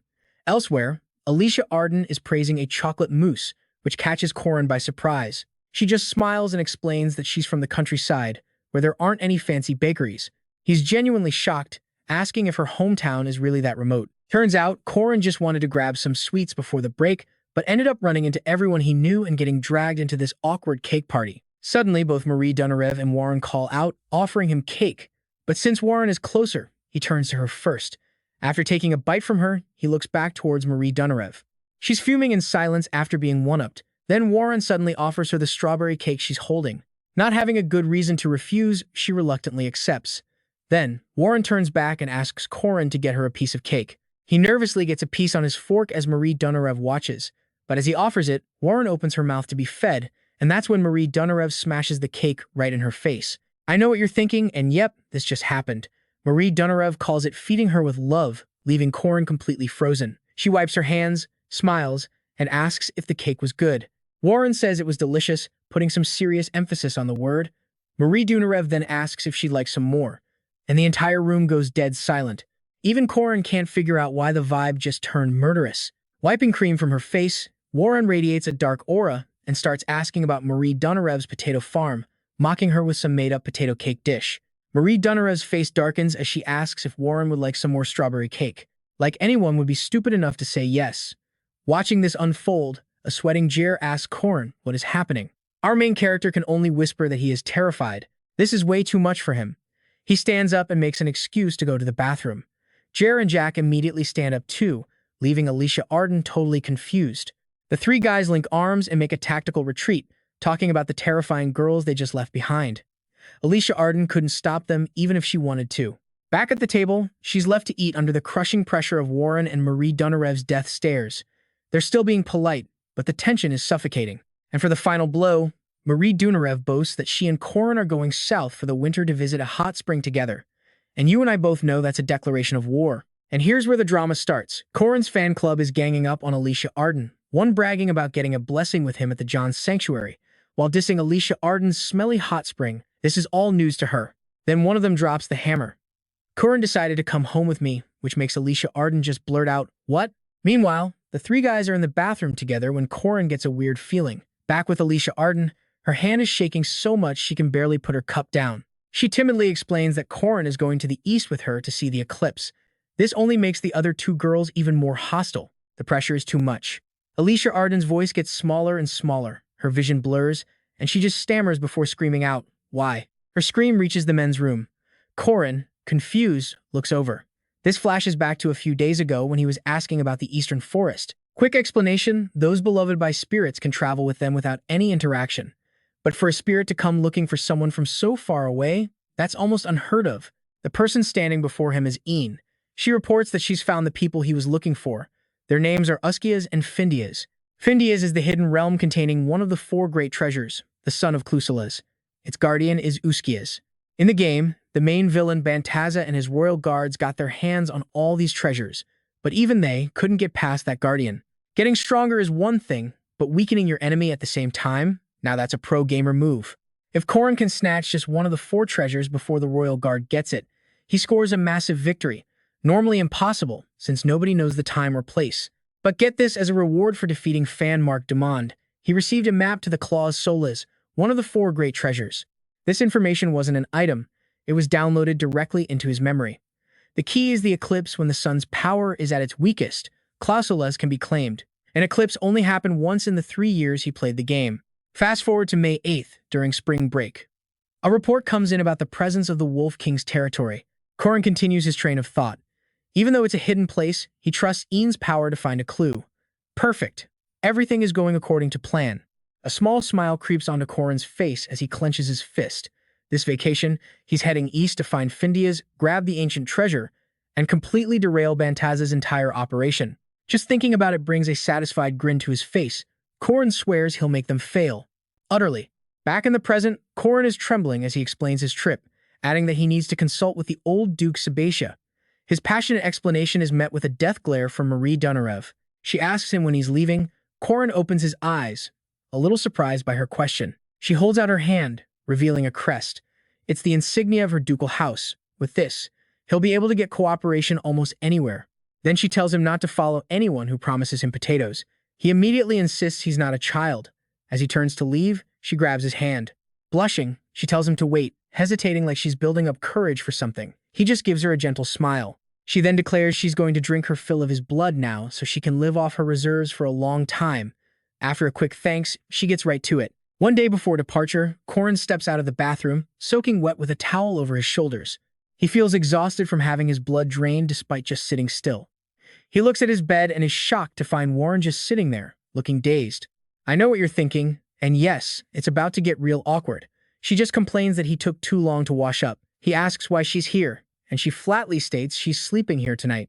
She then points out that they've slept together before. He remembers lying next to her, but immediately denies it, saying that was an emergency to escape the rain. Meanwhile, Warren is just hoping Josephine doesn't find out what she's up to. Plus, after what happened the day before, she's starting to rely on him. Corin finally smiles and starts taking off his outer shirt, only to get a pillow thrown at his head. Warren asks what the hell he thinks he's doing. He realizes she was just genuinely worried about him. The two of them lie down. Warren stares at the ceiling and continues, saying if he gets hurt, she'll feel heartbroken. This takes him by surprise. Finally, she asks if he's going to keep fighting, just like he did for her. She moves her face close to his, promising to protect him because she doesn't want him to get hurt. Corin sighs and turns away, but he understands her feelings and thanks her. He tells her about his trip to the east, which seems to put her mind at ease. The words Warren spoke that day gave him more strength to push forward. The next day, at a cafe, we hear Corin's voice. He asks Alicia Arden if that's her in the paper, because it has her picture and some pretty big news. Hot off the press, Swordmaster Gallon passes the fifth sword to his granddaughter. The Ain family succession war begins. This news genuinely makes Alicia Arden choke on her coffee, insisting she knew nothing about it. Corin says that makes sense, since she's finally free from being oppressed. He then asks if everyone has their luggage ready. Alicia Arden and Ewan quickly say yes. Alicia Arden packed food and clothes, while Ewan smugly claims she needs nothing, confident in her ability to control nature. Corin's face immediately shows his disappointment. He calls them painfully obvious newbies, which leaves them a bit confused. Corin then explains that they'll be riding a wyvern straight to the east and asks them what that implies. Both are dead silent. A wicked grin spreads across his face as he reveals the answer. You two are about to regret everything. The two girls who were just boasting about how prepared they were, now they're getting absolutely wrecked by the wyvern ride, unable to control their bodies or their words. Alicia Arden is having it worse, just wailing that she can't open her eyes. And over here, the girl who just called herself Mother Nature is screaming for help as the wind force threatens to blow her dignity away. You and I just witnessed a classic case of talk big, get hit hard. She promises to never again rely solely on nature. Corin, of course, is perfectly fine in his specialized gear. All right, let's dive into a classic case of only one person in the group has any common sense. Corin looks at them and just thinks, idiots. At a kilometer high, you obviously need cold weather gear and goggles. He, of course, was the only one prepared. On the way there, they just kept screaming his name. After a whole lot of praying and pleading, they finally make it. Blue seas, lush islands, this is the eastern Taklamakan. Alicia Arden suddenly loses her balance, flailing her arms around. Corin looks back, completely confused. And on the other side, more elephants start pouring out of the forest. They charge forward in a mad stampede. These are elephants, and their red eyes are always locked perfectly onto their prey. Alicia Arden, still in the air, points frantically. She's spotted a village in the distance, terrified it's about to be flattened. But Corin just mutters that saving one small village won't make them late. Alicia Arden bravely orders her wyvern to descend. Corin immediately takes action, forcing giant trees to sprout from the ground, right in the elephant's path. As for Alicia Arden, she's on combat duty. Just as planned, Ewan instantly grows a forest around the beasts, their roots snaking around the elephant's massive legs. A dense wall of trees erupts, forming a thick barrier to hold the monsters back. But behind them, Alicia Arden is waiting in ambush. She leaps down from above, her sword blazing with power. With a single strike, her blade smashes against an elephant's tusk with a deafening shriek of metal. But she can't believe it. They can't stop this thing. The elephant thrashes even harder, and the massive tree roots begin to snap and lose their grip. Yuan sees this and starts to panic. Alicia Arden immediately backflips to safety. Corin leaps off the wyvern, grabbing his spear, while the mage Yuan prepares above. He orders them to focus everything on the leader and tie it down. "Just hold that one," he says, and he'll deal with the rest himself. Suddenly, Corin feels something. And you're going to want to see this. A whole squad is charging in on horseback and wyverns, leaving our heroes absolutely stunned. One slash cuts across the elephant's leg, then another. The beast is torn to shreds as lightning-fast strikes cover its entire body. And just like that, the stampede is over. These newcomers, they're the official monster hunters of House Ain. Then, someone from the group yells out that Alicia Arden is just as pathetic as ever, leaving her baffled. The stranger then tosses something at her. Alicia Arden catches it on reflex, and another object is tossed to Corin. He has no clue what's happening but catches it anyway.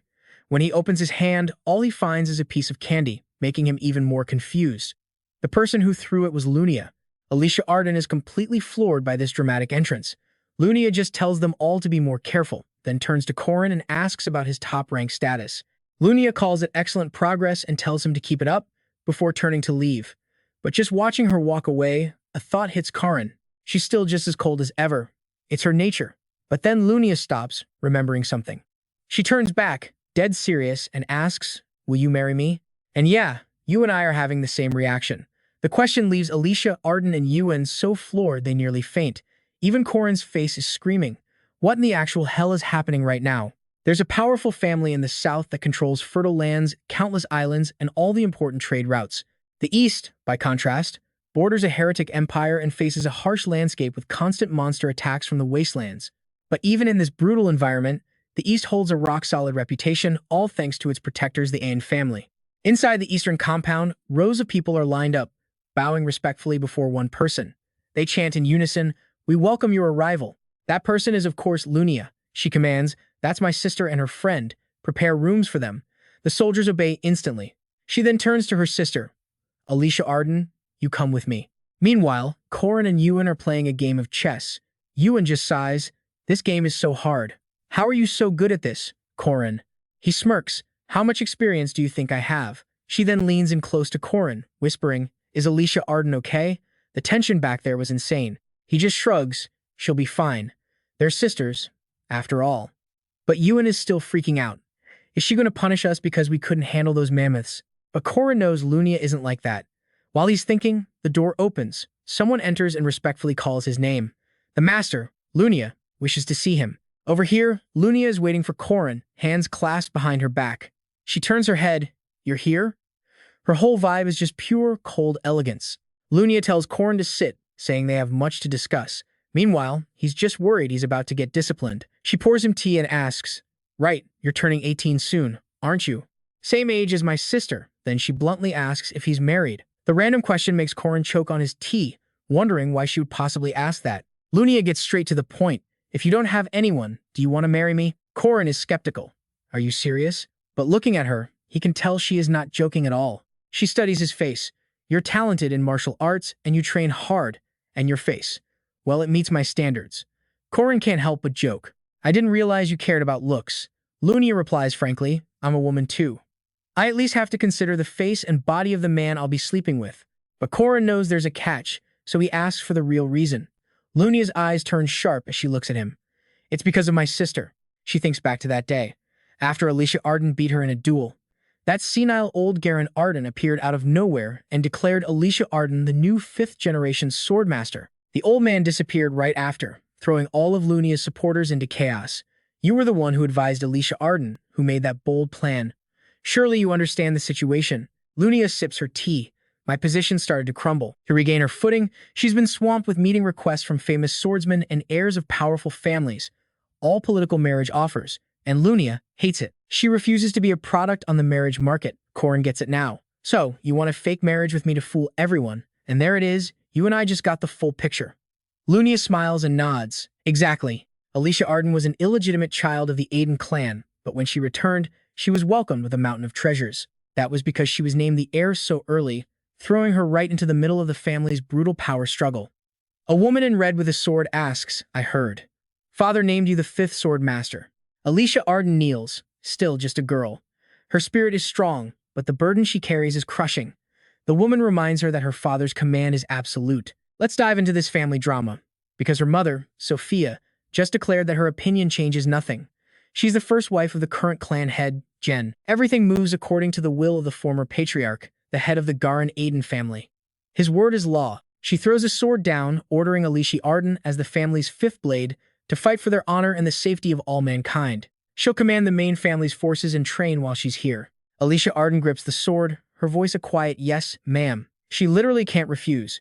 Obedience has been beaten into her since birth, and nothing's changed standing before this woman now, even though she knows this clan will never truly accept her. Outside, in the courtyard, Alicia Arden walks in silence, sword in hand.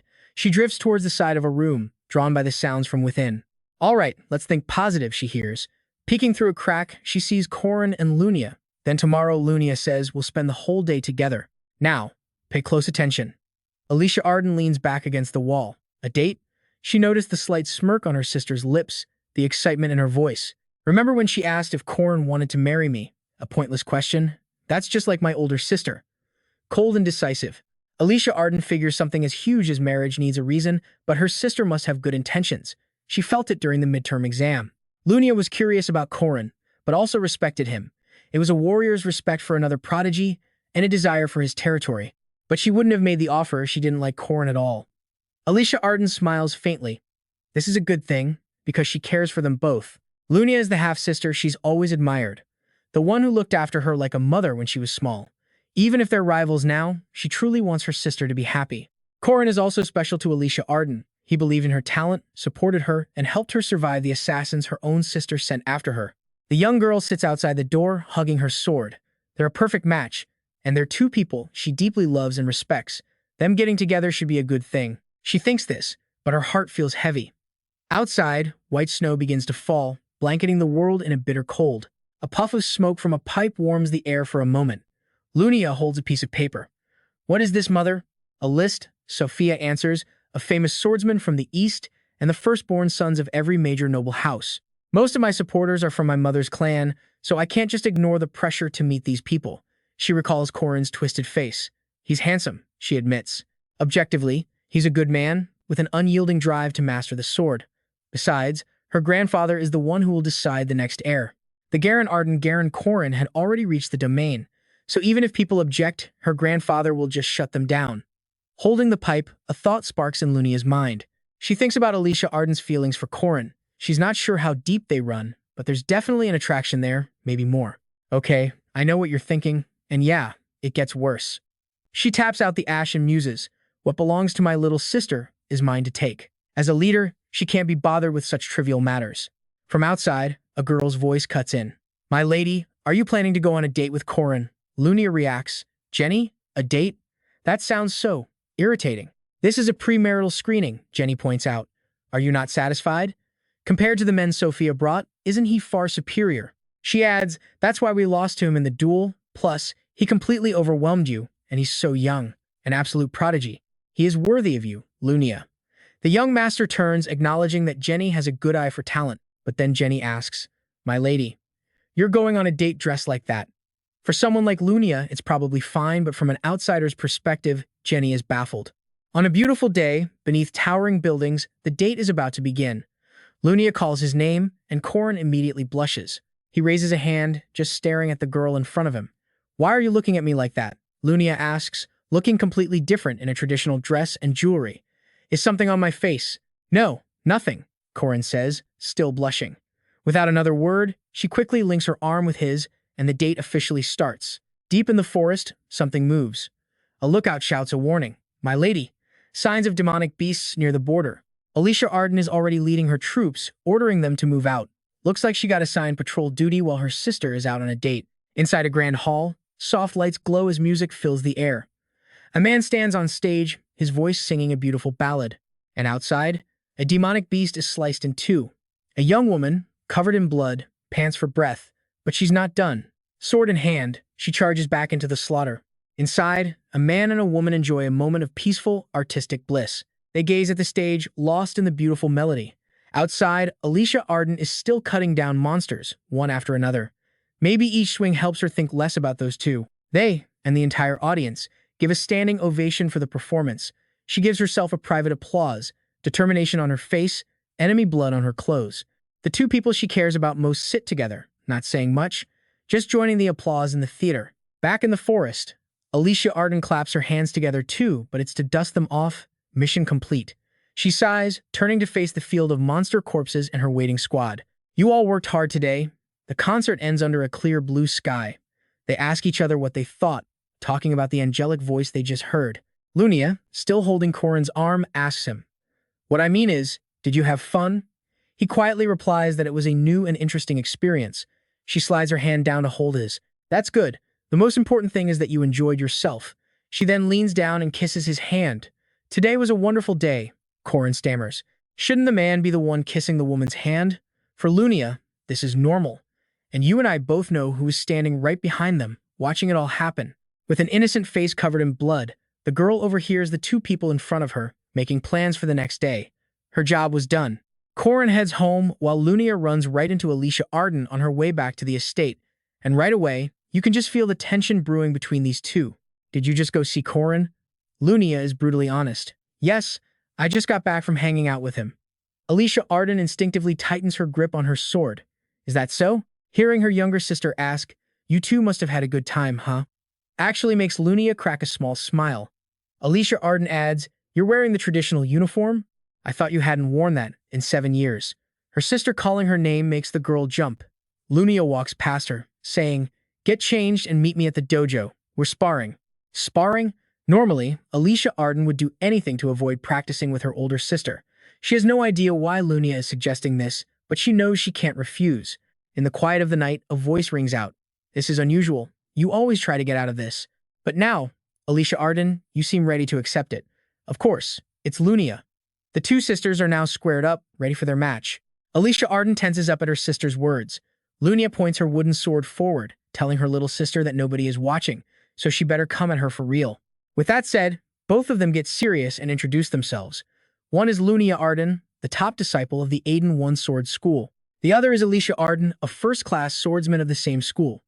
Okay, get ready, because you're about to witness a masterclass in putting a rival in her place. Without warning, Lunia slams her wooden sword into the ground.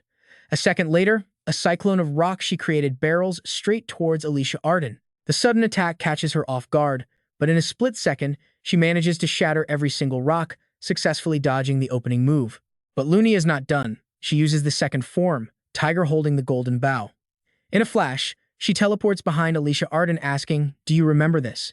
Seeing Alicia Arden frozen, unable to react, Lunia gives her a moment to counter. Hearing that, Alicia Arden frantically spins around to defend herself, but it's way too late. Lunia unleashes a rapid combo of piercing thrust and pure light attacks. Even while getting absolutely pummeled, Alicia Arden's eyes burn with determination. That last combo was a mental attack as much as a physical one.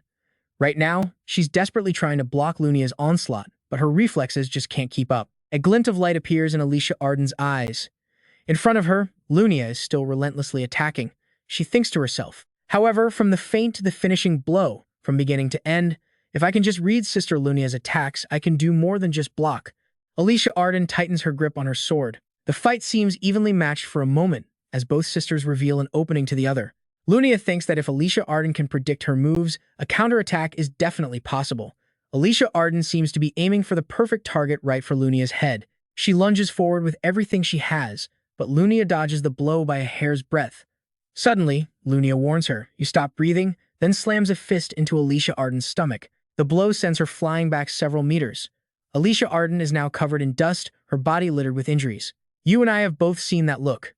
That's the face of someone realizing they were never even in the same league. That's why they say her sister is like a sharp-eyed hawk. Lunia walks over and actually praises Alicia Arden. "You've improved a lot. You must have been training hard." But even after the compliment, Alicia Arden just thinks about how brilliant Lunia is. As she staggers up, Lunia asks, "You've changed because of him, haven't you?" The question makes Alicia Arden freeze. Lunia presses on, "Do you know what he and I have in common?" Alicia Arden's face darkens. "What is it?" Lunia gets back into a fighting stance and explains, We don't waste power.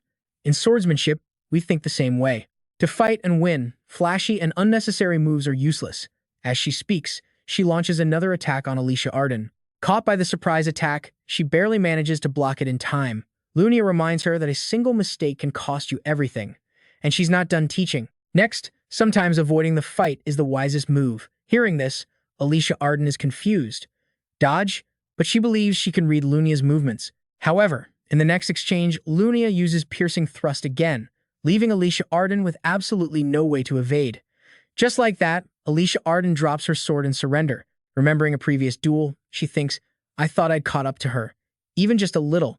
After winning that sword match, I thought I finally became a swordsman to be proud of. But back in harsh reality, Alicia Arden realizes how naive she was. That victory was nothing more than pure luck. Lunia walks past her, leaving her with some parting words. Keep trying, otherwise, you'll forever be stuck walking behind us. She finally understands the insurmountable gap between Lunia and herself. Even as Alicia Arden hangs her head in shame, Lunia just walks away. Now, she's left alone, furious with her own weakness. A few days later, we see Lunia with her mother.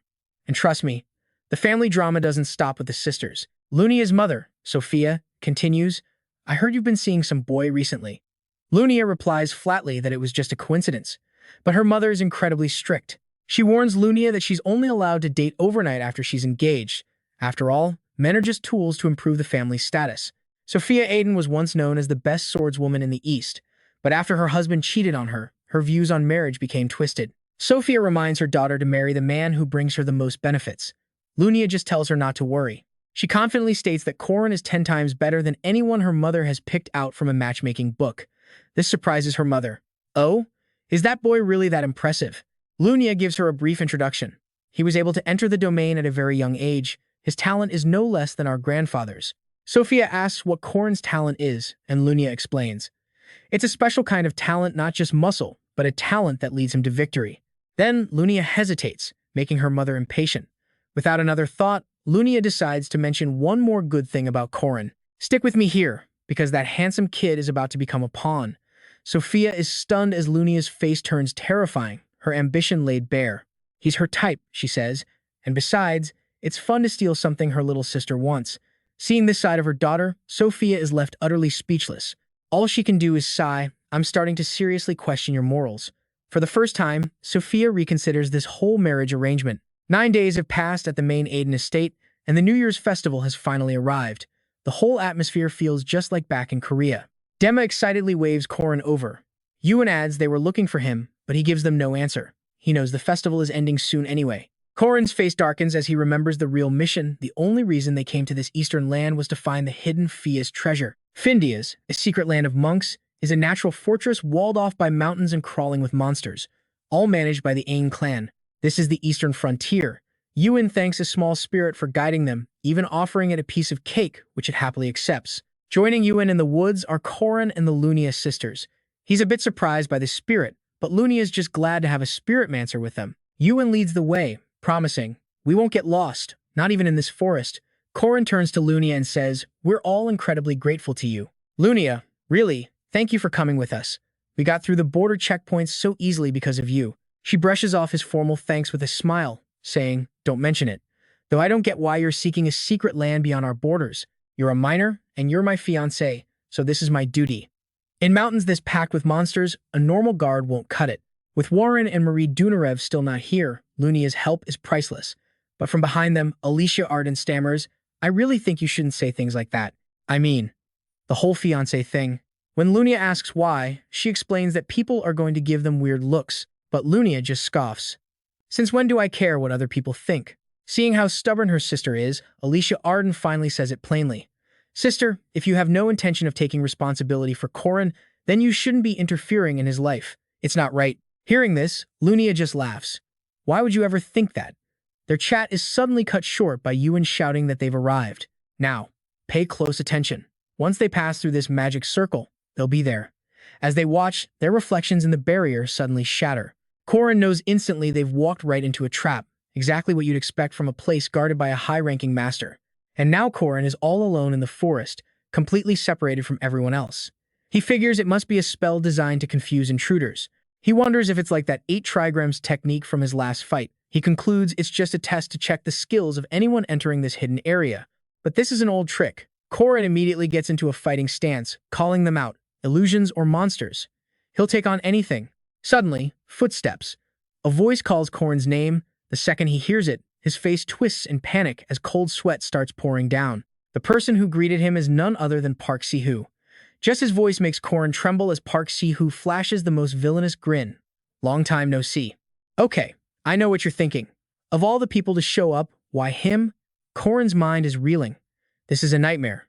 Corin's confidence completely shatters. Without a second thought, he lunges forward with his spear. What the hell is going on here? As Corin attacks, Park Sihoo just raises a hand and an invisible force blocks the strike. Corin glares, grinding his teeth and yelling that he's just a fake. Park Sihoo doesn't get mad, he just smiles that wicked smile again. Corin, you're not wrong. But you're a fake, too, aren't you? And with that, Corin's face turns ugly. Did he see through my disguise? The fear he'd buried finally surfaces. Park Sihoo was the original hero of this world, and while he's twisted, his power is undeniable. He deserves to be called a god. He's on a whole other level from the Corin of right now. In an instant, Park Sihoo is right beside Corin, letting out a cold laugh. You can be proud if you kill me, but do you honestly think you can save this world? Cold sweat is now dripping down Corin's forehead. Park Sihoo's words hit him like a ton of bricks, and seeing his reaction, Park Sihoo looks even more pleased. He says he tried to take over everything and still failed in the end. So what could Corin possibly do with his broken, incomplete system? How could you actually defeat Testarossa? Corin frowns for a moment, then says with total conviction, I can. I'll get one of the 4 great treasures to weaken his power. And that's why I came all the way to the Far East. I'm trying to get the good ending. Park Sihoo just scoffs. Lies. If you truly wanted that ending, you should have chosen me again. Corin fires back. So my innocence would be threatened? No thanks. Park Sihoo just pouts. Oh, but you like that, don't you? He chuckles, then says one word that stuns Corin into silence. Sacrifice. Park Sihoo is very pleased with this reaction. He smiles faintly and continues, what does it feel like, sacrificing yourself for other people? But think about it. Instead of saving those NPCs, you should be thinking about the bigger picture. Corin knows he means all the people he's already saved. In Park Sihoo's mind, if Corin had just grabbed the treasures faster and taken all the items for himself, he'd be much stronger. He knows his current method isn't the most efficient. Park Sihoo sacrificed 10,000 people to gain his power. In this world, a player's strength is directly proportional to the sacrifices of others, and so Park Sihoo makes his twisted offer. Sacrifice what's necessary and save the world together. This is the difference between a hero and a villain, isn't it? Corin just gives a cold laugh. You're right, but you can see the energy already starting to gather in his hand. He says coldly, even if I played this all over again, I could never not regret the items and events I missed. Park Sihoo just stares back at him, completely confused. Corin's eyes were filled with pure killing intent.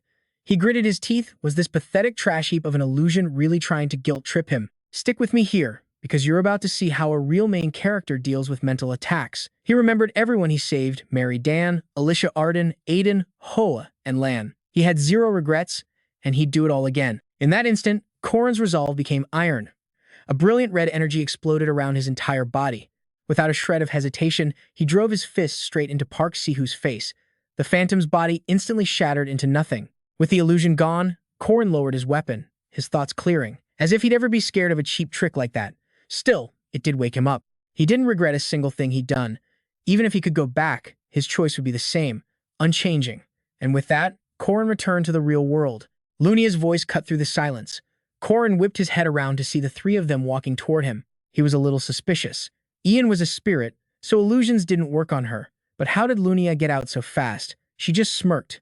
The illusion started spouting nonsense, so she just cut it in half. Corin let out a small laugh. Yep, that was Lunia for you. She never knew when to hold back. He glanced over at Alicia Arden, who was still dazed, and asked how she was doing. Lunia figured the illusion was showing her something she loved, but she'd probably snap out of it soon enough. While they were talking, a deep voice suddenly echoed around them. It was surprised they managed to escape the fog. Corin and Lunia immediately went on guard, scanning their surroundings. And here's where the story takes a wild turn. They finally spotted the source of the voice, a black panther, standing on a cliff not far away. Corin was stunned. The panther could talk, and it clearly wasn't a demonic beast. Hearing this, the panther apologized before a green energy enveloped its body. In a flash, the black panther had transformed into an old man. He smiled at Corin's group, saying it was an honor to meet the young D and her friends. He introduced himself as Uskias, the guardian of Findias, and offered to take them to their destination. Lunia was skeptical, but they followed him anyway. Soon, they arrived at a palace heavily guarded on the outside. This was the resting place of the Sun's Sword, Clausolus.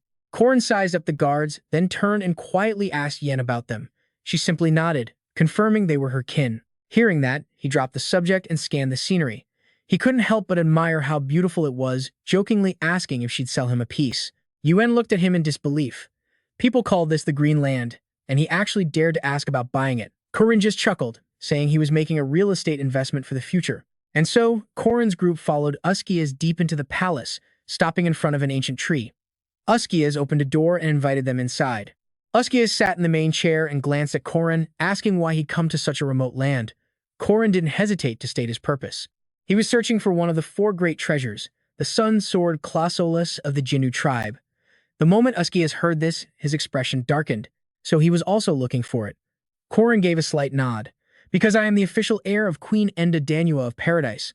That's right, he was his master's successor. Even if he went back in time, that fact would never change. But he caught the key word Uskias used. If he said also, it meant someone else was after the sword too. But before he could finish his thought, a sharp cough echoed through the room. A man walked in, his voice dripping with sarcasm as he said he could smell the stench of blood. And yeah, I know what you're thinking, of course the rival shows up now. The man stared at Corin for a long moment before saying coldly, "You're the one who killed PM." Corin sized him up in return. He expected someone to show, but it seems it was just another lunatic. Morius's apostle, king of the gloomy dark, the beast king Jun, Skyus. The man frowned, asking with suspicion how Corin knew who he was. Then he leaned in, his tone mocking. "So this is the Queen's guardian? The throne of darkness belongs to only one master. When the age of darkness arrives, your goddess will be torn to shreds, nothing but food for the beast king." But he suddenly stopped mid-rant, a flash of impatience on his face. He turned toward the door and yelled, "Stop calling me." Then he looked back at Corin with a fake apology. "Sorry, now let's get down to business." Just then, Uskias spoke up. "You both want the sword Clausolus, but I don't have the right to grant it. I am merely the one who issues the trial." Hearing this, Corin couldn't help but frown. Of course, the spirits would remain neutral, but that didn't make things any less annoying. He had no idea what the trial would be. And while his rival was also in the dark, Bantaz's side had already acquired all 4 great treasures in the previous round. While Corin was thinking, Uskias told them to wait at their quarters. The details of the test would be announced after a discussion. Jun just grinned at the news. He loved a good challenge. Then he narrowed his eyes at Corin and called his name in a low voice. Corin glared right back at him. The two were locked in a tense standoff. After a long moment, the man let out a wild laugh, saying he was looking forward to it. Early the next morning, Alicia Arden was still trapped in the illusion. She lay on a white bed, eyes closed, her eyelids twitching as she dreamt. In her dream, she saw a perfect life, a happy, reunited family. The 2 people she admired most had sworn their love for each other. 12 grandchildren called her aunt and hugged her tightly. This was a happiness that shouldn't be broken. Lunia was a loyal person, and Corin wasn't the type to make his partner cry. So this was a happy ending, a good thing for everyone. And yet, she felt sick to her stomach. The images in the dream made Alicia Arden's body tremble uncontrollably, as if she were suppressing something. Just then, the sound of Corin calling her name echoed in her ears, making her unsure if it was a dream or reality. Corin had actually come to see Alicia Arden, and sighed seeing her still motionless on the bed. They were short one person and she was out of commission. He could only hope she'd wake up before tomorrow. Suddenly, Alicia Arden's arm shot out and grabbed his collar. He thought she'd woken up, but then she bolted upright, startling him completely. Alicia Arden was now right in front of Corin, her face inches from his. He panicked, calling her name, but before he could say anything else, she forcefully sealed his lips with hers. Alicia Arden's eyes flutter open as she stares at him, whispering 2 words, "Brother-in-law." Corin, completely oblivious, just asks her to speak up. But instead of answering, Alicia Arden starts stroking his hand. And trust me, you and I are about to watch things get super weird, real fast. Suddenly, Alicia Arden leans in, pressing her cheek right against his. Her warm breath on his neck makes Corin flinch. This is getting way too close for comfort. She whispers it again, "Brother-in-law," and then drops a bombshell with a seductive smirk. Lena's not here right now. Corin is panicking, stuttering out a what. Then Alicia Arden's eyes close, and she just flops down, hugging his waist. Our boy is officially lost. Gazing up at the sky, Uskias announces, "It is time for the second trial." Alicia Arden's confused. "The second? Wasn't this their first mission?" Uskias simply replies, "You've already passed the first trial. It was a test of how far you'd go to defend your beliefs. A flashback hits Corin of him decking Sihoo. Uskias continues, and whether you possess true conviction and a sense of justice. He raises a hand declaring, you have proven who you truly are. Hearing this, Alicia Arden mutters the words and immediately remembers pinning Corin down last night. Brother-in-law. Lena's not around. The memory makes her flush bright red. I don't think I'm that kind of person. Corin, completely clueless, just gives her a thumbs up. Hey, don't sell yourself short. You stood your ground, so be proud of that. Lunia, on her other side, pats her head, adding, whatever your righteous goal is, just follow through with that same conviction. True strength comes from conviction. This only makes Alicia Arden blush harder. I don't think I can do it, she says, collapsing to her knees. Yu tells her to rest if she's tired, but Alicia Arden just shakes her head. It's fine. A sinner like me doesn't deserve to rest. Uskias announces the second trial, and now, pay attention. Their companion dragons will assist them. The task? Find mistletoe on an oak tree to craft a staff. The deadline is sunrise tomorrow morning. Let's begin. An oath was made beforehand. Both sides must accept the results and agree to a 60-day truce. Corin glances at the rival team, thinking to himself, this whole truce agreement wasn't part of the original plan, but he asks Uskias to mediate, specifically to stop that guy Doom Norris from causing trouble. As the other team rushes off, Corin stays back, analyzing. Unlike the neutral Chris, Doom Norris is a firm supporter of Bant. Corin's team finally starts moving, but a worry lingers in his mind. Even though Ian's gotten stronger, Doom Norris is on a whole other level sage tier. Even without a fight, the power gap is immense. Yu suddenly reports, shocked, big trouble. The spirits aren't responding. Lunia just sighs. Just as I thought. They've all sided with Doom Norris. This isn't going to be easy. Suddenly, Alicia Arden yells out, pointing at a branch. Corin, I found the mistletoe. Our boy just sighs, Alicia Arden. That's an elm tree. Meanwhile, Corin's thinking, this whole trial is a total long shot. Mistletoe rarely grows on oaks. Alicia Arden then happily presents another log. What about this one? He ignores her, lost in thought. Just finding an oak tree here is hard enough. Finding one with mistletoe on it, that's practically impossible. Especially since all the forest spirits, their only real hope, have sided with Doom Norris. The girls brainstorm. What if they just stick some mistletoe on a random oak? That would ruin the whole point of the ritual, Corin says. And then, a light bulb goes off. Okay, let's pause. We all saw that look on his face. This is where our boy starts cooking. The next morning, Uskias declares, the trial is over. Present the staffs you have prepared. Jun Sky looks over, confused. What the hell happened? He smirks, sure of his big, hard staff.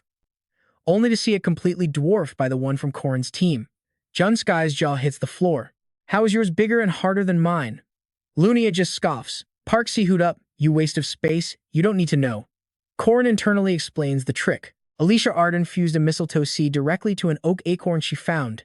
Then, she used magic to accelerate its growth. He clutches a potion. It should have died instantly, but I tweaked it with something I brought back from the east. And it worked. Uskias approaches announcing, you have completed the second trial. Since both teams passed, it's time for the final trial. As dusk settles, he points ahead. In the northern forest, there's a red rowan tree. Your mission, bring back its berries. Corin looks up at the sky, getting a bad feeling. This won't be simple, will it? And right on cue, a massive roar echoes from above. I am Savan, a voice booms. His gaze falls upon them. You who seek the fruit, he finishes with a challenge. Prove you are worthy. He's a sky giant, the same race as the legendary titans who guard the sun. June Sky just laughs. Well, that's one scary-looking giant. Lunia murmurs, beating him in a fight seems difficult. But Corin shakes his head. Don't even think about it. Winning or losing won't get us the prize. An idea clicks in his head. After the first two trials, there's no way they expect us to fight this thing. And as if on cue, Savan confirms his theory. I will test your wisdom. Answer my riddles. Corin adds, mythical creatures love riddles. You didn't know that? Yu just shrugs. Not really. Meanwhile, June Sky is ecstatic. A titan who likes riddles? Perfect. I'll solve every single one. Corin explains, sky giants love treasures and riddles, but since they're strong enough to break the world, they have to limit their fun. Savan announces the rules, first of 5 correct answers wins. To be fair, each team will send up only 2 representatives. Jun Sky just laughs, clearly thinking he has this in the bag. Titans love riddles, Corin thinks. Literally anyone on our team would be better than those guys. Just then, Lunia makes a face. Do I look like I'm good at riddles? Alicia Arden raises her hand. I've solved riddles in books before, Corin thinks to himself, all right, just me and Alicia Arden will be more than enough. With the teams decided, Savan begins. He poses the first riddle. It grows in the morning, shrinks at noon, grows again in the afternoon, but vanishes completely at night. Corin hums, repeating the riddle in his head. With a determined look, he knows he's close to the answer. And trust me, you and I both know this is just the beginning. All right, let's jump in. As a hand shoots up, it's Jun Sky answering before the riddle's even finished. Savan says, correct. Corin and Alicia Arden are stunned. A coincidence? Corin scoffs. I guess I forgot he had a brain. Corin stares, shocked. The announcer reads the second riddle. It cannot be seen. No mighty being can defeat it. It is always approaching, but once it passes, it stops forever. Jun Sky casually replies, the answer is time. Then came the third riddle. It is joy, comedy, and tragedy. It is a play where every living thing is the main character. Once again, Sky laughs and answers. Life and death, or to live, that is the question. Corin's mind races. This is not random. It feels like facing 10,000 people at once. Sky just laughs. You're good at riddles, but these are too easy. Panicked, Corin turns to Alicia Arden. Give it a try. Don't you read a lot of weird magazines? She tries to explain. They're not weird. It's just what every proper young lady reads. Next, Savan presents the fourth riddle. To me, it is beautiful, but others cannot understand. To me, it is violent, but to others, it is an escape. Sweat drips down Corin's face. This one's complicated. Am I really this stupid? Suddenly, Alicia Arden interrupts Corin's train of thought. Can I try that one? He just grunts, huh. Savan tells her to go ahead. Hesitantly, she gives her answer. In her head, Alicia Arden imagines her wedding day with Corin. To me, it's beautiful, but others don't understand. To me, it's violent, but to someone else, an escape. Finally, Alicia Arden blurts out her answer. Cheating. Everyone freezes. What? A dead silence falls over the group. She speaks first. Well, it is true, isn't it? Savan seems amused. That's interesting. Suddenly, Alicia Arden bursts into tears, begging, that's not what I meant. Please, just tell me it's wrong. Corin is completely lost. What is Alicia Arden thinking? Alicia Arden desperately tries to explain. That's not it. Please don't look away. Give me a chance to explain. Later, Corin would reflect on this. Even though it broke my concentration, maybe it was just a coincidence from a cautious person. Skies had already answered 2 in a row, and the confrontation ended in our complete defeat. Jun Skies just smirks, grabs his prize, and turns to leave. This is a nice one. I did great, didn't I? His minions start cheering. For Corin's group, only one thought remained, total defeat. Alicia Arden looks down. What now? Did we really fail? Yuan tries to lift her spirits. The challenge can't end like this. We just lost one necessary ingredient, that's all. Believing him, Alicia Arden sighs. Well, that's a relief. She continues, we will never give up over one failure. Suddenly, her eyes go sharp. Lunia asks, an enemy? Yuan senses the air and replies, there is no one. The group calls her name, confused. Yuan clarifies, to be precise, there are no spirits around us. Alicia Arden adds, now that you mention it, I haven't seen any monsters either, but we definitely saw them on the way here. Corin's mind races. No spirits and no monsters? This is supposed to be the Monster Mountain range. Now pay attention, because this is where the real danger begins. If both are gone, in this forest, it means one of two things. He glances at the group ahead. Either someone wiped them all out, or they're all running from something far, far worse.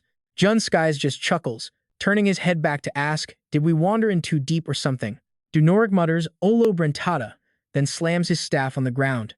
A magic circle opens, revealing a massive castle, a castle that's already been sliced in half. Bricks and stone rain down from the sky. Corin screams, get back. Terrifying power slams straight into the earth. A bright light erupts, freezing everyone in place. Corin grabs her and dives out of the way. His eyes snap towards the dust cloud. A humanoid monster emerges. Immediately, Corin yells, fall back. Now. Yuan thanks him. Corin can't believe a thing like that exists here. Jun Skies just lets out that wheezing laugh again and unleashes a swarm of snakes. The humanoid monster slices through every single snake. Lunia is stunned. That is the man whose name will soon shake the world. She adds, the Aiden style, he's using that form to block attacks, the Sword Demon. Outside the borders of Ain, there exists a territory known as the Demonscape. It's a place where wild beasts and demon beasts rule the forest in a bizarre state of balance. And the one who shattered that balance was just a single old man with a sword, radiating an absolutely overwhelming presence. The old man's gaze is pure death. That demon and its sword are mine. They aren't called demon men because they come from beasts with limbs more like an animal's. And yet, This one understood exactly what the old man just said, but this demon held its sword firm, a crackling aura flowing from its hand. Though rare, some are born in human-like forms. This was one of them, standing on two legs, with hands made for a blade. To survive or to destroy, who knows? The old man just grunts, then raises his sword high. And you gotta love this part. Seeing a demon wield a sword, the Garen Arden laughed. A demon learning the blade, and so, a bizarre, one-sided apprenticeship started, one only the master was aware of. The two figures clashed, a blur of motion too fast to follow. This went on for 8 straight days. The demon beast attacked relentlessly, with terrifying speed and blazing red eyes. But the Garen Arden stood his ground, his massive, dull sword resting on his shoulder. He was smiling, actually enjoying his fight with this creature. His eyes held the aura of a conqueror, as if he were actually teaching it the sword. He attacked non-stop, using more complex moves and aiming for every weakness. And the demon beast on the other side defended perfectly, trying to counter every single thing he did. A purple aura exploded from its body as its expression twisted in frustration. What even is this guy? And so, the old man himself gave it a name. He called it Sword Demon, for its twin blades and its deathly red eyes. To be called that name, a name that only it and that crazy old man from that day knew. The sound of it made the demon hesitate for just a single moment. But in the future, that name will be known across the world. He will become the strongest swordsman in the legends of Aiden, but as a demon beast fighting for Banatha. But the fact that it's attacking Duner and Sky, who serve Banjatha, proves it doesn't fully belong to their side yet. That might be a lucky break, but there's no time to celebrate. Corin can only wonder how they are supposed to stop that thing. It's our turn now. The sword demon turns, sword raised, and charges straight at them. Lunia instantly flashes behind it, screaming, "You demon beast." Then she unleashes a powerful, determined strike aimed right for its back. But it simply parries with its own sword, knocking Lunia clean off her feet. A stunningly fast combo, and that's where we leave it with her sword arm being forced back as her body is sent tumbling through the air. Let's jump right in. Lunia hits the ground, but the sheer force of that last blow sends her sliding back. It takes her a second to recover, sword up, eyes locked on the demon ahead. The demon pulls its blade back, that deathly gaze never leaving her. Lunia demands, "Where did you learn that swordsmanship?" But before she gets an answer, it vanishes, reappearing right behind her. Sensing the danger, Lunia spins instantly, unleashing a devastating slash from her own demon sword style. The creature's assault isn't over though. The blade in its other hand comes streaking straight for Lunia's head. The point of the sword is almost touching her eye. The distance is paper thin.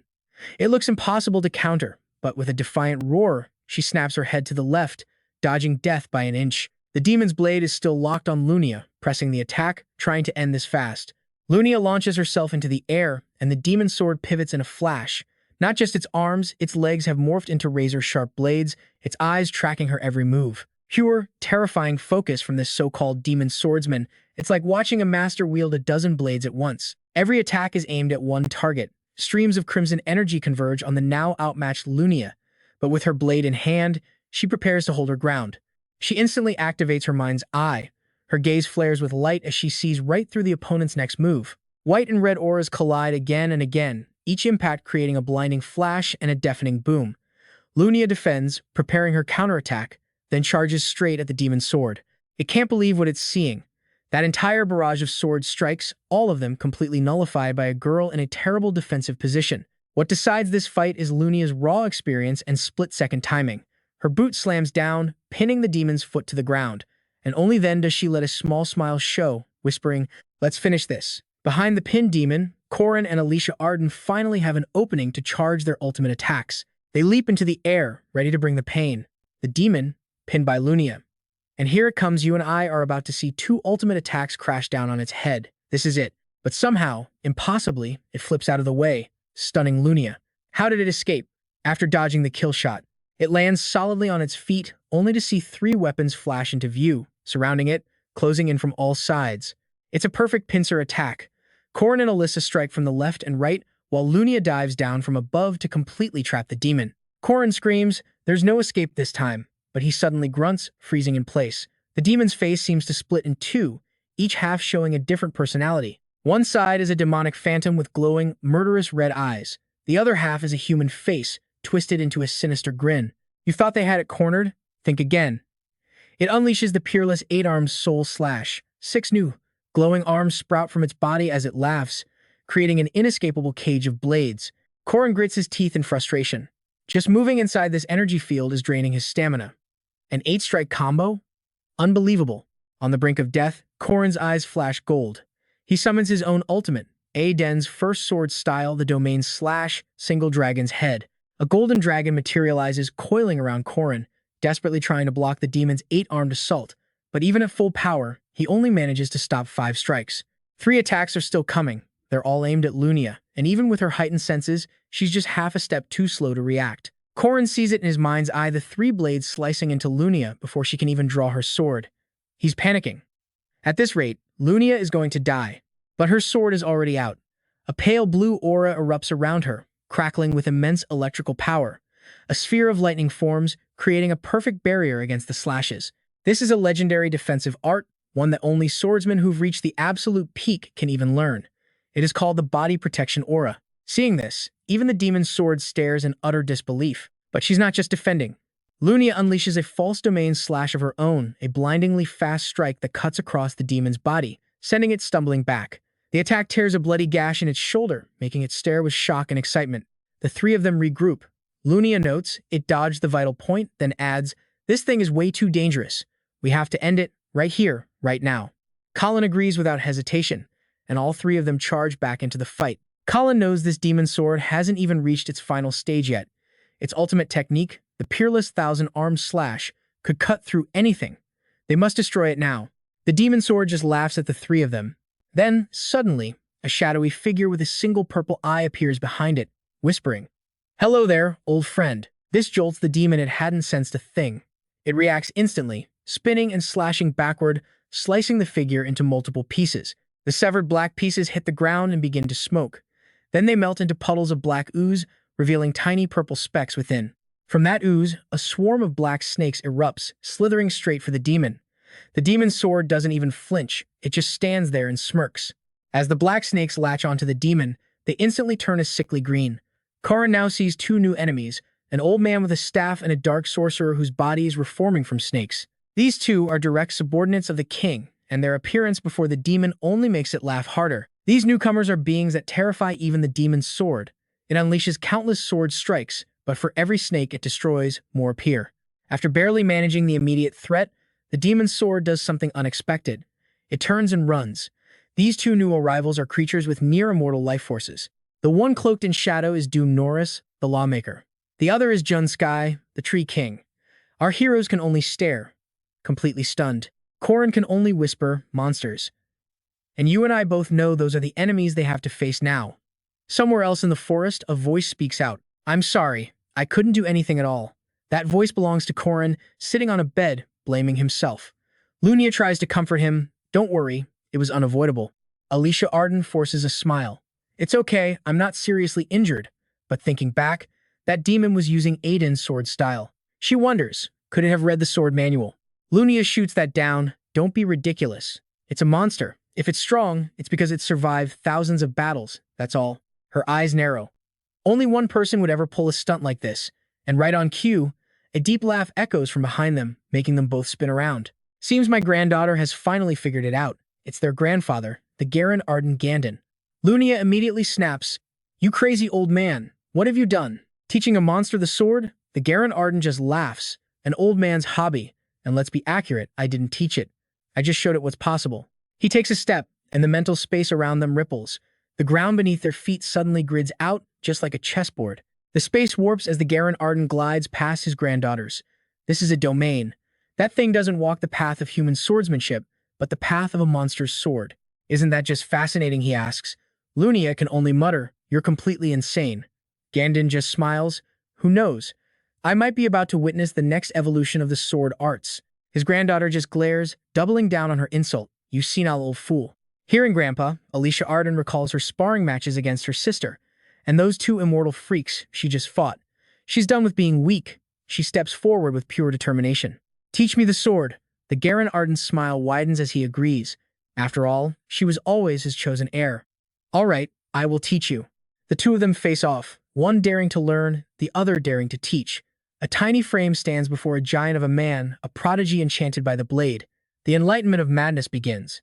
Meanwhile, in the Grand Hall, the whole crew stands before Drit. Corin speaks up. "We failed to get the mod of fruit, but can we still participate in the final challenge?" Drit answers from his seat. "Fine, But with no fruit, the final challenge will be heavily skewed in favor of Sky and Dun Norris.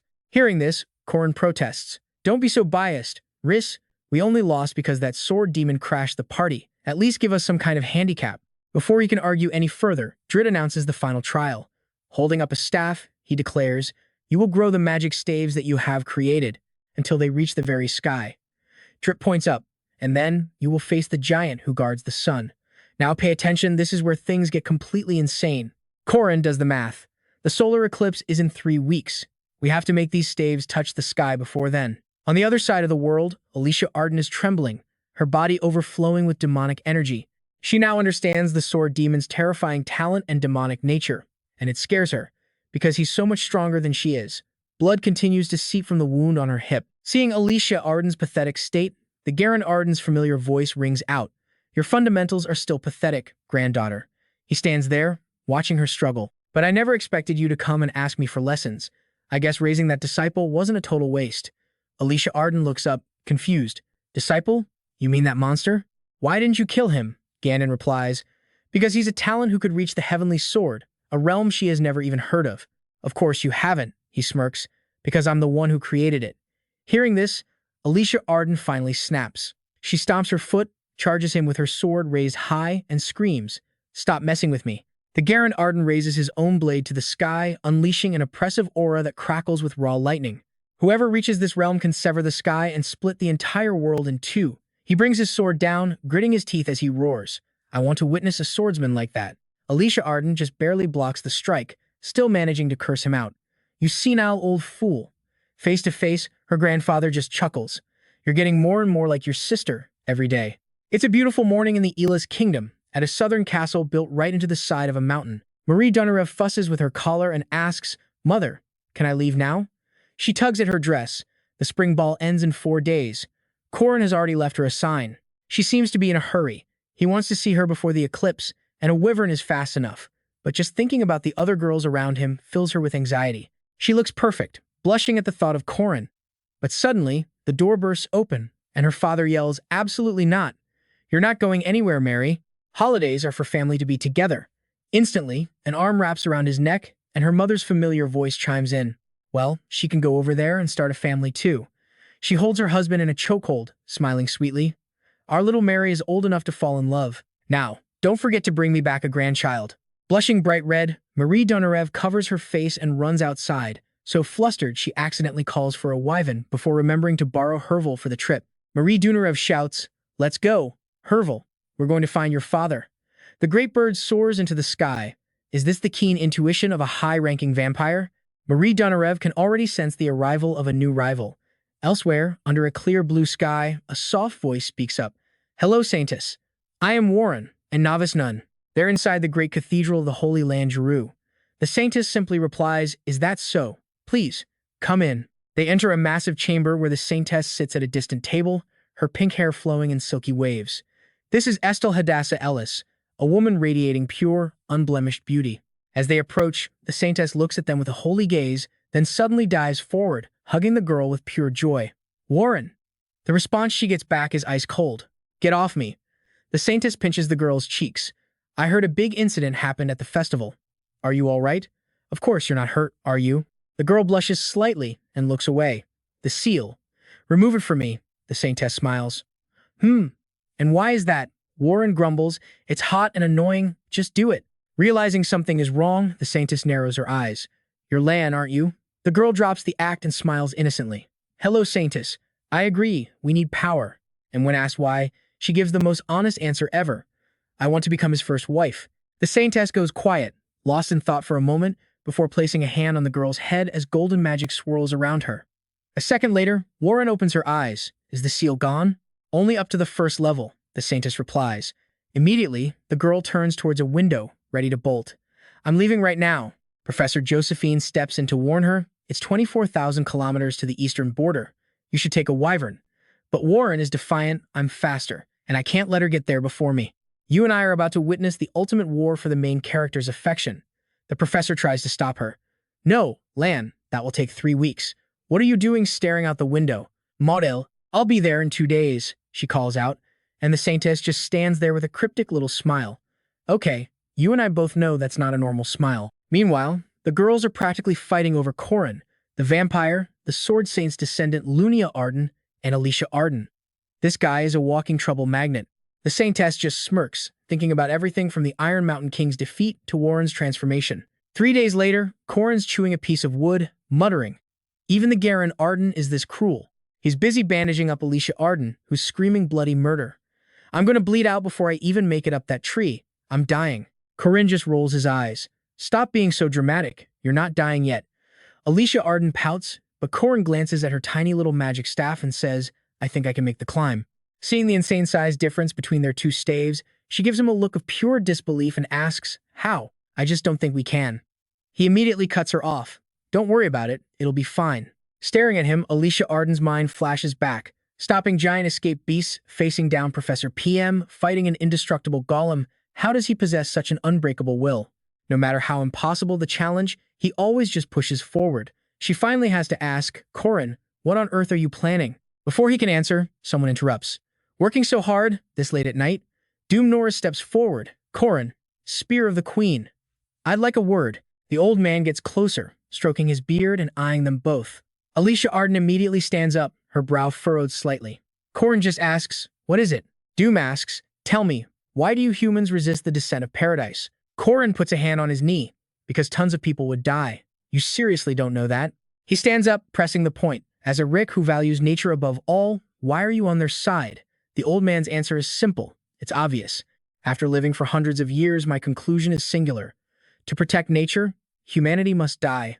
As he says this, his face darkens, a killer's glint shining from beneath his hood. Alicia Arden sees it instantly. He doesn't feel human. His eyes are dry and indifferent like a plant, yet they hold a deep, festering malice for the world. It's like his very core is the embodiment of death itself. Corin places a hand on her shoulder. Watch this closely, Alicia Arden. Then he turns, his gaze in the tip of his spear turning razor sharp as he declares, What I want to do is kill every last person like him. Doom just strokes his beard and chuckles. You've come all this way just to stop us. I can see you're serious, but for now, at least, you will fail. He gestures towards their magic staves. Look, see the difference? I have lived with nature for hundreds of years. You cannot possibly close this gap, no matter what magic or skill you try to use. He drones on. This is the law of nature. Order, rules. You people think you're the ones who understand everything, don't you? Now pay attention, because this is where the smug old man gets a reality check. Corin ignores him and walks to his staff. After he posted online about chucking a mandragora in a lake, everyone assumed the golden one was the answer for a power-up. But for guys like him, the ones who are bored with the standard playbook, they use even the rarest items for their own little experiments. Corin pulls out a vial of golden liquid. He is probably the only person insane enough to have tried actually planting a golden mandragora. This is the secret to how he turned the little elm tree Alicia Arden brought back from the first trial into a colossal magic staff. A few experimental drops were all it took to cause that effect. Even if you lived 100 years in nature, you've never seen this. This golden solution is a unique, one-of-a-kind hidden item that he created himself, golden mandragora fertilizer. Corin pours it onto his staff with a confident, all-knowing smirk. The fertilizer boosts magical plant growth, creates a mana recovery zone, and restores 185 mana per minute. The ground trembles as Corin's voice rings out. Hey, Norris, we call new players newbies. Doom's eyes are locked onto the transformation. Corin glances over at him with a grin. I don't know how many years you've lived, but living a long time just means you get to see new things. So watch closely. Newbie. Corin crosses his arms, standing before his staff with total confidence. I'm about to show you a miracle. A brilliant golden light erupts from the staff as it rockets towards the sky at an incredible speed. The blinding light and its rapid growth leave Alicia Arden completely stunned, jaw on the floor. In a flash, it practically punches a hole through the sky, reaching for the sun. Not gonna lie, even I'm impressed by this. Corin himself mutters, I didn't think it would get this big. By the time it stops, morning has broken. He shields his eyes to look up. Nice. 3 times the normal growth rate. Norris, still in shock, finally speaks. Whatever you did it well. I'm heading for the sky now. So, as the Sage of Findia, my final piece of advice is this. Don't miss the moment the sun weakens to obtain Cloud's solas. He grips Corin's hand tightly, and as a resident of this land, I wish to bid you farewell. The old man bows his head, showing his genuine respect. It's all up to you now, young hero. He smiles. Alicia Arden runs up to Corin. I'll go get my sister, she says, thrilled. Are we leaving right now? No, Corin replies.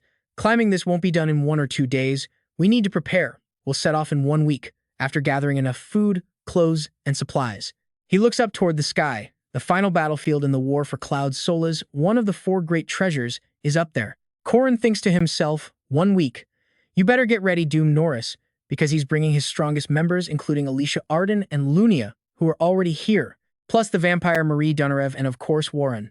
The scene flashes forward to the climb, and Corin's annoyed voice echoes out. In the end, nobody even came. He's climbing with the group, scratching his head in confusion. Seriously, what are they doing? Why isn't anyone here? The powerful team he was planning to bring is missing 2 girls. For now, it's just the sisters Lunia and Alicia Arden, along with Yen. Down below, in a wooden room, a guardian asks, they've been spotted near the barrier? What is this? His attendant replies, it wasn't supposed to be like this when we first brought them here. And we see them, it's Warren and Marie Dunarev. The guardian is shocked. This powerful aura. Their strength is terrifying. What in the world did they see inside that illusion? Okay, I know what you're thinking. What happened? They've been stuck like this for days.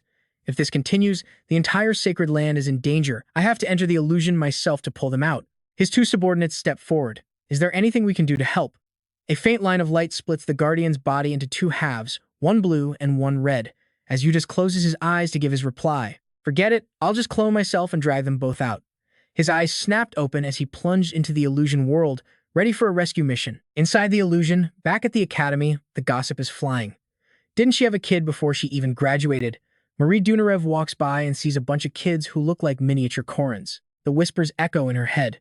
So that's against the rules. Huh. The boy looks exactly like his father, and just like that, she finds herself in a wedding hall. Mary steps inside, a smile on her face as the announcer calls out, here comes the groom. Her eyes go wide, desperate to see just who it is. Walking down the aisle is none other than Corin, looking impossibly sharp in a black suit. The crowd murmurs, wow, he looks absolutely incredible. Seeing him, Mary can only think, how can one guy be so majestic? Her cheeks flush bright red. Just then, the voice rings out again.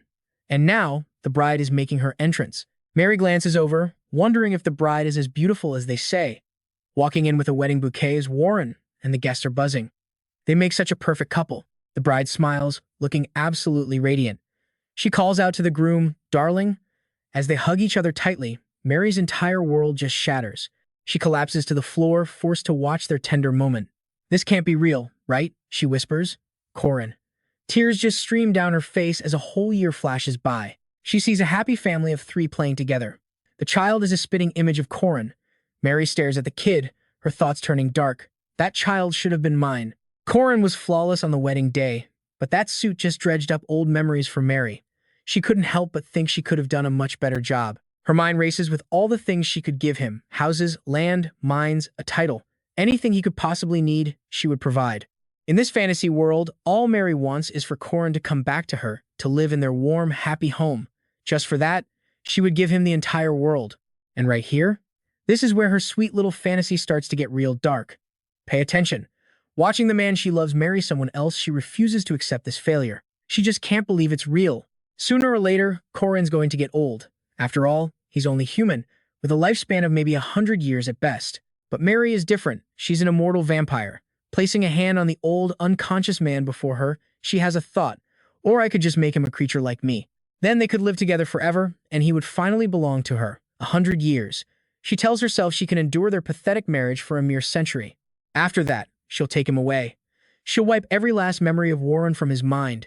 A single tear falls from her eye, landing on Corin's face. The pure heartbreak of a vampire in love. She sits in misery, vowing to make him happy. Then the scene flips now. Mary is the one in the wedding dress, as Corin leans in for a kiss. And the one forced to watch their happiness is Warren.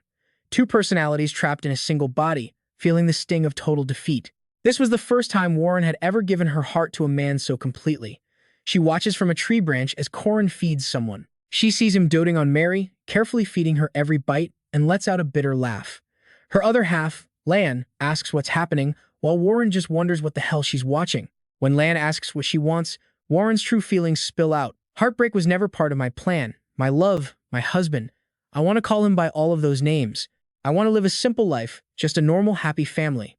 But right in front of her is Corin's happiness with a different girl. She shuts her eyes tight, asking herself, why can't I have that? Somebody help me. Warren's eyes slowly open again. I want that happiness too. In Warren's illusion, Corin is sitting on the bed. He asks her, long time no see. How have you been? And if you thought that was intense, well, let's just say you and I are about to see a whole different kind of obsession. She doesn't say a word, just walks over, links her fingers with his, and shoves him onto the bed. Take it off. She presses her face against his chest, her voice full of blame. You're terrible. Instead of looking at me, you chose to look at someone else. Her mouth opens, ready to bite. This is all your fault. Warren sinks her teeth into his shoulder, making Corin wince in pain. Her bite mark is clear on his skin. She straddles him, her eyes bewitching. This is your fault, she tells herself. I gave him everything I had, so he has to belong to me. Morning arrives, and sunlight streams through the window. A man and a woman, together all night. Warren is sleeping peacefully in Corin's arms, their hands held tightly together. Time passes. The flowers outside the window have bloomed. The birds are heralding a new season. And of course, in her dream, they'll have a beautiful baby. Warren smiles, but tears fall as she thinks to herself that she has finally won. Her face is a mask of innocence as she lies there. Beside her is the vampire Marie Donarev.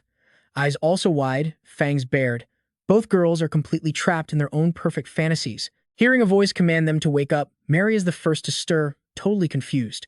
A man stands before them and clears his throat. I am Uskias, the guardian of Findia. If you came looking for Corin, you might be too late. They began their journey to the sky. 3 days ago, to be exact. Hearing this, both girls are stunned.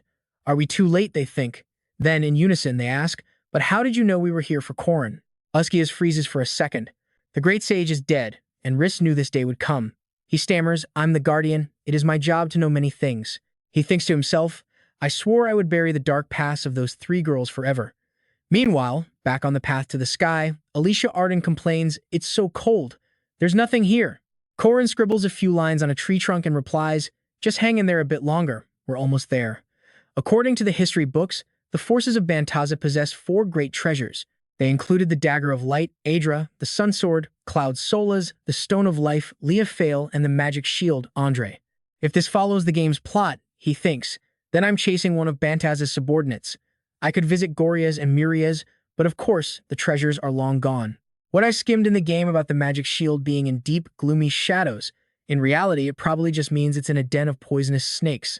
So, what the Guardian said about Cloud Solas to go up high and reach for the sun was probably just a metaphor. If that's true, then. Ewan's voice calls out to him. Look, Corin, the clouds are coming down. You can almost touch them. Corin, still climbing, calls back. The clouds aren't coming down. The great oak tree is just still growing. It's pushing right through the cloud layer. The higher they go, the stronger the wind and the colder it gets. Corin lets out a gasp of surprise at the incredible sight before him. All right, you and I are about to watch a heist inside a literal sky fortress where our party has finally arrived at the front gate. Corin, ever the strategist, notes the 50-meter high walls are in perfect condition. Lunia just crosses her arms, unimpressed. It looks kind of small. Small? At this scale, it's got to be a giant's fortress, Yuen points out. Besides, Usky has warned us a giant guardian of the sun lives here. Doesn't matter who's on guard, we can't just walk in. The Mata tree fruit is our only ticket. Corin grins, a plan already taking shape. Okay, let's just see what happens. He takes a deep breath, cups his hands to his mouth, and shouts inside. Anybody home? As the wind whistles past, the gate slowly creaks open. Alicia Arden nervously calls his name, but Corin just smiles. All right, let's see. From this point on, we improvise. Lunia's eyes widen as a giant's voice booms out. Who are you? A colossal hand grips the gate. Are you humans? Why would humans dare come here? Behind the gate, it's not just one giant, it's a whole welcoming committee. Lunia readies her sword. Alicia Arden starts to panic. Oh god, their levels are all insane. You're not actually going to fight them, are you? One giant asks. Speak. Human, did you bring the key? It leans down, its face just inches from Corin, who looks completely unfazed. We don't have one. The giant's eyes narrow. No key? Then you'll make a fine meal. With that, a massive fist flies directly at Corin's face. He calmly raises a hand to stop the attack. Wait. Corin continues, we are the Vanguard heroes, officially recognized by Sir Uskias. He then drops to one knee. Our master, the demon commander, will soon bring the red fruit of the Mata tree himself. The giant asks, and who is this master of yours? Corin flashes a grin. Our master is the great hero, Joe Sty. Internally, he's thinking, if you don't have it, just pretend to be the guy who does. Classic scam artist logic. He then points over at Yuen. We've also brought a Drit to represent the sage. She's completely blindsided, her face pale. A Drit? Me? The giant leans in, studying her with suspicion. Recognized by Sivan and Findia, Yuen just laughs nervously. Ha ha. Well, about that. Corin whispers in her ear. Do it. Do that thing. Yuen immediately raises her staff, which erupts in a flash of light as magical branches sprout from the tip. After mumbling an incantation, a massive green spirit with 5 orbs above its head appears before the giant. It's called a Wickerman. Still, the giant looks down at Corin. A Riz who knows of the red fruit and can control a Wickerman. Fine, but the key. Corin quickly cuts in. I know we can't get the sun without the red fruit, but our hero insisted it was only polite to give you great giants a heads up first. Hearing this, the giant actually cracks a smile. Fair enough. The gate swings open again. Very well, followers of Jun Sky. I will receive you as guests. But he can't resist a warning. However, the sun. Corin knows exactly what he means, clasping his hands together politely. Of course, that goes without saying. He smirks, completely pleased with himself. See? Piece of cake, right? The 2 girls behind him are speechless. Lulia just stares. Humph. Was this your plan, he asks. Corin replies smoothly. This is just the beginning. And here's where we see our MC's true colors. With a scheming look, he adds, now we're going to rob this place blind. For safety, I told Lunia and Ewan to stay behind. We are heading straight for the giant's treasury. It's a bit shameless, but in his past life as the player Park Sihoo, thievery was basically his main job thanks to an infinite inventory. So, no matter the stage, looting the treasury always came first. Alicia Arden follows behind, asking, Corin, how can you find the treasury on your first time inside the giant's castle? He answers, treasuries are usually hidden in pretty similar places. The real problem is finding the sun sword. And then, whoa, before them lies a massive room, overflowing with priceless gold coins fit for a giant. But there's a hole in the ceiling, and not a single guard in sight. Turns out, the Cloud's soulless sword needs to absorb sunlight for 3 days. The legends say you can only take it during an eclipse when the sun's power is weak. Alicia Arden immediately asks, so we can just grab it at night, then? Probably, he nods. She picks up a sword, puts on a golden crown, and asks, can we really find the sun in a place like this? Corin glances around cautiously. I thought this place was supposed to be unguarded. Looks like just grabbing the sword won't be so easy. Looking at the mountain of gold, Alicia Arden finally understands why there are no guards. A hen appears. A very, very large hen. She stares, confused. A chicken? Seems a little small for a giant snack, doesn't it? Corin warns her, someone's coming. Hide. Alicia Arden panics. Hide? All of a sudden? Where? A giant walks in with a huge, toothy grin on his face. Oh, my sweet baby, there you are. He gazes lovingly at the clueless chicken. Hee, come to daddy, my little darling. Squeezed into a tight hiding spot, Corin and Alicia Arden hold their breath, hoping he just leaves. But the chicken appears, its eyes bulging as it stares right at them. It tilts its head and lets out a loud cluck. Corin stammers, that thing. Alicia Arden shushes him. Shh. Corin goes silent. The chicken clucks again, scrunches up its face, and then lays a massive solid gold egg. Corin is floored. That chicken. Did all this gold come out of its butt? Let's be honest, you and I were thinking the exact same thing. Alicia Arden deadpans. Butt is a little crude. The giant scoops up his chicken and gives it a kiss. Corin's eyes are practically glowing. Hey, he took it. If I could just steal one of those nuggets, I'd be set for life. Alicia Arden snaps him out of it. Get a grip. We're here for the sun, not for gold. She lets out a sigh of relief. Phew, that was way too close. Corin agrees. Yeah, it was. Trapped in close quarters, they both blush. Corin suddenly remembers her suggestive face from that night. Brother-in-law, my sister isn't here right now. Why am I thinking about that night all of a sudden? He wonders. At that moment, Alicia Arden asks, Hey Corin, what do you think of my sister? He's caught off guard. Lunia? She's an amazing person. I really admire her. Alicia Arden blushes faintly. Admire her? Corin continues, Well, she's a good person. She's skilled, kind, and beautiful. What man wouldn't fall for that? Still pressed up against him, Alicia Arden asks again, Is that so? Corin tries to act casual. Anyway, let's keep looking. The eclipse is in 2 days, and it only lasts for 2 hours. If we're not on time, Sky will claim the sun fair and square. But Alicia Arden, she couldn't care less. She stands up, the gold on her body falling away, and suddenly looks up. Corin, there's something strange here. He asks her what she means. Step aside a bit. A place constantly bathed in sunlight by day, yet completely unreachable by night. they both turn their gaze toward it. Could it be that during the eclipse, its power weakens? A place like that actually exists? Today's a crescent moon, but in the sky, it's strangely full. The sun, Cloud Solace, is floating over Sky Island, disguised as the moon.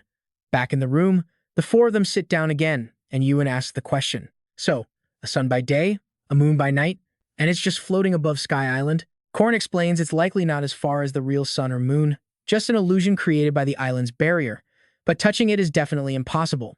Ewan wonders if there's any way to reach it. He rests his chin on his hand, thinking, we probably can't.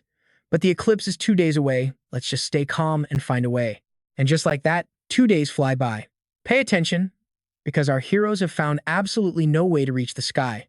Jun Sky and Dun Norik are on their way. So much for arriving 2 days early. Below them, those two are climbing step by step, getting closer and closer to the giant's territory. Behind him, the giant's voices make Corin pause. If they're not Driss, can we eat them? The other one replies, hold on, they might be different.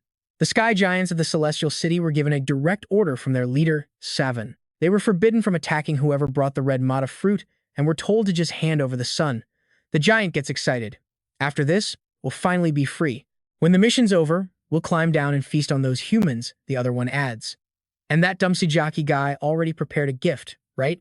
He brought a whole bunch of snakes and toads. Corin looks at them, smiles, and lets out a sigh. Well, coming here early wasn't a total waste after all. The sun still hangs there, and they still have no other plan. The eclipse is starting. The moon has already begun to cover the sun. A giant grins. Savan definitely isn't here. This place is a bit cramped for a sky giant. But just outside, John Sky has arrived. He spreads his arms, my heart is racing. The gate opens, and his men cheer. All right, let's go get the sun sword. Before they can even step inside, a voice rings out. Stop! Seize that man! This catches him completely off guard. Wait, is that Wickerman clinging to the gate? He opens it to look at them, and a voice shouts out, stunning John Sky. My master, the great hero, you've arrived.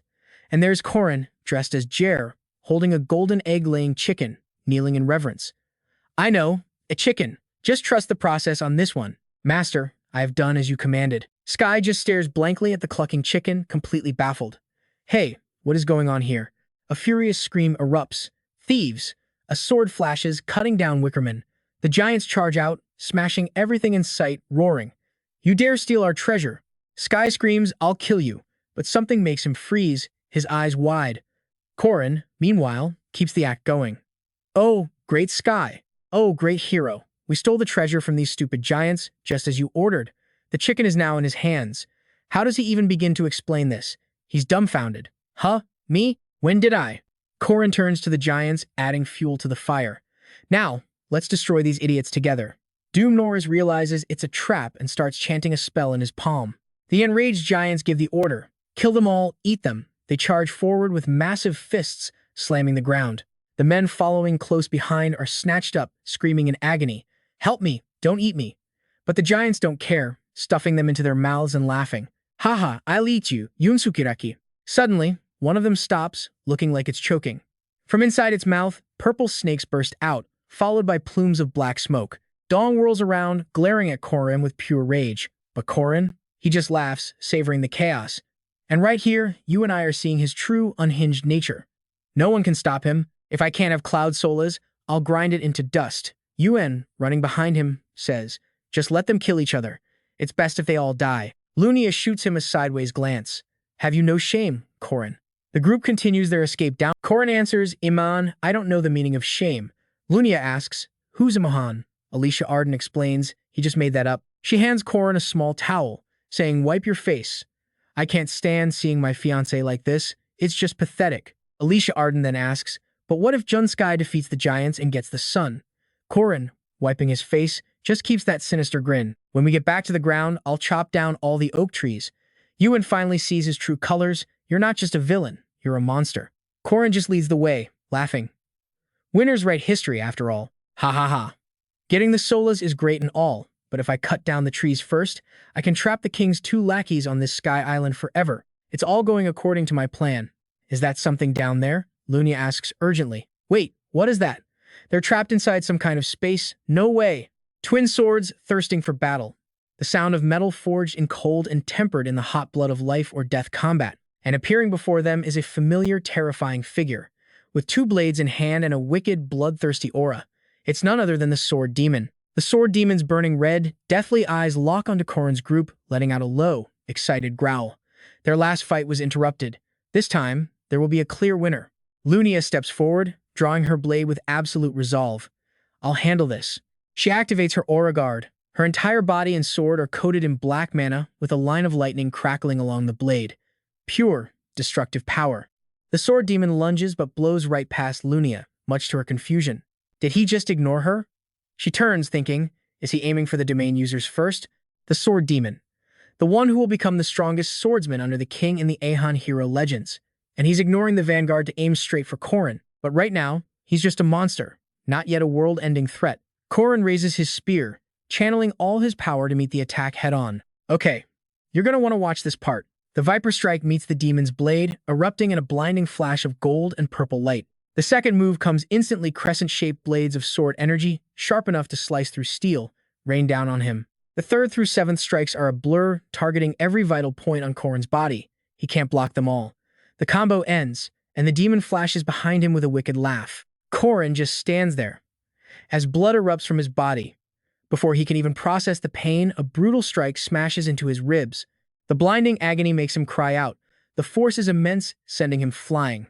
Alicia Arden draws her sword, worriedly calling his name, but he yells at her to stop. Don't come any closer. Corin grits his teeth, his face twisted in pain. In a fight, you only look forward. With that, he screams, staring down the demon, ready to counter.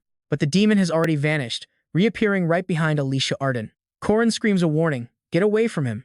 When the domain ends, the next one begins. Half a step slower, Lunia says, gripping her sword.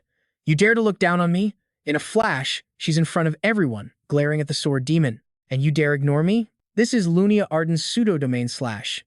Outside a true domain, her abilities surpass even Corin and Alicia Arden combined. Even the Sword Demon would have a hard time dealing with Lunia outside of his territory. But once again, the demon just gives her that dead-eyed stare. Her pseudo-domain slash shatters against reality. He's using his domain again. How can he activate it twice in a row? Lunia is stunned by his insane power, and he's using the same technique that instantly defeated Corin. The peerless 8 strikes. Lunia gets it now. He's not targeting her, he's always targeting the one controlling the domain. She watches him intently. When this domain collapses, I'll use that half-step opening to cut him down for good. But my sister can only block 3 of his strikes at most. Lunia scoffs, clearly annoyed, then fixes her gaze on the demon, ready to act. The Sword Demon just keeps smiling, enjoying the hunt. Alicia Arden's sword shatters, and blood bursts from her body. Her eyes widen, not even understanding what just happened. The little girl lets out a faint cry, calling for her big sister. But Lunia is already there, blocking the attack. She draws a secondary blade, using her other hand to pin his arm. You can't even tell where the blood is coming from. Lunia's arm trembles against his monstrous strength. She mutters about his domain, then twists the small blade and thrusts it deep into his side with all her might. Hit by the surprise attack, the Sword Demon throws his head back and roars in absolute agony. Then, in a fit of rage, he sinks his teeth into Lunia's shoulder. Alicia Arden is horrified. She rushes in, swinging her sword to free her sister. The demon leaps back, leaving Lunia to collapse. Alicia Arden panics. Sister, sister. But she's met with that same cold determination.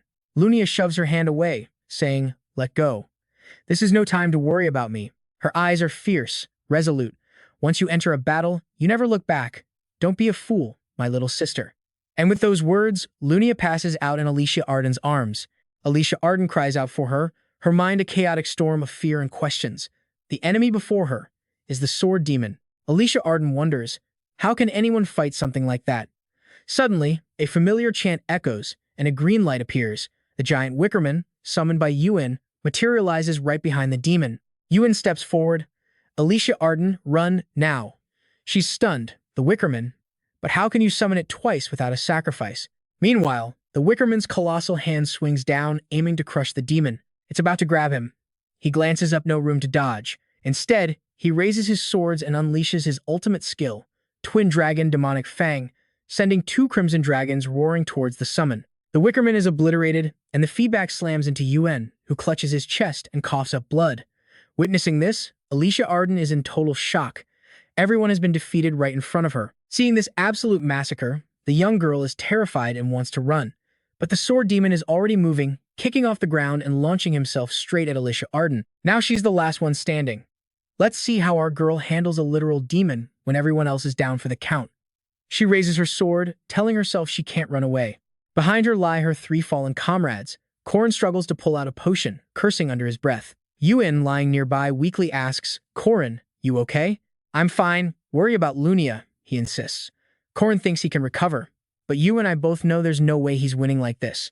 Just as he's trying to figure out how to fight in his current state, Junskai's voice cuts through the air from behind him. "Well, hello there. You look absolutely pathetic." He dives down, giants free-falling behind him, as he grabs Corin's head with a nasty grin. "Hee, don't you worry about them." Then, Junskai shatters the tree branch, landing right in front of Yen with a maniacal laugh. Junskai sneers at Corin, the kid who killed PM.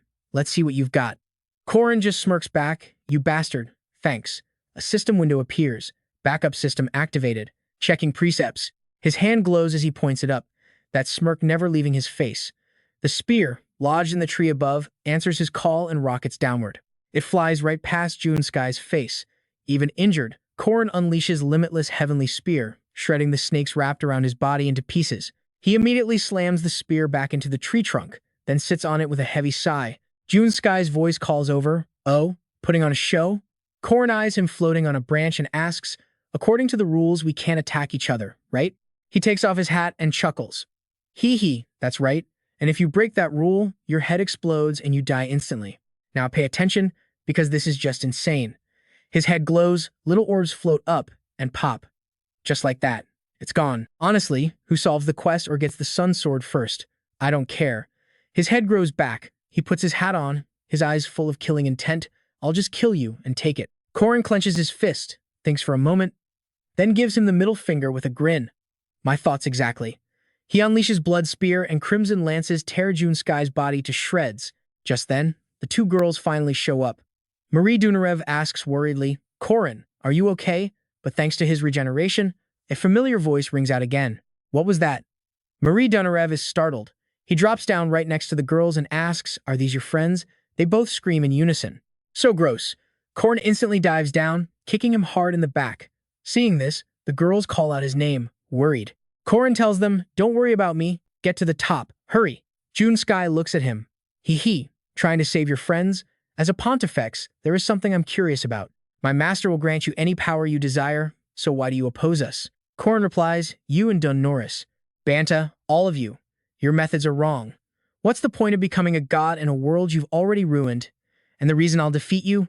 It's simple. The precepts appear. First, never abandon the good who suffer misfortune. Second, the body does not perceive the soul. Third precept, the oath. I will save the world. Resilience of the indomitable warrior increased 120%. Pain tolerance up. Domain comprehension enhanced. Hero, Corin Loch. A blinding light erupts, shining like the sun. Defeat evil and save the world. Junskai just keeps that same creepy smile on his face. Corin declares, "Servant of the Beast Lord, Junskai."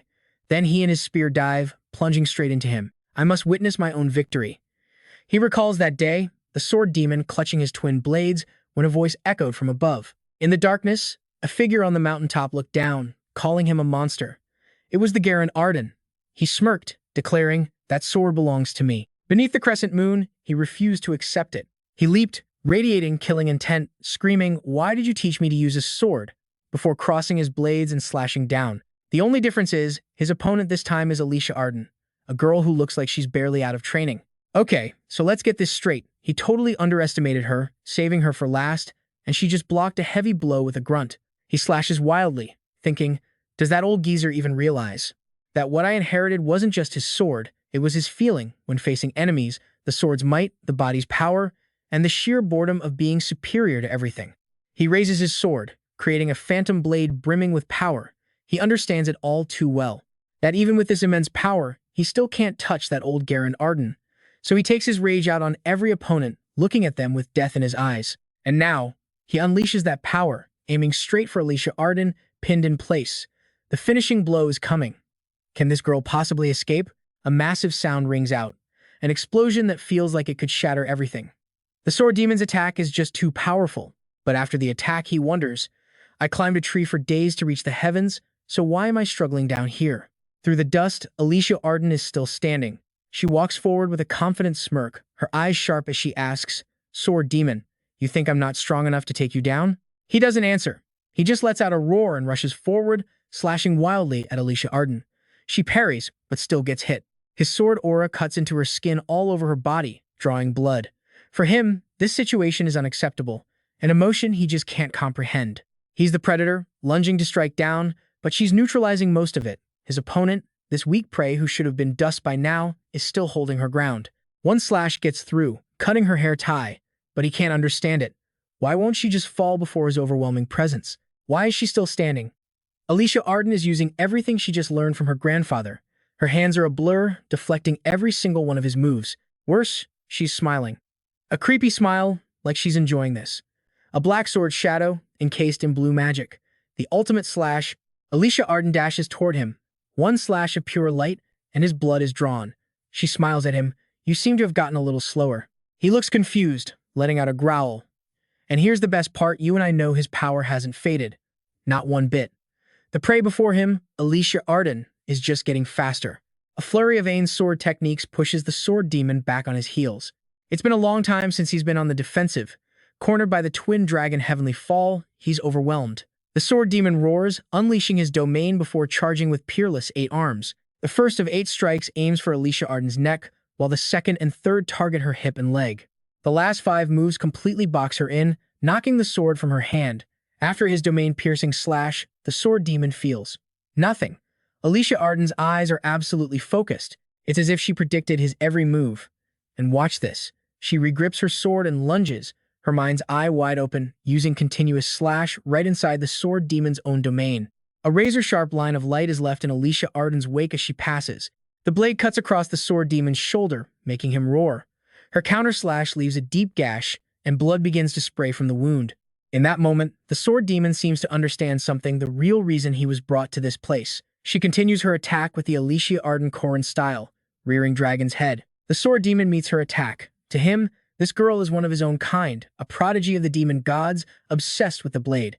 He came here specifically to kill her. He thinks to himself, if I can just kill her, I can finally reach the old demon's level of power. He crosses his flaming swords, preparing to face a true rival and her blue glowing blade. The 2 girls who just arrived are busy fighting off the giants, but the sword demon, he's bored with all of it. All except for the small girl in front of him, whose aura is pulling him in, stirring up the bloodlust deep inside him. He believes Alicia Arden's birth, her entire life, every bit of her effort, it was all arranged just for him. And in this moment, he gathers all his remaining power, unleashing a wicked, murderous aura. The sword demon declares that he has only one thought left, to achieve the ultimate slash, the pinnacle of his power. He brings his hands together, his twin swords held parallel. Then he unleashes the Aiden style, sword demon's dance. He looks like he has 1,000 arms. With his 1,000-hand technique complete, he directs all of it straight at Alicia Arden. The attack's range is massive. It even hits the giants that were charging in, slicing the entire tree trunk into multiple sections. When it's over, he stands there looking exhausted. That last attack used almost all the power the sword demon had left. But suddenly, something feels wrong. After all that insane power, Alicia Arden is still standing there, now walking up behind him. A long sword trail cuts through the giants and right through the sword demon's center. The severed tree trunk also shows signs of being cut again. Every single giant has a clean slice across their neck. They don't even have time to understand what just happened. Their heads begin to fall. A thin, thread-like cut appears across the sword demon's face, and I think you and I both know the answer to his next question. Can a realm exist that's even higher than his ultimate slash? Alicia Arden stands there, impossibly cold, arcs of lightning still crackling around her. She remembers Lunia's warning, once you enter a fight, never look back. Corin said it too, in battle, you only look forward. She remembers all her sparring matches, remembering her duels with her sister back home and all her failures. She bites her lip until it bleeds. Alicia Arden takes a step forward, promising herself from now on, she will only move ahead. The Aiden style, Alicia Arden's form, Heavenly Sword. This little girl just used a technique that most people could never even dream of reaching. The great enemy, the sword demon, peerless his entire life, was surpassed in an instant, a miracle etched in a single moment. One move to destroy everything, a true domain break. Just before he dies, the sword demon finally gets it. So that's it. So the only reason I learned the sword was to wait for this very moment, just to be a stepping stone for her. For Alicia Arden. The severed tree trunk breaks apart and falls. Down below, Corin is having some trouble fighting Jun Sky. He grimaces, thinking, just climbing up here was hard enough. Behind him, a snake arm gets dangerously close. Corin quickly swings his spear to cut it down. Hey, old man, don't you think you're overdoing it? The creature just chases him, laughing. Heh heh, looks like you're struggling. This is Jun Sky, known to the world as the Beast King, a lone being with unrivaled power, a bottomless dark abyss, home to poisonous snakes, spiders, and other twisted things. He himself is one of the 4 great arcane treasures, and he attacks Corin using his endless snake pit technique. Countless venomous snakes erupt from his body, all of them aiming straight for Corin. He turns back, a worried look on his face. Suddenly, his attitude shifts. He smirks. The soul of a pathetic beast like you isn't worthy of being my opponent. And pay attention here, because the orb on his spear begins to radiate a dark aura. This is called the Jewel of the Death God. Its effect, it guarantees a hit on the target, separating body and soul while ignoring all defense. The soul snakes fall from the air like rain, but Jun Sky just calmly watches him. So you're a soul harvester? He smiles and continues his attack. But hey, I can keep fighting forever without getting tired. How about you? Got enough mana for this? Corin leaps up and replies, you know a lot, but your eyesight isn't very sharp, is it? Under Jun Sky's feet, dangerous-looking spots of light begin to appear. It seems he's figured something out. On this entire world, a miraculous fertilizer nurtured a single oak tree to reach the heavens. So, how far do you think its roots stretch, constantly absorbing endless magical power? This vast land, all of it, was cultivated and nurtured by me. This place grants me infinite mana. The first spear under the queen, Corin Loch, stands on his weapon, reaping the rewards he sowed long ago. However, Jun Sky's voice rings out. I have to admit something that makes Corin's expression change. The creature grins wide. It's true. In my current form, I can't win. How long has it been? The entire legion merges into one body. His true form is a colossal serpent, its body coiled around the giant oak tree. This is one of Jun Sky's ultimate forms. Corin just looks at him with a bitter smile. This is just ridiculous. The great monster snake, the great serpent of Fanga, it's even bigger than the giant oak tree itself. Corin looks at the giant serpent, thinking with a smile, this is one of Jun Sky's final forms, and there's really no end in sight. The beast speaks in a ghastly voice. The queen imprisoned me in darkness, swallowed me in a cramped cauldron. But the queen has been sealed away, and her throne is empty. Like a wolf hunting sheep with no fence, I will devour everything she wanted to protect.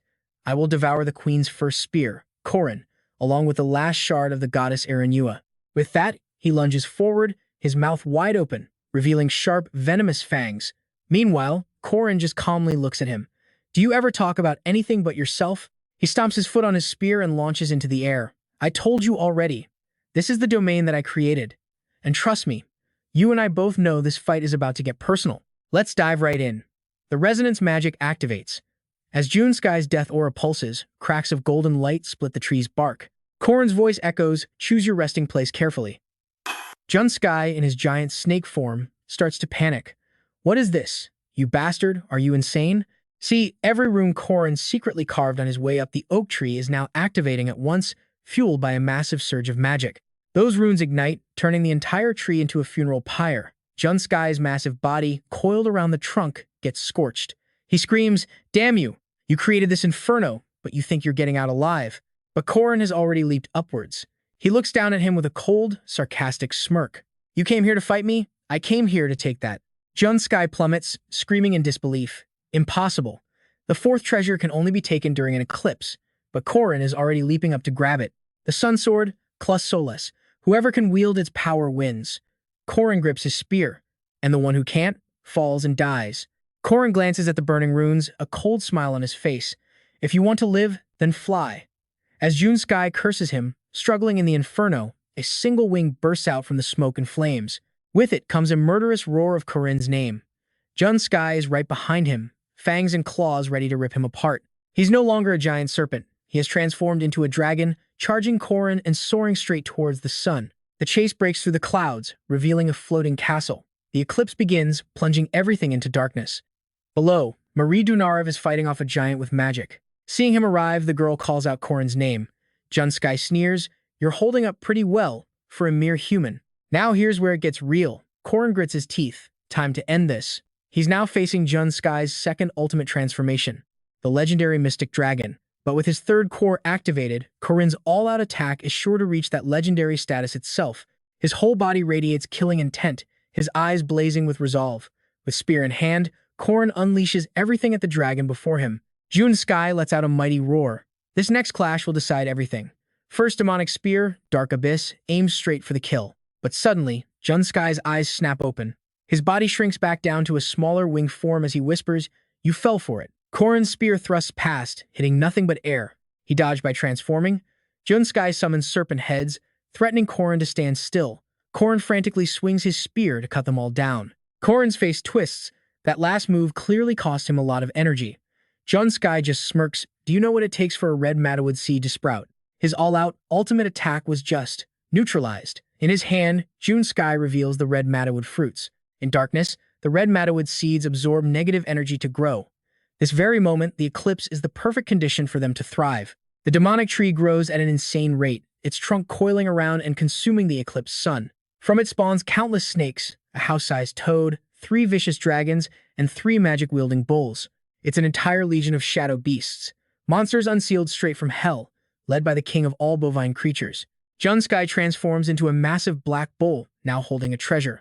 They are all embracing something glowing deep within the demonic tree. Let that sink in for a second. His enemy just grabbed the sun sword. As a giant bull, Jun Sky roars in triumph. Corin grimaces, "Never thought I'd have to fight the sun twice. Talk about bad luck." The scene cuts to the giant's silent fortress wall.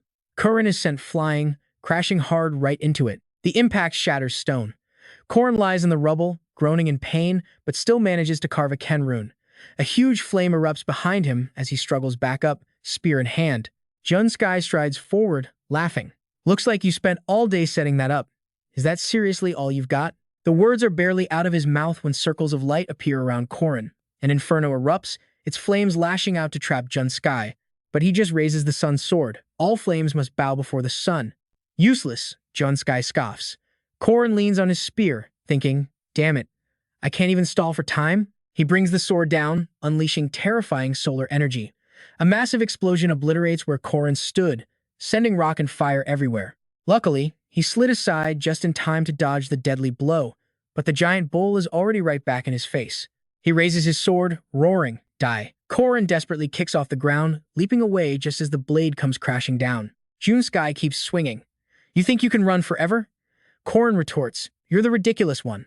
A beast holding a weapon? This is why demon swords are so special." The bull charges, laughing. "Heh heh, looks like you're about to die." He unleashes another massive blast from the sun sword. Corin meets him head-on, spear ready. A domain unfolds like a chessboard.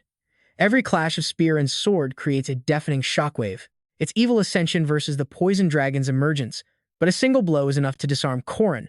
Suddenly, his heart begins to glow. Jun Sky glares at him, readying the final blow. It's a desperate, suicidal attack, a short spear meant to pierce an unbreaking body. He immediately pulls his hand back into a fist, charged with energy, ready to punch the bull square in the face. Dark Abyssal 8 Trigrams Extreme Fist. The force of the punch shatters nearby castles. The destructive power is absolutely insane. Through the dust, a broken horn falls to the ground. Corin's fist is bleeding. Corin is on top of Jun Sky, coughing hard. But his enemy just laughs, flashing a mouthful of razor-sharp teeth.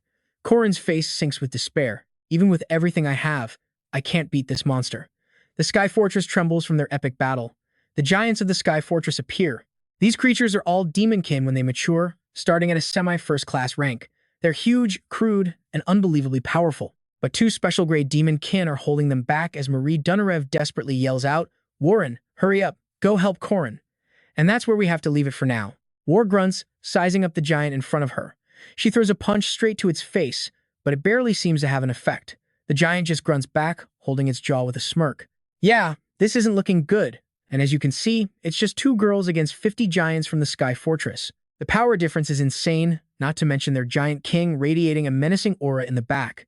Alicia Arden did pull off a miracle, taking out almost half of them in a single blow. But those were just the disposable grunts sent down to chase after Jun Sky.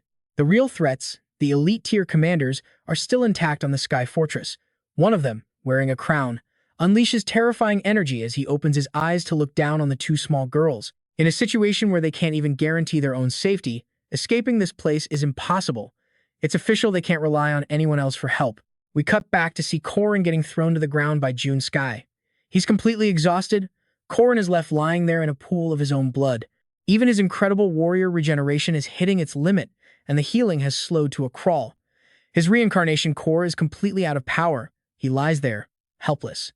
His body feels like lead. His vision starts to blur. And yeah, I know what you're thinking. Is this really it? Is he about to die? An image of Park Sihoo appears, taunting him. I told you so. Players get stronger the more they die. At least I made it to the final battle. And you? You're getting taken out by one of Tess's subordinates? Behind the illusion, Jun Sky raises his sun's sword. Park Sihoo laughs coldly. Do you get it now? Everything you've done until now has been completely meaningless. But Corin's response is defiance, making Park Sihoo's image falter. He continues, even with all your experience, how do you still not understand? Then again, it makes sense, because you never saw it for yourself. The smile of our senior, who made everyone else smile even though he was a vampire. The children who were just starting to accept themselves and grow. And that other guy. The one who keeps pushing past his limits one step at a time. Park Sihoo's phantom whispers into Corin's ear. You look like you're in pain. Just give up. You've done enough. But Corin shatters the illusion, refusing to be broken. He stands up once again. If you understood any of that, you wouldn't have lived so easily. Jun Sky turns back, surprised. You can still regenerate? His reincarnation spear flies back to him. But what? Jun Sky snatches it right out of the air. Jun Sky holds up the spear and says, if you want it so badly, come and take it. Then he hurls it straight at Corin, impaling his shoulder and pinning him to a wall as he screams in pain. But he's not done yet. Jun Sky charges forward with the sun's sword, swinging down and yelling, it's over. Corin still refuses to quit, catching the blade with his bare hands and stopping it right in front of his face. The fire from the sword sears his flesh, and Corin screams in agony. Solar energy radiates out, burning his clothes to ash. The pain is unbearable. As the Sky Fortress burns, Corin lies on the ground, covered in severe burns. Jun Sky sighs in relief, resting the sun sword on his shoulder as he starts to walk away. But then, a sudden surprise makes him turn back in utter shock. Once again, Corin is standing. Jun Sky grabs him by the head and lifts him up. What? You're still not dead? He casually tosses Corin into the sky, leaving him to fall, completely battered. Jun Sky gathers his mana and begins to transform. If I incinerate you down to the bone marrow, you won't be able to regenerate, right? He shifts into his dragon form. Seeing Corin reach out a hand, Jun Sky scoffs, still reaching for your spear at the very end? Fine then. Burn to death in this fire. With that, a massive torrent of fire erupts from his mouth, aimed directly at Corin. But what happens next completely defies his expectations. Jun Sky is stunned. What is that? Are my flames being sucked in? And trust me, this is where things get absolutely wild. By the time he realizes what's happening, the sun sword is gone from the ground. Corin is holding it with his last bit of strength. He coughs violently. The sword now has a reincarnation rune on it. Turns out, when he caught the blade with his bare hands, he secretly carved the rune onto it. Corin breathes heavily. A snake, a toad, and now a dragon? No matter what, you're still just the king's subordinate, he asks with a cold smirk. Then what does that make me? Jun Sky unleashes another blast of fire, screaming, you annoying pest. Damn you, just die. Corin simply points the sun sword right at him. In the previous playthrough, Park Sihoo and I made it to the final boss. That means we had to have defeated the king's subordinates, the ones who used the 4 sacred treasures. So, where did those 4 treasures go? From Corin's palm, a brilliant light gathers like a tiny sun. That's right. He is the queen's first spear and the only one in this timeline who knows the true power of Cloud Solace. He holds that energy in his hand because the previous master of Cloud Solace was Corin himself. His entire body begins to glow, surrounded by flames. A system notification appears. You have used Cloud Solace. Cloud Solace chooses its wielder. Cloud Solace recognizes you as the Sun Warrior, granting the godhood of the sun to Corin Agatlam. He's learned sunlight and now receives the sun's protection as long as it shines. The dragon's fire passes right through Corin. In the middle of the inferno, a light more blinding than the sun itself appears. Jun Sky can only watch in absolute shock. He doesn't understand any of it. A beam of pure sunlight flashes past the dragon's head, setting it on fire. Corin, his hair now white, calmly states, this is the second time I have wielded the sun. Not giving up, Jun Sky shifts forms and throws a punch from behind. Corin dodges it effortlessly while muttering an incantation. Rune-carved stones on the ground begin to move, and a massive circle of fire ignites, trapping them both. Jun Sky roars, you bastard, that's mine. Cloud Solace begins to gather all the surrounding heat into its tip. It's concentrating the thermal energy of the sun itself. a magical fire with all its power focused on a single point. The tip of Cloud Solace glows brightly, aimed right at Jun's sky. Suddenly, all color drains from the world. Jun's sky begins to fade away, letting out one final, piercing scream. After he vanishes completely, we see the attack also blew away an entire castle. Jun Sky's body has disintegrated into dust in the wind. Corin plants his spear in the ground. And you and I both know this is his defining moment. 10,000 or 1,000,000, bring them all. I will not stop until I save this world. He stands there, filled with pride. Elsewhere, Warren is struggling to block the powerful attacks from the giant. It swings a massive fist at her and roars, "You're the one who harmed my comrades." From behind her, blood-red spikes shoot forward a true Crimson Fire counterattack. The giant turns in panic, but it's already far too late. Let's dive in. Warren is pinned down by red arrows, looking like a total pincushion, but Marie Dunarev and Dioku arrive just in time. She asks, "Warren, you feel that too, right?" Something's not right on Corin's side, and the situation here is an absolute mess. They're facing an army of giants, and the boss hasn't even shown his face yet. Mary suggests a plan, saying she and Dioku will punch a hole through them. Suddenly, a giant grunt points, yelling, "General, look, what is that?" A light as blinding as the sun. It's like hell itself is stepping onto the battlefield. It's Corin, unleashing his solar authority, a miniature sun crackling with raw power. Faced with that kind of energy, instinct takes over. You don't fight it, you submit. The sheer pressure forces every single giant to their knees in worship. Warren just mutters, "Oh, come on," then glances over to find Mary has completely vanished. Turns out, she'd already sprinted over to hug Corin. He's a little worried, since she's a high-class vampire, and standing this close to his personal son can't be comfortable. "Are you okay?" Mary doesn't care. Tears are already welling up. "What does that matter? Look at you. You're hurt again. I couldn't live with myself if anything happened to you." Just then, Warren walks up. "You're injured?" Corin just ruffles her hair in response. "Yeah, I'm okay." He gives her a radiant smile, adding, "Everything's all right now." But Mary just holds him even tighter, refusing to let go. The three of them stand there relieved, completely ignoring the kneeling giants. Corin's aura shifts, and his hair returns to its familiar jet black. Seeing this, the giants look up, wide-eyed. Corin offers a strained smile. "It's okay, guys. Don't be scared." "Bad move." They all roar, "Kill him. He's vulnerable. We can beat the sun's power now." And with that, the whole horde charges. Corin wonders aloud, "Why isn't my solar authority working anymore?" Warren grunts. "Those bastards must have snapped out of it." The giant leader leaps, covering the distance in a single bound.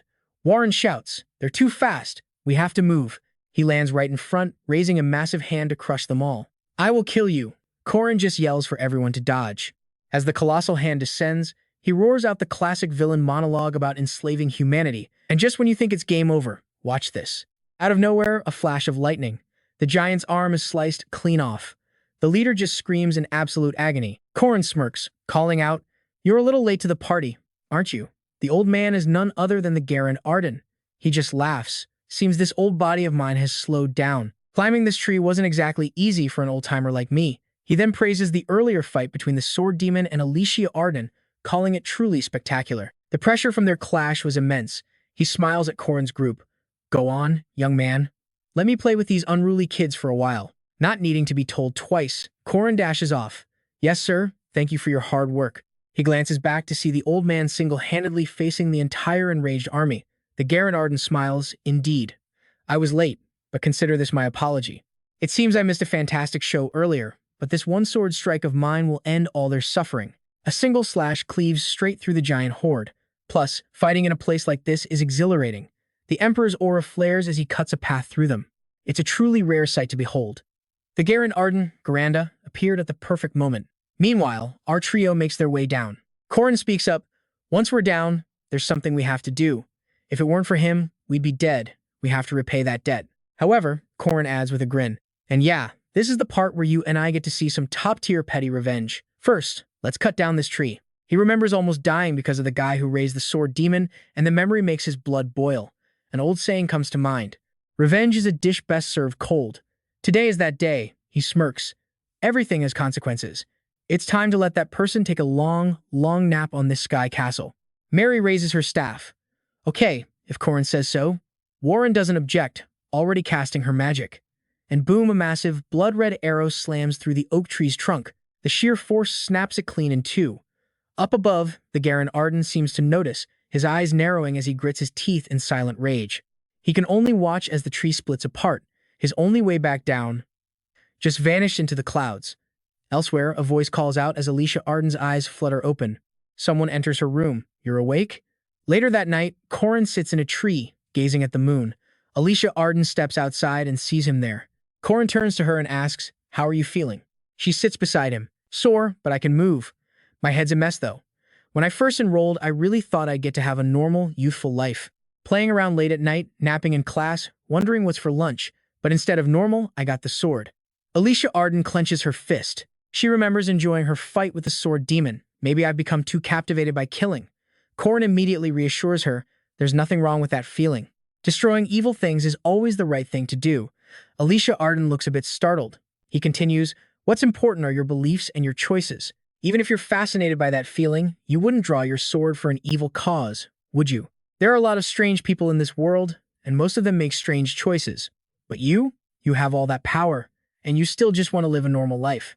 Because of that, you should be proud of yourself." Hearing his words, Alicia Arden blushes, leaning gently on his shoulder. "Promise me something," she whispers, the night suddenly feeling romantic. "Even if I'm a weirdo, I'll always be by your side to take care of you. I don't know when I might lose my way, so please, let me keep doing normal things like this.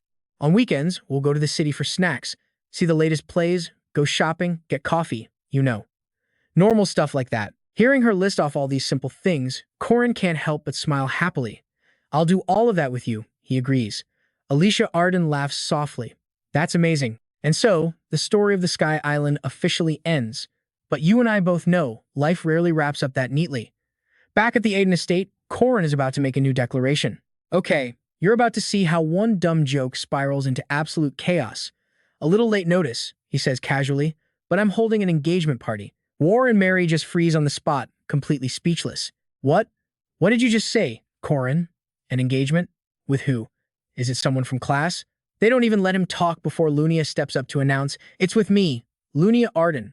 In 1 week, I'm holding an engagement ceremony with my fiancé." Mary can only stammer, our lover, your fiancé?" And Lunia just keeps pouring fuel on the fire.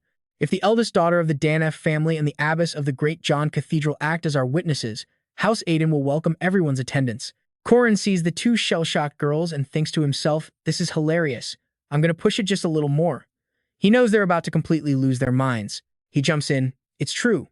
I've fallen hard for Lunia. She may be young, but her direct and determined personality. I couldn't help but be drawn to her." Lunia plays right along, acting all shy. "That night, under the full moon, we gave ourselves to each other." Unable to listen anymore, Mary shoots up. "I'm stepping out." Her mind flashes to that vision of him growing old and the 100-year wait she'd set for herself. The glare she gives Corin actually makes him feel a little uneasy. Warren, however, doesn't have the same composure and just breaks down crying. "Congratulations. Be happy." Realizing things have gone way off the rails, Corin panics. "No, Lan, wait. It's all fake." But she's too busy sobbing to listen. The poor girl covers her face and just runs out of the room. Now Corin's left scrambling. How the hell am I supposed to fix this? Lunia just stands there, smiling. So cruel. She covers her mouth to hide a smirk. "My poor fiancé. You look so pathetic." Out under the moon, Corin wonders where they ran off to. He thinks, "If I find them, I'm gonna knock their heads together." He steps into his bedroom. But what if they're hiding? I'll probably never find them now. Yeah, he really dug his own grave this time. Suddenly, from the shadows, Lan appears behind him with an icy expression. Corin spins around, flustered. "Lan, is there something you wanted to say?" She drops her cloak and pounces. "Yes, as a matter of fact, there is. And yeah, I think you and I both know where this is going." Corin is completely stunned by her sudden aggression. She shoves him onto the bed, then declares with terrifying seriousness, "I'm sleeping here tonight." Corin gets a little nervous. Lan, are you okay?" He looks at her, genuinely worried now.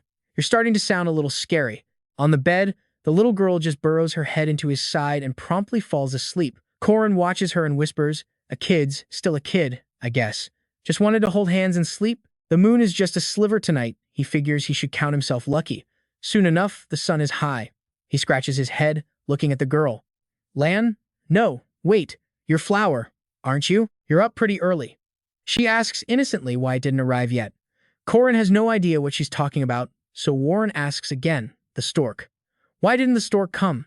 He stretches and tries to explain. "Storks don't really come through this region. They mostly stick to the north. They need a proper habitat, probably in the northern kingdom." Let's just eat first.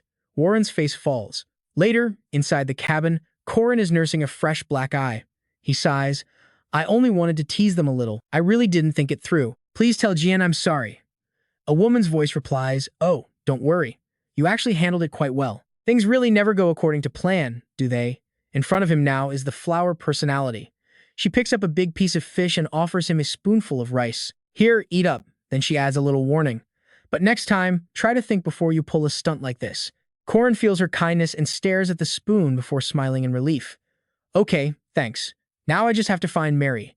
Seems like not even the maids at the Ain estate know where she went. In that case, there's only one being who can track Mary down. Diogu, a smug-looking red dog currently barking its head off. Corin looks at the mutt and wonders aloud, how is this thing so popular? He turns to the dog, find her, and I'll buy you the best, top-grade black bull from South Mountain. So, where is Mary? Help a guy out. The dog just coolly presents its bank statement with a smirk, and yeah, can you believe this? Corin's next thought is, how is this damn dog richer than me? I've been risking my life working like a slave. How am I poorer than a dog? After being thoroughly humiliated by the ridiculously wealthy canine, Diogu finally gives up Mary's location, the main Aiden estate, in a guest house down a back alley.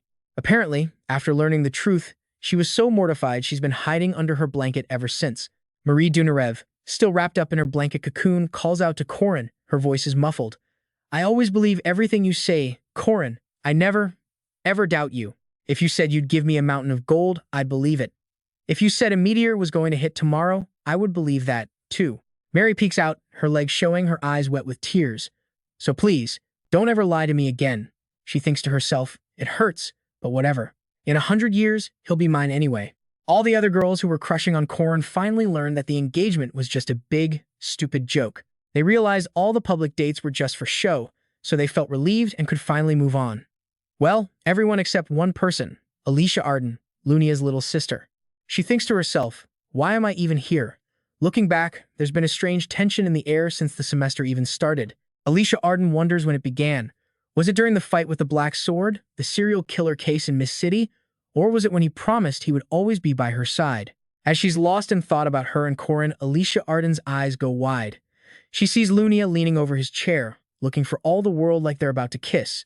While he's confused by the sudden closeness, Lunia whispers, someone's watching us. Try to look a little more in love, will you? So he takes her hand. Your hands are kind of rough. She gets a little flustered. There? Not what most people would consider beautiful for a woman, but Corin just gently traces her palm. No, I think they're beautiful. Lunia blushes at the compliment but then reminds him, you're sweet, but your situational awareness is absolute garbage right now. Corin has no idea what she means. Situational awareness? What did I miss? Lunia just glances over at the next table. Nothing. It's fine now. You can go. He looks surprised. Are you not having a good time on our date? Her lips part, but then she turns, flashing him a devastatingly beautiful smile. You're so sweet, she says, half joking, that I think I might just have to take you for real, my dear fiancé. And trust me, you're going to want to see how this all ends. On the day of the fake ceremony, dozens of guests arrived in their most extravagant outfits. Women in the traditional dress of the region fill the hall as Lunia, the bride, makes her entrance in a stunning white gown. The entire room erupts in gasps at her beauty. Partnered with Corin, she hears him call her beautiful and whispers back, you're a man who certainly knows how to please a woman. He replies, I'm being sincere. It's not just empty praise. The announcer declares the engagement ceremony of Corin Loch and Lunia Ain has officially begun. Among the roaring applause, he dips Lunia back for a dramatic pose. But suddenly, a voice cuts through the crowd from the back. Hold on. Hearing that, Corin flinches, sensing that something is very, very wrong. Alicia Arden stands in the middle of the hall and screams, I object to this engagement. Tears well up in the little girl's eyes. A flashback, a younger Lunia holding baby Alicia Arden. When others called her sister a filthy bastard, she snapped back. Filthy? No chance. Lunia stood her ground, fierce. This beautiful thing here, she's my sister. That tiny baby, barely over 2 kilograms, would one day grow up to say, sis, I'm big now. I'm over 100 centimeters tall. I'm going to be a cool knight, just like you. Do you want some honey candy? A little more time passes, and the girl is even bigger, her eyes sparkling. Sister, I'm going to the academy tomorrow. A kid who grew up looking at the ground more than looking you in the eye, and now, it's been less than half a year at the academy. The same clumsy kid who could never take care of herself seems to have finally grown up. Lunia wonders if her sister finally made her decision. She grabs Corin and starts pulling him away, ignoring him, asking Alicia Arden what she's doing. Lunia's mother throws her hands up in a panic. What are you all doing? Go after them, now. Right next to her, Alicia Arden's mother just looks, impressed. Lunia clutches her head, pretending to be shocked by the disaster. A woman nearby asks if she's okay, but before she can answer, another shout for Corin cuts through the air, carried on a strong wind. The familiar giant eagle appears, and just when you thought it couldn't get crazier, look what drops in. Warren swings down from a rope, hand outstretched, over here. Alicia Arden is already running towards him. Warren is waiting, and Lunia moves to hug her own mother, basically, to hold her back.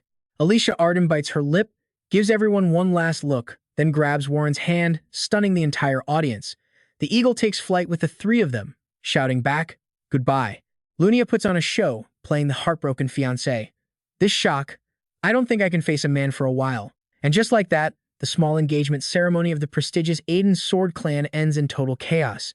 Lunia's objective was completed. She smiles as she watches them fly away. Meanwhile, inside the cabin on the Eagle, Corin is filled with questions. He asks the girls, okay, what is the situation right now? Then, something falls out of his jacket. A letter. From Lunia, meant only for him. I will come for you officially later, my fiancé. Alicia Arden leans on his shoulder and smiles. My sister knew everything, didn't she? Corin nods. That's right, I finally gathered some reliable teammates for this new journey. Mary turns to him. Corin, where are we heading now? He loosens his tie and says, we just keep going. Corin smiles, because there's still a mountain of work to do. And so, our vacation from the academy to the east came to a close. At the Great Clock Tower, night falls for what feels like the 100th time. It's the third night, and a figure in a cloak is busy slaughtering black spirits.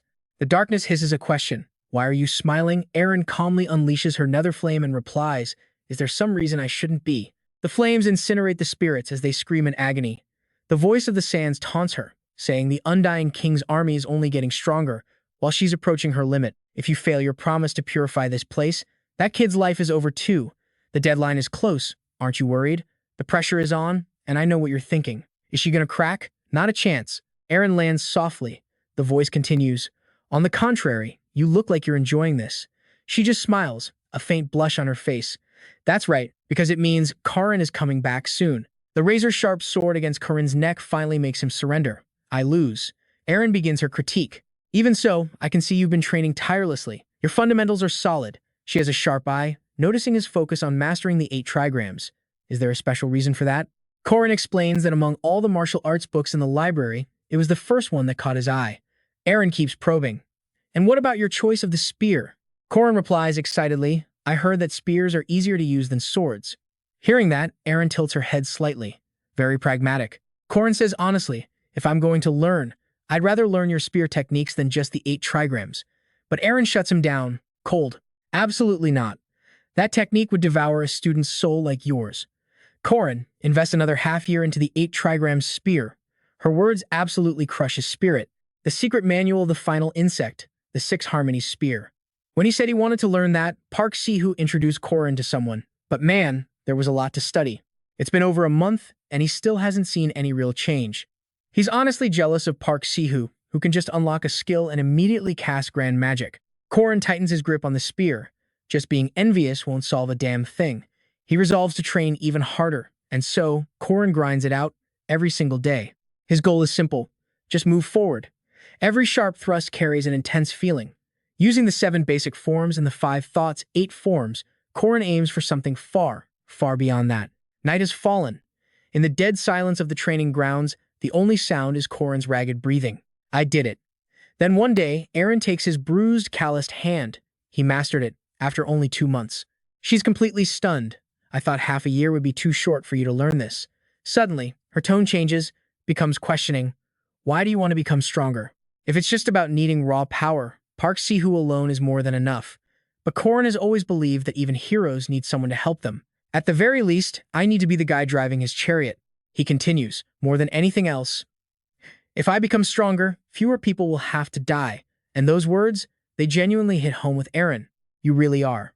She trails off, finally giving him praise. A truly kind kid. Corin just smiles happily. It's just the normal thing to do. A small smile finally appears on Erin's lips. All right, at the chaotic event at the Magic Tower, the mages there teamed up with the barbarian faction to shatter the shell of Aaron Danua. When that shell disappeared, Aaron Danua entered the real world, bringing with her a scripted, predetermined death. Aaron left her will to protect the world to the players. When the secret treasure, Danua's treasure, is opened, it triggers the most critical event of this entire chapter. An event that a player's power is completely unable to stop. And trust me, that's where you and I have to leave it. Brutal, right? Corin thought to himself that the hand holding his was surprisingly warm, her voice so gentle. And a person like this had to die. Knowing that, seeing that smile, just thinking about it. A heavy weight crushed Corin's mind. He couldn't bring himself to smile back. Aaron's confident stride suddenly stopped, and she asked, "You know about me and Tet, don't you?" Corin replied, "Yes." She passed on everything, including the Six Harmonies spear, to her direct disciple. According to the info Corin had gathered, the enemy's ultimate goal, Heaven's Descent, was nothing short of this world's utter destruction. In the end, she refused the final step of her inheritance without a doubt, the single greatest and worst failure of her entire life. Aaron confessed, "I hesitated and agonized over it so much. I've had so many failures, and I haven't always made the right choice." Then she suddenly called out his full name. Corin Loch. He tensed up, confused. Then Aaron spoke loud and clear. "Are you willing to accept me, Aaron, as your master?" Corin was silent for a moment. This was it, the event, the exact lines any player who touched the game Legend of Hero Ahan knew by heart. Because he knew this was a special event, one you could only access after meeting every condition and building up enough good karma. An event made just for the player. And so, Corin answered with all his heart, "Yes, I accept you as my master." In that moment, he felt that all his old knowledge from the game was becoming meaningless. Aaron gave him some words of encouragement. It's okay to fall, as long as you get back up. It's okay to fail, as long as you succeed next time. And it's okay to cry, as long as you laugh even louder later. She hugged him tightly. Hold on to your sense of justice, your beliefs, and walk the path of a king. Then she placed a light kiss on his forehead. She would grant him the goddess's blessing. For that reason, Corin would never, ever forget the warmth of that single moment. In the city of the dead, Nasri, a night of death had repeated for 300 years. But now, the undead king's army was growing stronger, bit by bit. A fragile balance held for 3 centuries had finally reached its absolute limit. Aaron was facing a huge problem. This was the 3rd night. If things kept on like this, the undead King Jeru would fully evolve into a true lich. Now pay attention, because just as all hope seems lost, a calm voice cuts through the chaos. "I've already taken care of Jeru," Corin reassures her. "Don't rush. We still have time." A confident smile on his face. "I came here to save you." "Aaron, there's a trick. If the undead King Jeru dies, time in this city rewinds by 3 days, and all the undead he created vanish right along with him. It would be like nothing ever happened. Nasri's population is 1.2 million people.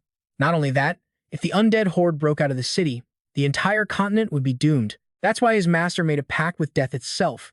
By day, a peaceful city. By night, a city of the dead ruled by the undead. A loop that could theoretically continue forever. However, the condition for breaking it was to defeat the undead bosses within 3 days, and then you had to eliminate the undead King Jeru. Corin pieced it together. To achieve that, his master had split her own soul. The soul trapped here had forgotten her main body's memories, repeating this fragile 3-day loop for 300 years. But Jeru was starting to notice the repetition. This delicate loop had finally hit its breaking point. Because of that, Corin struck his own deal with death. He would purify Nasri within half a year. Now, with that deadline just about up, he and Aaron had repeated the loop 3 times. At night, they fought hordes of the undead, day after day. But during the day, they went on dates. Quiet moments spent side by side, reading books together. Not only that, they even enjoyed plays and went to see movies. And now, the final moment had arrived. Aaron confessed, "Because of you, I had a lot of fun." Corin, however, had a question. "You've seen all this for 300 years. Aren't you bored of it?" Aaron felt that watching alone and watching with someone were 2 completely different things. Corin was just as happy. "I'm glad you had fun, though it's a bit of a shame we couldn't make it to that one amazing restaurant." From Aaron's point of view, it didn't have to be a fancy place to be meaningful. As long as she was with her future disciple, eating anything was fun. Hearing this, Corin hesitated for a moment. "Aaron, tonight?" Aaron cut him off. "Tonight we will purify Nasri and end this eternal night for good, right?" Corin's voice was gentle as he replied, "Yes, according to your theory, we can do it." He told himself, "I already tried this once with Park Sihoo. This time, it'll definitely work, as long as nothing gets in our way." He then tried to comfort Aaron. "So please, don't feel pressured." He smiled brightly. "I told you, didn't I? I'm just here to answer your wish. Once this is all over, You just have to grant one wish for me. Aaron was a little surprised. A wish? She seemed lost in thought, trying to guess. Disciple, could it be that we? Just then, an object appeared, making space itself tremble. After 3 years of regression, mastering the primordial ancient language, and after countless deaths, Giroux had finally found the answer. From what he could see, if he placed 2 ancient runes here, one in front and one behind, the paradise of the dead would continue to exist. Defile the primordial rune. The loop of Nasri was now shattered, and the city's demonic power multiplied. The villain couldn't contain his joy. Finally, it's a success. Giroux had evolved, and a torrent of dark magic began pouring out of him, and the one at the center of it all was the undead king himself. He let out a deafening, ear-splitting scream. Die, you witch! This time, I will tear that body of yours to shreds, desecrate your beauty, and even your soul will not escape my grasp. At a watch post in Nasri, a man looked on in absolute horror. What in the hell is happening? He was completely bewildered. All the undead from every sector are gathering in one place. Nothing like this has ever happened before. It turned out the true undead king was summoning every single undead creature in the entire city. This was the beginning of an infinite undead offensive. In another area, Corin used his own body to block a massive falling rock. A moment later, Aaron asked worriedly, "Are you all right?" Even she was baffled. Sometimes strange things happen, I'll admit, but I've never seen anything like this. First, we need to hide, then figure out a way to deal with this. Corin agreed. Yes, let's. Suddenly, a surprise attack shot towards them. Thunderbreaker. Luckily, Corin managed to block it in time. Another Thunderbreaker. He struggled to hold on. It's not over yet. The situation was now beyond critical. Corrupting erosion. Land of the dead. Corin noticed the sky was now swarming with lightning, while the ground was covered in poison. You and I are watching this, and yeah, things have gone from bad to apocalyptic. Aaron figured it out. It seems Giroux has completely turned into a lich. If so, inside this city, his magical power is nearly infinite. Don't stop moving. Keep moving. Just then, several mid-tier hellhounds appeared, and to make things worse, they were accompanied by a 6th-tier trap spell. That officially pissed Corin off. Seeing the move he was about to use, Aaron screams in terror, telling him not to use the flight skill. But watch this. Corin ignores her, hardening the ancient runes and unleashing his wind skill. Just one blast threatens to shatter reality itself. Aaron can't help but smile. So strong. Corin's attack forces the Undying King himself onto the battlefield. Mocking our hero, he unleashes a 10-hit lightning barrage, laughing like an absolute maniac. Suddenly, the Undying King's laughter cuts short. He's stunned. Impossible. My lightning is disappearing? 300 years in the dark must have made you forget.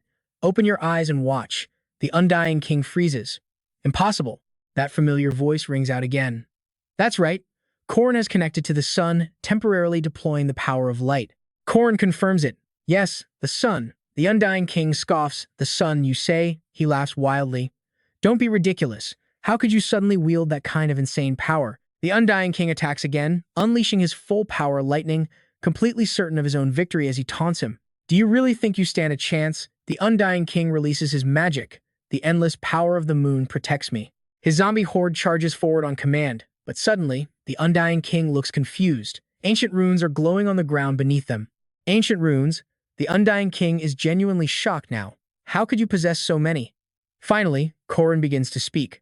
You're right, power like this doesn't just appear from nowhere. He spent his last 10 days with Aaron, the only time he was truly her disciple. A hero who didn't care about being forgotten. This setup was 300 years in the making, and just like that, the zombies are stopped in their tracks. A powerful light radiates from the ancient symbols. It's thanks to remnants left from countless battles. Aaron had carved these runes all over the city herself. Corin supercharges the spell. It's a shame, but this is our last night. And now, watch as he unleashes the final blow. Vanish. Undying King. It melts, it burns, it purifies. No priest, no other power in history has ever performed a purification on this massive a scale. The Undying King is horrified beyond belief. Impossible. How can a mere mortal possess this kind of power? 1.2 million deaths, 3 years of darkness, all of it gone. Now, Corin stands with the Reaper, looking over the peaceful city. You actually did it. He can't stop praising him, utterly disbelieving. I can't believe you used Dan's treasure for this. It's a one-time miracle. Corin clarifies, besides, that wasn't even my full power. The Reaper nods. You have completely fulfilled our contract, so I will fulfill my side of the bargain. Oh, Queen Aaron. She can finally breathe a sigh of relief. It's really over. But a deep sadness washes over her. Corin, when this contract ends, Wooly cuts her off. I know, his mood darkens. I've already lived through this in the future. The truth is, the one who protected this land for 300 years will vanish. Aaron says she's fallen many times. Corin is stunned. Yeah, right? Corin just answers, yes. Aaron asks, did you cry much? He's honest. Always. But he thinks to himself, I will never forget you. Aaron suddenly hugs him. No matter what, stay true to who you are. Hold your beliefs, walk the path of a king. You and I can both feel it. This is goodbye. A bit of warmth spreads through his heart. Even if her memories now are different from his master's, she's still a hero. You comforted me with those exact same words. Aaron speaks gently once more. I will grant you the goddess's blessing. Corin falls silent. Just then, his eyes widen in pure shock as Aaron kisses him. A deeply moving farewell. She chokes out his name as tears stream down her face. I truly hope you'll be happy. Some time later, Corin is standing alone in the pouring rain. And so, as the sun's purpose ended, darkness returned. Aaron was gone. No one but the disciple she had raised from childhood had ever entered this royal city. Because of the betrayal of the disciple she loved like an heir, the queen was sealed away for more than 80 years. What woke her from that long, silent slumber was a sudden, overwhelming flood of new memories. 300 years ago, during her wandering days, Aaron had asked the Reaper to make a pact in Nasri. She closes her heavy eyes. Is this the 3,784th time? Her endless war with the Black Sorcerer was bound to this city. She must have been so lonely for 300 years, Corin thought. My other self. This time, it's your turn. Make a contract with me. This puzzled the Reaper. Isn't this boy Bantaz's disciple? The Reaper thought he had betrayed Bantaz, but Corin was clear. This time, I want to save her. He approached Aaron with a confident smile. I told you, Aaron. This time, I'm going to save you. As her questions continued, the last memory in Corin's mind was Aaron's blushing face, her sweet voice clear as day. No, wait. Then came her farewell kiss. Her words, I will grant you the goddess's blessing. A magic circle opens. Jospine appears. I brought a new book. Want to read it? At that moment, Aaron was covering her blushing face. I'm going crazy. Josephine was confused. What are you doing? Aaron touches her lips. The memories had merged. They were permanent. Aaron's face flushed bright red. Her student Corin. That was her first kiss, an unforgettable memory. Now at the John Grand Cathedral, a voice rings out. Nasri, the city with 1.2 million undead, was purified in a single night. A subordinate reports, yes, it was like the sun, a true blessing. But Estel, the holy maiden with history's greatest sacred power, responds. 4 years ago, she went to Nasri and successfully purified it with a prayer ritual. But just 3 days later, everything had reverted back to normal. Nasri was always a nightmare, but a manageable one. A power strong enough to cleanse it entirely, though. Trust me, this changes everything. With no one able to identify the source of that terrifying power, the situation became even more unpredictable and frightening. So Estelle makes a vow. Find the one who purified Nasri. Trust me, this news sends shockwaves across every major power on the continent, from the Mage Tower to the Old Holy Temple. The news even reaches the frozen northern wastes of the Dingo Peninsula, where endless snow blankets the sky. In this brutal land of deadly ice and rampaging monsters, the Northerners have always been preparing for war. It's a place where strength is the only thing that's worshipped. 80 years ago, a warrior appeared here. Now, one of his men trembles, begging forgiveness. My apologies, sir. More than anyone, he deserved to be at the top. The man's eyes are pure brutality. Tess slams his spear down, and the soldier screams in agony. His voice drops low. Our son was stolen from us. Test is done playing games. So who was it? Dunn screams out the answer. It was Corin Loch. He's the one who killed PH, calling himself the first spear of Aaron Danua. Test repeats the name, Corin Loch. Tom asks, You know that name, sir? Test reveals, Of course. My rival has changed from that brat Pihu to him. He crushes a stone in his hand, enraged, to think he'd show his face less than a year later. His men tremble in fear. What is this power? But here's the real reason for his rage. Test holds a deep grudge for his dear master, someone he loved and hated. He spits the name Arinua. If you dare, call yourself her first spear. Tess breaks into a grin full of malice. Then I'll have to pay you a visit myself. Meanwhile, Corin stands before the massive academy, smiling. So, second year already, huh? He's at a special zone, built to manage the academy's unique demons. In other words, the quarantine dorm for War and Mary. With only a few residents, Professor Josephine acts as dorm head. She stares at the scene before her. What is this? It's a bluefin tuna, War says casually. She even adds, it's brain food, you know, boosts your intelligence stat. Josephine turns to Corin, knowing exactly who's behind this. Explain, Turns out, Corin is basically the vice dorm head, assisting the professor.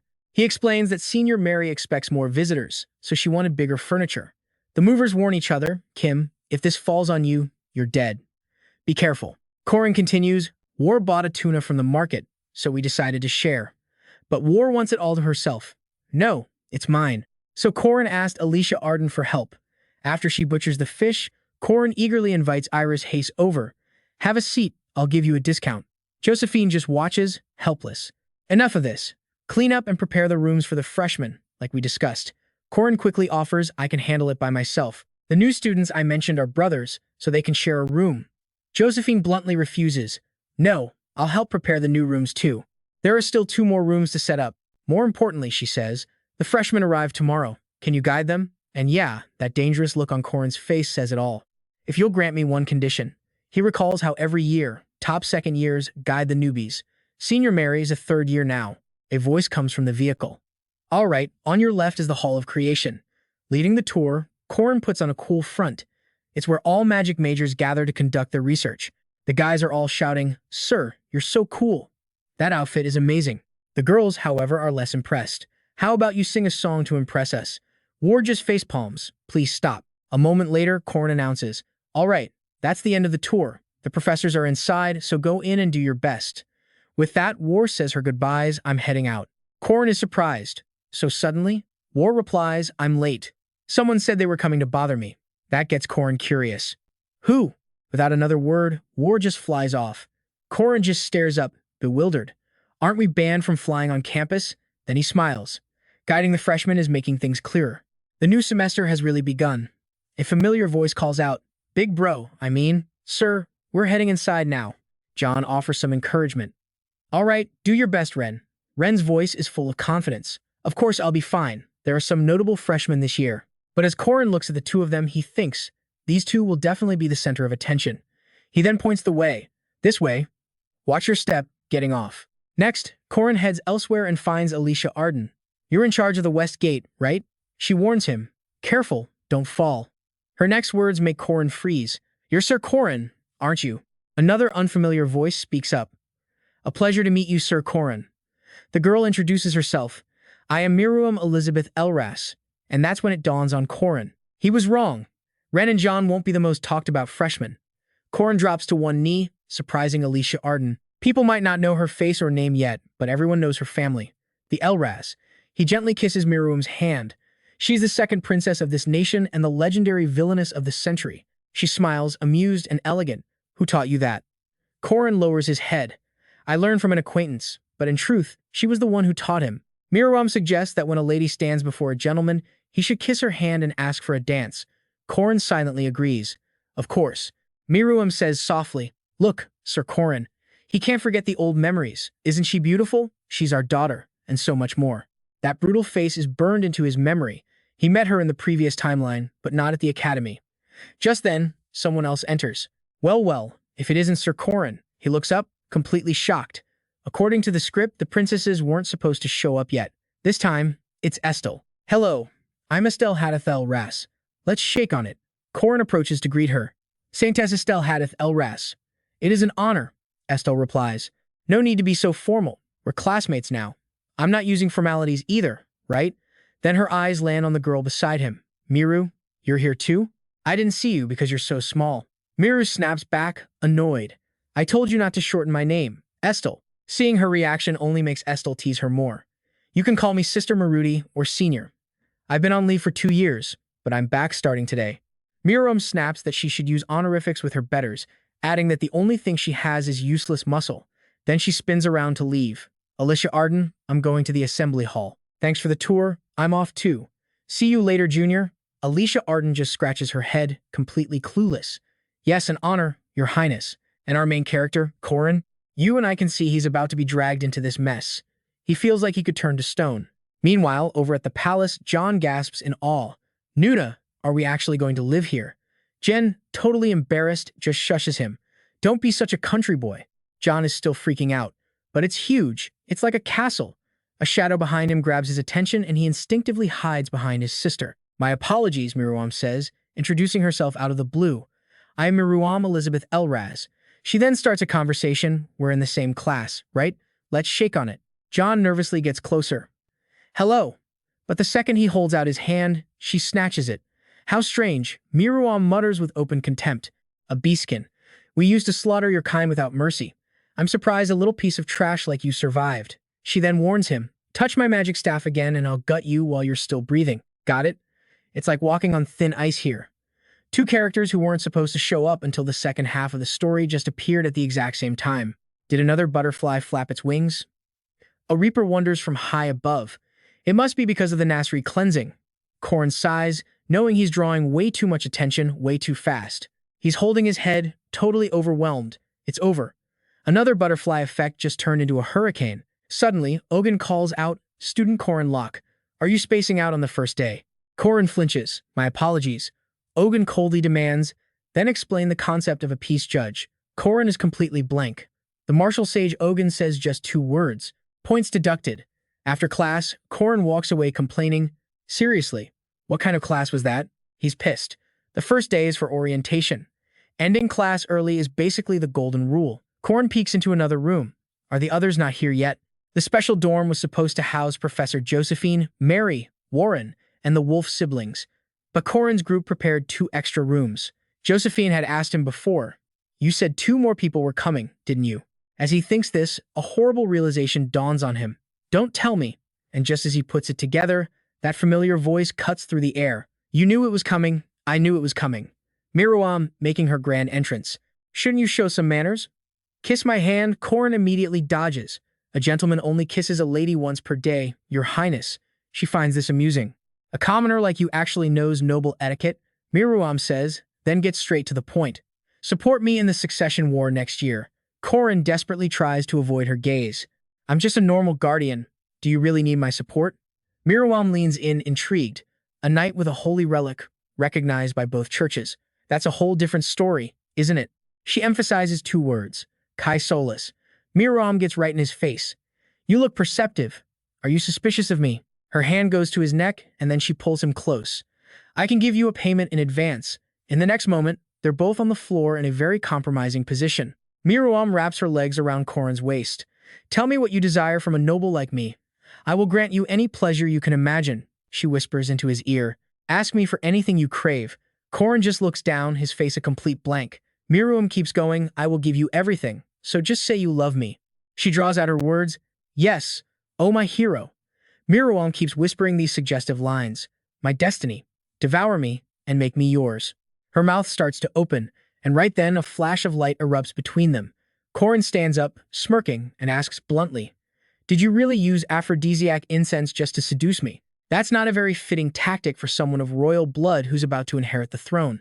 Miruam argues that marrying the sun god's champion is a massive political advantage. Marriage and reproduction are the oldest forms of exchange in history, Sir Corin. That's when Corin asks what she meant by destiny. Miruam brushes it off. You don't get what I'm saying? Fine, whatever. Let's just forget it, she huffs.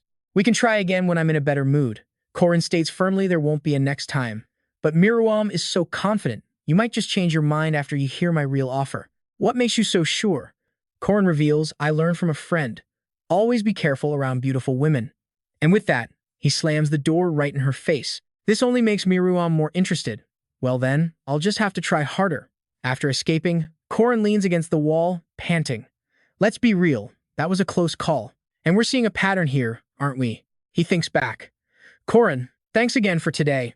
He's getting a little creeped out. Senior Mary is the same way. And Alicia Arden too. He can't help but complain. I know you picked drama as an elective, but why did you choose some trashy play about an affair? Alicia Arden just sighs, but the story is so beautiful. Even Alicia Arden, her small hand resting in his big one. Corin feels awkward. It's always like this with the girls during breaks. He asks nervously, are you really comfortable like that? Warren doesn't say a word, which is basically a yes. Corin has noticed that ever since he swallowed the sun, he's overflowing with yang energy. And since the girls are constantly releasing yin energy from their mana circuits, just being near him feels incredible to them. Or so it seems. Seeing Warren has no intention of letting go, Corin prods her. Warren, stop. Break is over. She just begs for a little more time. Corin is getting so tired of this. And of course, Jen shows up sometimes too. Elsewhere, a voice chimes in. Man, that must be rough. After hearing the whole story, Ludger gets it. So, your big problem is that girls just can't keep their hands off of you. Corin confirms that's exactly it.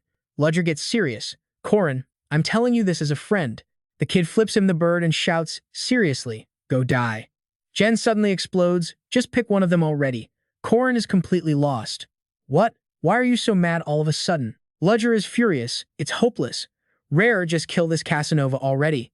Then a voice cuts through the chaos, freezing everyone. Hello, Corin Sunbae. Miru's appearance shocks him. Princess, why are you here? She makes a request. I'm heading into town. Would you mind being my guide? Corin has no choice but to agree. Yeah, sure. Jen watches the scene unfold. Looks like we don't need to get involved. He's about to be torn limb from limb anyway. Lag, on the other hand, thinks, at first I was jealous, but now I feel like I need to study this seriously. He speculates. His body might be emitting some kind of pheromone, and for whatever reason, we're immune to it. Jen is just confused. What are you even talking about? Lag points ahead. Just look over there. The moment he spots Corin, Aereo breaks into a huge smile. Corin, long time no see. He calls back, hello, Commander Aereo. Jen is absolutely floored. No way. He attracts guys too? And on that bombshell, you and I are left wondering just how much crazier this is going to get. That guy's definitely hiding something. Meanwhile, Isle is explaining the annual field training for MK 3 Academy's freshmen, held in the hunting zone. Let's see how this goes. He adds that some elite second-year students will be role-playing as monsters inside the forest to test the new recruits. The mission is simple. Defeat them and snatch their armbands by any means necessary. And just like that, the hunt begins. Hey, you're in class too, right? Some kid asks another. There aren't many of us. Want to form a temporary party? Another one suggests cheerfully. Count me in, Jeramon says with a friendly smile. Internally, though, great idea. Let's group up and split, he thinks, annoyed by the whole situation. He can't believe he's only in class 2. He could almost accept being knocked from the top by Princess Miruma, a class 1 mage. But this, being lumped in with these filthy beastkin, if it weren't for his so-called sacred mission, he'd have ditched this joke of an academy ages ago. He recalls last semester, when the church's dark unit infiltrated the academy to hunt a monster, but got caught instead. Bishop Reno Ruzik denied all involvement, so to save them, Jeramon was sent in. His new mission, blend in as a model student, hiding his church ties. Found one. Over here, a teammate shouts. Perfect, Jeramon thinks. Just some class 3 and 4 fodder. I'll use them to pass this test and earn their trust. He's ridiculously arrogant. There are 400 students like me, he scoffs. I almost feel sorry for the seniors. So, it all comes down to who can take them down first and grab the armbands. And they said any method is allowed, right? A twisted smile forms on his face. He'll lead these idiots with his brilliance, pretend to be their friend, then use them as pawns. But suddenly, something grabs his attention as light erupts from the ground. Jeramon spots Josephine watching from a tree branch. A typical senior move. This only makes him more confident in his own plans. I'll lead the freshmen for this year's hunt. Just let me choose the seniors I want. Josephine's request had been approved. Was this really a good idea, she wonders, watching the clueless freshman below. There's a secret about MK3's second years that's always kept under wraps, and here's where it gets absolutely insane. First up is Yuno, who mastered Dre's ultimate secret technique in just half a year. His sudden appearance sends the freshman into a panic. Next is Doran Lin, a mercenary swordsman who successfully crowdfunded a top-tier magic sword set. Then there's Crenel, who was given a golem creation manual. Cranel Luden, the ultimate golem-controlling mage. And then, there's one who needs no introduction. War clenches her fist. She's already taken down a huge group, so hard to control, she mutters. Bona Iyaka War and the next heir of the Aiden family, Alicia Arden. The moment they see her, they scream. Run! She's smiling. Alicia Arden, completely oblivious, just thinks. But I'm only smiling. The freshmen scatter in pure terror. What is even happening? Someone stops by a large tree. Jeramon scowls at the chaos, but he doesn't feel an ounce of fear. You pathetic losers are running from a single clown. His eyes lock onto his target. An ancient symbol glows on the ground, then the entire area explodes. A male student is caught in the blast. A female student is next. This guy has turned the core second years of MK 3 Academy into absolute weapons of destruction. One by one, he picks them off as the fires rage higher. The masked man's voice echoes with pure malice. What? A serious problem? Jeramon is so terrified he's speechless. The figure gets right in his face, sending a fresh wave of panic through him. How about a smile? Flames erupt, consuming the trees around them. Jeramon scrambles away, remembering his life growing up in the St. Michaela Monastery. His entire life has been a path of faith, but now, a sharp spearhead inches closer and closer to him. Jeramon trips and falls forward, thinking of all the times he questioned if God truly existed. In this moment of pure terror, he knows one thing for sure. The face of that man is horrifying. Devils are real. Then, a voice suddenly cuts through the chaos. All right, that's enough. Jeramon is too scared to even look up, but then a hand is placed on his head. You're a bit tougher than I thought, the man then introduces himself. Nice to meet you. I'm Corin Loch. Jeramon is still in shock. Corin Loch, you mean? His face goes from terrified to completely rigid as a memory flashes in his mind. The one who crossed swords with the swordmaster Hero Ahan and actually survived. Corin then makes an offer. I'm scouting for exceptional freshmen. Besides the princess, you're the strongest one here. Want to work with me? He even holds out his hand. The strong are always welcome. Jeramon quickly agrees. Yes, I'll do it. Senior. Corin smiles, satisfied. Good. But let's be real. Corin's first real mission in this forest was to test Jeramon, the spy from the old church.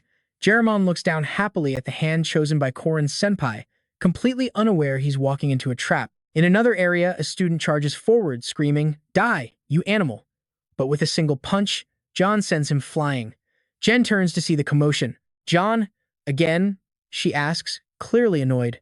I told you to check his back pocket and take the armband. Strip him clean. John just shrugs. All right, Jen says, if you have everything, let's go. But John hesitates. Our classmates are getting ahead of us. We're supposed to be the villains, you know. They want our armbands because we're Class 2 knights. Jen snaps back. She gets it. Taking a senior's band is worth more points, but they're too strong, so they're just farming the others. Let's move, Jen urges. At the end of this exam, we can trade the armbands for rewards at the cabin. We have to hurry. But when they arrive, Jen can only stare in disbelief. We're almost there, right? Why is the cabin on fire? The next second, the whole building goes up in a fireball. Was that an earthquake? Jen screams in shock. What is that? John can see something. Second-year seniors, he reads from a sign, confused. The reward is up there. What are they doing? The fire instantly vanishes, returning the cabin to normal. Miruam looks down at the two and smirks. Interesting, I like it.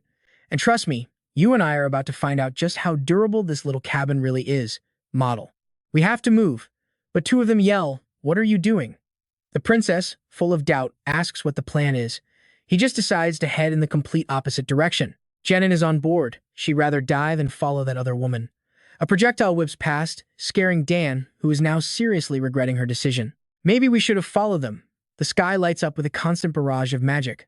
Why so many? Ron asks with a cold, deadpan voice. Client's orders, they said not to go easy on you guys. Elsewhere, light flashes across the room. For Rasset, infiltration is complete. The layout is simple. He's already memorized the entire floor plan. 3 entrances, 3 rooms, 3 guards. The paths merge. The second floor has 2 rooms. He lands silently, now on the 3rd floor. His hand tightens around his sword. No one else has passed this way. And among this year's rookies, Rasset's spear begins to glow with power. What was that? A bizarre sensation, like something just touched his very soul. The item's info pops up, the Orb of Death. It can separate soul from body, though it's less effective on complex beings. And Rasset immediately realizes the problem. His focus is shattering. His stealth technique, it's breaking apart. And right here, this is where our main character makes his grand entrance. A voice cuts through the silence. Rookie Knight, Rasset Aden Mustali. That's stealth from the assassin tribe, isn't it? Rasset is stunned. How could he possibly know? He hesitates. I'm sorry. Then he explodes into action, lunging at his opponent.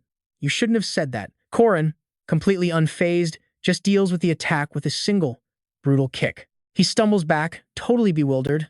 What was that? Rasset prepares his next move. No choice now. His wire whips right past Corin's face. Corin just flips away, completely amused. Not bad. And then, he easily catches his opponent's sword. But that path leads to the assassin tribe of the underworld. Corin seems genuinely curious. So, what are you going to do? Inside, Rasset seethes. He hates that blood-soaked code he grew up with. He came to the academy to escape that life, to be something other than a killer. He abandoned his tribe.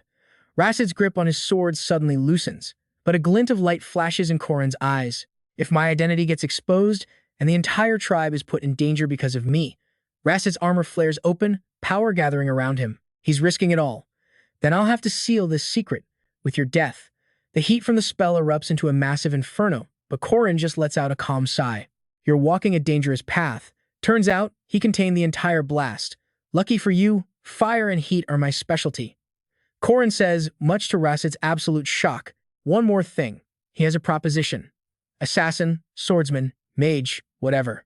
That stealth technique of yours, I think I'm going to need it very soon. And Corin's second goal for this hunting exam, testing the potential of the new recruits. He continues, you're going to join me on a little job. Meanwhile, after escaping from Drawn's grasp, John and Jen are running for their lives. War cheers them on from a distance. Come on, you two. John pants, catching his breath. Jen, that scent. Jen nods. I know. A sharp sword is drawn. You're here? Jen sees a familiar face and calls out, Corin. She snaps, completely on edge. What is going on? I heard this year's test is way worse than last year's. Suddenly, a massive spear slams into the ground right beside her. Jen is totally confused. What's happening? And in that moment, Corin moves behind John and kicks him square in the stomach. He cries out in pure agony. Okay, I know what you're thinking. Why is he attacking his own people? Corin just turns to him. In a fight, never relax. John gasps, I'll die. Jen just stares, confused. Then Corin gets angry. Didn't you hear a word I just said? He unleashes his magic on them. Internally, Corin feels conflicted. I don't like this, but there's no other choice. He mutters a complaint. This is tough. Really tough. It's the final task of the hunting exam. Corin watches as their transformation begins. Finally, pure white fur is revealed. Jen and John have shifted into their beast forms. He needs to make sure these kids can stand on their own 2 feet to force them to grow. Corin is dead serious about this. All right, let's finish this exam. The truth is, controlling their beast forms is usually easier, but a full transformation, that's a completely different story. In this state, they become completely feral, and Corin is ready for a fight. In their final forms, they would look almost human, but this immature beast form is way harder to control. Even gentle John, once transformed, becomes nothing more than a bloodthirsty hound. Corin reminds himself, he's not fighting one, but 2 of them. In beast form, they communicate without words, their attacks perfectly in sync, especially as siblings who survive countless crises together. Their rhythm is flawless. Jen lunges forward, attacking ferociously. Corin is forced to use his full strength to block. Seeing this, John charges in. You're trying to save your sister, Corin says, but what's the point if you just freeze up? When your sister is attacked, don't just think about saving her. Then, he drops John with a single blow. Attack the enemy. The force sends him flying. John lets out a roar of pure pain, but Corin isn't done yet. Another terrible decision. You have to keep a cool head. Then he lands another brutal punch on John. Corin lectures him, dead serious. If you have time to roar, use it to watch your enemy. A single second of hesitation is a second you give them to kill you. Meanwhile, Jen uses the opening to attack from behind. Corin admits it. The sister is definitely stronger than the brother. He still catches her easily, though. Aim for the opening. Be precise. Don't fight with anger. Corin turns and lands a vicious blow. Hit where it counts. The strike nearly tears her body apart. She collapses, completely and utterly exhausted. Her entire body feels like it's filled with lead. In a low voice, Corin tells her, get up. He presses on. Until your arm is broken and your throat is slit, you keep moving. This is a real battle. Completely drained, Jen's beast transformation fades away, and now she wonders. They really don't know anything, do they? Has our big brother always faced fights this terrifying? Corin suddenly stabs his sword into the ground, making her jump. Tears well up in her eyes. Corin pulls Jen to her feet. But for now, this should be enough, right? He thinks to himself, no, I can't push them any harder than this. He tells himself they're not at their final form yet, but they needed to know what a real fight feels like. He lets out a small laugh. Scary, wasn't it? Was I too harsh? Sorry. Jen is so terrified she just clings to him. She mutters, you're a total savage, but don't treat me like a kid. Corin replies honestly, my bad. But your reflexes and physical skills are outstanding. You didn't beat me, but you passed. Let's go. He sees the mix of relief and frustration on their faces. You and I both know their real training has just begun. Trapped in the man's embrace, the 2 brothers felt a brief moment of comfort, but silently vowed one day they'd be free of it. A while later, Corin was left standing alone in the room. His gaze flickered behind him. Miriam's voice cut through the silence. They're gone. And you're still just standing there?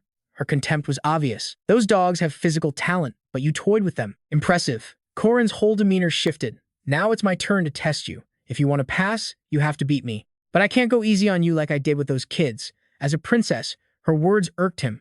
You just called my friends dogs. Miriam just smirked. If you manage to pull something out from under my skirt, I'll have to go all out. Then she turned her back. She tried that move before, but he didn't take the bait. A blue ribbon fell from Miruam's dress to the floor. A calculated, cunning move. Miruam, you're eliminated right here, Corin thought, analyzing her every action. Princess Miruam, what you're hiding under that skirt is a serpent spirit, but she's not backing down even though I've seen her trick. He calculated his next move. This won't be like last time. How do I deal with her? At the top of the tower, a crowd of students were gathered around a board. What is that? What's it say? 4 words glowed back at them. Return to the start. They all grabbed their heads in pure rage. You've got to be kidding me.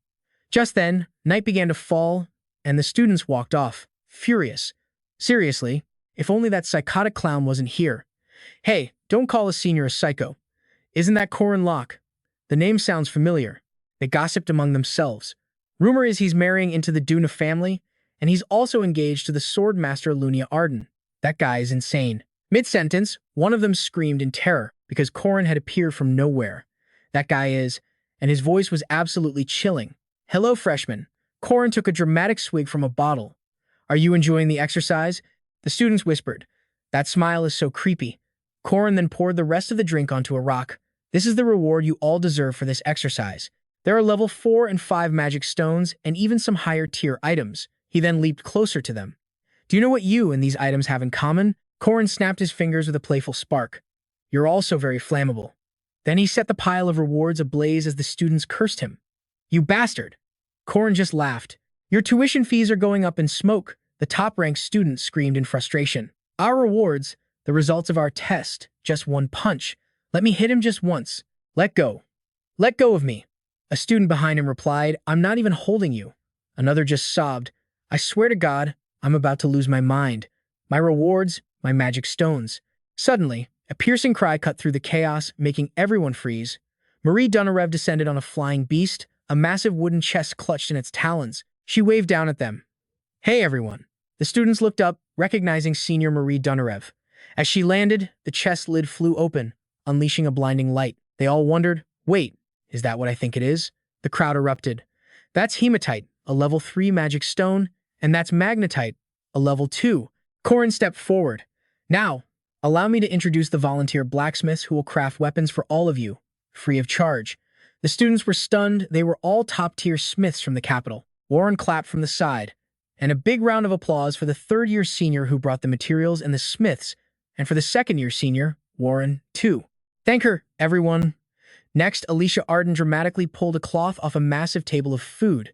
You must all be starving, right? Today's menu uses only the finest ingredients, not that normal cafeteria junk. We even have honey-coated candies. Her invitation was irresistible. Eat, drink, take it all home with you. Eat up. You and I are watching a master manipulator at work. Amidst a dazzling fireworks display, Corin raises his glass. Today is your day. The students thought to themselves, maybe we were wrong about this hero. It turns out Marie Dunarev had arranged all the ingredients and cooks. They even called her beautiful as she handed out potatoes. Corin had also sent Warren to round up every shady blacksmith he knew, grabbing anything they could get. The students were still suspicious as they received their gear. One minute, he's a psycho. The next, he's the kindest guy ever. Alicia Arden and Corin watched the students eat. She turned to him. Expensive magic stones for 400 people. Did you really pay for all of this yourself, Corin? He dramatically wiped away a tear. Ah, well, except for 1 or 2 inns. Yes, I covered the entire cost. Corin tried to look casual about it. Gross. Alicia Arden looked at his tear-streaked face with disgust. But for Corin, there was something far more valuable than money. A memory flashed in his mind, the pained cries of others begging for help. I don't want to die. Corin, save me. And that precious thing was human life. He had saved every single coin from the very beginning, all for this day. All to give his juniors magic stones and blacksmiths, just as planned. Having good gear doesn't guarantee a win, but it skyrockets your chance of survival. But even though Corin had given it his all, a deep sense of unease remained, along with the innocent image of Ali. This time, it's unavoidable. He needed to keep Jackman close. Recruiting Sit, provoking Jen and John, it was all part of Corin's preparations. The massive trial that was coming would happen right here. In a blink, he was gone. Alicia Arden called out, Corin, where did you go? Because that event was going to happen right here, at the MK3 Academy. Just then, a figure approached carrying a lantern. It was Elder Jigma of Adam Tower. We must capture that creature, he declared. A failed experiment, neither human nor beast. Elder Mostan of the Black Magic Tower replied, everything is prepared. The creature will fall into our hands, especially since the Golden Mage will also be participating. Ab's voice was grim. Marie Dunarev Dan, to that vampire. Mostyn finished his thought. She must belong to our magic tower. The forces of the Black Magic Tower were already moving towards the academy. Originally, the vampire girl was supposed to be captured under the guise of library data research, but history was about to take a sharp turn. Under the moonlight, a lone figure stood atop a tower. Stick with me because this is where all the pieces start coming together. The one who had been preparing all along was Corin. The special dormitory housed individuals the academy deemed important. At first, it was just him and Warren. But now, the dorm was almost completely full. Every morning started with an argument with Warren. After a shower, he'd head to the second floor, a place now packed with the most unexpected students. At the end of the hall was the room of the two queens. The first queen, Estelle, had already gone to the cathedral for her morning prayers. The second queen, Miroam, was already in her personal laboratory. The fact that both queens were now living at the academy against all precedent gave him a constant, nagging feeling that something was about to go down. Across the hall, Corin threw a door wide open with a cheerful shout. "Hey, you two twins, time to wake up." John immediately started whining in a sleepy voice. "Big bro, just 3 more minutes, please." Ren copied him, begging as well. "Big brother, just 5 minutes." If the original story played out, these two adorable kids would grow up to become major villains. The exams must have been brutal, because the kids are completely wiped out. Colin carries them on his back, gently trying to soothe them. "Time to brush your teeth." One of them mumbles, half asleep, "I hate toothpaste." Hard to believe these kids were originally supposed to be villain sub-bosses. Still, seeing them reach their final forms this early is a good thing for the trials ahead. Once terrifying villains, now just adorable children. Looking at them, he knows changing their doomed future is the right call. And trust me, that plan starts right now, in the headmaster's office. Inside, Errol's voice rings out.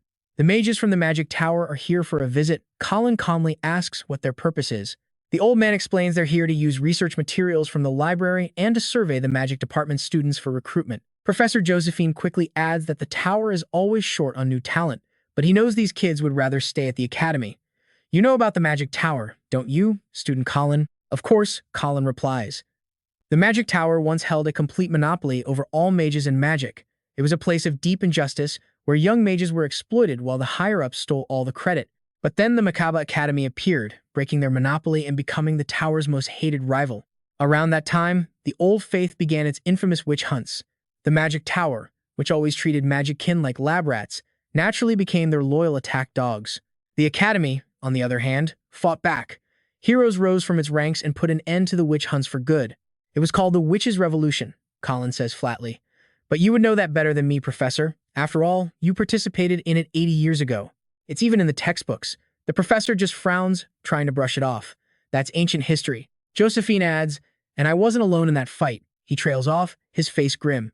After a moment, Errol spits out another name.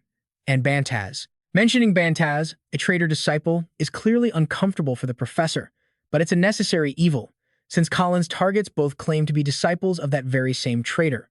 Time to drop a little future knowledge. The Magic Tower, Colin says in a low voice, is connected to Bantaz. Professor Josephine's face immediately twists with anxiety. If that's true, then the real reason for their visit. Errol, sitting beside them, is thinking the same thing. Is student Colin really sharing information from the future? Colin confirms it directly. Yes, their real goal isn't the library or a student survey. It's something else entirely. The scene shifts. This time, Colin is talking to Marie Dunarev, the Magic Tower's visit. "It's because of you, senior." Marie Dunarev turns completely baffled. "Me? Why?" he explains grimly. "Your vampire bloodline. It's something the Tower, who are obsessed with studying magickin, would do anything to get their hands on." But Marie Dunarev cuts in, a little flustered. "Messing with me is a really big deal." Her family, the Dan clan, is known as the breadbasket of the Empire. They control the entire food supply and are the most powerful family in the South. Colin meets her gaze. Angering a family like that for a mere experiment isn't worth it, I agree. But the Magic Tower doesn't care about that. He says it without a trace of hesitation. Because they're following Tez Banzat. That name hits Marie Dunarev like a physical blow. Colin knows it's time to tell her everything. "Okay, you and I both know what's coming. A world-ending plot." Colin leans in. "From now on, what I'm about to tell you stays between us." After a long talk, Marie Dunarev starts to piece it all together. "So you're saying, this paradise that the traitor disciple is trying to create." She lays out her horrifying conclusion. After gathering all 4 primordial worms and the 4 great treasures, He'll use their power to destroy all civilization on Earth. And after that, she asks, her voice trembling slightly, he'll create a new world that he desires. Is that it? Colin's expression turns dark. Yes. That's why his followers, the Magic Tower and the Old Faith, don't care who they make enemies within this world. He adds, they think everything will be wiped away soon enough, leaving only what they want behind. Marie Dunarev is shaken. Is something that terrifying really happening? It sounds like pure fantasy, but Bantaz has more than enough power to make it a reality. This is the moment Colin was waiting for. So, this might put you under a lot of pressure, but I have a favor to ask. Her reaction, however, is anything but pressured. This is great, she says, looking genuinely happy. You, who can handle anything on your own, you actually have something you need my help with? Marie Dunarev's cheeks flush a bright red, her eyes sparkling like stars. You don't have to ask, Colin. I'll help you with anything. Just tell me what to do. Seeing her like this, he can't help but smile. Senior, in that case, there is something I need you to do with me tonight. With that settled, Colin quickly leaves, but not without one last instruction. Be at the Happiness Inn at 12 o'clock tonight. I'll handle the preparations, so just show up. Once he's gone, Marie Dunarev is left alone, her voice trembling with excitement. So that's how it is. She clutches her burning cheeks, totally flustered. Oh boy, you and I know this is a tactical meeting, but she's thinking something else entirely. Tonight, at the inn. With Colin, night falls, and Colin is back to spying. The Tower Mages stay at the Academy by day and a hotel in the city by night. Of the 50 visitors, 3 are considered VIPs. First up is Elder Mech of the Red Magic faction. He's already yelling at an underling. I told you to bring document 137. Now go get me a new one. A hot-tempered old conservative and the leader of the Flame Mages. Next, Elder Mostan of the Black Magic faction. He stares grimly at an artifact. Prepare the sample for contact testing. Quickly, don't waste my time. The last one is the Golden One, the final boss of the coming Magic Tower arc and a key ally of Tespanaz. Catching him is top priority, but the problem is, he could be any one of the 50 mages. A hostile dark mage shouts at a lower-ranked mage, Hey, you, lowly monkey, bring that luggage over here, now. If you drop it, I'll personally crush your mana heart. Lack hurries over, struggling with the bags. Poor Lack. He chose to join the Magic Tower, and now he's nothing more than their personal errand boy. Lack, you should have changed your path. Manroy, hiding within the group, watches and waits for the perfect moment. As they pass an alleyway, he instantly slips away from the group. All right, let's dive right in. From a distance, Corin's grinning like he just won the lottery because the mage's tower is about to vanish. Meanwhile, some schmucks in a gambling den are losing their minds. That bastard, damn it, lost again. One guy, watching Manroji gleefully scoop up cash, finally pipes up. Hey, aren't you getting a little greedy? But Manroji, he just keeps giggling, not even bothering with an answer. Now, Corin isn't much of a drinker, but he knows a little secret. Under every city's tavern, there's almost always a casino. Through his eyeball-like drone, Corin scopes out his targets. Too easy, he thinks with a smirk. Right about now, someone else should be showing up. Coincidence? I think not. And right on cue, a hand gently lands on Manroy's shoulder. Mind if I join you? Corin sees the old Lex face light up and gets even more excited. There she is. Manroji practically licks his lips at the sight of the beautiful woman. Of course, why wouldn't you? And Corin, watching this unfold, is perfectly satisfied. Now this is what I came for. He wastes no time, dragging Mary Dunaleb from the casino, and we hear her startled gasp. A little worried, she asks, if I do this, you'll really give the money back? The scumbag thinks to himself, I love toying with people after I've taken everything from them. Manroy shows a predatory grin. That's right, so just be a good girl. But before he can finish that sentence, pay attention. This is where it gets good. Corin materializes behind him, wearing a terrifying grin. Manroji instantly senses him and spins around, launching a curse. Who's there? Corin just grabs his face in a brutal grip. Is this really the best your curse can do? And with that, he effortlessly slams Manroji straight into the ground. A grotesque smile spreads across Corin's face. Stop right there. Normally, getting caught cheating just gets your hand chopped off. But you tried to harm a young lady. Corin's voice drops to a low growl, so your punishment needs to be much worse. The man screams in a panic. Wait, hold on. I didn't do anything. It was her. Corin calmly cuts him off. That person, Corin corrects, is the owner of this establishment, not some helpless maiden. Mary Dunalev is already sitting up, fixing her clothes. Boss, Corin growls, you will call her my lady. Corin continues, and the man's eyes widen in pure horror. Her name is Mary Dunalbev. He leans in close, his twisted clown-like face just inches away, and whispers, the special-grade magic user from the tower, the vampire, Mary Dunaleb. The one you were sent to kidnap, right? Having said his piece, Corin casually glances towards the door. You cultists from the tower don't really see magic users as people, do you? So I came prepared. He calls out, Senior, if you would. Cautiously, a woman named Marie Dunarev steps into the room. Yes, Corin Immutin. Corin's voice becomes chilling once again. This guy. He grins that terrifying smile. Senior, turn him into a vampire. From behind, she replies in a grim tone. If it's what you want, Imatan. The scene shifts. It's early morning at the MK3 Academy library, and a man named Mostan is grumbling. That damn Manroji, where the hell has he been since yesterday? A woman named Relin answers him carefully. Sir, Manroji is most likely still hanging around the casino. Mostan scoffs in annoyance. It's not like it's the first time he's gotten drunk and disappeared for days, he grinds his teeth.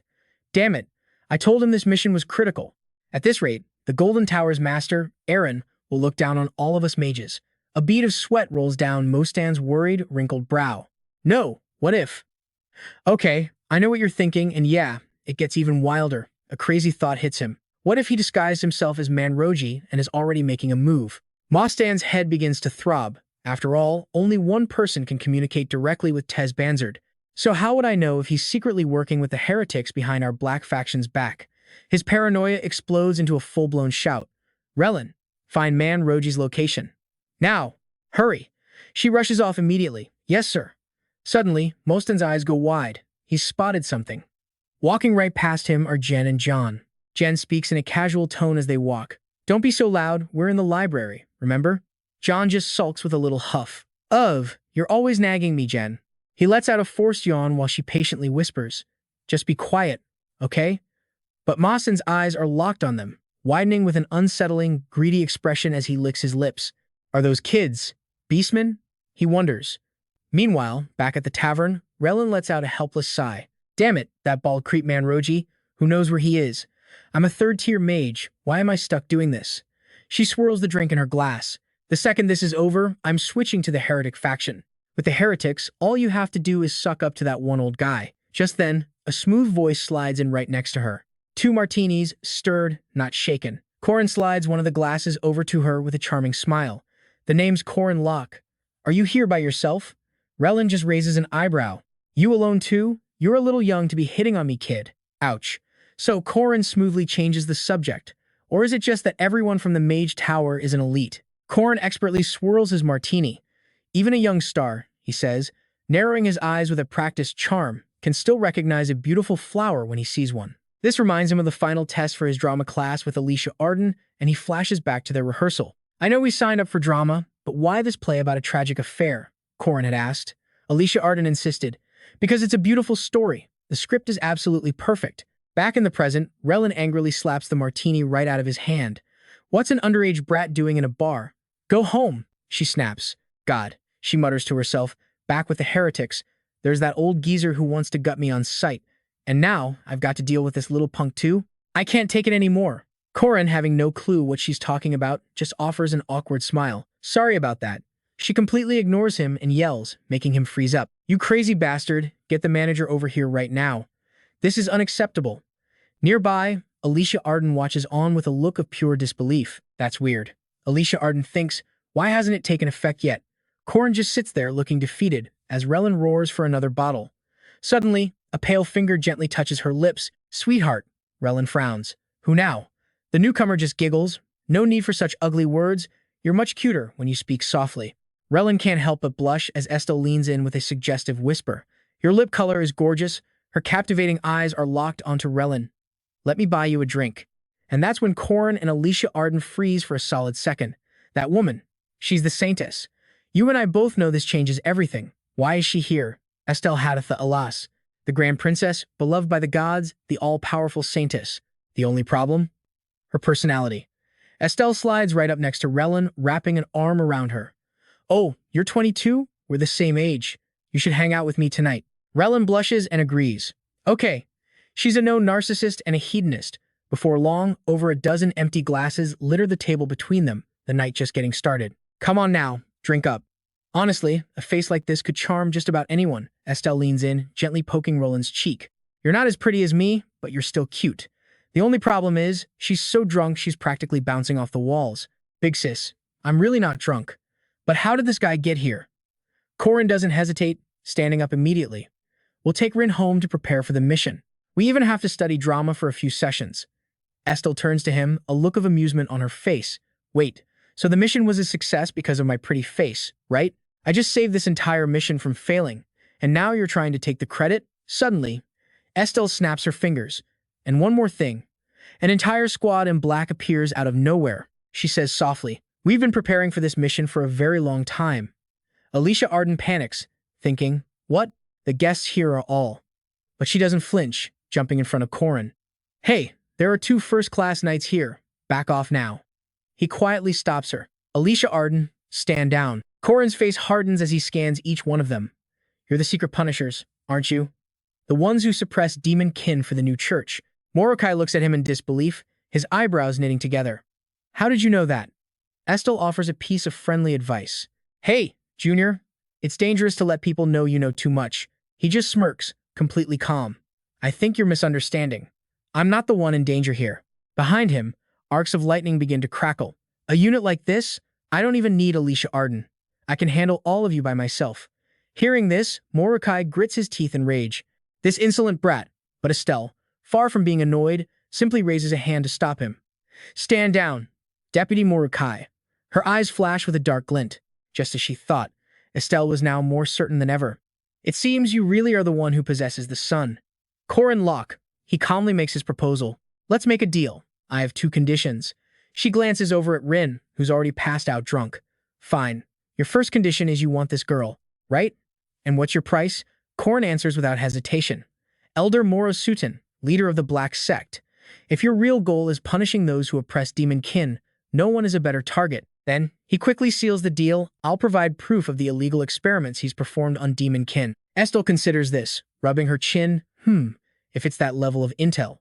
Her eyes go wide. The private land behind Antec Village's mountain, northeast. There's a wooden house there, quite close to the magic tower. You're giving out that kind of information with no strings attached? Estelle asks bluntly, what do you want? Corin's voice suddenly drops low. My goal is... Corin looks up slowly, a wild, ambitious grin spreading across his face. This time, the goal is to bring all the mages of the Black Magic Tower here. He adds, the Black Magic Tower has become a den of depraved magic. From the low-level grunts to the elder, not a single one of them is clean. Mordecai can't help but scoff. That's impossible. You think catching all of them is going to be that easy? If we leave them alone, they'll join hands with Tesbanas and sell out humanity. They are evil incarnate. Corin ignores him, focusing only on the arrangement. I've handed Elder Marusatan to you. You can take him away. I'll capture all the rest. After a few seconds of thought, Estelle finally agrees. All right, she even says it casually. Then I'll hand over the person we captured today to you. Mordecai yells, his blood boiling. Holy Maiden, she adds one more thing. Right from the first condition, I've already given you so much. Don't you feel a spark? Estelle's eyes flash darkly. And your second condition? What do you want? Corin moves a little closer. From now on, let's cooperate. As long as it's not political, I'll help the Holy Maiden. Now, I know what you're thinking. What could he possibly want in return? He emphasizes deliberately. Pray for me. Hearing this, she suddenly bursts out laughing. So you know about my ability. In an instant, Estelle's radiant smile returns. Fine. As long as my holy power allows, I'll pray for you. We're living under the same roof anyway. It's no big deal. The Holy Maiden's prayer was a powerful support buff you could only get at the end of the story. Corin warmly shakes her hand. Then, about the prayer schedule. She casually says 2 words, Big Sis. He looks at her, completely stunned. Huh. Estelle cheerfully steps closer. Call me Big Sis, little brother. For a moment, Corin is totally flustered. No, how can I call the Holy Maiden and a princess, sis? She gets even more amused and steps closer. Did you not hear me, or are you trying to argue? Estelle wraps an arm around him with a wink. Don't you think we're going to get along great, little brother? This is moving way too fast. Is this even okay? The scene shifts to when Julin returns, slamming the door shut. He nervously bites his finger. Relin is missing too, and that Manroji guy, who cares if he lives or dies? Julin fiddles with a thorny bracelet, sobbing. Relin, it's because of her that my life feels worth living again. Once she joined the dark sect, I was planning to spoil her, even prepared a slave seal for her. Who dares to touch my Rin? Just then, a voice comes from outside the door. Delivery. He yells, leave it at the door and go. A moment later, Julin opens the door to find a single stone rolling on the floor. What the hell is this? He picks it up and realizes it's suddenly glowing. A recording stone? The stone projects a large screen, showing Rin tied up and captured. Julin's face instantly turns pale. No, it can't be. Jer, on the screen, howls with delight. A beautiful young female mage. Exactly my type. I'm so damn lucky. He screams in fury. Relin. Relin shouts with all her might. Help me. This place is on the outskirts of the city. Seeing this, Julin roars. No, no, don't do it. I'm coming right now. He dashes off like an arrow. I'm coming right now. From the very beginning, my target wasn't these small fries, but the Tower Master, Golden Mage Rin. The problem is, out of the 50 new mages who entered the academy, no one knows which one is the Golden Mage. But at least I can tell who isn't. Julin practically flies to the city outskirts. He throws open the door and yells Rin. The side quest, Late Love, falling for a young girl of the Black Sect. Julin looks in agony at Relin's pathetic state. Relin, who? This is a story about the old mage Julin. He's sweating bullets. Who would do something like this? Julin vows to himself that he will save them. Before he can finish, Corin smacks him across the face with a blade. It was the same with the dark mage Manroji he caught earlier. During the side quest, while Manroji was busy gambling, Corin simply walked up and slammed his head on the table. And that right there tells you everything you need to know about our main character. This guy was caught cheating at cards, and now he's about to be interrogated. Trust me, you and I are about to watch things get incredibly wild. Julin wakes up to a world of blood-red horror. What the hell is this place? Do you have any idea who I am? He shrieks, struggling as Corin clamps his jaw shut. Torture first, questions later? That's the style. All Corin says is he needs to ask some questions. To make sure there's no lying, he props Julin's mouth open with a tool. With a maniacal laugh, Corin pours pig's blood down Julin's throat, forcing him to become a blood demon as the man screams in agony. So it takes 10 bowls of pig's blood to become a blood demon? Corin sounds bored, then looks at the result. Ugh, another zombie? The rule is simple. Blood demons turn virgins into vampires. Everyone else? They just become mindless zombies. Corin massages his temples, totally annoyed. Man, Roji was the same. Is being a virgin a sin in this world? Mari cheerfully raises her hand. I am one. I've only ever held my dad's hand. Then her voice drops to a whisper. But what about Corin? Mari's eyes flash red. So he would become a vampire? Corin just brushes her off. First, get this guy's mind back in working order. Corin studies Julin. Now that he's a servant, lying is impossible. He grabs red paint and extends the guy's terrified smile ear to ear. Then, with that horrifying grin on his face, Corin speaks. Now, my friend, tell me everything you know. Marie Donarev begins. What is your name? Julin. I'm Julin. And your plan? To capture Marie Donarev Dunalb. She presses on, her voice hard. And then, Julin is forced to reveal their true mission, to assassinate Headmaster Errol Casa. When he hesitates, she screams, Answer me now. He finally breaks down. We only know the Golden Archmage Rin, master of the Magic Tower. We were just following orders, Julin yells. He said the mission was so important, he'd be participating directly. We don't know if he's on the red team or the black team, but he's disguised as one of us. A wicked grin spreads across Corin's face. He leans in, eyes crinkling. Perfect. That's all I needed. Then he starts patting Julin's cheek. My dear Professor Julin, about those missing low-level mages. Yeah, I have all of them. Want them back? Fill a ship with gold. You have 1 week. The pats get harder. If you don't, Corin's mouth stretches into a vicious smile. I'll cut off a finger every night. And he's first. On a small screen, Elder Adam watches this, the clown's demonic laughter making his blood boil. Julin, you fool. If you weren't my disciple, I'd have tossed you aside long ago. A black-robed mage whispers, This is red team business. We shouldn't interfere. Elder Adam whirls on him, enraged. Park Sihoo, your mouth. Who gave you permission to speak, you worthless brat? Mostan calmly states that no faction can act alone. He then carefully brings up Professor Josephine, the space witch. Even if we tried to capture the vampire and the headmaster, she would simply use her space magic to help them escape. Mostan continues. Our plan was to create mass chaos during the Academy's final exams, distracting her while she was busy saving students. But that clown somehow figured it all out. He confronts Elder Adam. Fine, the black team will help. But you're not planning to share the gold, are you? Elder Adam's glare is pure ice. Correct. The Magic Tower doesn't negotiate with clowns. Now let's just pause here. You and I both know that's a huge mistake. And how do we catch him? Elder Adam demands. Mostan lays out the plan, surveillance. Our inside agent just enrolled in the academy. Perfect timing. Elder Adam realizes. That's right. The image of Miriam appears in both their minds. With her help, they'll uncover the clown's true identity. Princess Mirwam, the second princess. She saw Corin's clown disguise in the hunting grounds. The sight of him walking out of fire is burned into her memory. Since the Magic Tower is Mirwam's biggest sponsor, of course she'll expose Corin's identity and work with them. This means the Magic Tower's target will shift from Marie Donarev and the headmaster directly onto Corin. All eyes are on him now. They'll plant agents in the special dorm to capture him, and that's exactly when he'll wipe them all out, catching them in a pincer attack. This is his plan A. But on screen, Corin's laughter sounds distorted. Mirwam stares, then mutters, "Good heavens, what is that?" Mostan, standing nearby, is practically vibrating with excitement. You recognize him, don't you? But she just replies coldly, "I have no idea. Do clowns like this even exist?" Elder Ad is completely floored. Is that so? The next day, Corin is equally stunned. What? He asks his informant. Jin Mustali, again. Princess Mirwam didn't say a single word about me? Jin slowly nods. That's right, senior. Corin is baffled. But why? Jin Mustali just looks confused. I don't know either.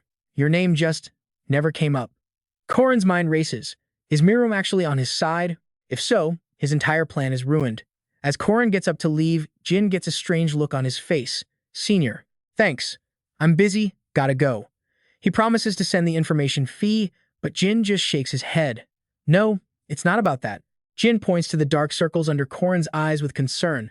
I think you need some rest. Are you okay? Corin just forces a smile. Never better. Corin walks out of the shop.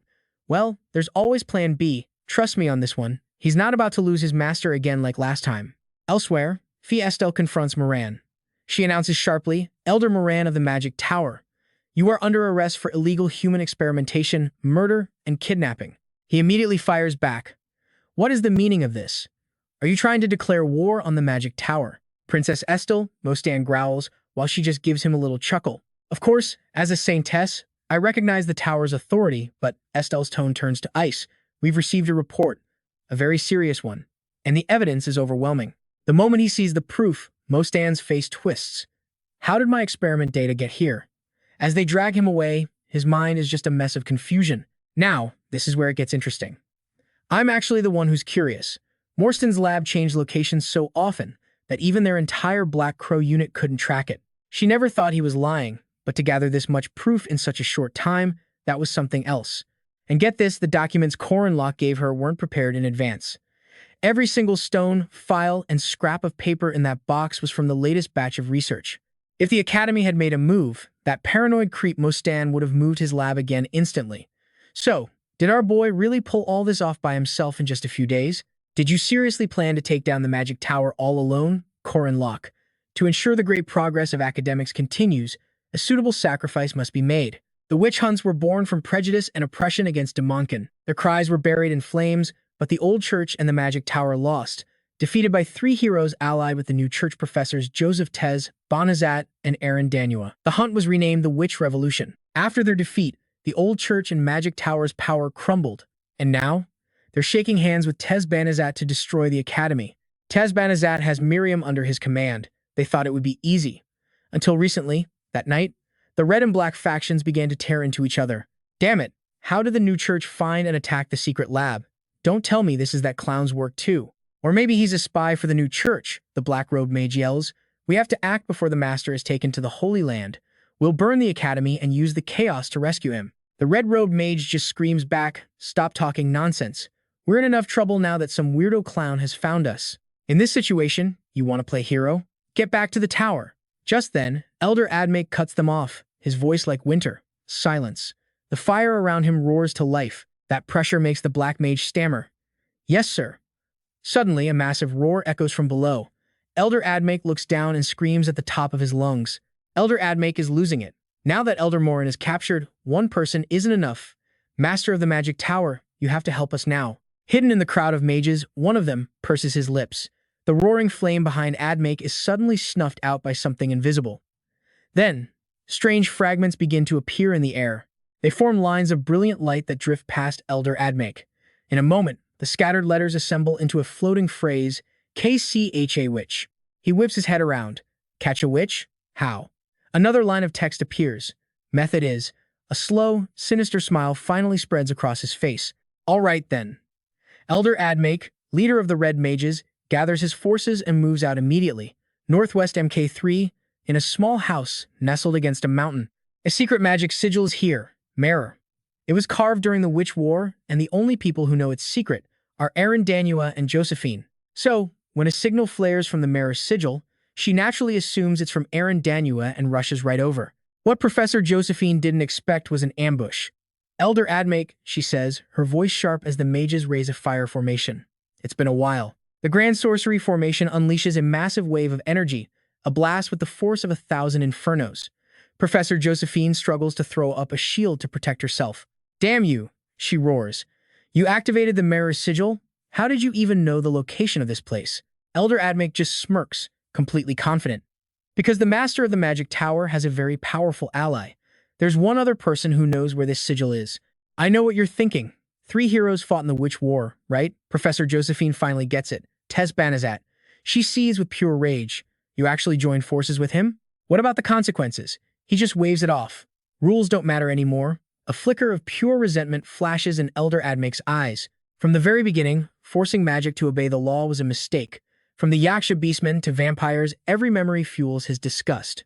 Protecting animal-like test subjects for the sake of human rights or ethics is just inefficient. Not to mention letting common criminals in and teaching them magic. You and your academy do nothing but hold back the advancement of magic. Hearing this, she absolutely snaps. Do you have any idea? Professor Josephine screams, her fury boiling over. You people haven't changed one bit. First, it was the demon race, then the demonkin. She can never forget the days she spent staring at the world through cold iron bars. And then, the witches. You always hated and hunted anyone who dared to oppose you or use magic. The more she speaks, the deeper her resentment burns.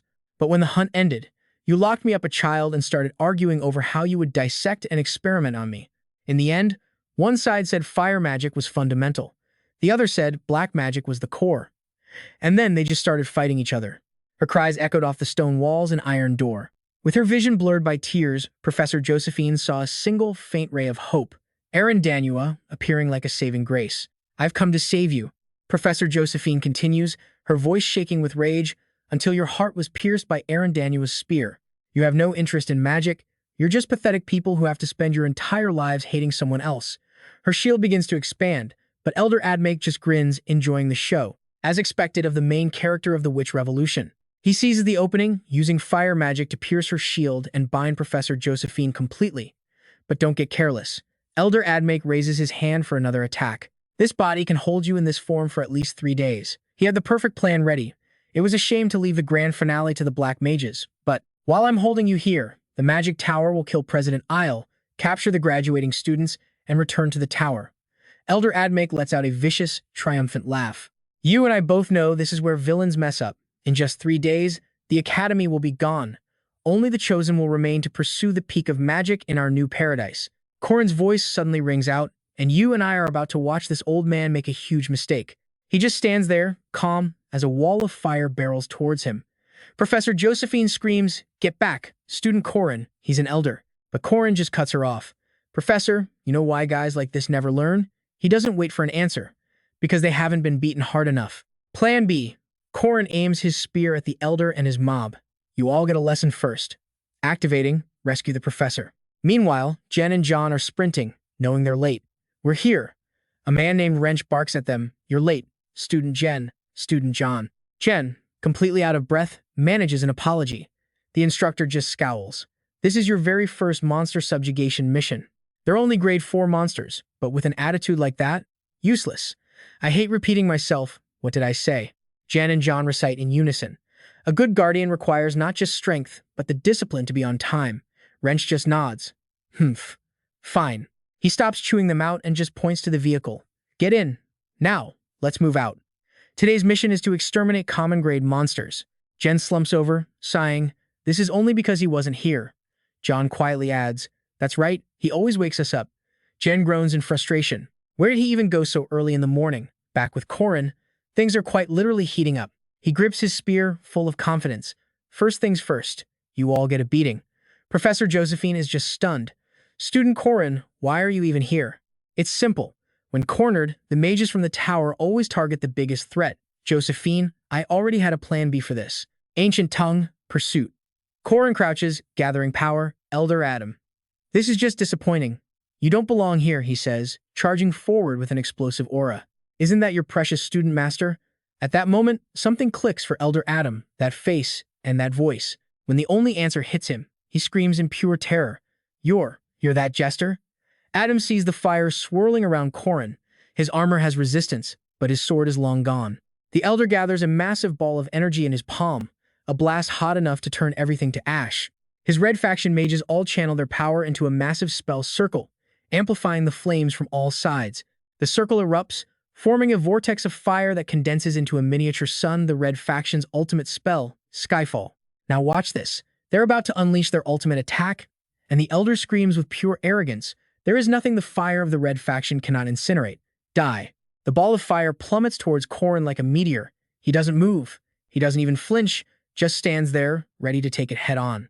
A calm, contemptuous smirk spreads across his face as the inferno washes over him.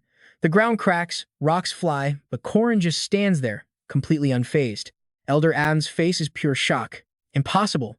Then, Corin calmly walks out of the flames, wearing that same chilling smile. That's not just fire resistance. Corin is standing in the aftermath without a single burn, and the horrifying truth dawns on the Elder. It's a counter, an absolute domination. And this is where we see just how broken our main character is. An Elder, you say? Corin raises his spear. If fire is your weapon, you were never my opponent. The technique he's about to use is called Clausulus, solar convergence. Normally, he shouldn't be able to pull this off on his own, but using the insane heat from their own attack, it's almost easy. Without hesitation, he unleashes his power. Clausulus, embodiment of the Sunday. In an instant, a blast of pure light erases the entire sky. The Elder and his mages are vaporized, frozen like statues as the light consumes them. Unbelievable. As the smoke and dust settle, the devastation is revealed. Corin just rests his spear on the ground, taking it all in. Charred corpses are strewn everywhere. Corin stands in the center of the crater. Professor Josephine can only whisper, absolutely incredible. Corin admits the Elder was a strong opponent. Well, he was one of Danian's 4 great treasures. The professor just shakes her head. No. I was talking about you, Corin Loch. Your solar affinity is the ultimate counter to both the red faction's fire and the black faction's monsters. Josephine looks at him, trying to figure him out. This whole incident. You planned for this, didn't you? He just meets her gaze. This kid, Corin Loch, was just full of strange mysteries. Being wary of him was the logical choice. But she then remembers why he enrolled in the academy in the first place, to protect the world. In the end, she chooses to trust him. This boy, shouldering such a massive burden, suddenly reminds her of a legendary hero. She puts his arm around her shoulder, helping him up. I'll help you, she says, without a hint of doubt. What's the next step? So what do you and I take from this? Our boy isn't just powerful, he's playing chess while everyone else is playing checkers. The next target is Senior, Marie Dunarev, he says. I've already set the stage. The Magic Tower mages had 2 objectives. 1, assassinate the headmaster, and 2, capture a student named Marie Dunarev. My original plan was to make myself the target instead of her, Corin thinks, but Princess Miriam's support complicated things. He stays cool. Whatever. I have a plan B. It's the grand opening of the Dunulf shopping district, and the place is packed. Everything is going exactly according to his plan. While Corin was dealing with the mages, Marie Dunarev was playing her part perfectly, all smiles. Don't worry, I'll leave the arrangements to you. She makes a point of being seen at all the big events, slowly moving from crowded spots to more secluded areas, luring them into the perfect trap. But she gets a weird feeling. They're not here yet, too many eyes. Marie Dunarev scans the area, they must be playing it safe. If there's no ambush, I'll just head for my carriage. She steps out of a dark alley onto the main road. If they make a move, it'll be right here. Marie Dunarev eyes the long line of carriages, just like Corin said. If they grab me here, they can use one of these for a quick getaway. Full of confidence, she steps forward. Trust me, this ambush is perfectly set. 2 figures emerge opposite Marie Dunarev, their auras dark.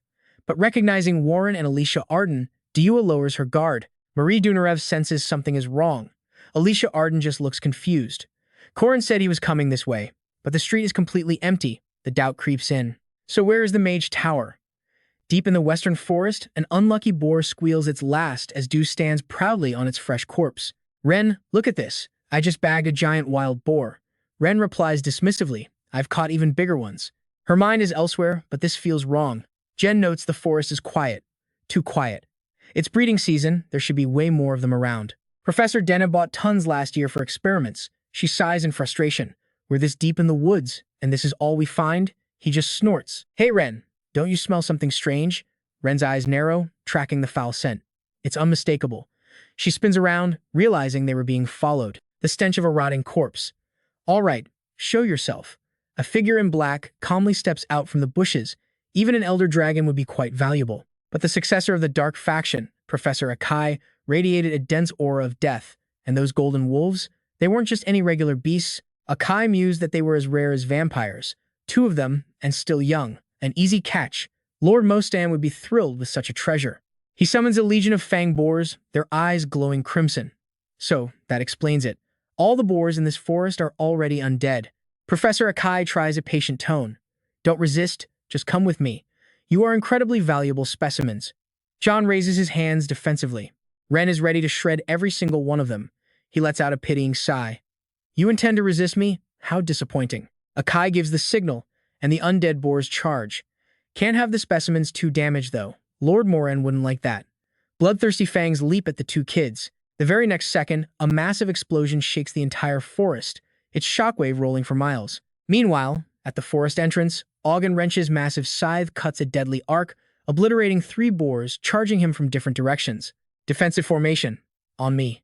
Fight back to back, protect each other. Fang boars are a mutated species that needs culling every year, and this level 4 horde is relentless. He curses as he cuts them down. I bring students here for a hunt, and you think I'll let them die? Augen Wrenche glares at the dark mages with absolute fury. You filthy dark mages, you are not allowed to harm Academy students. It's a serious violation of the treaty. A dark mage replies, his voice cold and uncaring. We don't care about you or the students. Don't resist, and you won't get hurt. He stops. Then who is your target? The dark mage answers bluntly, those monster wolves. Augen Wrenche growls in frustration. Damn it, I hate repeating myself. He grits his teeth. They're still just kids. Jen and John are alone against the level B boars. Augen Wrench's voice turns grim. But you and I both know what's coming. The 2 kids are like blurs, slashing through boars with star-like claws. They are growing. Rapidly. In this form, John's blood-soaked hands radiate power. Wrenche defends them to the end, whether they're demons or beasts, if they learn and grow at this academy. Wrenche swings his scythe, then they are my students. The dark mage points aggressively. You dare defy the mage tower? He just laughs coldly. Defy you? Augen Wrenche raises his scythe, now crackling with dark magic. You came after my students first. He roars, his face a mask of fury. You started this? We cut to the special dormitory. Corin calls out, Senior Marie Dunarev. Marie Dunarev is also frantically searching for him. Corin, she calls out, worried. I did exactly what you told me, Corin, but there was no ambush. Corin rubs his chin, thinking, don't tell me Rick already figured it out. Their plan was to attack Josephine, Marie Dunarev, and President Errol at once. Red and black factions working together, so he laid a trap. Now, 30 fiend mages are gone. Corin went to help Professor Josephine. He caught the red faction guys, but they vanished. Suddenly, Miriam pushes open a door. Are you wondering where the Mage Tower's mages went? She appears like a phantom, but startles no one. Miriam raises an eyebrow with a smirk. Corin is shocked. Princess Miriam. Back in the forest, Professor Akai is stunned to see the remains of his boar army. He congratulates himself on his taste. Indeed, the golden wolves truly are as valuable as elder vampires. Several dark mages chant in unison, their faces hidden by shadows. We have mastered death itself, fusing corpses with dark magic to forge a monster. Akai raises his head, summoning the monstrosity. How can wild beasts fight sorcery? John steps forward protectively. Ren stares at the dark magic. I know, she yells, just as the monster lunges. Run! In a flash, it streaks past, sending them both tumbling to the ground. Ren and John hit the ground hard. They struggle to sit up, gasping for air. The monster looks around, confused. What just happened? What is this insane power? From his corner, he's also sweating. Surprise? A beast like you wouldn't get it. This is the pinnacle of life magic. Ren and John decide on a pincer attack. They land 2 freezing cold slashes. I have studied life's essence to increase the density of a creature's muscles. If you calculate the muscle density of individuals and precisely control every single fiber, John grinds his teeth. The blow was useless. Its strength and endurance are monstrous. He stares at the 3 faint claw marks on its neck. Not even a scratch? John warns her. It's fast and strong. Jen's focus doesn't waver. I know. They decide to charge again, remembering a lesson from Corin. There are people at the academy faster than me, and 2 who are stronger. Corin grins, But in a fight, I always win. They'd asked him back then, how? Corin had answered, first. John sprints up the monster's arm, his eyes gleaming with a fierce intelligence. Trust me, the real fight starts now. John leaps up, slamming a fist into the monster's shoulder, a perfect feint to draw its attention. He yells down, Ren, now. Corin's advice rings in her head. Attack the weak point. Ren dives for its leg, sinking her claws in. If claws don't work, use your teeth. No hesitation. She just needs to hold on, keep doing damage. Ren clamps down hard, tearing at the monster's ankle. It can't fight back, letting out a piercing shriek of pain. The second Ren lets go, the monster collapses in defeat. Yes. She grins, looking up at the sky. It's finally over. This is perfect. Then Ren suddenly coughs up a mouthful of blood. She reverts to her beast form, clutching her throat, unable to scream. What the hell is this? John panics, scrambling toward her. Ren. The monster lurches back to its feet, cutting them off. Its razor-sharp claws flash through the air. It impales Ren's body while she's at her most helpless. And right here, this is where everything goes horribly wrong. Watch. John screams in despair, while Professor isekai'd just strokes his chin with a sinister smirk. You foolish beasts. Chimera flesh is pure poison. But then he realizes his mistake. Idiots, biting it without knowing anything. Wait, if it kills him before the experiment, then what's the point? John's voice drops to a low growl, his rage about to explode. Park Sihoo up. His entire body erupts in flames as he throws a punch loaded with pure hatred. But the monster blocks it effortlessly before it can even reach Professor isekai'd. The professor panics, shouting at his creation. Wait, don't kill him. Capture him alive for me. Losing a leg is fine. That bond between the wolf siblings, a deep reliance on each other. The monster roars wildly, but John absolutely refuses to lose. If one of them falls, the other will. John unleashes his claws, carving herringbone patterns into the monster's flesh. His attacks are a lightning-fast web of strikes, sending sprays of blood everywhere. The monster's endurance finally hits its limit against these vicious moves. Professor isekai'd's eyes go wide, witnessing this sudden, shocking failure. And just when you think he's done for, check this out. John's flames suddenly shift, turning pitch black as his rage consumes him. His agony fuels the fire of vengeance. I'll kill you. He snarls, I'll kill every last one of you. Professor isekai'd immediately changes his orders. Kill him. Forget the experiment. Just kill him now. The dark mages instantly start forming a magic circle to counter him. Yes, Professor isekai'd. John doesn't even care. He just plows straight through. A whirlwind of claws and death. Blood arcs through the air. isekai'd scrambles backward in absolute terror. No way, my finest creation. John launches a final attack, aiming to finish the professor for good. Die. But then, a figure drops from the sky, landing between them. Corin. He appears just in time to block the fatal blow. Corin. John wails in anguish. Ren is dead. Why are you only here now? You should have been here sooner. The wolf siblings live for each other. John pounds his own chest in helpless fury. Why is it that when one dies, the other goes berserk and loses all reason? Corin plants his spear in the ground for support and pulls John into a hug. I'm sorry. I was late, wasn't I? Corin says, trying to calm him. John, Ren is still alive. Nearby, Marie Dunarev is feeding Ren a healing potion. The wound is severe. If they had been a moment later, she would have been lost for good. Ren weakly whispers his name. Her condition is stabilized. She's out of danger, just unconscious. It's okay now. John breaks down, sobbing on Corin's shoulder. Corin just keeps reassuring him. Yeah, it's okay. His eyes are distant, his gaze cold. Flashback to when Miruam came to warn Corin. The magic tower is hunting the werewolves. He was a little confused. Why are you telling me this? Princess Miruam is backed by the magic tower. There's no way she'd just willingly expose her mage's location. She just gives him a mysterious smile. I just gave up something very important. There won't be a next time. Corin doesn't say goodbye. I guess I owe you one. Miruam whispers back, I know. She turns away with a calculating look. You will definitely pay that debt. He then grabs his spear and heads off to deal with the chaos at the forest entrance. Black faction, red faction, doesn't matter. Get in line and sit down. Now. Yeah, bow your heads lower. Who told you to look up? Aeon Renshi lets out a sigh of relief. Luckily, no first-year students were seriously injured. Corin expresses his gratitude. It's all thanks to Professor Ahan protecting us. But the professor shakes his head. No, it wasn't my doing. Ahan Renshi looks over his talented students. The gear on this year's freshmen is way better than last year's class. Thanks to their expensive magic stone equipment, they were able to protect themselves. He adds softly, a certain senior.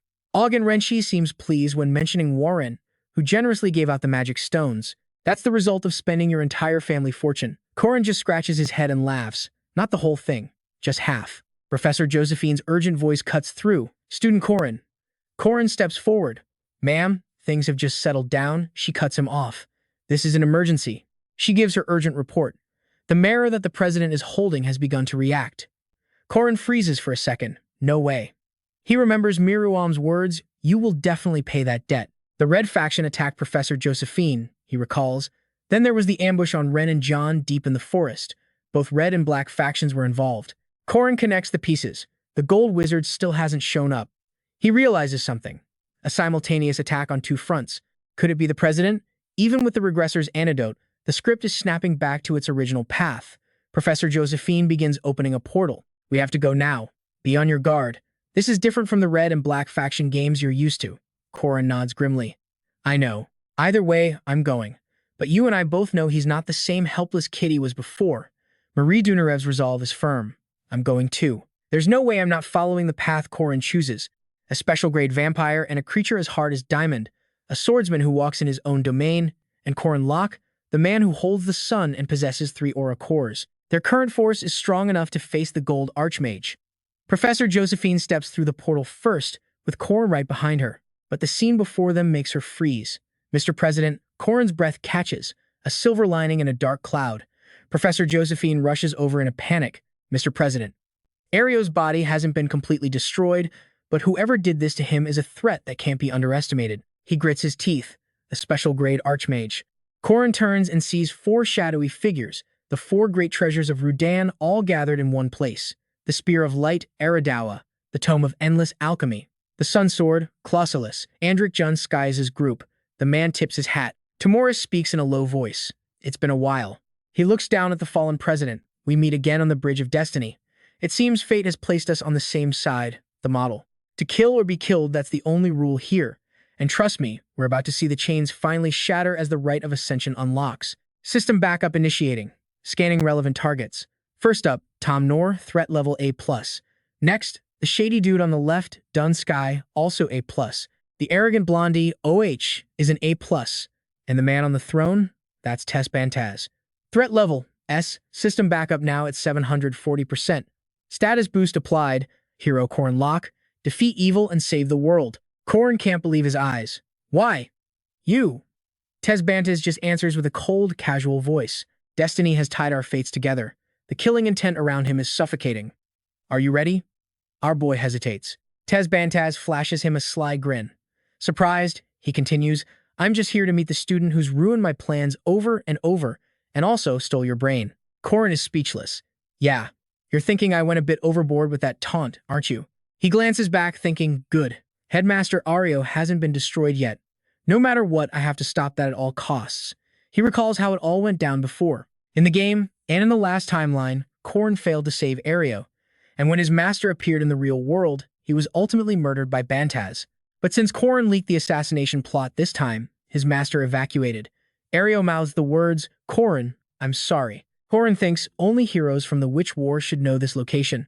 He pictures Bantaz's smug face, never expecting the man himself would actually show up. Corin sighs. Well, this wasn't part of the plan.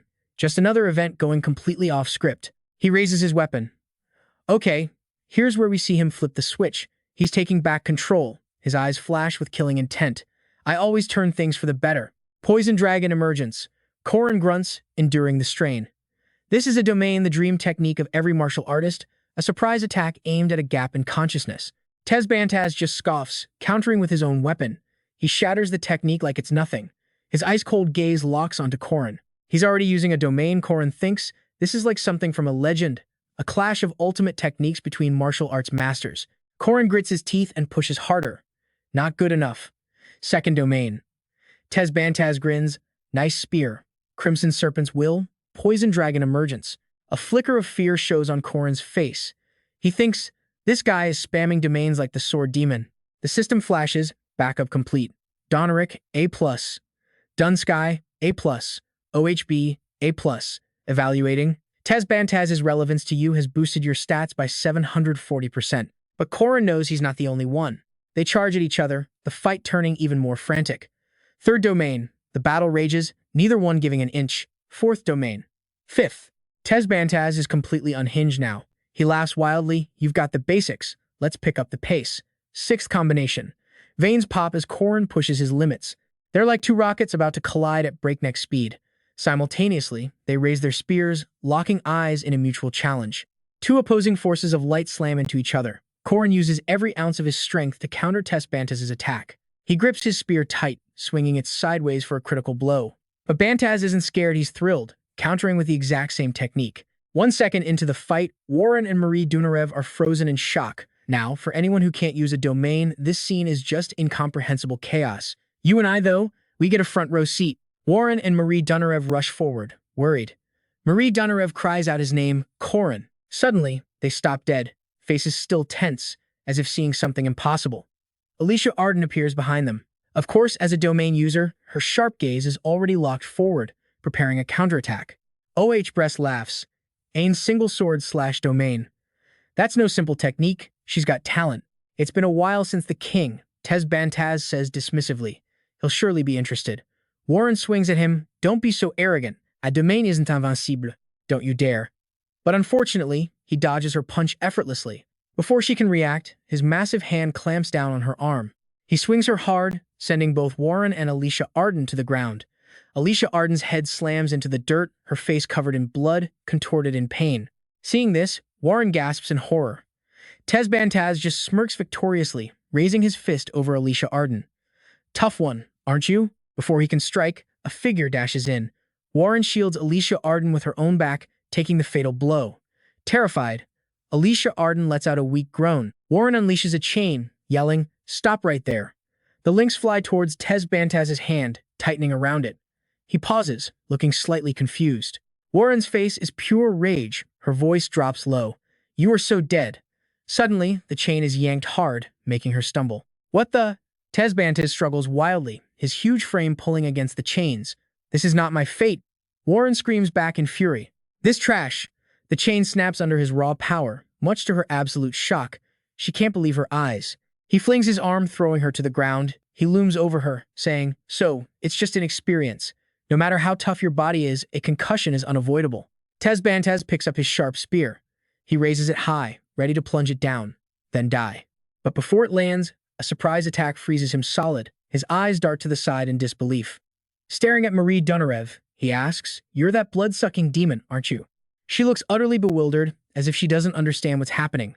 Marie Dunarev screams, summoning a monster as Bantaz struggles, breaking free from the ice. He picks up his spear, a crazed look on his face. One of the 4 treasures of Daenin, the holy spear, Manhwa. It moves on its own. It pierces everything. It never misses. It is guaranteed to hit its target. He launches the spear. Instantly, it flies through the monster, straight for Marie Dunarev's face as she lets out a terrified scream. She squeezes her eyes shut, accepting her fate. Suddenly, a powerful voice shouts, "Block it now." Instantly, a glowing portal opens and the spear flies right into it. The portal shrinks and vanishes. Bantaz just smirks. "Oh, you threw the holy spear into another dimension? Only one person could be responsible for this." He stared right at Josephine, a cold smirk on his face. "My old friend, Josephine. Aren't you a little late to the party?" She screamed back at him, "Park Sihoo, your mouth, you traitor. And it wasn't me. You and I are about to see her go all out." Close Solas, the absolute limit of her current power. A sun manifested from magic, amplified by 740%. He glanced back at her. Even without a direct hit to the heart, it's a fatal blow. Yet she's healing at an abnormal rate. If that's the case, then this isn't your own pure power anymore. His expression was dangerously calm. Is this a geese? Perhaps she made a vow that directly opposes mine. But materializing a sun of that magnitude, that's far beyond your capabilities. Josephine screamed that she could handle it, if only for a moment. A multi-layered spatial teleportation spell activated. OBR, watching the show, scoffed. Running away? How pathetic. Dun Sky just laughed coldly. You thought I was just going to stand here and watch? Suddenly, a brilliant light blinded them all. Corin appeared, yelling, "Everyone, now!" Immediately, they scrambled into the blue circle. Josephine urged, "Hurry up!" Corin's hair shifted from pure white back to black. He stepped into the portal with a smug, knowing smile. "See you later." On the other side, Bantaz's man roared in fury. "You bastard!" The ring of blue light shrank and vanished. As Dunsky recovered, he wondered aloud, will it still hit? He then answered with a chilling laugh, No. My spear always finds its target. Mari was now deeply worried for Corin. Banazat's voice echoed. The spear is heading for the target I aimed at from the very beginning. Seeing the spear, Corin moved to shield her. Senior Marie Dunarev, one incarnation and one more regression. Before the spear could land, a hand shoved Corin hard out of the way. The weapon flew past, piercing straight through Errol's body. He had always thought he could change the script, twist it towards a better ending. But seeing Errol in agony, still forcing a smile, Corin let out a scream. Headmaster, he panicked, rushing forward to grab Errol's hand. He was so close, almost there. But it was too late. Errol completely disappeared, leaving only a faint flicker of light that quickly died out. Corin froze on the spot, his face a mask of disbelief. In the end, he couldn't change a single damn thing. The first beings to walk this land were titans, just like in any other grand epic. But their era also came to an end. And from their remains, true life was born. The sun, the light, the earth, the sea, and the entities that represented them all, the Danan. That's what the people of this world called their gods. They built a paradise, a perfect era of peace that lasted for centuries. The age of the Danan was considered the absolute peak of civilization, but as time passed, a new guest arrived in their paradise, a small and fragile species. And yet, thanks to a burning ambition and endless curiosity, they earned the love of the Danan. Their name was Goen, what we now call humanity. The Danan gifted them civilization and magic, and humanity's world flourished beyond measure. Before anyone knew it, their numbers grew to an unbelievable scale. But humanity didn't stop there. They cut down the sacred forests of the elves and eventually seized this land from the Danan. Individually, they were no match. But the sheer number of humans was overwhelming, outnumbering the Danan 100 to 1. And so, the age of the gods ended, killed by the very race they had nurtured. But even until the very end, the Danan held on to their hope for a world where humanity could coexist. And the last remaining Danan in that paradise froze herself in that eternal place. That person is her. The Danan of justice, Arandanua, the last of her kind who guided humanity down a righteous path. My disciples all left their names in history as heroes of this world, but she always carried a deep loneliness, being the last one left. So she relentlessly searched for relics and wonders left by her ancestors. Glorious. Finally, she discovered another Danan, still sealed away Banazat. The child soothed her long-standing loneliness, becoming her happiness. So she gave him all her love, her spear arts, and her precious treasures. She loved that child as her own son, as a comrade, as a lover. What she didn't realize was why two Danan still existed in this world. The Danan who wished for humanity to live in harmony had left behind the Danan of justice, while the Danan who wished for humanity's total extinction had left behind the Danan of vengeance, the advent of heaven. When the Danan of vengeance learned the history of this world and his true identity, he sought to destroy all of mankind to rebuild a paradise for the gods. So 80 years ago, Arandanua recounted, we stopped the advent of heaven and punished the traitor, Banazat.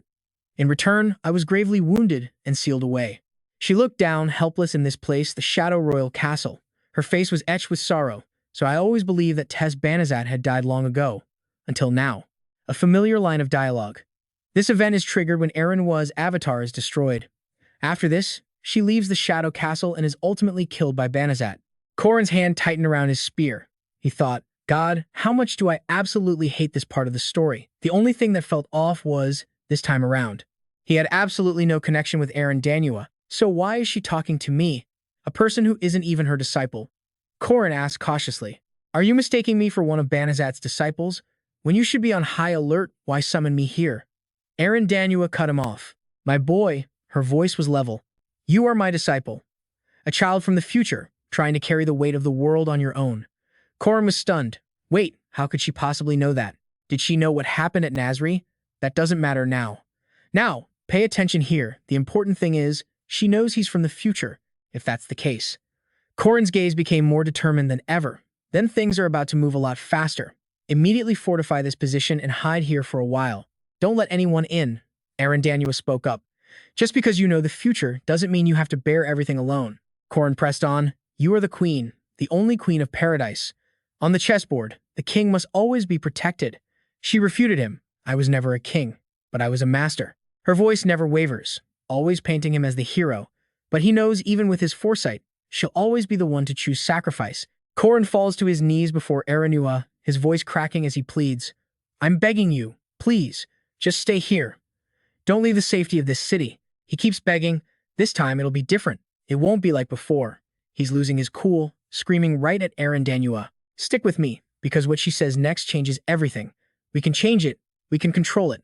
We just have to prepare and rewrite history, just like I've done until now. She gently touches his face, and he just freezes. Then she pulls him into an embrace. We found each other again like this. We've reunited. We've cherished this moment. But we can't deny fate. Just like the Aaron Yua from 3 years ago, and just like the future me did, my present self will believe in and support you. She continues, I will protect you. That's my duty and my choice. Corin's eyes go wide, completely unable to believe it. So even after knowing everything, in the end, nothing changes at all? A few days later, at a training ground, Corin is pushing himself like a madman when a voice cuts in. Glad to see you're holding up. It's Lack, casually munching on some popcorn. Well, that's the first time I've ever seen Corin that miserable, the kid adds. I mean, during the director's funeral when he gave the speech, he looked worryingly broken. I was worried he wasn't okay, the kid sighs softly. But to bounce back after just one day and train this hard, he's a real monster. Jir looks puzzled. Hey, have you noticed all the girls around Corin end up miserable too? Senior Mary went back south, and Alicia Arden is in the hospital. He glances over at Warren, the only one who seems to have her head on straight.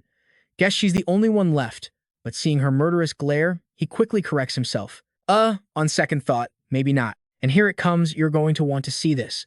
Warren marches over and grabs Corin's arm, which is bleeding from the intense training. He looks at her, confused.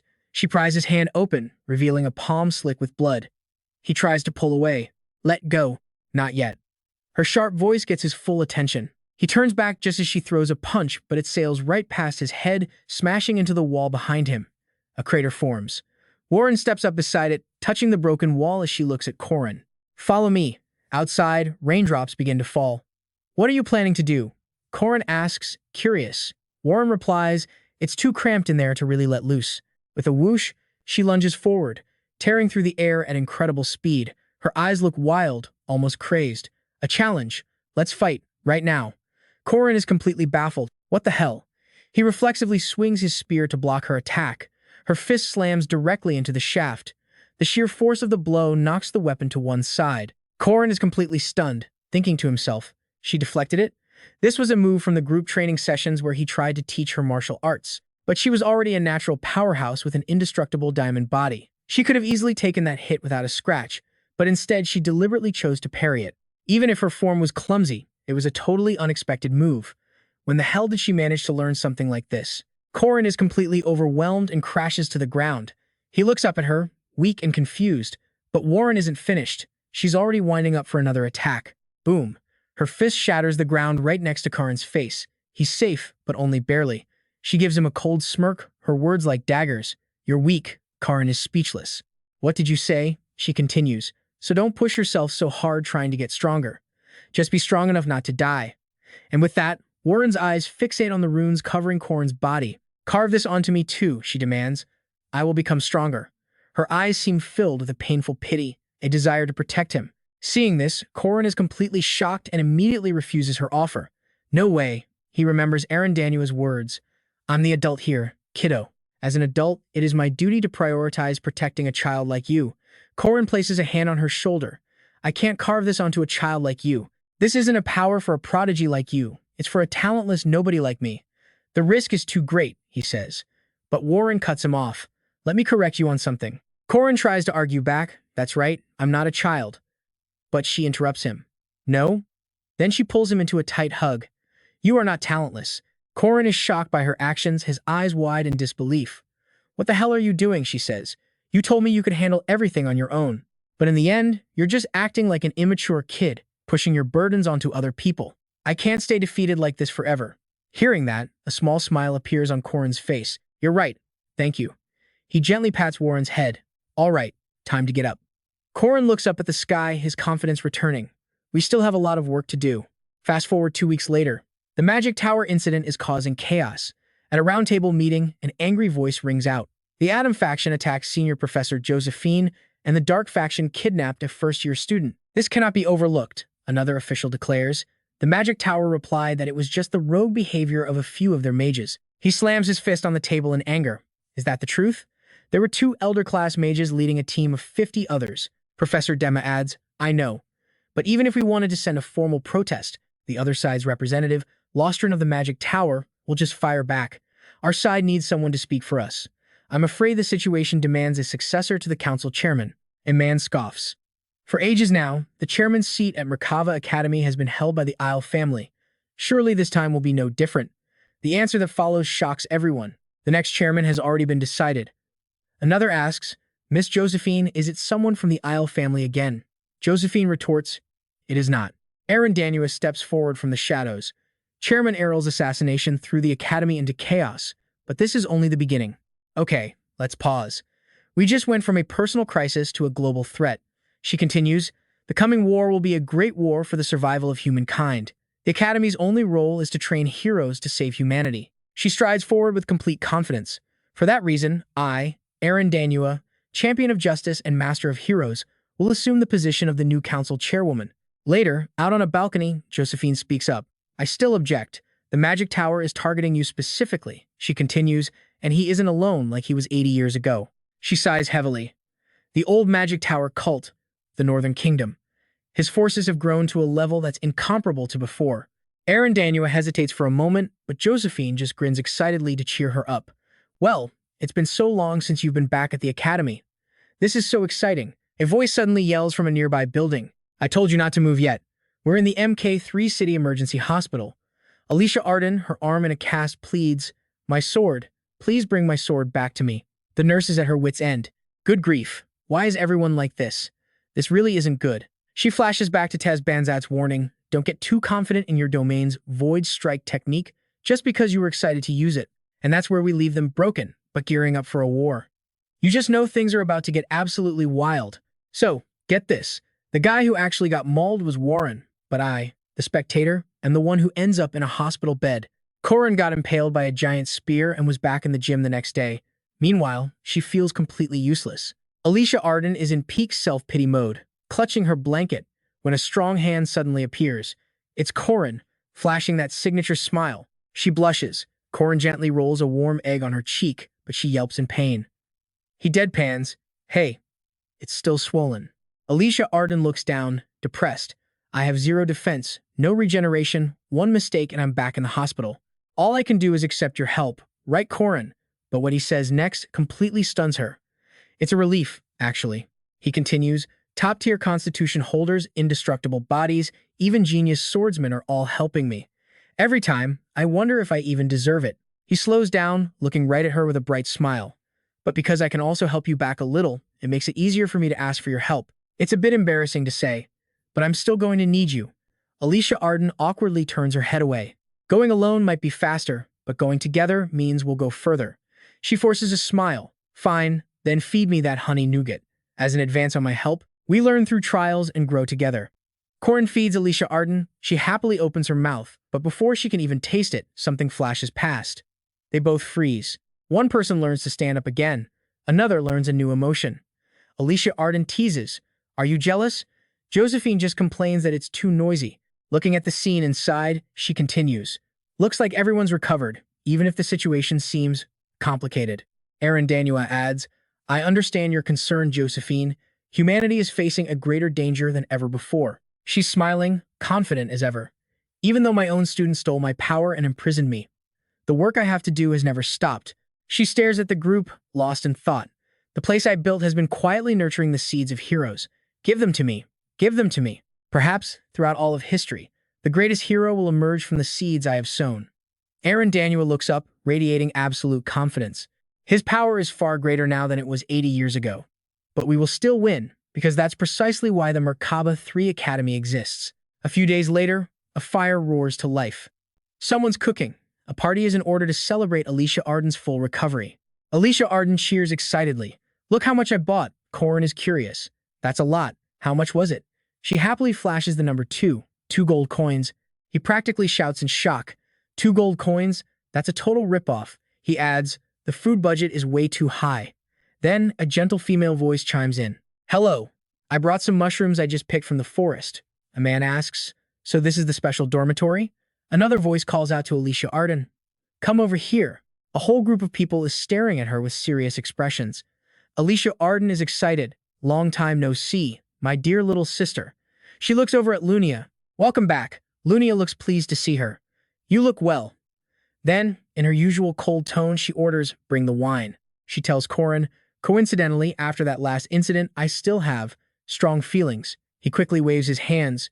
You'll have to pay interest on that debt. He yells, fine, food is okay too. Bring out the food, everyone. An extravagant feast is laid out on the table. Everyone is amazed. This technique, the sashimi, is absolutely perfect. Alicia Arden gets shy hearing the praise. Is this fresh fish, prepared by Alicia Arden to preserve its high-quality flavor? The excited chatter continues. Next up are Warren's dishes, made with his incredibly refined fire control. Great skill, people murmur. This is top-class cuisine. La fake laughs, so delicious. Corin, you're so lucky, having two amazing cooks by your side. Jer gets curious. So, which one do you think is better? He looks straight at Corin. Corin hesitates. Well, I. Suddenly he freezes, seeing something terrifying. Behind him are two pairs of eyes, staring daggers at him. Okay, I know what you're thinking, and yeah, it's just as bad as it looks. One wrong move here, and he might be the main course. Suddenly, a voice from the distance saves the day. What do I do? Is there any way out? He thinks. Just then, Joe and Jen walk over. I couldn't come empty-handed, so I bought this. Would you like some? Corin runs over and hugs him. Thank you.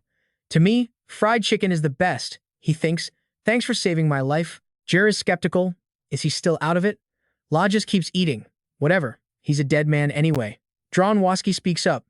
The food is good, but now I'd like to talk business. Lunia agrees. Surely we didn't gather all these people just to celebrate a hospital discharge, right? Corin turns serious. Yes. Let's get straight to the point. He clears his throat. The reason I've gathered you all here today is to announce the next objective for us, the Corin Guardians. He shares everything he can about the Guild Master's assassination, the Bantaz Force, and their ultimate goal, the advent of the demon god. Bantaz's ambition is to wipe everything off this land and build a new world of the gods. At first, the mood is pure disbelief. But as the story gets more detailed, the atmosphere turns serious, especially when he reveals the old cult and the magic tower have sided with Bantaz and that the new pope is secretly a heretic. A few of the more devout followers snap. One slams the table and stands up. What? Impossible! Lunia cuts him off. Enough. This is a man who knows how to tell an interesting joke.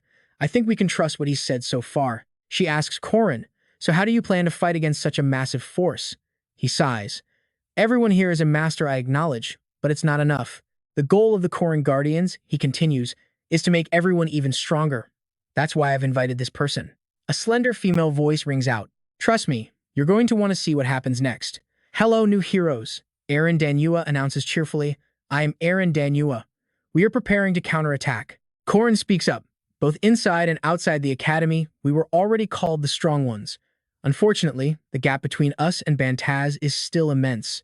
As it stands, his Corin Guardians are outmatched in every way: weapons, forces, and raw power. Their opponent has already mastered the magic armor, the Stone of Fate, and the legendary Spear of Light. The simplest way to close that power gap is to find a weapon of the same tier. Corin's eyes turn razor sharp, and for that,